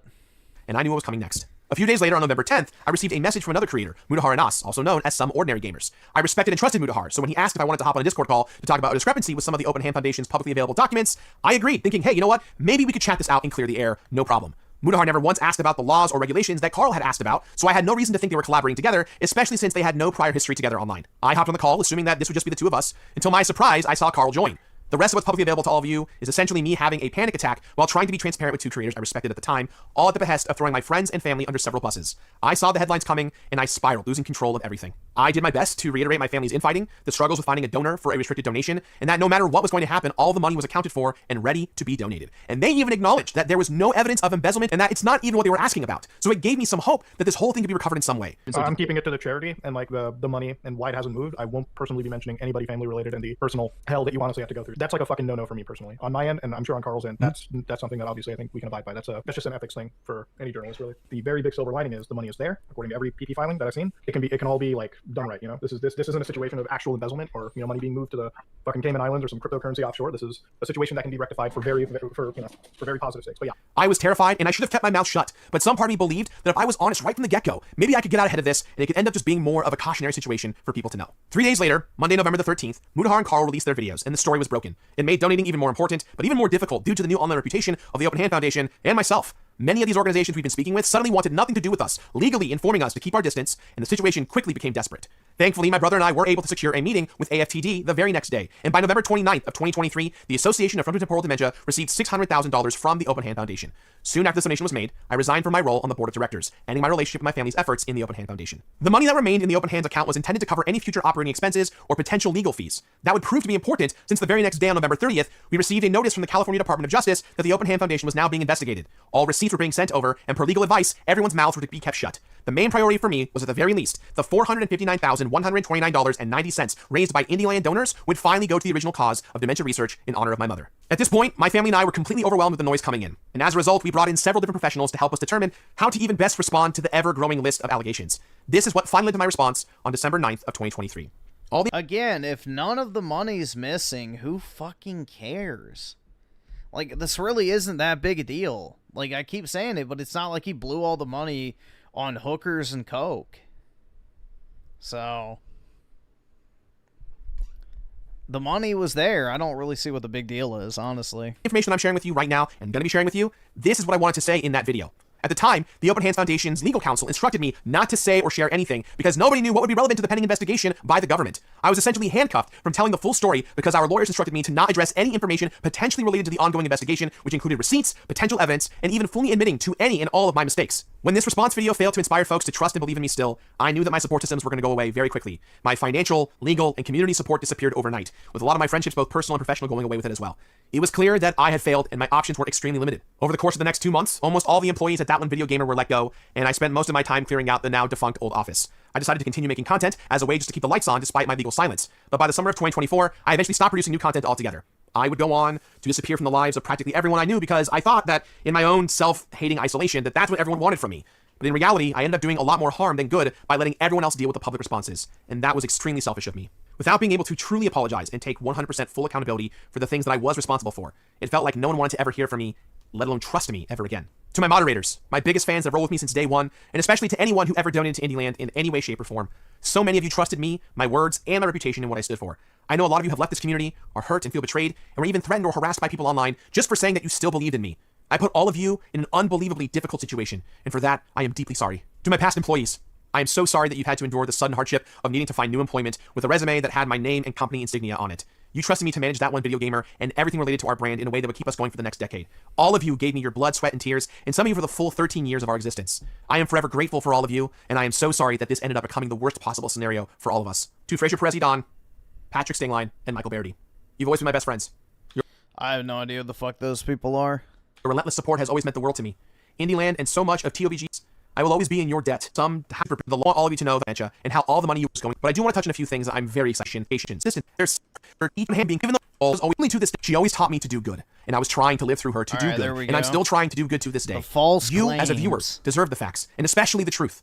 That's why I want to clarify as many of the allegations against me as I can that are absolutely false. First, I want to address the idea that the open hand could quickly just donate the money the same way you can just click donate on the charity website or Venmo or PayPal a friend. Almost everyone is screaming at them just to donate the money, which should be pretty easy to do. One thing you'll see is they'll ask me to gift an amount that is as low as $35. The short answer is no. If we wrote a check to a charity with no agreements on how that money gets spent or how it's tracked, we would never have received a report detailing how our donors' money was being put to use. It would likely have gone to funding administrative costs like accounting fees and executive salaries. It had to be restricted to make sure that it actually went to dementia research. And negotiating with many of these organizations is really tough when you aren't donating tens of millions of dollars. Yep. To us, $600,000 was an ask. Because if you give that much money, all it does is disappears into executive salaries, just like the Clinton Foundation, just like the Wounded Warrior Project, just like a lot of these other scam charities out there that give 2 to 5% to the actual cause and just pay their administrators massive fucking salaries to do nothing.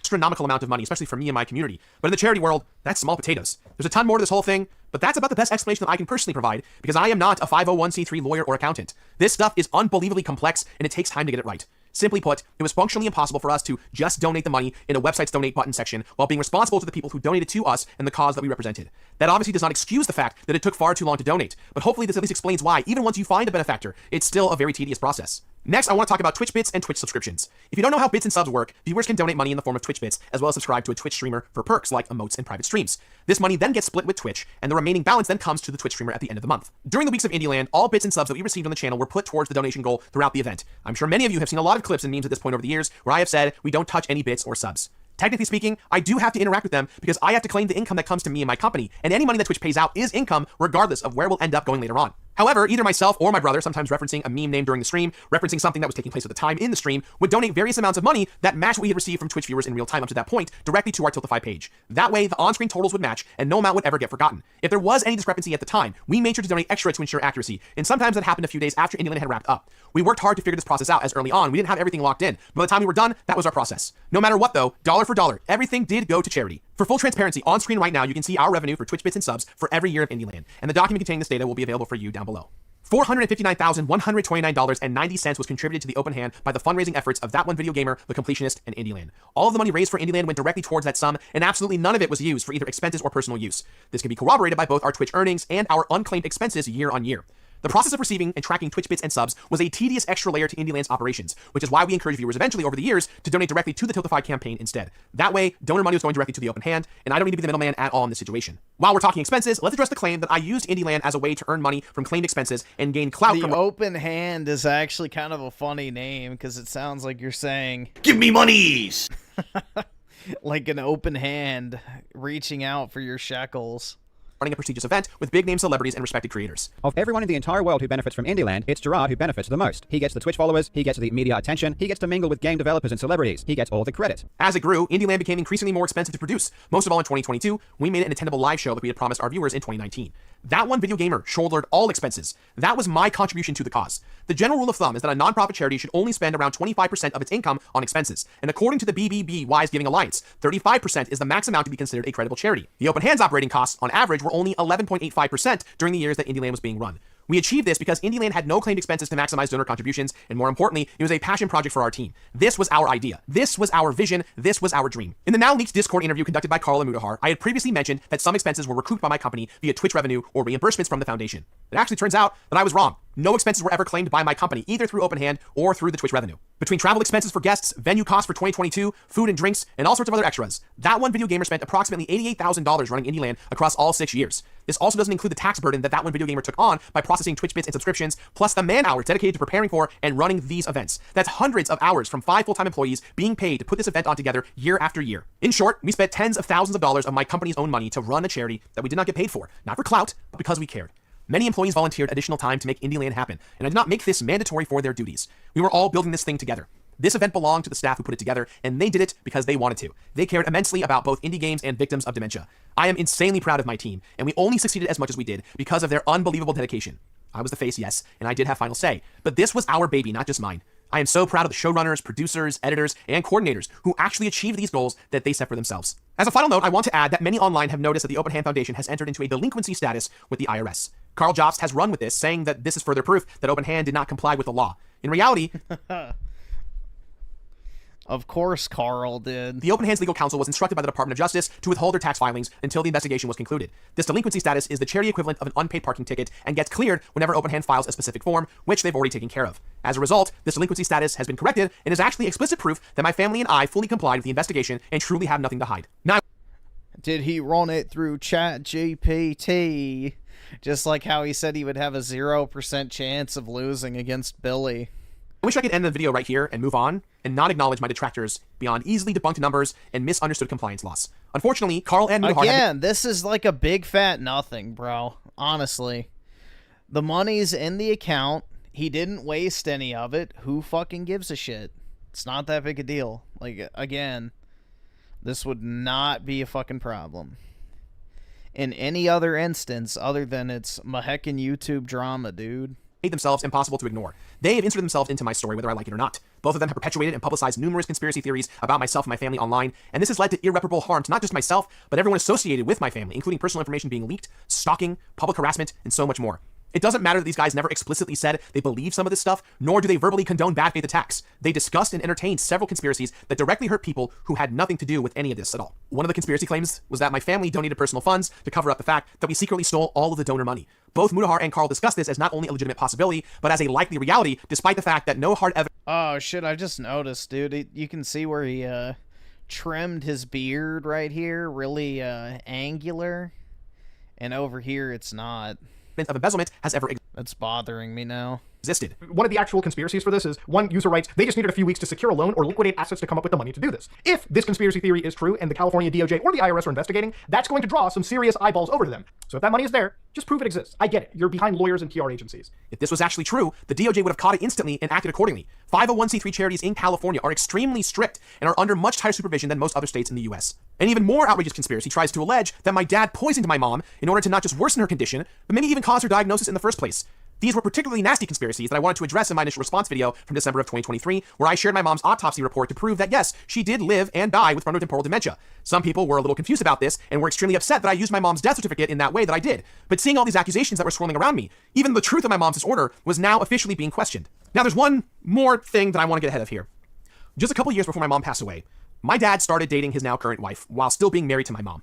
When you're committed to caring for someone with dementia for over a decade, life gets extremely complicated. My mom was at least 10 years into getting sick, and she was barely communicative at this point. My dad somehow found love at his senior age with an amazing woman who would go on to help our family take care of my mom well into her final days. I should not have to explain what I feel is no one's business but my family's. Unfortunately, there's Discord receipts of Carl stating that this was the last bit of family stuff that he was holding back, presumably until I decided to respond again, repeatedly referring to my stepmom as a mistress in my dad's supposed affair. Considering he used this exact tactic against Billy Mitchell, accusing his current wife of being nothing but a mistress in Billy's alleged... Yeah, dude, honestly, bro, I hope Billy Mitchell just financially and physically rapes Carl. Genuinely. That guy is a piece of shit.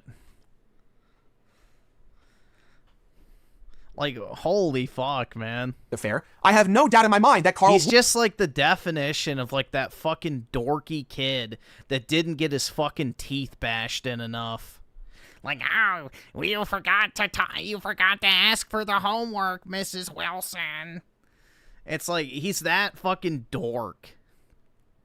He's like, actually, you didn't put that away correctly. It's like, ugh. He's like disgusting. He's like literally just the skin-crawling nerd who deserves, like, to get his head fucking flushed. Dunk his head in the toilet and flush it 2 times for good measure. Ugh. Nasty. Would and might still try and use this against me in the future. The very next week, he applied I hope his wife does leave him, too, and takes everything. to marry his mistress of many years. So that's why Billy lies about his marriage, because the truth is that he had his children out of wedlock to a mistress, and that just doesn't sound quite as wholesome. Myself and my family have long accepted and loved who my dad married after my mom passed away. Hello, Billy. Like, it's just so pitiful. Carl is just disgusting, bro. Subhuman Redditor trash. It doesn't matter how much Carl tries to twist the truth here. There is no grand... There is not a single good Reddit user I've ever seen in my entire life, man, and I will die on that hill. There is not a singular person that uses Reddit for anything other than fucking porn and the occasional, like, FAQ purpose that is not just a subhuman. Like, Redditors belong in a camp. We'll just put it that way. Conspiracy here. The truth is that despite what they claim, MutaSAAR and Carl are not journalists, accountants, lawyers, or even engineers. They're YouTubers. Yeah, there's only 2 acceptable use cases for Reddit. Porn and, like, looking up random answers to random questions. Anything else? Nope. Be gone. Just like me. That's why they never issue Like, any... if you use Reddit as one of your default social medias, yeah, there is no saving you. corrections to this story, despite numerous allegations being thoroughly disproven even before my own response video came out. Corrections and questions are entertained as possible, but at no point did either of these two admit that they were wrong about anything they incorrectly cited. The 5% rule for charities to donate every single year, open hands filing status, expenses and contribution totals, or even my own words. These were all things that I tried to address in my response video, and others online had corrected them as well. There were a number of laws, requirements, and so much more that both Carl and MutaSAAR cited incorrectly, with no corrections to this very day. Let's take a step back real quick. MutaSAAR's first video released on November 13th. His next upload responding to online criticisms was on November 20th. His third video was on December the 2nd. And a fourth video was then released on December 7th, this time to talk about our donation to AFTD. Each and every video, MutaSAAR told his viewers that the open hand needed to be reported for an audit if you, the viewer, wanted anything to change. Looking at their golf tournament, looking at a bunch of other places, there is, at least, in my opinion, income or revenue that should be reassessed by an auditing body. That is until December 9th, when I released my response video. In my video, I said that we welcomed an audit, responding to the claim that we were somehow afraid that an investigation might happen, exposing the books and everything up to everyone. What they don't want is people, especially the authorities, looking into the golf tournament and all of that sponsorship money. But if you have the money, I don't think it's illogical to show that you have the money and you are willing to donate it. Unless, of course, even if possessing the money after all of this, there are still some serious legal repercussions. Instead of admitting that, hey, maybe he might have gone too far, MutaSAAR doubled down, saying that a criminal investigation by the government suddenly doesn't disprove his accusations that we broke the law. Now the Sir? No, sir. I see that the government said that you know break law, but sir, no. Read the 3 numbers off the back of the card. Oh my god, it's just, dude, you can't trust them. It was never the smoking gun during this video. And you might be like, whoa, what are you talking about, Muta? This is the exact investigation that MutaSAAR instructed his viewers would deliver justice if they followed his instructions. Do you want justice to be delivered? So I'm going to teach you guys how to report this properly. Now, obviously, if you want any agency to look into this, check the state of California. As for Carl, he actually acknowledged— Hello, sir. Please report them to the authorities, even though the government already looked. that he doesn't correctly cite any of the laws that I supposedly broke. I couldn't give 2 shits if any of that is illegal or legal. It would not affect my own moral judgments because I don't base my morals on whether or not a court convicts someone of a crime. However, instead of admitting that he got anything wrong— That's rich coming from Carl. In his videos, Carl conveniently says that he is not a journalist, he's just making entertainment. The purpose of a YouTube video is first and foremost to entertain, because if a video isn't easy to understand or entertaining, people won't watch it and I will get less money. Accusations of criminal wrongdoing— Oh, dude, that's like fucking Jez Corden lying and saying that he's not an Xbox journalist. He's just a blogger. Okay, dude. And inexcusable moral character are now a form of entertainment and should not be taken as fact, despite the fact that Carl cites himself constantly as an investigative journalist, both in his GoFundMe campaigns, on the record in the courtroom in several different cases, and even in one of his most recent videos. My channel and my investigative work improved dramatically after I got sued. Despite the best efforts that I put in my initial response video, I was never going to win, no matter what I said. The money got donated, but that was never the true goal. For Carl and MutaSAAR to succeed, I had to be irredeemable, and nothing I could have legally provided at the time would have been enough. Which I will once again prove in this video that you cannot take Gerard at his word. He is proven to be somebody that is deceptive. You can't take this fucker at his word. Which, you know, you already shouldn't have, but there's now definitive proof that you shouldn't. It was my 16-minute video under the scrutiny of countless legal professionals versus their 8+ hours of sponsored, conspiracy-based attacks. So, as a recap, yes, I did lie about where donations were going, knowingly so after Indieland 2022. I tried to take responsibility privately by making sure that the money got donated appropriately, hoping that I could minimize the damage this might do to everyone in my life, keeping this a secret to prevent anyone else from being complicit. In reality, continuing to hide this throughout 2023 only made everything worse, because now I was still directly complicit. There was always going to be hell to pay, and I was just being stupid about all of this. I should have just partnered with the organization directly and made things right from the beginning. Nope, you should have just never done charity in the first place. Never do charity. Ever. Ever.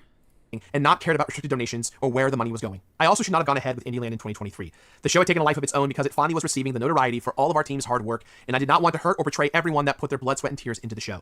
This was just as important to indie games as it was to charity, and that added a ton of expectations. Why? Because it's more trouble than it's worth, and even when you give the money, it just disappears into the ether.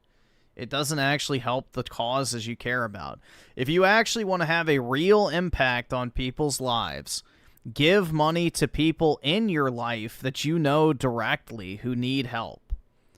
Like, you know, there's a couple that just had their first child and they're having trouble affording diapers. Offer to buy them some supplies. You know, someone who's struggling to pay for their fucking car repair. You know, offer to help them out with that. You know, someone who can't afford groceries, help them out with that.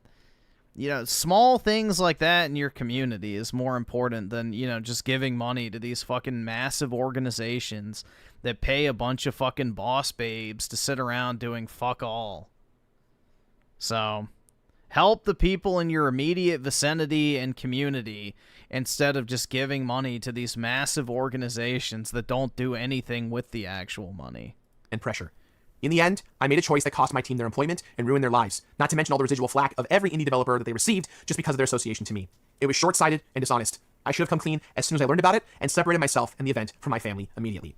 With all that being said, though, what I did not do was steal, embezzle, or otherwise misappropriate donor funds for anything. Every cent of money donated was always there, waiting to find a benefactor. Any claims of theft, embezzlement, or fraud are categorically false. I also want to apologize to Carl and MutaSAAR. Despite my criticisms, I know what it's like to have your entire life scrutinized by tens of thousands of strangers who just want to see you fail, and nobody deserves that. I know you both wanted this money donated, and you didn't deserve to get blown off just because people liked me. But I'm not interested in fighting some eternal YouTube drama conflict. I just want to come clean, and this is genuinely the soonest I was able to do so.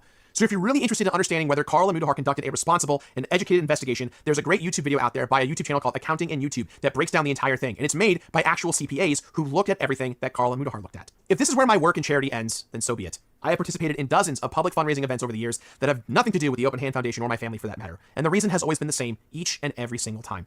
Real people need as much help as they can get when faced with life-changing disorders like dementia. I've experienced this whole thing firsthand from the age of 10. It's one of the hardest things I've ever had to endure, and I never wanted to defraud anyone. Yeah, honestly, if I ever get dementia, I'm just hoping somebody passes me a gun so in one of my lucid moments I can deal with the problem myself. All of this. I just wanted to raise money for charity and help promote indie games. I wanted to elevate the industry as much as I could because it's always elevated me. So, that shit's where do we nasty, bro. Dementia's terrible. Go from here. Even if I somehow recover from this controversy, things can never be the same as they once were. Does that mean the Completionist, the show, my channel, my livelihood? Is it all just dead? No. Hell no. I still complete games. I actually never stopped completing games. Even through the entirety of last year, I completed well over a dozen games just because I wanted to. At the end of the day, I still love making videos. I'm not a drama YouTuber or anything like that. I play games and just want to make videos about the things that I'm passionate about. My life is fundamentally different these days. My friend group has completely shifted. My family dynamics are very, very different. And the image that you all had of me is shattered. Put it in your will? You can't put something like that in your will, man. No, that's something you have to have a conversation with. Or you just have to hope that you're lucid enough one day that someone tells you that it's a problem and then you can deal with it yourself. So, you can't write stuff like that down. You just have to have someone that you can trust who can tell you how bad you actually are, because you don't realize it at the time. So, that's the biggest thing.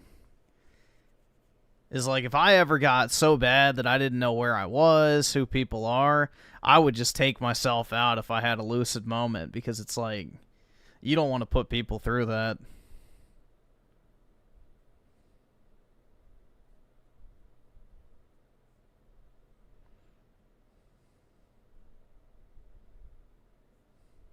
That shit's nasty. And maybe that's all okay. Maybe it's not okay. Maybe it doesn't need to be okay. But this is a new beginning for me, the Completionist, and hopefully all of you at home who supported me, should you choose to continue to roll with me. From now on, this is my story to tell. And if you're here for it, I cannot wait to make entirely new kinds of videos that will make you laugh and hopefully make you think. Going forward, you're going to be seeing a lot of me more streaming on Twitch, and hopefully weekly videos will return again soon. But it's going to feel very different. I don't have my company or my team anymore. It's just me once again, by myself. Before I end this video, I want to talk to a few people specifically. To Alex Fossiani and Kelly Whistler. You two have been in my corner for years, supporting me through the insanity that's been TOBG. I am honored and humbled to know the both of you, and I am so deeply sorry for all the pain that I've caused the two of you, even to this day. To my family, but more specifically to my brother Jacques. No matter what happens in life, we will always be family. We will always be brothers. We will, whether we like it or not, be there for each other through thick and thin. I know this has been hard on both of us, and our relationship, and this whole video won't fix that, but hopefully it's a step in the right direction, and I hope that things go back to the way they once were someday. This is a new me, a new adventure, a new chapter. I learned a lot of hard lessons these last few years. This new road ahead of me will undoubtedly be filled with new highs, new lows, different pains, different sorrows, new battles, and hopefully not new or more enemies, but more importantly, more mistakes. I'm only human, and I want to try and do right by each and every. Alright, we get it, man. You're a big heckin' wholesome liberal. The best way to handle this entire controversy would have been like, it's in the fucking account, guys. I haven't spent any of the money. I don't give a shit. Deal with it. I'll give the money when I feel like it. That would have saved a lot of fucking trouble in this entire... Like, people just need to learn how to take a fucking stand and defend themselves. Like, tell these fucking internet hall monitors to pound fucking sand. Just say, all the money's in the account. I haven't wasted any of it. I'm waiting to be able to donate it because the charities don't want to take it until it hits a certain threshold, so fuck off. Why don't you go raise some money if you're so fucking worried about it?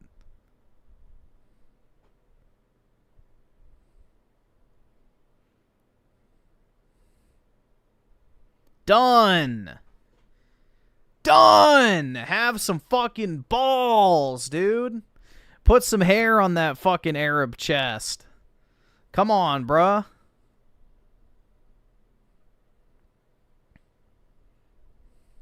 You have all the money. You didn't do anything wrong. You didn't waste the money on stupid shit. You're just waiting to hit a threshold until you can donate. It's not that hard to explain. Again, it's just like, take a fucking stance. And stick to it.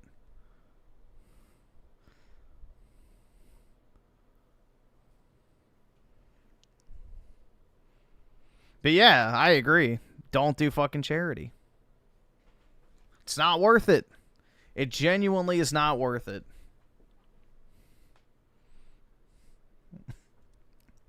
Don't do charity.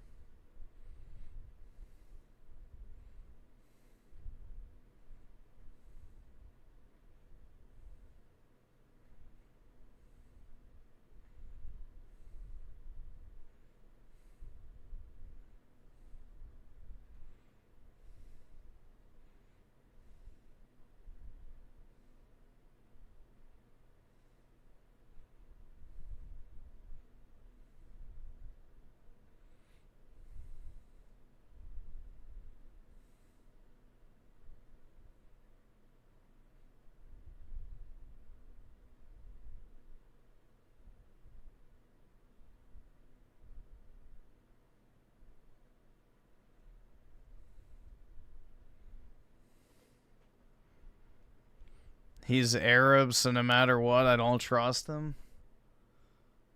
I mean, that's fair.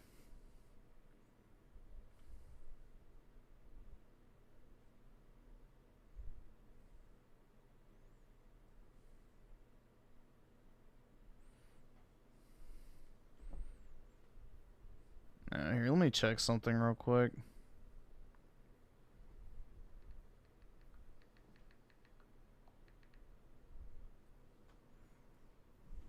Yeah. I gotta do something. 1 second.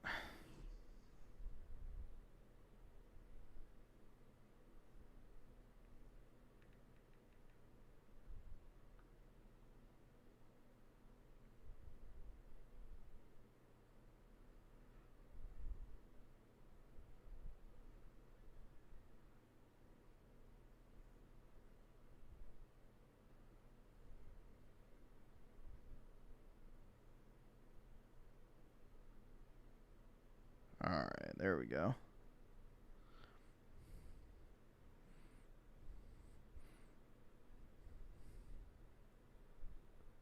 He went from looking like a villain in Aladdin to a theater kid playing Jesus, I guess. I don't know, man. But yeah. Many such cases of people who just shouldn't have done something in the first place.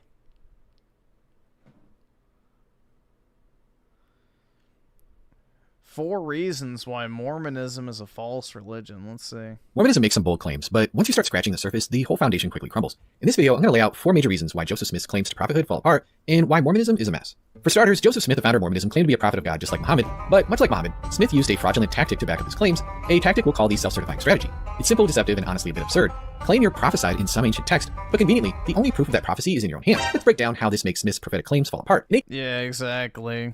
1830, Smith declared he was a true prophet, sent by God to restore the lost gospel. To back it up, he claimed that the patriarch Joseph had prophesied his coming in the Bible. Where do you ask? He pointed to Genesis 50:33. Here's the problem. There is no Genesis 50:33. Genesis stops in verse 26. But no worries, Smith had an answer. He said that verse had been lost.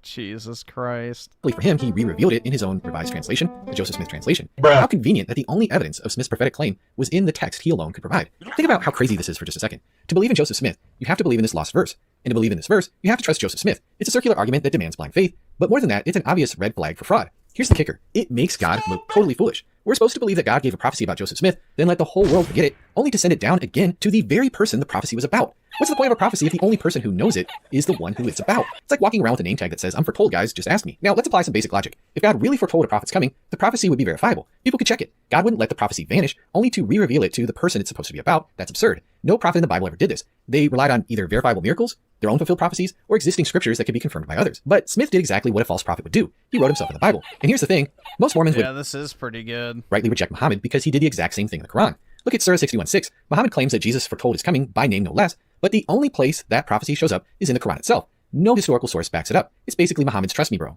Think about it. If Mormons reject Muhammad as a false prophet... Yeah, and isn't there like a thing with Islam where it says basically if what Muhammad was saying was false, he would get like his throat slit, and he did. I forgot. Hold on, let me see if I can find that. Quran contradiction.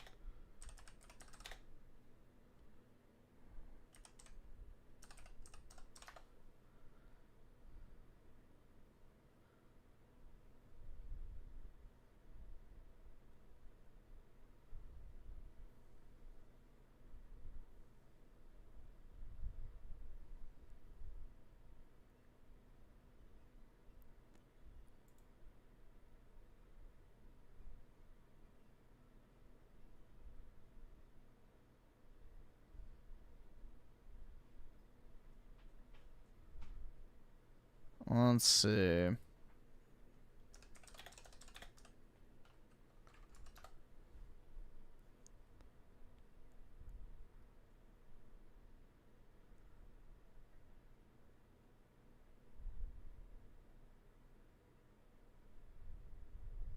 I don't know. I can't. I may have saved it. Hold on. I might have actually saved that.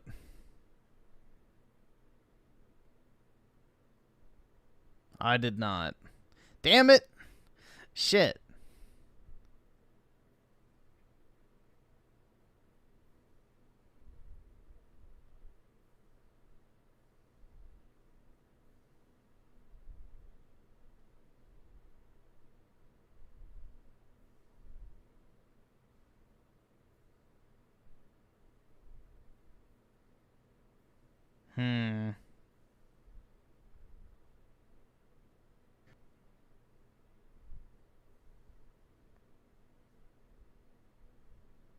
Shit. Alright, well, whatever. For using the self-certifying strategy, they should reject Joseph Smith for the same reason. Both men created a prophecy about themselves that was conveniently lost until God supposedly gave it to them again. But that's not how real prophecy works. Speaking of prophecies, one of the clearest examples of Joseph Smith's failed prophecies comes from a revelation he claimed to receive on September of 1832. In Doctrine and Covenants, section 84, Smith declared that a temple would be built in Independence, Missouri, the future New Jerusalem. According to this revelation, the temple would be constructed within the lifetime of the generation alive at that time. For verily this generation shall not pass away until an house shall be built unto the Lord, and a cloud shall rest upon it, which cloud shall even the glory of the Lord, which shall fill his house. Smith's prophecy was super specific. A temple would be built in that very spot, and it would happen within the lifetime of those alive in 1832. Here's the problem. That temple has never been built. Nearly 2 centuries have passed, and the temple lot in Independence, Missouri still remains empty. Moses warned us about false prophets in Deuteronomy 18:22. When a prophet speaks in the name of the Lord, if the thing does not happen or come to pass, that is the thing which the Lord has not spoken. Smith's failed prophecy about the Missouri temple is exactly what Moses was talking about, a clear sign of a false prophet. You might argue that there are other reasons to trust Smith. After all, he claimed to have found the golden plates and miraculously translated them using the Urim and Thummim. Surely that proves his prophetic gift, right? Yeah, where are the golden plates? Well, not so fast. Perhaps the biggest apologetic nightmare for Mormons is the Book of Abraham, a supposed translation by Joseph Smith. In 1835, Smith purchased some ancient Egyptian papyri from a traveling exhibition. At that time, no one could read ancient Egyptian. This was before the Rosetta Stone was properly deciphered. So Smith confidently claimed that the papyri he bought contained the writings of none other than the patriarch Abraham. Soon he released the Book of Abraham, and it was quickly canonized in the Pearl of Great Price, a central text in Mormon scripture. Now let's talk about the famous facsimiles included with the Book of Abraham. Smith presented these as illustrations of the story he was telling, like facsimile 1, which he said showed Abraham about to be sacrificed by an Egyptian priest. The problem? That's not what the image shows at all. First off, even a casual observer can see that the priest's head looks off. It's not even Egyptian. Turns out, when the original papyrus was rediscovered, experts confirmed that Smith added those details himself. The real image is a common Egyptian scene showing the god Anubis resurrecting Osiris on a lion couch. The knife and human head Smith included, totally invented. But it gets even worse. The actual Egyptian text on the papyri is now easily translatable, and it has absolutely nothing to do with Abraham. Abraham's name isn't even mentioned in the text. It's just a standard funerary text known as the Book of Breathings, meant to guide the dead into the afterlife. Even the LDS Church admits now that the characters on the papyrus don't mention Abraham, and that the text dates from 200 BC, 1800 years after Abraham would have lived. Mormon apologists scramble to explain this away. Some argue that the key parts of the papyrus must have been lost. That's pretty convenient. Others say that Smith reinterpreted through revelation the Osiris scene to fit Abraham's story, but this is just pure speculation with no historical support. The reality is, the Book of Abraham is based on nothing more than Smith's imagination. And here's the thing, no Jews, Egyptians, or early Christians ever mentioned any Book of Abraham. If there was any book by such great of a patriarch, you'd halfway expect to hear something. Now, Mormons might point to the 11 witnesses who signed affidavits saying that they saw the gold plates. And yes, 3 of those men even claim to have seen the angel Moroni. That's pretty impressive on the surface, but let's take a closer look. Even if several people saw the gold plates, that says nothing about whether those plates contain divine truth. The real issue isn't about the existence of the plates, it's about the content. Were they truly revealed by God? Of that, we have little evidence. In light of the Book of Abraham fiasco, Joseph Smith's miraculous translation skills are in serious doubt. If he could invent a text based on common Egyptian funerary scrolls, how can we trust his claims about the plates? Not forget that the accounts from these witnesses are also extremely vague. There's very little detail about the appearance of Moroni, or what these men's experiences were actually like. Compare this to the eyewitnesses of Jesus' resurrection. In the case of Jesus, his disciples didn't just have a quick, mysterious encounter. They touched him. They ate with him. They held conversations. They spent time with him for 40 days before watching him ascend into heaven. Their experiences were concrete and spread out over time. So while the affidavits of Smith's witnesses might seem compelling at first, they really don't tell us much about the truth of the Book of Mormon, and the Book of Abraham gives us some serious reasons to question Smith's so-called prophetic gifts. Subjective feelings of the Spirit's supposed witness might feel convincing, but they just can't override the overwhelming evidence against Joseph Smith's prophetic claims. To my Mormon listeners, I've just scratched the surface here. I urge you to dig into the evidence that I presented in this video, and also seriously research Jesus of the New Testament, because the truth of the New Testament far outweighs the claims of Joseph Smith, as I talk about in these 2 playlists. Be sure to check them out, and I'll see you over there. Thanks for watching. Yeah, dude, there's a lot. There's even more shit with the Mormon stuff that's like completely fake. I think there's like a section of the new, or yeah, I think it's an older New Testament. I'm not sure, that they even admit that they mistranslated. It's like crazy. Like how many inconsistent things there are with Mormonism. Like it's so fucking obviously fake. So,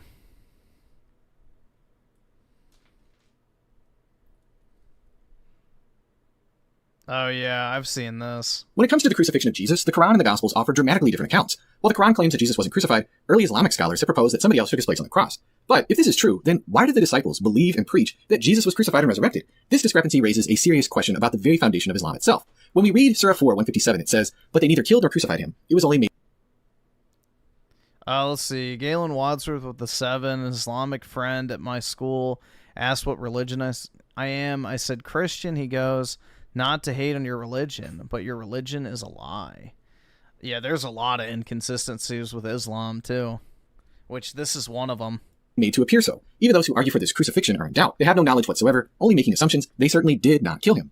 Muslims obviously take this at face value to mean that Jesus wasn't actually crucified. The traditional view is that somebody else was made to look like Jesus and took his place on the cross. This interpretation is backed by early Islamic sources like Ibn Abbas, a companion of the Prophet Muhammad. According to one account, it reads, just before God took Jesus up to heaven, Jesus went to his 12 disciples. His hair was dripping with water, as if he had just bathed, and he said, one of you will disbelieve in me 12 times after having believed. Then he asked, who among you will volunteer to be transformed to look like me and be killed in my place? Whoever volunteers will be with me in heaven. A young disciple offered 3 times, and on the 3rd, Jesus accepted. The resemblance of Jesus was cast over him, while Jesus ascended to heaven through a hole in the roof. When the authorities came, they found the young man and crucified him, thinking he was Jesus. Some Muslims will go ahead and argue that if this is true, then how could anyone really tell the difference between the real Jesus being crucified or someone who just looked like him? To most people watching, it would all be the same, whether it was an actual Jesus, a lookalike, or even an illusion from Allah. It would have all been recorded the same way. Therefore, checkmate Christians, our perfect book is right, and your corrupt book is wrong. But here's the twist. If we go with the story from Ibn Abbas, the disciples knew that somebody else had taken Jesus' place on the cross. Yet, all of the available historical data shows that the disciples believed Jesus himself was crucified. This is puzzling because according to the Quran, the disciples were Muslims. If they believed Jesus was crucified, does that mean they were deceived by Allah or Jesus? How do we know the disciples believed that Jesus was crucified? The Gospels, which are based on their testimonies, indicate that Jesus died on the cross. For instance, Mark's Gospel historically linked to the Apostle Peter, and John's Gospel linked to the beloved disciple who was also present at the cross, both recount Jesus' crucifixion.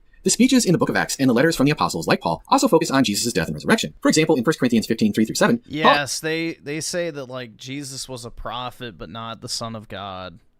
Emphasizes the crucifixion and resurrection, a belief shared by the early Christian community. We talked about the problem that Paul poses for Muslims in the previous video. A further problem with the idea of substitution is why it was necessary for someone to take Jesus' place. Why not just have Jesus escape? Why put somebody, especially a loyal disciple, through such a painful and humiliating death if it wasn't even essential? It seems like this view is just a weak apologetic attempt to counter the very strong evidence that Jesus did in fact die by crucifixion, a fact acknowledged by the vast majority of biblical scholars and historians. And here is a tricky catch-22 for Muslims. If Jesus wasn't crucified, then either he was wrong about predicting his death, which would undermine his role as a prophet in Islam, or he actually was crucified, which would contradict the Quran's account. Think about it. If Jesus didn't die on the cross, it makes him a false prophet, meaning Islam is false since they regard Jesus as a prophet. But if he did die, it goes against the Quran, which also means that Islam is false. There's no easy way around this dilemma for Muslims. I think most Muslims would argue that Jesus didn't actually predict his own death as the Gospels claim, and these are just supposed Bible corruptions. But let's dive into some of the evidence that shows that he really did make these predictions. During Jesus' trial, false witnesses claimed that he would destroy the temple and rebuild it in 3 days. Later, they mocked him on the cross, saying, "Who would destroy this temple and rebuild it in 3 days? Save yourself." This sounds really weird because neither Mark nor Matthew give any context for why people would say this. However, if we turn over to John's Gospel, we get the backstory. In John 2:18-19, when Jesus was asked for a sign, he said, "Destroy this temple, and in 3 days I will raise it up." Here, Jesus was referring to his own body and his resurrection, not the literal temple. So John provides the pretext for the accusation that's hinted in Mark and Matthew's account. This kind of fit between different accounts, where one explains details that the others leave hanging,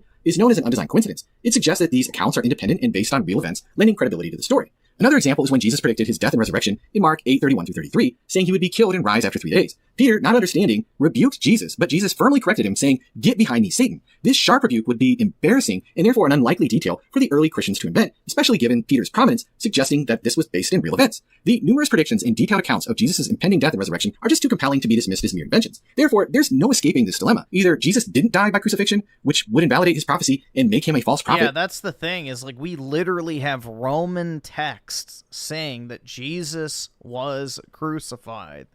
And, you know, people will still deny that it happened. Making Islam false, or he did die by crucifixion, directly contradicting the Quran and making Islam false. Either way, Islam is false. I think this is a maybe. We'll see. Muslim apologists love to tout the Quran as God's flawless final draft, a divine upgrade from the supposedly corrupted I've seen some of these before. Bible. It's their go-to argument, the cornerstone of their faith, the trump card they whip out faster than you can say inshallah. But guess what? Their whole narrative is built on shaky ground. Now, we could bore our Muslim friends with a history lesson on biblical preservation, cite the Dead Sea Scrolls and the early New Testament manuscripts, but ain't nobody got time for that. Or, and this is going to sound really self-serving, they can simply watch my videos on how we know the Gospels are based on eyewitness testimony. It would be really surprising to find the numerous historical confirmations we have in them if they had really been corrupted. But instead, let's hit them where it hurts. Their blind faith in the Quran. Here's the kicker. The Quran actually says that the Gospels are inspired, authoritative, and preserved by God. Yep, you heard it right. But, and here's where it gets awkward, it also contradicts the Gospels on major theological and historical points. It's kind of like saying, trust this book, but don't believe a word that it says. Not exactly the best way to build credibility. According to the Quran, the Gospel is the reliable revelation of God meant to guide humanity. These scriptures were considered trustworthy when the Quran was revealed in the 7th century. People were encouraged to follow and uphold them. So basically, the Quran is giving a thumbs up to the Gospels as God's inspired and authoritative words. For instance, Surah 5:47 says, "And let the people of the Gospel judge by what Allah has revealed therein. And whoever does not judge by what Allah has revealed, then it is those who are the defiantly disobedient." Notice that verse 47 is directed at Christians, instructing them to use their Gospel to judge and find truth. Now, why on earth would Allah ask Christians to use a corrupted source to determine what's true? It's kind of like telling somebody to rely on a broken compass to find their way. How can they possibly get to the right destination with faulty guidance? Also, Surah 5:68 states, "Say, O people of the Scripture, you are standing on nothing until you uphold the law of the Torah, the Gospel, and what has been revealed to you from your Lord." Alright, now pay attention here. Who exactly is the you referring to here? It clearly points to the people of the book. This clashes with the idea that the Injil was only given to Jesus and then disappeared without a trace. This text assumes that the people of the book still possess the Torah and the Injil, and that these texts have not been corrupted or lost. The Quran even goes so far as to claim that Muhammad is hiding in plain sight within the pages of the Old and New Testaments. Surah 7:157 says, "Those who follow the messenger, the unlettered prophet, whom they find written with them in the Torah and the Injil." And Surah 61:6 I mean, it's basically like a fan fiction, essentially. says, "Remember when Jesus, son of Mary, said, 'O children of Israel, I am a messenger of Allah sent to you, confirming the Torah that came before me, and giving you the good news of a messenger who will come after me, whose name shall be Ahmad.' But you won't find Muhammad mentioned anywhere in the Bible. This has led some Muslim scholars on a wild goose chase, trying to creatively squeeze him into the biblical narrative, but their efforts have been less than convincing, as I talked about in my last video. If the Gospels were considered reliable back in the 600s AD, they're certainly reliable today. I mean, our manuscripts have been around since way before the Quran made its grand entrance. And here's a fun twist for our Muslim friends. The Quran itself insists that no one can alter God's word. Surah 6:115 says, "And the word of your Lord has been fulfilled in truth and in justice. None can alter his words, and he is the hearing, the knowing." So if the Gospels are God's words, and nobody can change God's words, they must have been perfectly preserved by God. Otherwise, well, the Quran's got some serious explaining to do. It's kind of like saying nobody can mess with God's word, except maybe those tricky gospel writers. Somehow Paul must have had a hand in this. Pretty awkward. Now, a curious person might ask, well, if the Quran backs the inspiration, preservation, and the authority of the Gospels, then why did we need the Quran in the first place? Good question. Muslims might say that the Quran was revealed to the Arabs around Mecca so that they could have the scriptures in their own language. Think of it as a divine translation service to make sure that the Arabs had no excuses come Judgment Day. Surah 6:155-157 says, "And likewise we revealed this book, a blessed one. Follow it then and become God-fearing, that you may be shown mercy. You may no longer say now that the book was revealed to only 2 groups of people before us, and that we had indeed been unaware of what they read. Nor may you claim that, had the book been revealed to us, we would have been better guided than they. Surely, clear evidence has come to you from your Lord, which is both a guidance and a mercy." Quran 3:3 says, "He sent down upon upon you, O Muhammad, the book and truth, confirming what was before it, and he revealed the Torah and the Gospel. Surah 692 continues, and this is a book which we have sent down, blessed and confirming what was before it, that you may warn the mother of cities and those around it. Those who believe in the hereafter believe in it, and they are maintaining their prayers. So basically, the Quran is here to give a nod to the Torah and Gospel while making sure that everybody has their spiritual homework done in their right language. Here's another angle to consider. Was Jesus a successful preacher of Islam? In Surah 355, Allah tells Jesus, I will take you up to me, purify you of those who disbelieve, and make your followers superior to those who disbelieve until the day of judgment. This seems to imply that Jesus and his apostles were successful preachers of Islam and will be so until the end of the age, but our earliest records of what the apostles taught clash head-on with Islamic beliefs. It gets even more puzzling when you consider that, according to Islamic tradition, the Injil was lost or corrupted soon after Jesus left this earth. This suggests that the apostles failed miserably in spreading their message, which doesn't really scream success, now does it?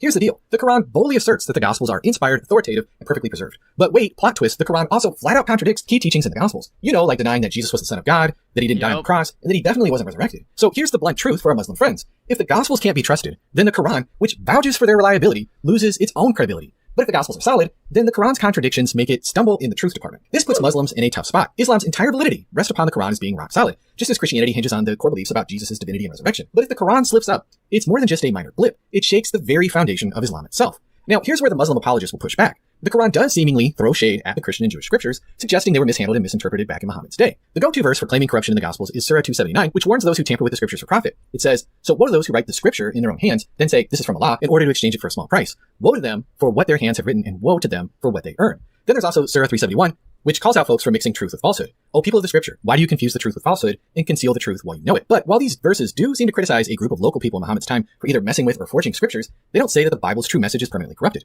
There's not a single verse that says that the Christian scriptures are irreversibly messed up and their message lost forever. If the Quran said that, it would be contradicting itself in the other passages that I've already discussed. Surah 277 through 79 actually assumes that the original contents of the previous revelations are still accessible. I should see if I can find the one about, there's like a detail that's like so blatantly false.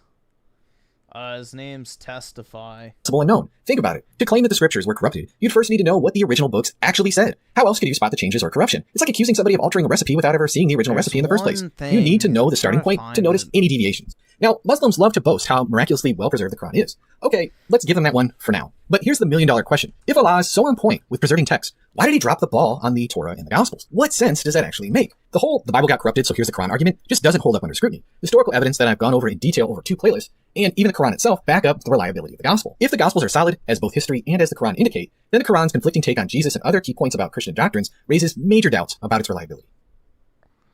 This might be it.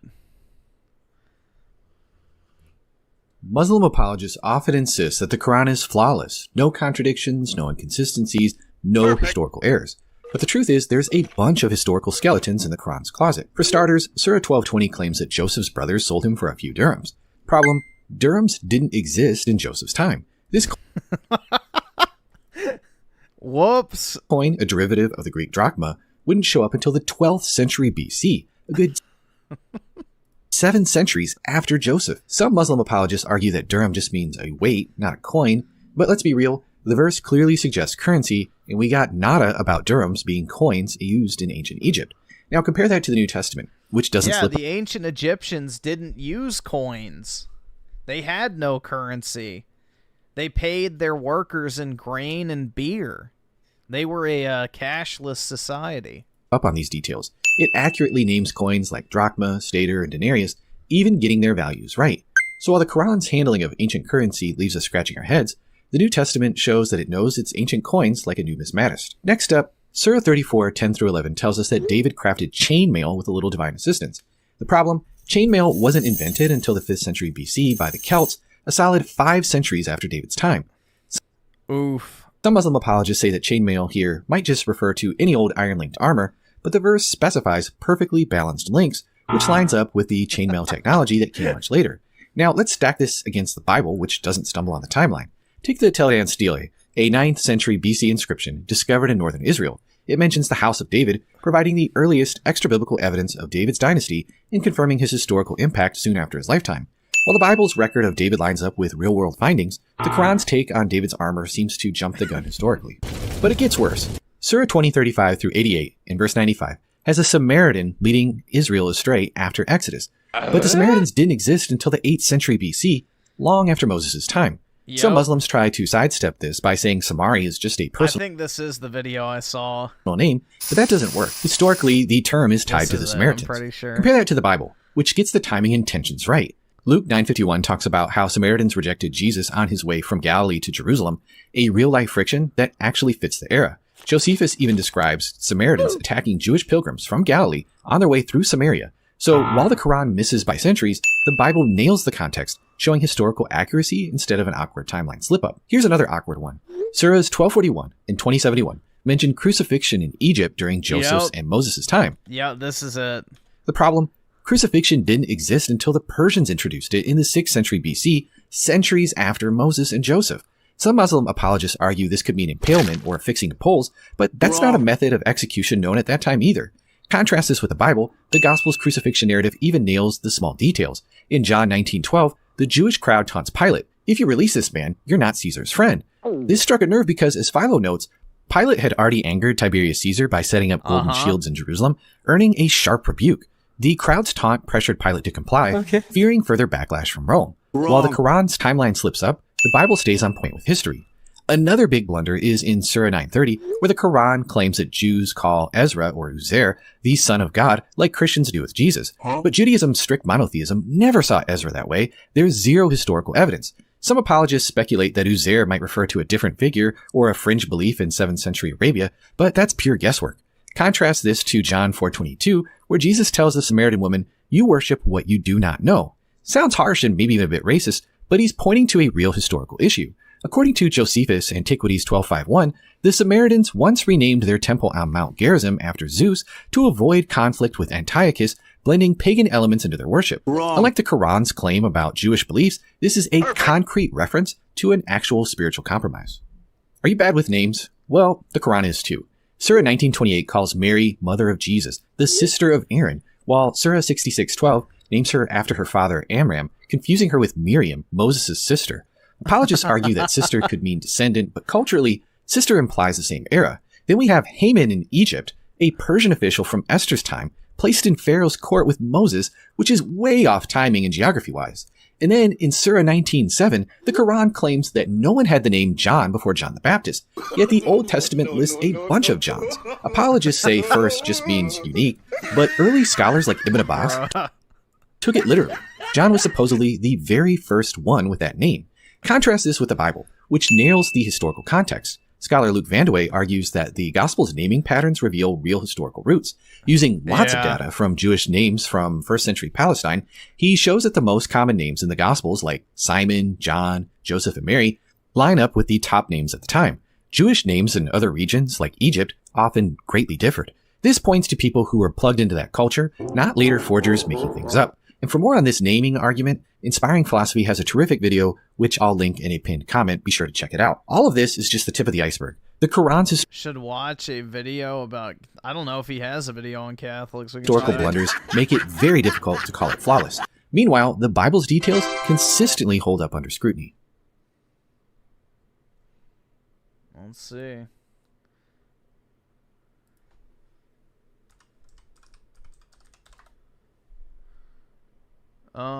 Eastern religions debunked.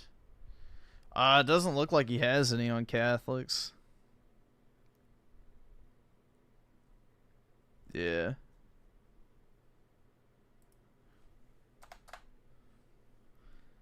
I don't really think there's I've never heard like any major glaring flaws in Catholicism other than confession and the papacy.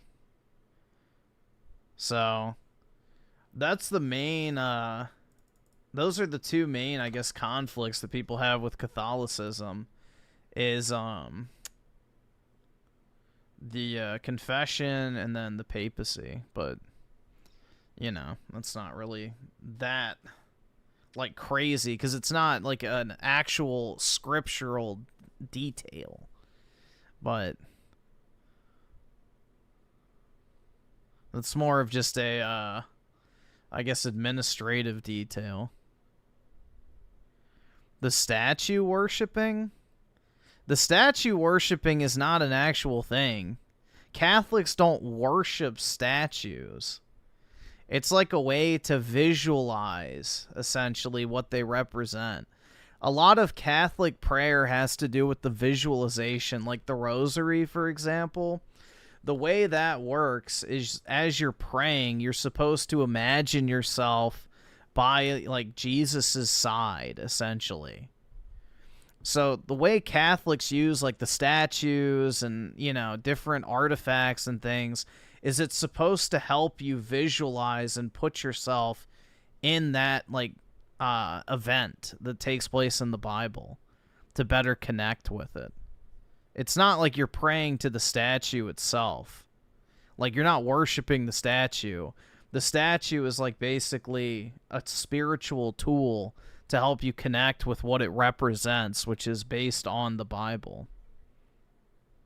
So, you know, like the famous statue of, like, Mary holding Jesus, for example, after he's been crucified.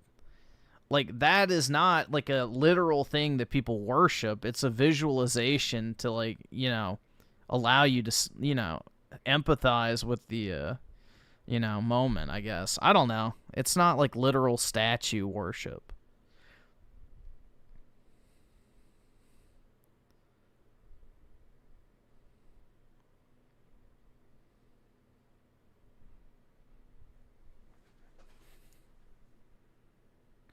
Griff, you're a money grubber. That's right.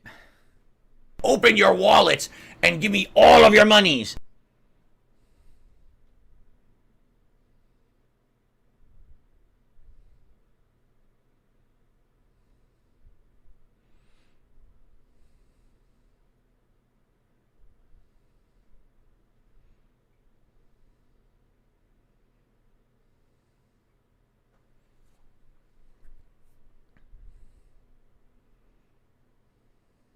But they do have the worship of... They don't worship... So, all right. Saints are not people that you worship, again. Basically, a saint is someone that you pray to, that you're asking to pray for you. You're asking a saint to intercede on your behalf in order to basically commune with God for you. Because it's someone that's up in heaven that can, you know, basically... I don't know, vouch for you, let's say. That's all that is. You don't worship the actual saint. They're not God. They're just in heaven, so you're asking them to basically intercede on your behalf in order to, you know, aid you in your time of need, essentially. You're like asking for their spiritual guidance, essentially. You're not literally worshiping the saint. And that's not just Catholicism that has, like, a, you know, version of sainthood. That's not a uniquely Catholic feature either.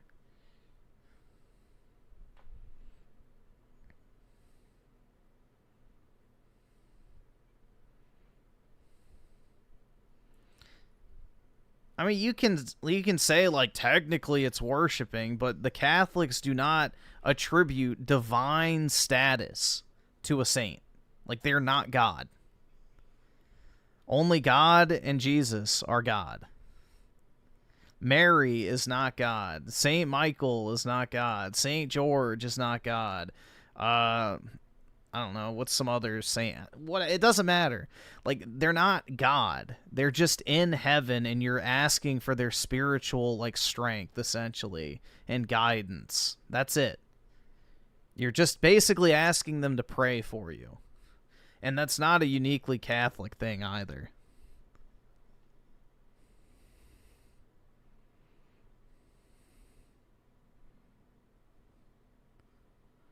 Well, exactly, so why wouldn't you just pray to God? You do.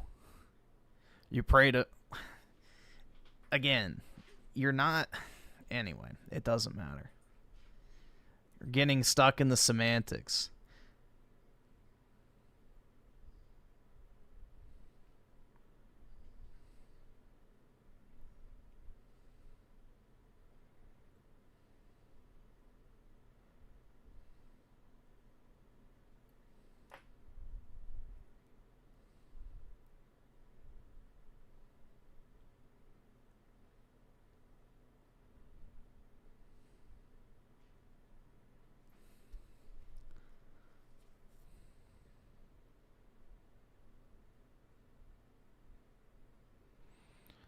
I feel like that's unnecessary. Why would an all-loving God care to listen to a saint over you?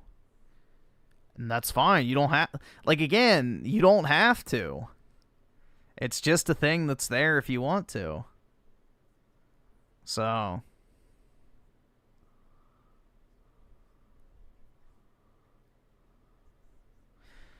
The Vatican alters a lot of words in their Bibles? Like what?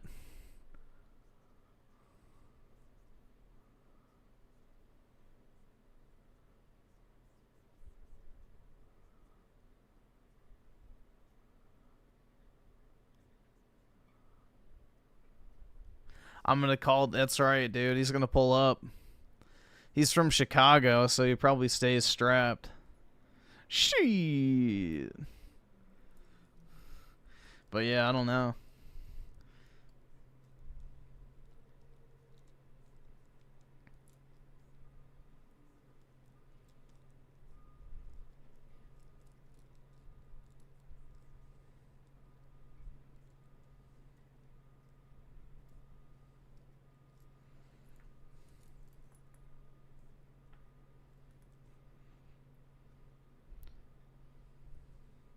Like many things, remember, they refused to translate the Bible earlier. Well, look at what happened when Protestantism became a thing. Do you blame them? Look at how degenerate the church has gotten as a result of people being able to access the Bible.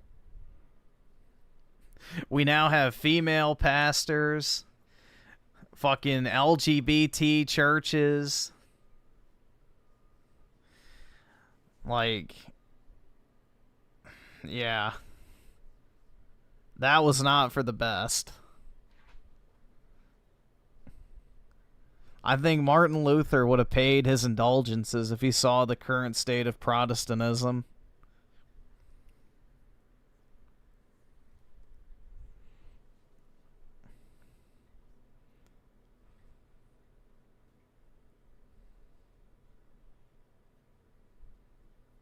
Yeah, dude, the churches in my area fly the trans flag. They literally have the sign out front where it's like, you know, Black Lives Matter, love is love, no person is illegal, affirm identity. It's like insane. Yeah, and then they have like the Looney Tune flag up. It's wild. It's not even a church at that point.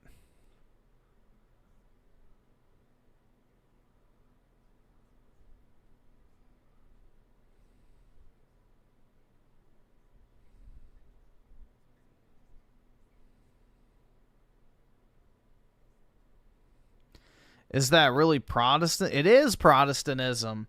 Protestantism literally just means, like, to protest the Catholic Church. That's it. The, like, blanket term Protestantism is protesting the practices of the Catholic Church. That is where that term comes from.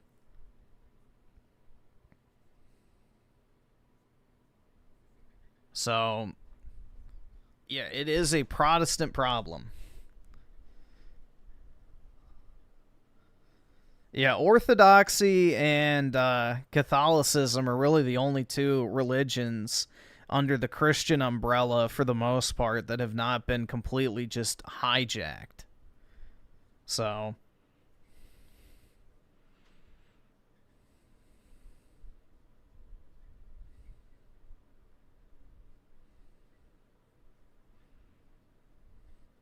the Catholic Church told people they could pay money and sin. Evangelical churches do that right now. Donate money and you'll be cured. So, yeah. They got rid of indulgences in the Catholic Church, though.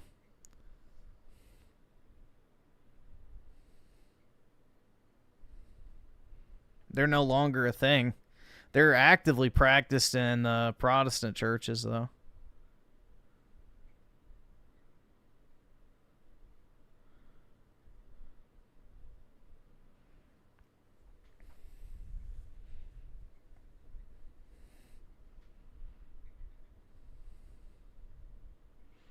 That's why Catholicism and Orthodoxy have a centralized authority and interpretation of the Bible. Protestantism is individual understanding and belief of the Bible, which is the problem. Yup. It's too easily to infiltrate and hijack and, you know, corrupt.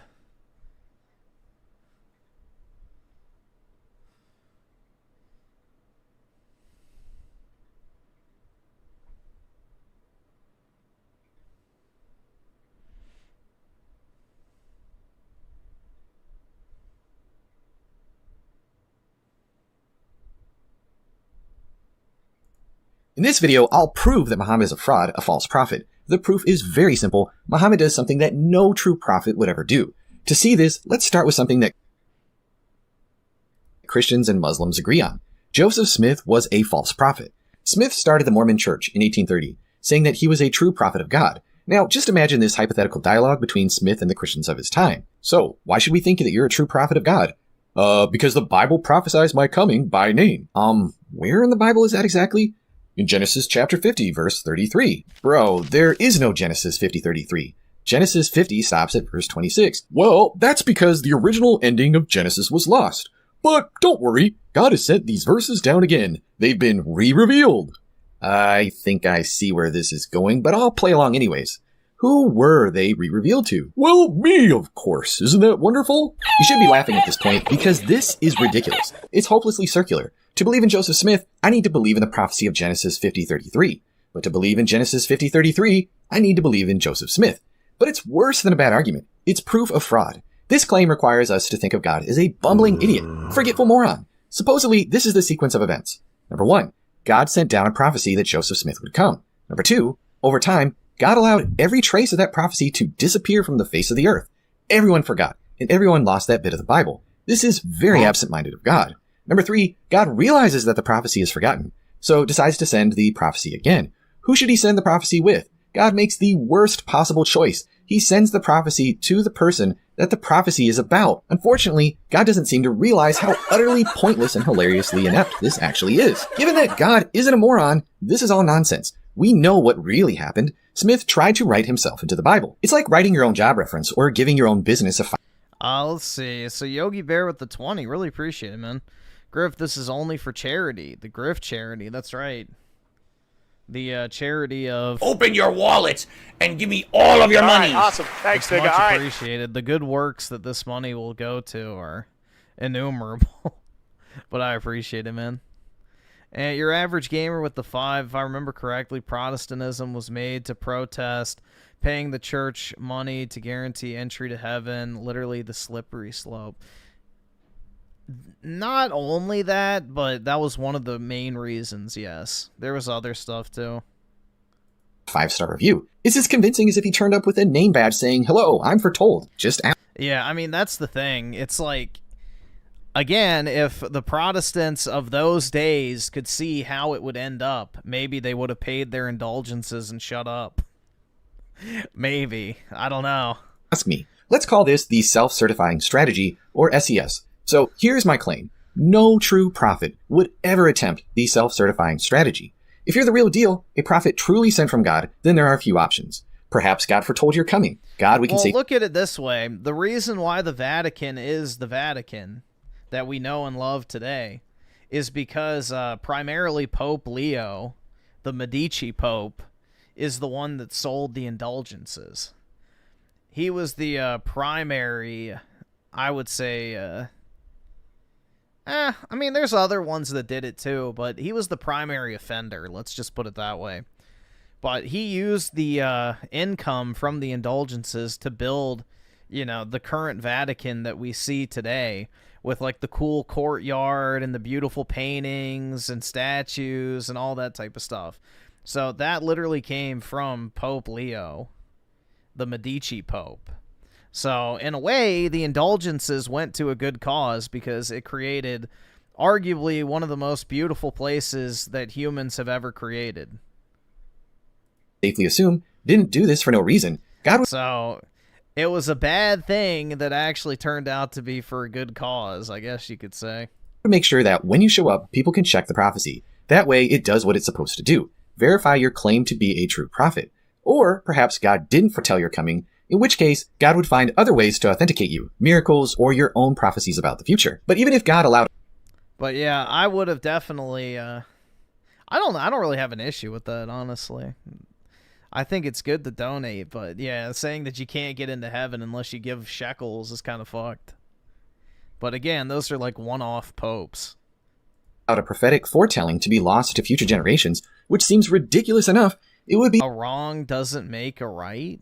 You can still have something good come out of something bad. Be positively idiotic for God to try to salvage the situation by having the... So Jewish of the Pope? Well, he is a Medici, so... prophet re-reveal...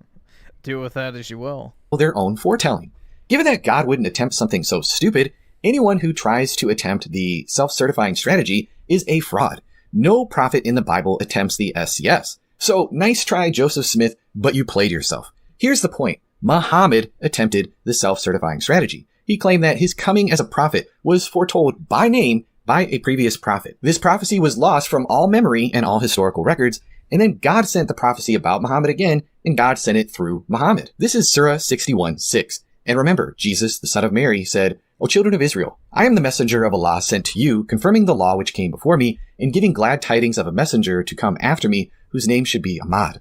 There it is. 3 steps in 1 verse. Muhammad attempted the self-certifying strategy. Surah 61:6 claims that Muhammad's coming was foretold by Jesus by name. Ahmad and Muhammad are essentially the same name in Arabic. This prophecy appears nowhere in any historical record we have about the words of Jesus. It's not written down, remembered, or referred to by anyone in the 6 centuries between Jesus and Muhammad. The people of Muhammad's day could not have gone to any independent historical source for these words. The only source we have for these words spoken by Jesus is the re-revealed words given to Muhammad. God, having allowed Jesus' words to be lost, has re-revealed them through the prophet that they are about, rather than... And it just so happened, too, that, you know, Muhammad was conquering a bunch of peoples and needed to unite them behind one common ideology where he essentially was the God Emperor and, you know, shocker, he just happened to be, you know, divine providence. And allowing Muhammad the basic dignity of letting his listeners independently check this foretelling, God forces Muhammad to self-certify. It's humiliating. None of this assumes anything about the New Testament, or the Gospels, or Jesus, or the Bible, or the Church. It is an internal check, a test that no true prophet would fail. Muhammad fails decisively. No true prophet would say, I was foretold by God, but only I know about it. But Muhammad does. Reject him.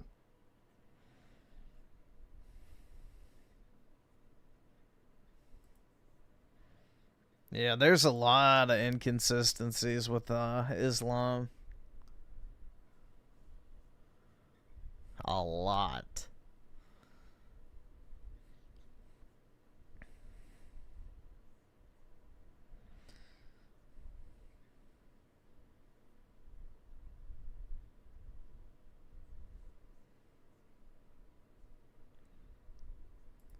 Hold on, let me see if we can find the clip.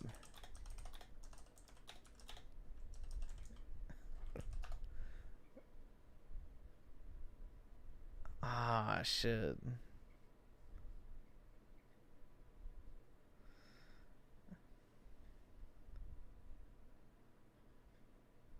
What the fuck is that?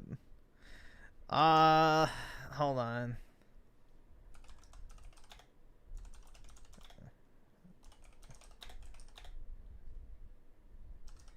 There was a clip we saw one time. I don't know who it was.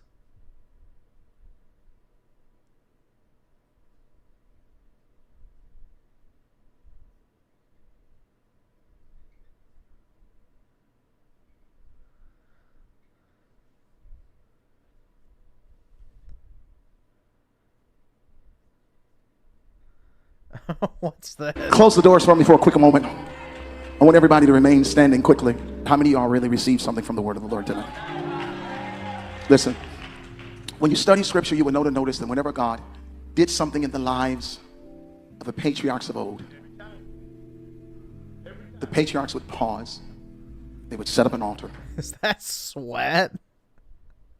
That's disgusting. They would offer up sacrifice.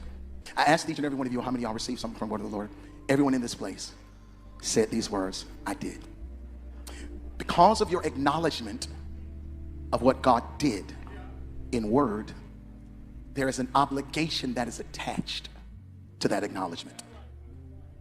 In biblical days, they offered livestock, grain. That was a type of currency. Note, if you will, I did not say money.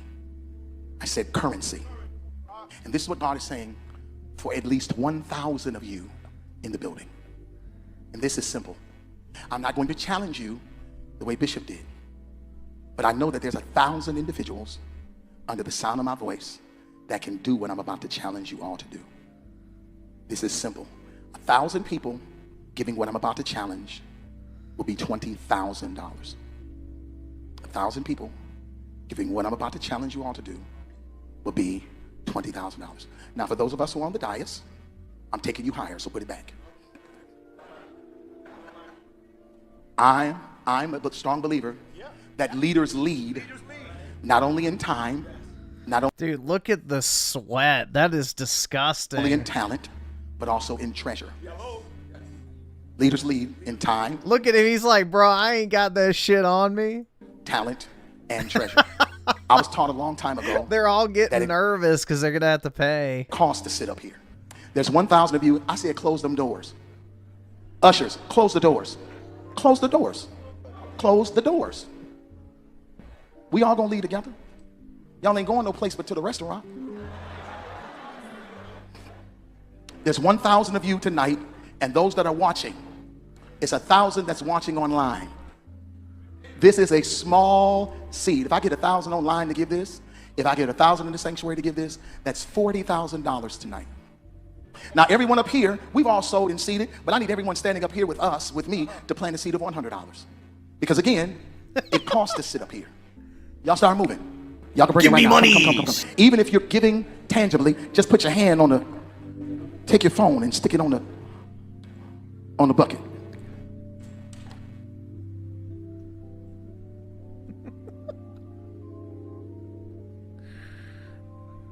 Shh. Giving is worship. Giving is worship. 1,000 people online, you give $20. This is easy. That's right. God smiles on you. Now give me that money. This is an easy miracle. We should be able to raise $40,000 tonight just from y'all giving. I'm about to go get in my truck. I'm going to my hotel. I got me some. Look, it's got the PayPal logo, Give, Liffy, the Cash App. Oh my God. Fruit. I'm doing fruit now. Fruit and water. I'm trying to. Look at us. Yeah. Now after you come up here, you can open the doors. Y'all can walk out the door after you come up here. But make sure you come this way before you go out the door. That's it. Look at God. Look at what God has done. Praise God. Hallelujah. Hallelujah. I'm good. I'm out. Peace. He's trying to get his speaker's fee.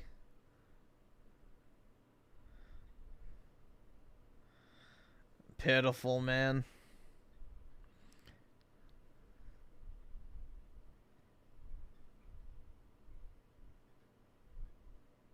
That's Griffin. That's right. Unless we hit 40,000, y'all can't leave. The digital doors have closed. Shit's crazy.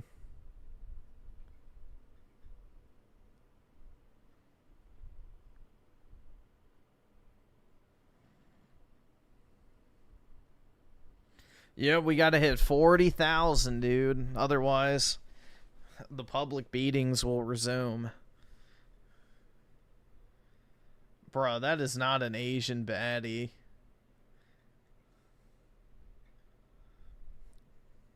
That's a bad-looking Asian.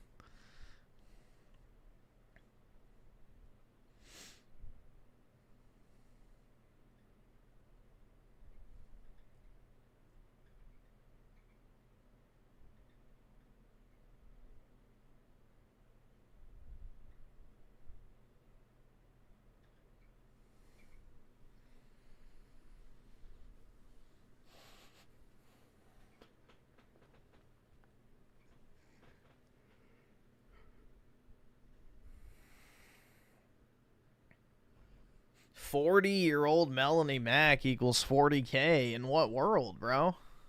Hell nah. Shit.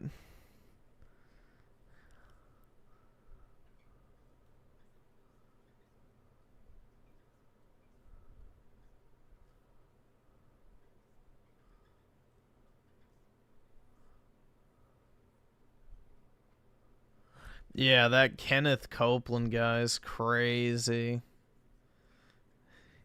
Jesus wanted me to have a 747. And with those eyes, dude. The eyes. That dude looks like if there was a case to be made for someone being a lizard, that motherfucker would be number 1 on the list.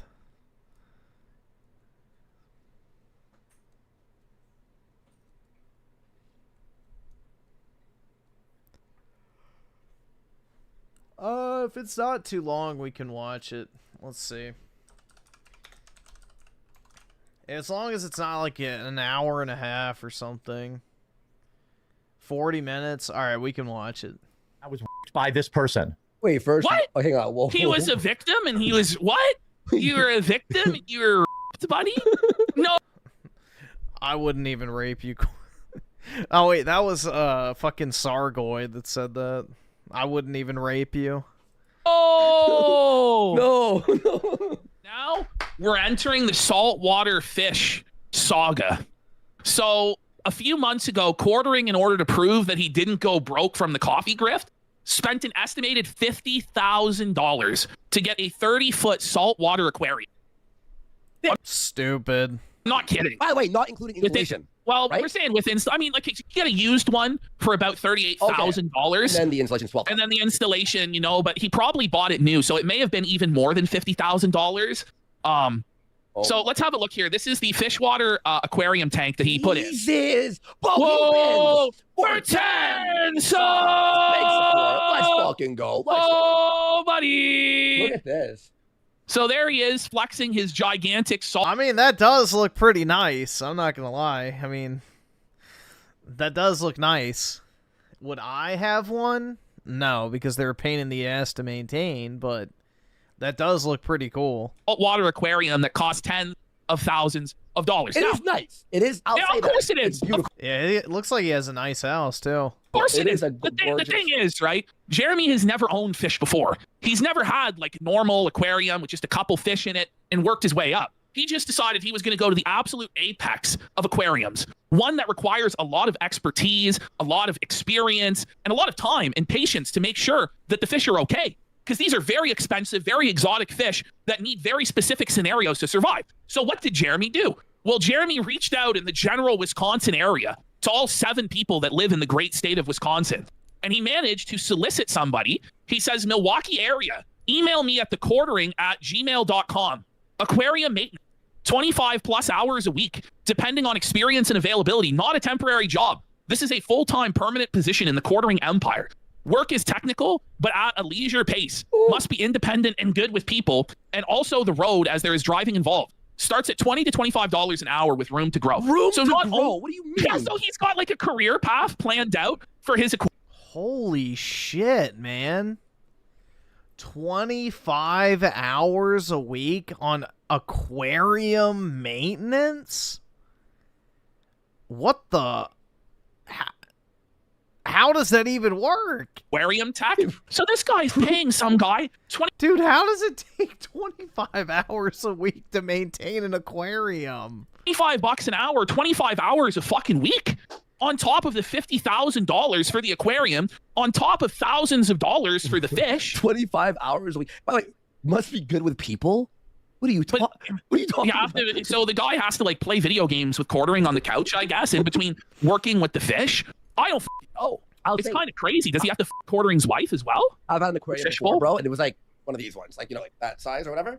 It's a lot of work to clean. It is. It's a fucking nightmare, buddy. Never again. And I'm like, okay, when the fish pass away. Dude, why would you want like a full-time employee in your house maintaining an aquarium? That just sounds terrible. I'll stop. Now, some people in chat have a theory, and I think this might be true. I think he hired a woman that had no experience that he simped for. Yeah. And this is why it ended in tragedy. Oh, because, ladies and gentlemen, the Quartering's fish have died. No. So Quartering is caught on a hot mic here telling the panel. So you can see Hannah Claire is sad. Look at Hannah. Hannah's sad. He doesn't like that Quartering killed his animals through neglect. You know, like Luke here is wiping a tear out of his eye. He's so upset. But Quartering like accidentally hit the go live button while he was in the middle of telling the story to everybody in the green room. Yeah. Because like it starts like in media res or whatever. The fight starts in the middle of the action. It starts with like in the middle of quartering telling the story of the fish dying. Oh my God. Yeah. It's not like when you lose your freshwater fish. Like I was just watching $2,000 floating around in the water, you know? 2,000. Look at Hannah Claire's eyes. Hannah, zoom in. That's a sticker. Let's get 10 subs right now. Hannah Claire's eyes have bugged out of her head. And you notice that Quartering's first thought isn't, oh my God, these poor fish, they suffered and died. I was responsible for taking care of them, and now their lives have ended shortly. His first thought was money. That he has $2,000. I mean, that'd be my first thought, too. I don't give a fuck about a fish Floating in the tank. That's what a sicko this guy is. He's used to things floating in the tank, if you know what I mean. Yeah, it was a shark tank. Are we sure he didn't just take a poo in the fish tank and kill them that way? I mean, they have to live off the same water source that flushes Quartering's gnarly dumps down the drain, so who knows what happened. But we got a Modium, Brandmodium, for 10 subs! Sneed Dave with a sub on top. Let's go. Adding it right now. I think Hannah Claire is significantly younger than Melanie, but I'm not sure. We'll go community. Some are saying that he ate the fish. That he is like Dicker's hunger for eyeballs, Quartering's hunger for fish food was too great. And he just like picked them up and ate them whole. Like Donnie from Wolf of Wall Street or some shit. I don't know. Are you gonna call your fish guy? Get some coral? I called a fish guy. He just felts him, you know? Well, what are you gonna do? You gonna call the fish guy? Nobody even realizes they're live yet. Yeah. This is the best part. Is saltwater fish harder to take care of? I have no idea about that. Okay, cool. All right. Oh yeah. Fair enough. I would call my fish guy because I said the fish don't look good like a week ago, and then he had somebody leave, and then he's been busy, and I've tried to be like, brother, $25 an hour for nothing. He's like, what the?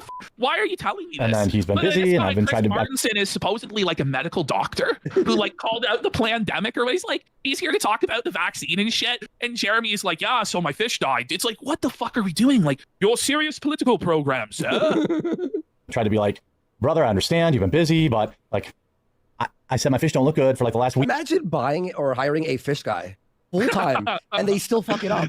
They still fuck it up, and then they like ghost you and don't answer your calls. That's crazy. The fish guy ghosted Quartering because he was too annoying to deal with. I think what it is the work conditions were just far too smelly.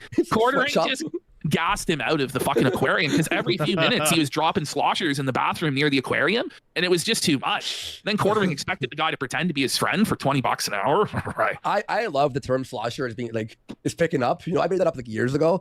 Guys, we have to make. Andy invented the slosher. Gumsky invented everything. I'm pretty sure you did invent it, buddy. I did say slosher, and I'm like, who the f says that? And you haven't come, and now 3 of them are dead, and some of them are like $400 each. And Hannah's face. Hannah Claire's back, and some of them are like a cat. $400 Oh my God. each. Shoulders come up. Oh, that's like another sticker. Oh my God. Soon we'll only have exclusively Hannah stickers. It's like, but like Hannah's like each one of those fish is one of my appearances that Jeremy could pay me. So each one of those fish represents a week that Hannah Claire will not be employed because Jeremy has to replace them. So she's shook. Buddy, the saltwater tank or any aquarium, in my opinion, unless you love fish, such a fucking burden. You have to love fish. You have to yeah, I'd rather have a koi pond than an aquarium, personally.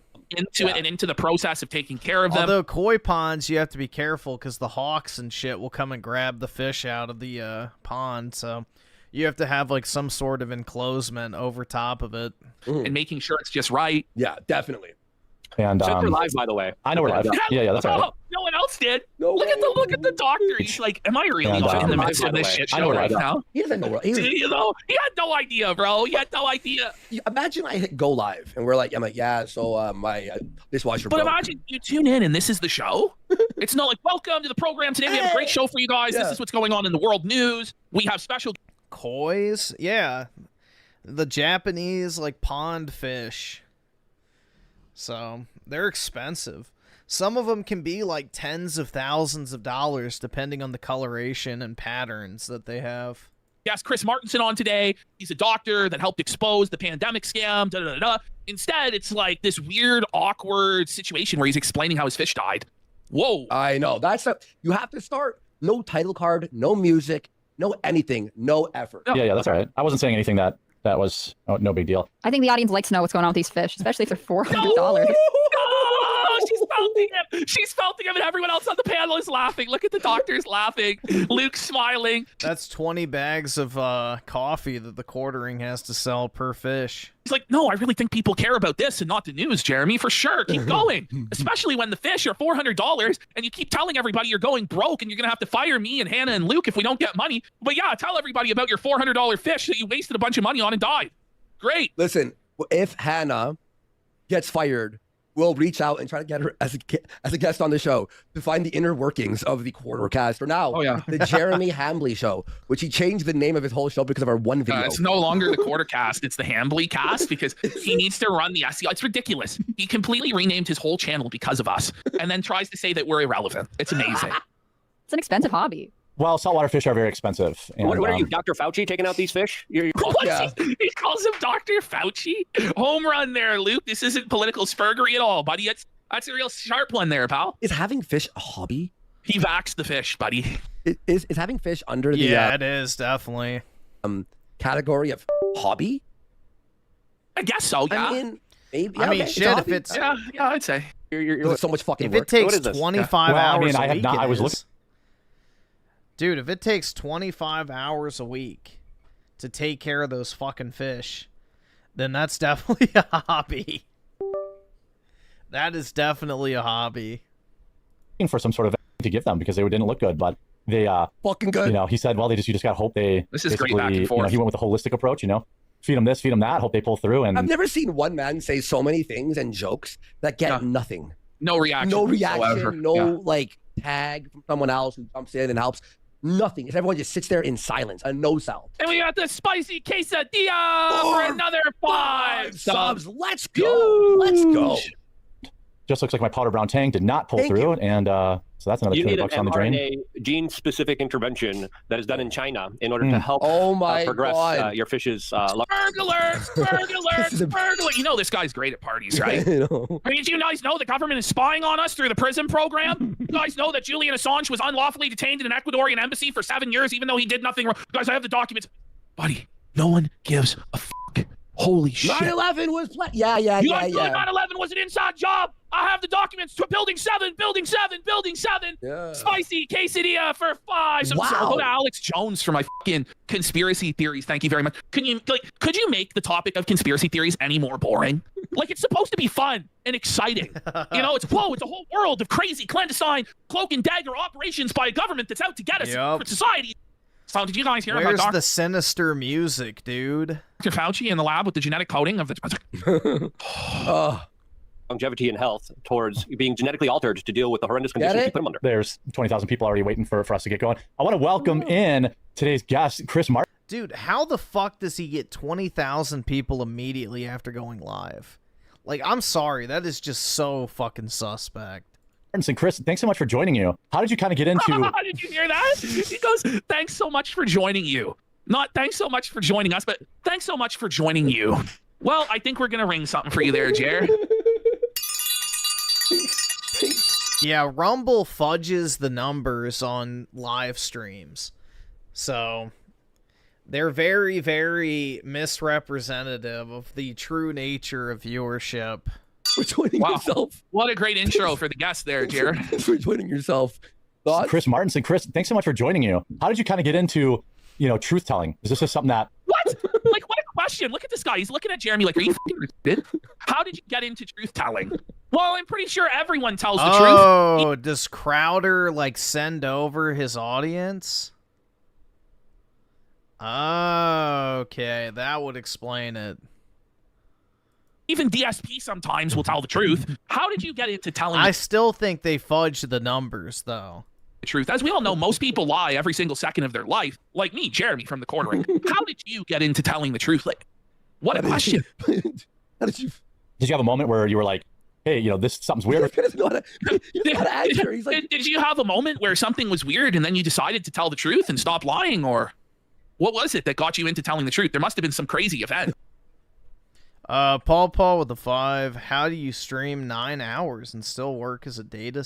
All right, I don't awesome. work as a data scientist. That's just my degree. I'm technically in cybersecurity now, but basically what MutaSAAR wishes he was. Yeah. I actually do have a 9 to 5, unfortunately, but I just don't sleep. That's the secret. Work more, sleep less. It's just something that you've kind of always liked doing. you always like Have you always liked telling the truth? Look at Hannah. She's so embarrassed. And Luke as well. Like, both of them are like, oh my God, we actually really respect and like this guest. And Jeremy is just fucking ruining it by being a moron.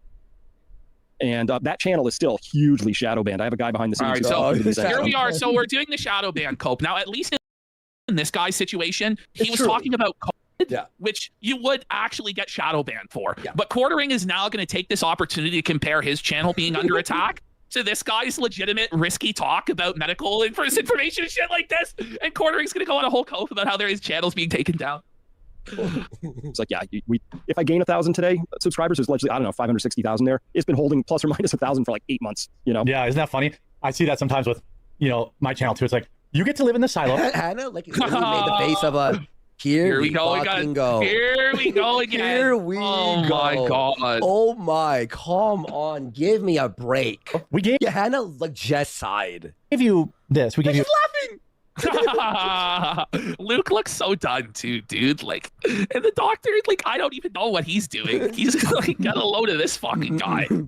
A taste of what they can taste, you know, a taste of what your ideas can garner in the open market. Dear Lord. But Jeremy, it's not an open market of free ideas. There's so much censorship on YouTube. That's why you were successful in the first place. And as some of the censorship is relieved, you become less and less successful because in an open marketplace of ideas and comedy and news, you are the bottom of the barrel garbage, Jeremy. Well, he's yapping. Blood is yapping, isn't he?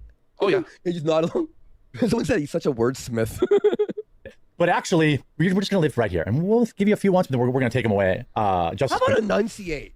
This is from a stuttering guy. Like, I stutter. Nothing he's saying even makes sense. Let me rewind it. Let's all really focus on what we got he's actually... backed up the felted for 5 subs. Let's keep it going, folks. Listen to this. Let's listen to it from the start. So it's like, yeah, isn't that funny? I see that sometimes. I run Windows security scans and updates. Let's say, okay, sir, please navigate to the settings menu. Yeah, that's why I'm so good at my Indian voice. I've had lots of practice. People don't believe your tech support unless you have the Indian accent, right? You know, my channel too. It's like, you get to live in the silo. We gave you this. We gave you a taste of what they can taste. You know, a taste of what your ideas can garner. Silo? A taste of what your ideas can garner. Okay. I think what he's trying to say is give you a taste of like big viewership just to pull it away. But it's that's what it's just like phrased so clumsily and so low energy with zero charisma. Elijah Petty with the 2. Where the real Griffin Gaming? Please stand up. If I do that, I'm gonna have to go take a piss. So I can't. I guess I'm a fake and a fraud. Oh my God, this word I love how his co-host just looked so glum and defeated. And the guest looks so skeptical of why he's even there. Yeah. Falstaff in chat says, he's saying nothing with the most words possible. He speaks like you're writing a high school essay and you got to write 1,000 words. He's trying to make it wordy and sophisticated, but has no idea what he's doing. In the open market. But actually, we're just going to live right here. And we'll give you a few ones, but then we're going to take them away. What? That doesn't make any sense. We're going to live right here and we'll give you a few ones, but then we'll take it away. Sir. Just as quickly. It's wild how net zero it actually ends up being. Like, gets cut off. You hit him with the net zero buzzword. Whoa, the globalists are shook. Luke looks like he wants to die. Yeah, and even crazier is, so I talk with people who also have pretty good channels in my same space. We ought to have lots of crossover. Their audiences don't know about me. Mine doesn't know about them. They keep us separated. Yeah, on purpose. Algorithmically. I don't know, man. Like, they keep Quartering's audience separated from the Nerdrotic audience and the Critical Drinker. Like, I don't believe that. I believe there's a lot of crossover in the complaining about woke media space, considering they all do panels together, promoting each other all the time. I think there's a big difference between what Jeremy does, which is complain about Disney movies, and like what Chris Martinson does. I'm just saying. Yeah. Or even what Luke or Hannah Claire want to do, right? Like, they want to try and talk about more hard news and conspiracies and stuff like that. Whereas Quartering literally exists as just the lowest level, bottom feeding, you know, algorithm slop, woke media clickbait. Like, that's what he is. But when you watch a few of his videos and you sub to him, you go, oh yeah, I'm anti-woke, so whatever, I'll watch this shit. If you watch 10 videos, you stop watching them because they're boring as f***, and then therefore you are no longer recommended these videos. Yeah. Why would you watch this shit? Banding up and finding each other. My wife is a normie. She doesn't. Here we go. I have, I don't know, 5,000 videos. She's never seen a single one of them. She doesn't. What do you mean? His wife has never seen a single one of his videos. Hannah Claire laughs. Listen, look at Hannah. She's laughing. She's laughing at him. She's probably like, neither have I. Oh, buddy, your wife, she doesn't care to watch any of them. She doesn't know anything that you do. Has no interest in his life. No, I don't. But it's a strange thing to marry somebody and then take no interest in what they're doing whatsoever. Yeah. It's basically like they're already divorced and living separate lives, but it's just a cope. Like it's a front. She doesn't read my Twitter feed. I don't really go to the doctor very often. This year, I've like, I'm in my 40s. What a lie. I have clips of this guy saying he doctor shops, that he goes from doctor to doctor to get the prescriptions he wants. But he's trying to show off to Chris and be like, I don't trust the medical system. You shouldn't go to the doctor. I don't go to the doctor. Meanwhile, Jeremy, if you didn't go to the doctor, you might be fucking dead, bro. Yeah. Like you're probably on a ton of medication. This guy's on SSRIs. He's on antidepressant medication and has been for years, anti-anxiety medication, telling you he doesn't go to the doctor. He says he shops around. And it's just like dangerous. You've got this super unhealthy 400-pound fucking blob telling people not to go to the doctor. Like, I don't believe that the doctor is the be-all, end-all of everything and they can cure everything and da-da-da-da. But I guarantee you, in most circumstances, you're probably going to be better off going to the doctor than not. And I can't believe we're at the point where we're actually discussing this shit in a serious fashion. Yeah, but he said, like, on the last show we did of him, I think it was the last one, that he went script shopping.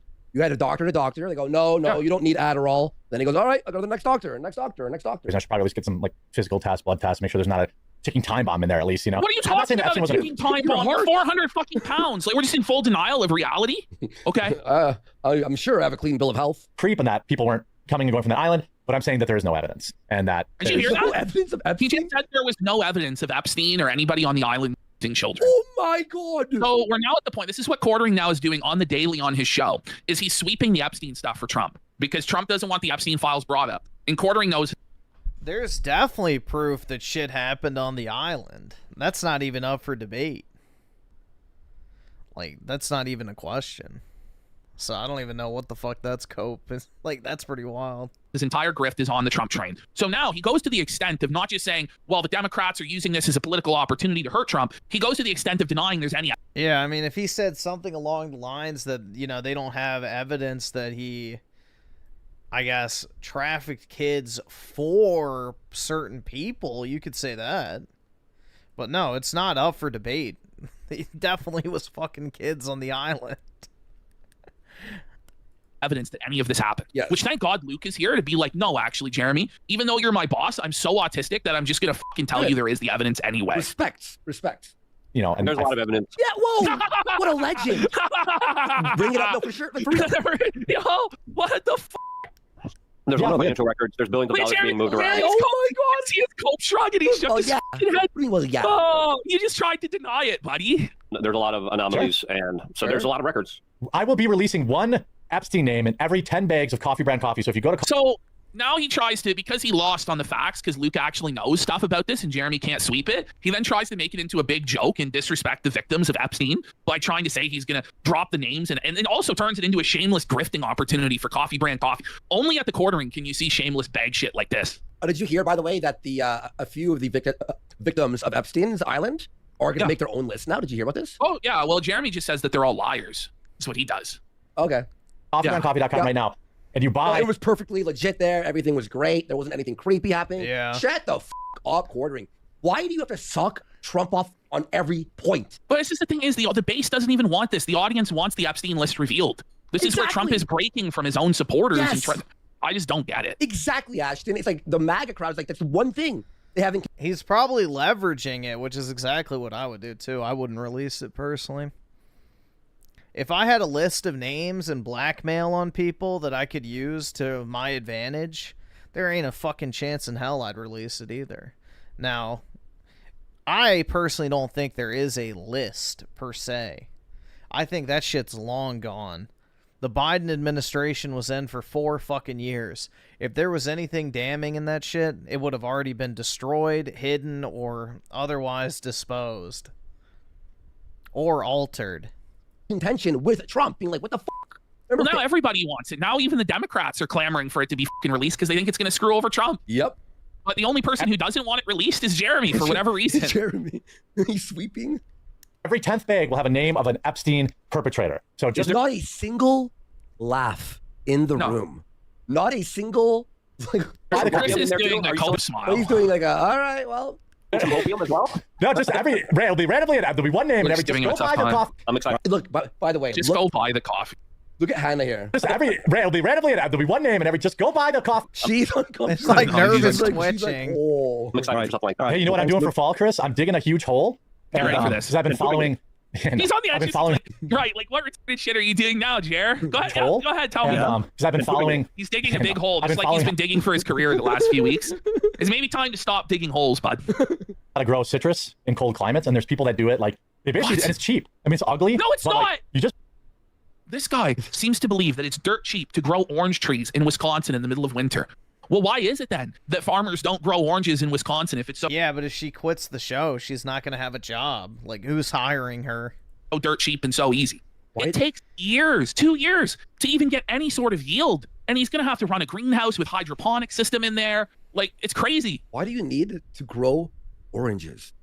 I love oranges. I eat oranges a lot. They're great.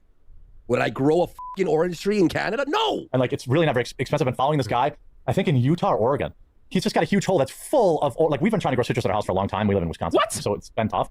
But like, he grows it. And wait. So you're saying it's not easy? Yeah, no, it's not at all. It's tough. Oh, he said it was easy 10 seconds ago. What the fuck? Like tarp and wood chips. And like, look that's at all that. it is. Yeah, it's crazy. He's not going to look into that. That's a lie. That's a lie. Like, Utah is a very different climate than Wisconsin. It's a lot warmer. It's a lot drier. Like, I don't know, man. I don't know. Yeah, he's not growing anything. Thank you, the BT Maniac. He ain't growing a single flower.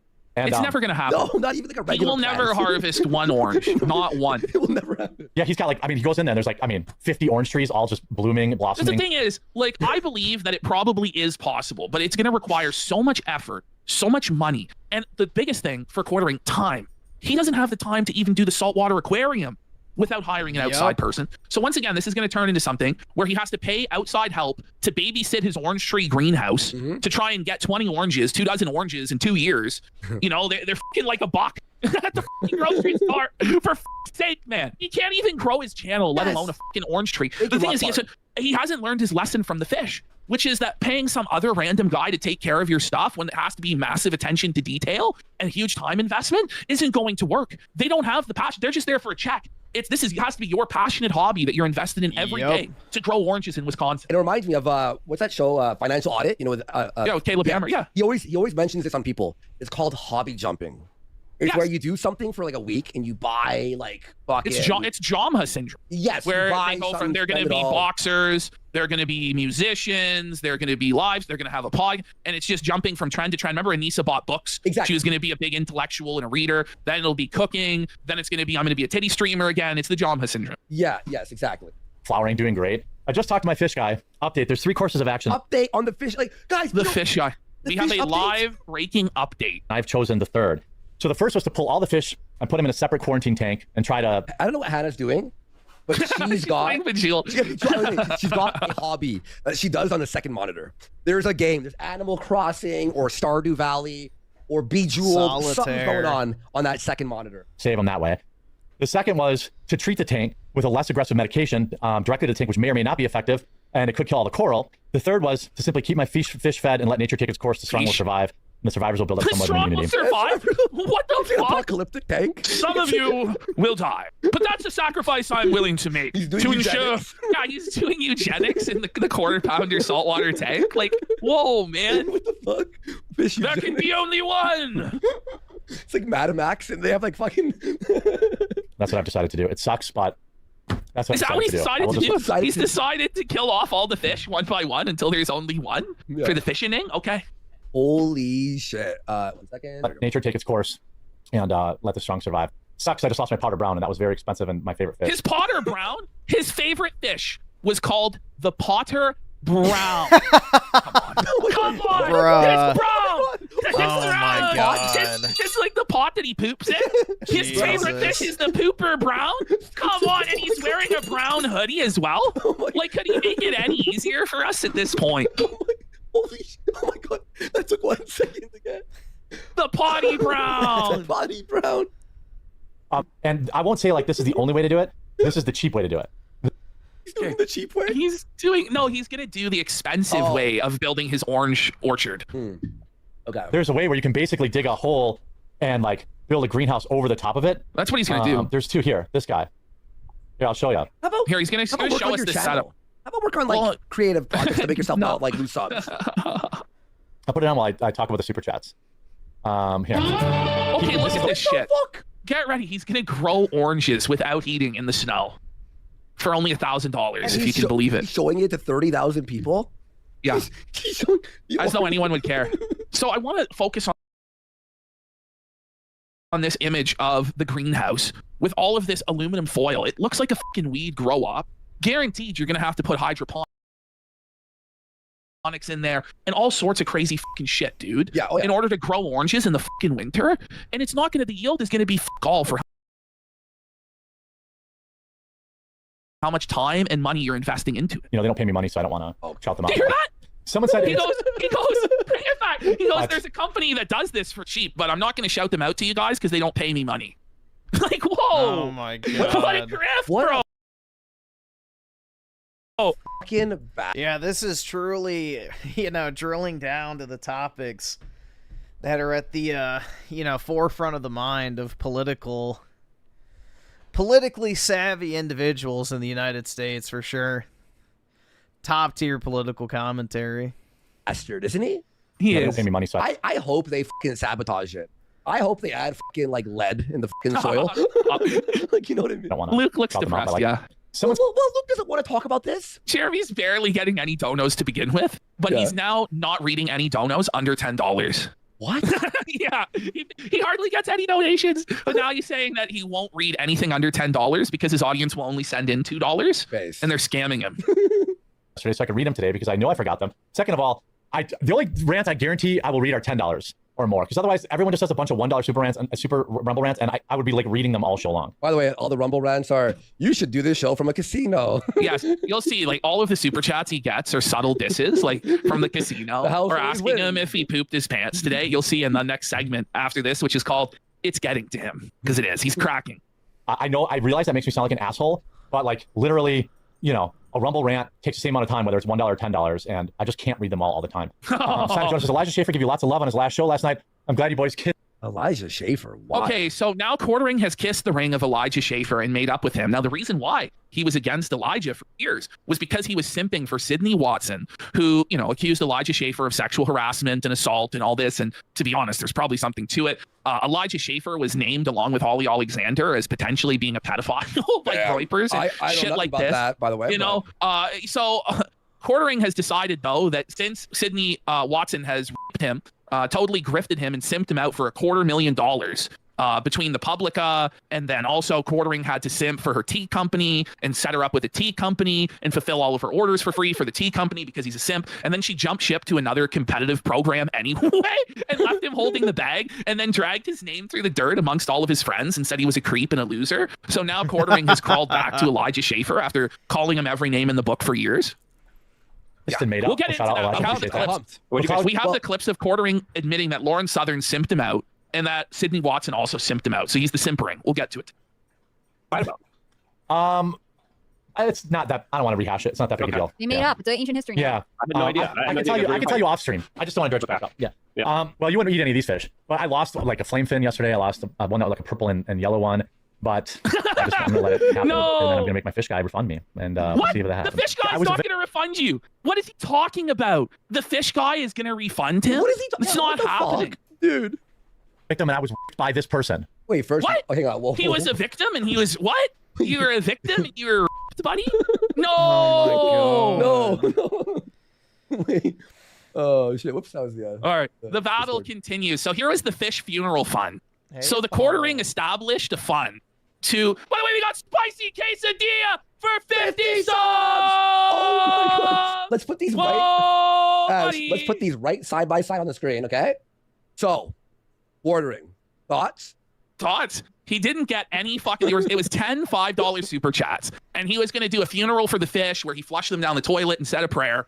Instead, Quartering received no support whatsoever. The teal is $5. Ever failed his goal, and we missed out on the fish funeral. It's tough. Oh, fucking spicy. Suffer Quartering. Oh my God, all you motherfuckers. Holy shit, dude. All right. But I do need to hop off now. 7:30, so I got to get ready for work and shit. So my dog is asking to get let out, so I should probably go take him out to go pee. But anyway, guys, have a great Tuesday. And yeah, I guess I will talk to everybody later tonight. Have a good one, guys. Peace out.